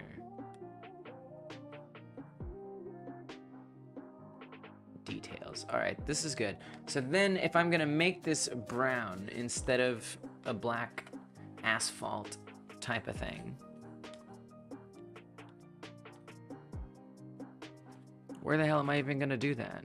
I don't know. I didn't think that far. I guess instead of texture, I'd want to say maybe like a gradient texture.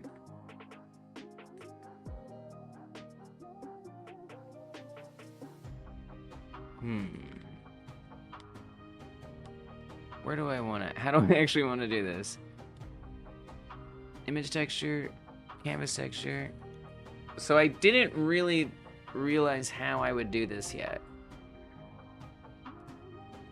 What's this? Oh, RID.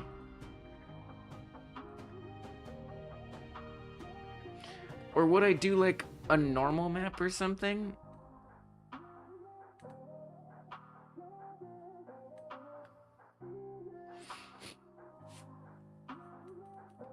But if I did, it's only going to be one color, right? So if I want to add an extra color on, how do I even do that?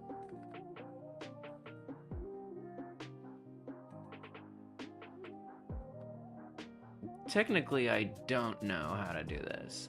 But I know that there's a way to do it. Whoa.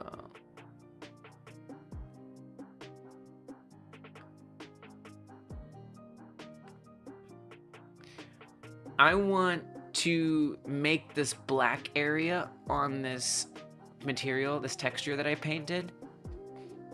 I want to control it to be a certain color. That's what I want.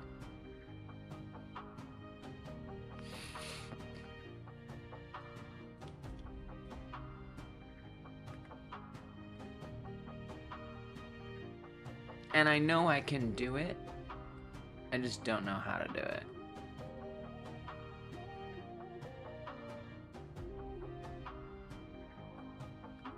Next pass.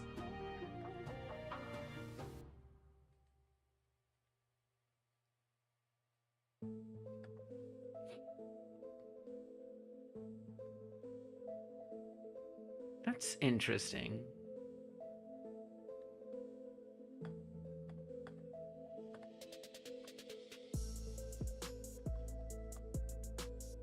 So of course, I mean, I will take a suggestion on how to do this. Yeah, there's a way. Thanks. Thank you for being willing. Truly. You know, I could look it up, probably. Whoa. This looks weird.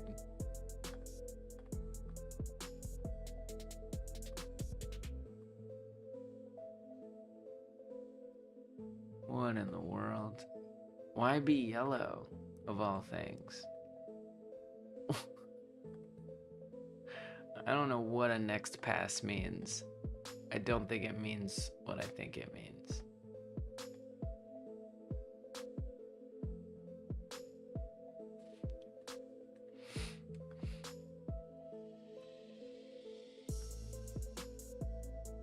I am literally just guessing around at this point.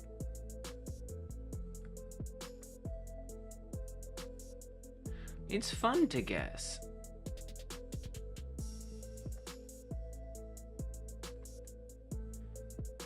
Definitely, maybe I'll just do it tomorrow.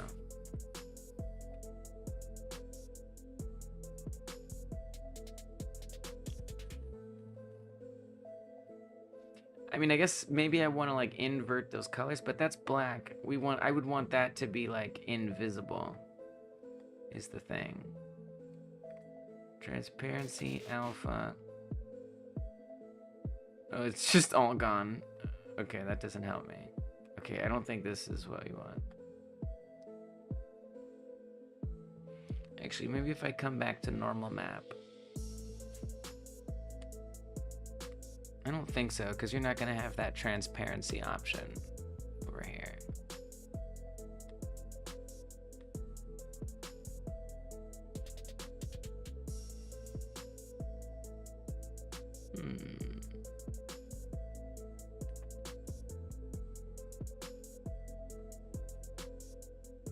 What is an ore material?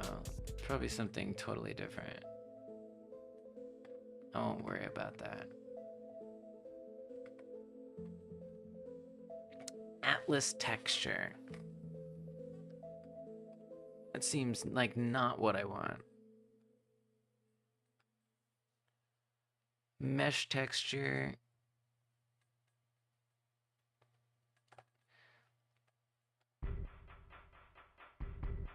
I don't think a noise texture is a good idea. I think that's a bad idea, is what I think. Alright, I'll do some looking up. Godot.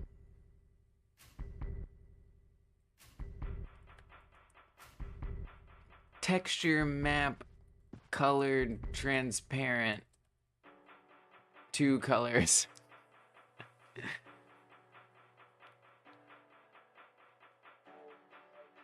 Okay, forget the transparent. Let's not confuse it.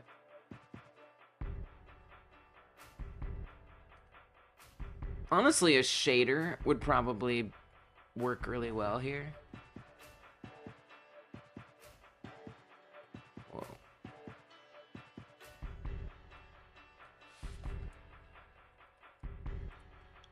If I learned more about shader code, I'm sure I could just set that up pretty easily.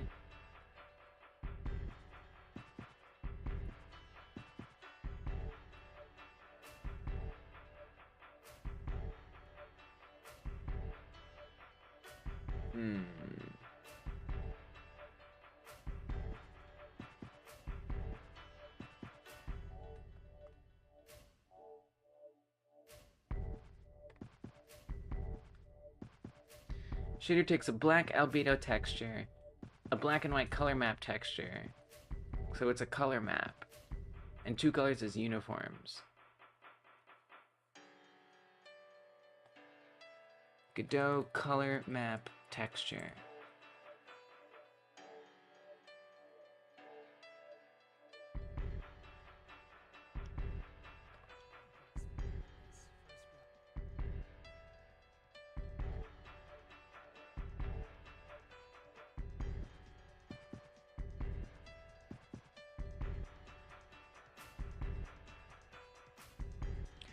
So, I mean, this person is writing shader code. Which I'm willing to do. I am willing to learn that. Not tonight.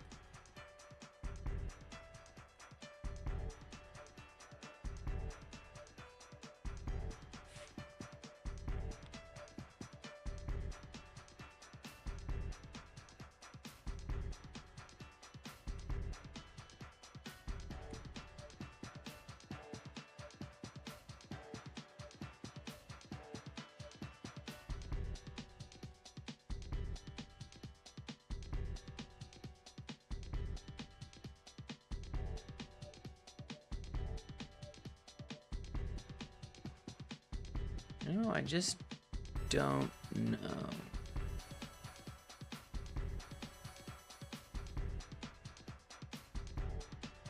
Harder than I thought it would be.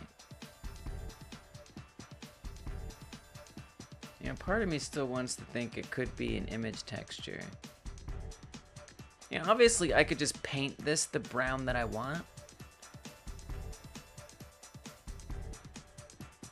Because it's already interpreting black as visible and white as invisible. So this image texture is already taking this and grayscaling it.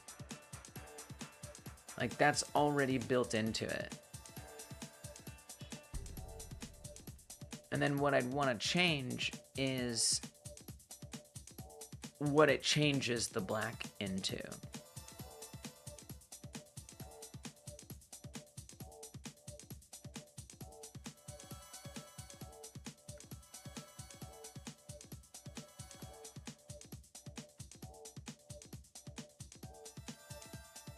Somehow.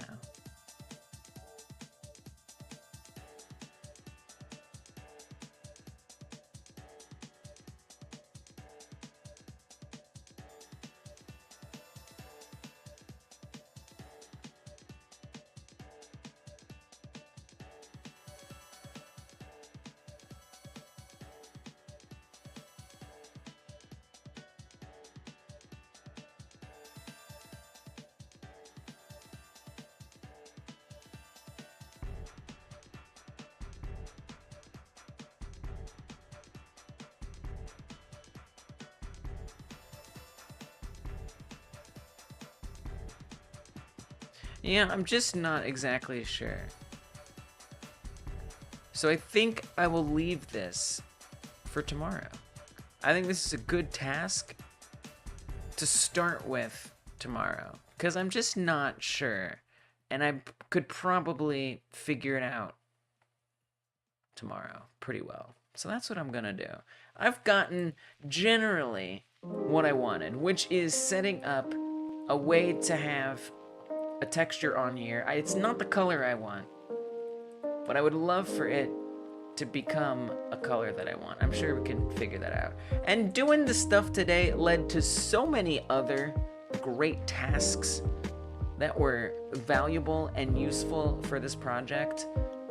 And I just had fun. I just had fun just piddling around and updating things and making things work. It's doo-doo-doo time. It's straight up doo-doo-doo time. Doo-doo, doo-doo-doo. Uh-oh, it's crashing.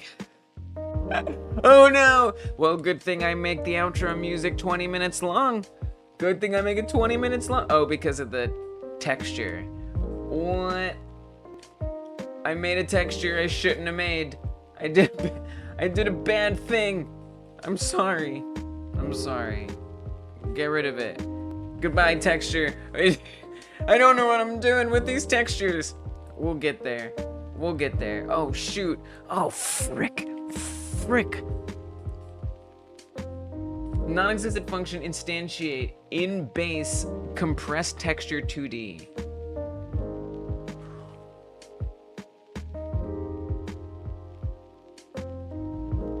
What do you mean? What do you mean? What do you mean? In the last moment. Messed up. Wait, what if I get rid of that one too? Huh? What do you think? A little better? Not gonna crash on me? What? So one of these blocks has a texture on it that it really doesn't want. I didn't know that I did that so badly. So I think what's gonna happen is a bunch of Control-Z. Control-Z, Control-Z, all over the place. Look at all that Control-Z. So much Control-Z. Okay, nope, keep Control-Zing it. Keep Control-Zing it. Don't stop. That's a lot of Control-Z. Okay, let's go back to right there. Right there. Come on. You can play that. You can run that. I think you can run that. You know how to do that. You can... Oh. It doesn't. What if I just play this scene by itself? It's not gonna recreate... Oh, maybe it will recreate the problem. Oh, that's a whole other problem. Oh, for crying out loud. Just when I thought I was out, it pulled me back in. Who am I to fight? Who am I to resist? It's a 20-minute long outro. It's only fair if I don't resist. What if, okay, imagine this. What if I just get rid of this entirely? I mean, technically, I would have been updating the same one. So what you have to do, oh dear God, is I have to come here. I'm only a little scared.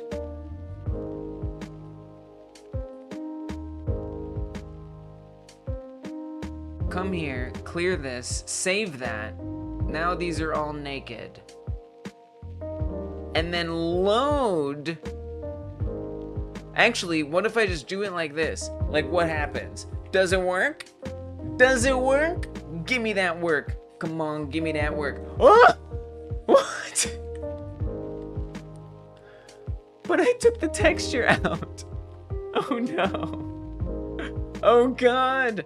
Something terrible has happened. For some reason, it can't instantiate. I know why. I know why. I just realized why. Do you know why? Of course you don't. I know why. I know what happened. I know what happened. Do you? I do. I know what happened. It's because I saved texture files in the level folder. If I save texture files in the level folder, it's going to try to load those texture files as a block.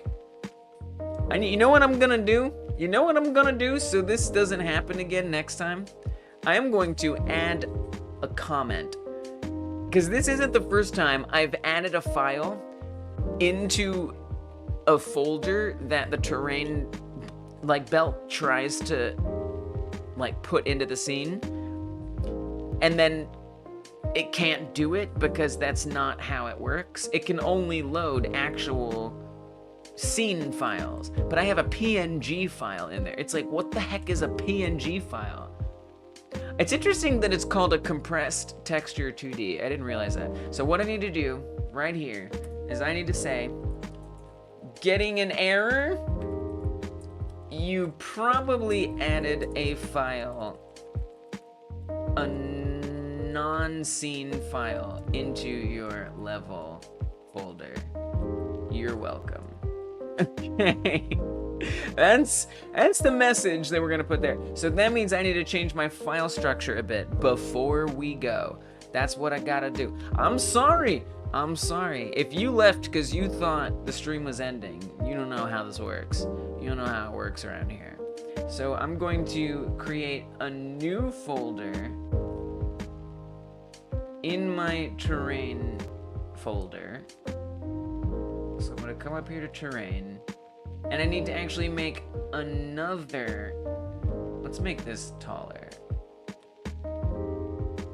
What do you mean I can't instantiate a PNG? What do you mean I can't instantiate a PNG? Just do it. Just figure it out.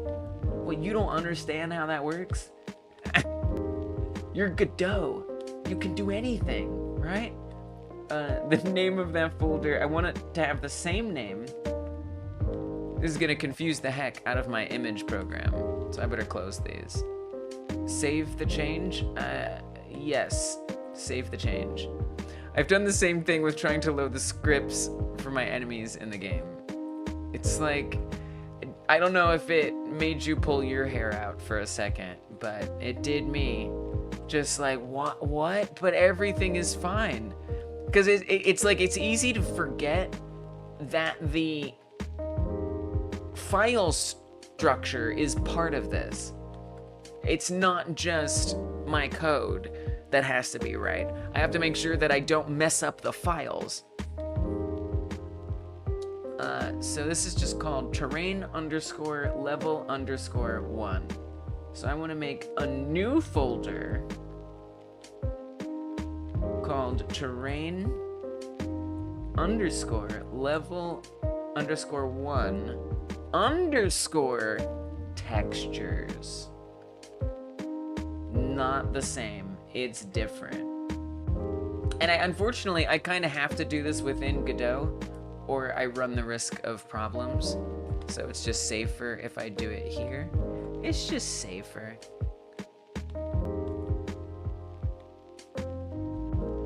So I want to grab, well, I don't even think the XCF file. Godot isn't even bothering with the XCF file. So at some point, you know what I'm gonna do? I'm actually, well, you know, let's let Godot figure it. You know, Godot, you can do it. You're a smart cookie. I'm just going to show this in the file manager. I'm gonna grab all of these that do not belong, cut them, go up a level to our terrain level 1 textures, paste that in, and now Godot is gonna be like, whoa. And everything will be fine. So now, if I wanted to add this, well, now I have to re-add that in there, because I yeeted it in my terror, in my absolute horror. I done yeeted it. This is supposed to have the grass texture, But then for this one level, let's save it. For this one level, I want to make this unique and then add in a special one. Peeking in, how goes it? Streaming late again, you machine! I am an hour over. I'm an hour over right now. It's true. I just get into it. I can't help it. I wanna keep going. I have to impose limitations on myself. That's why the outro music is playing. Because I have to force myself to stop. Welcome, Kai Guy. Thank you so much for stopping in. Appreciate it. I am seriously about to stop. Like, so serious. Like, I'm so serious. Okay, there's the texture. Great, beautiful, nice. Going into crunch now. A little bit, yeah, that's what the outro music is crunching up. Okay, so now it loads. Good, excellent. So much awesome work. Yay, so much awesome work today. What is this? Why is there a giant gap? It seems that in my chaos, I have adjusted the position of one of these terrain blocks amidst the chaos. And now I need to fix that. So it's supposed to be at -700, but I accidentally adjusted this position. There we go. Okay. Cool stream. Take it easy. Thanks, Joe. Thanks, Joe. I appreciate you saying goodbye, because it further is like, yeah, right, I gotta go. Yes, of course. All right. Please be kind. Rewind yourself. Yeah, so some more level 1 work. We got this camera to just start YouTube compression.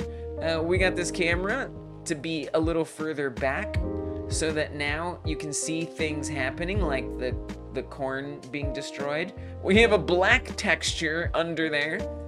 Tomorrow, I'm gonna come back and we're gonna get that black texture to be brown. I know we're gonna make that brown tomorrow. That's gonna be brown tomorrow. That's the first thing I'm gonna work on. But we've got these corns getting destroyed. We run over them. The camera's in a new spot. Oh, we can grab things and drop them on the ground properly now without errors, probably. We built out the rest of this level. I believe we can make it brown. I also believe. I think within an 8-hour period, we can probably sort it out. We added some stuff to the outside of the boundaries a little bit, and did other things. Oh, I see that now that the camera is moved, you see these things delete a little too soon. Oops.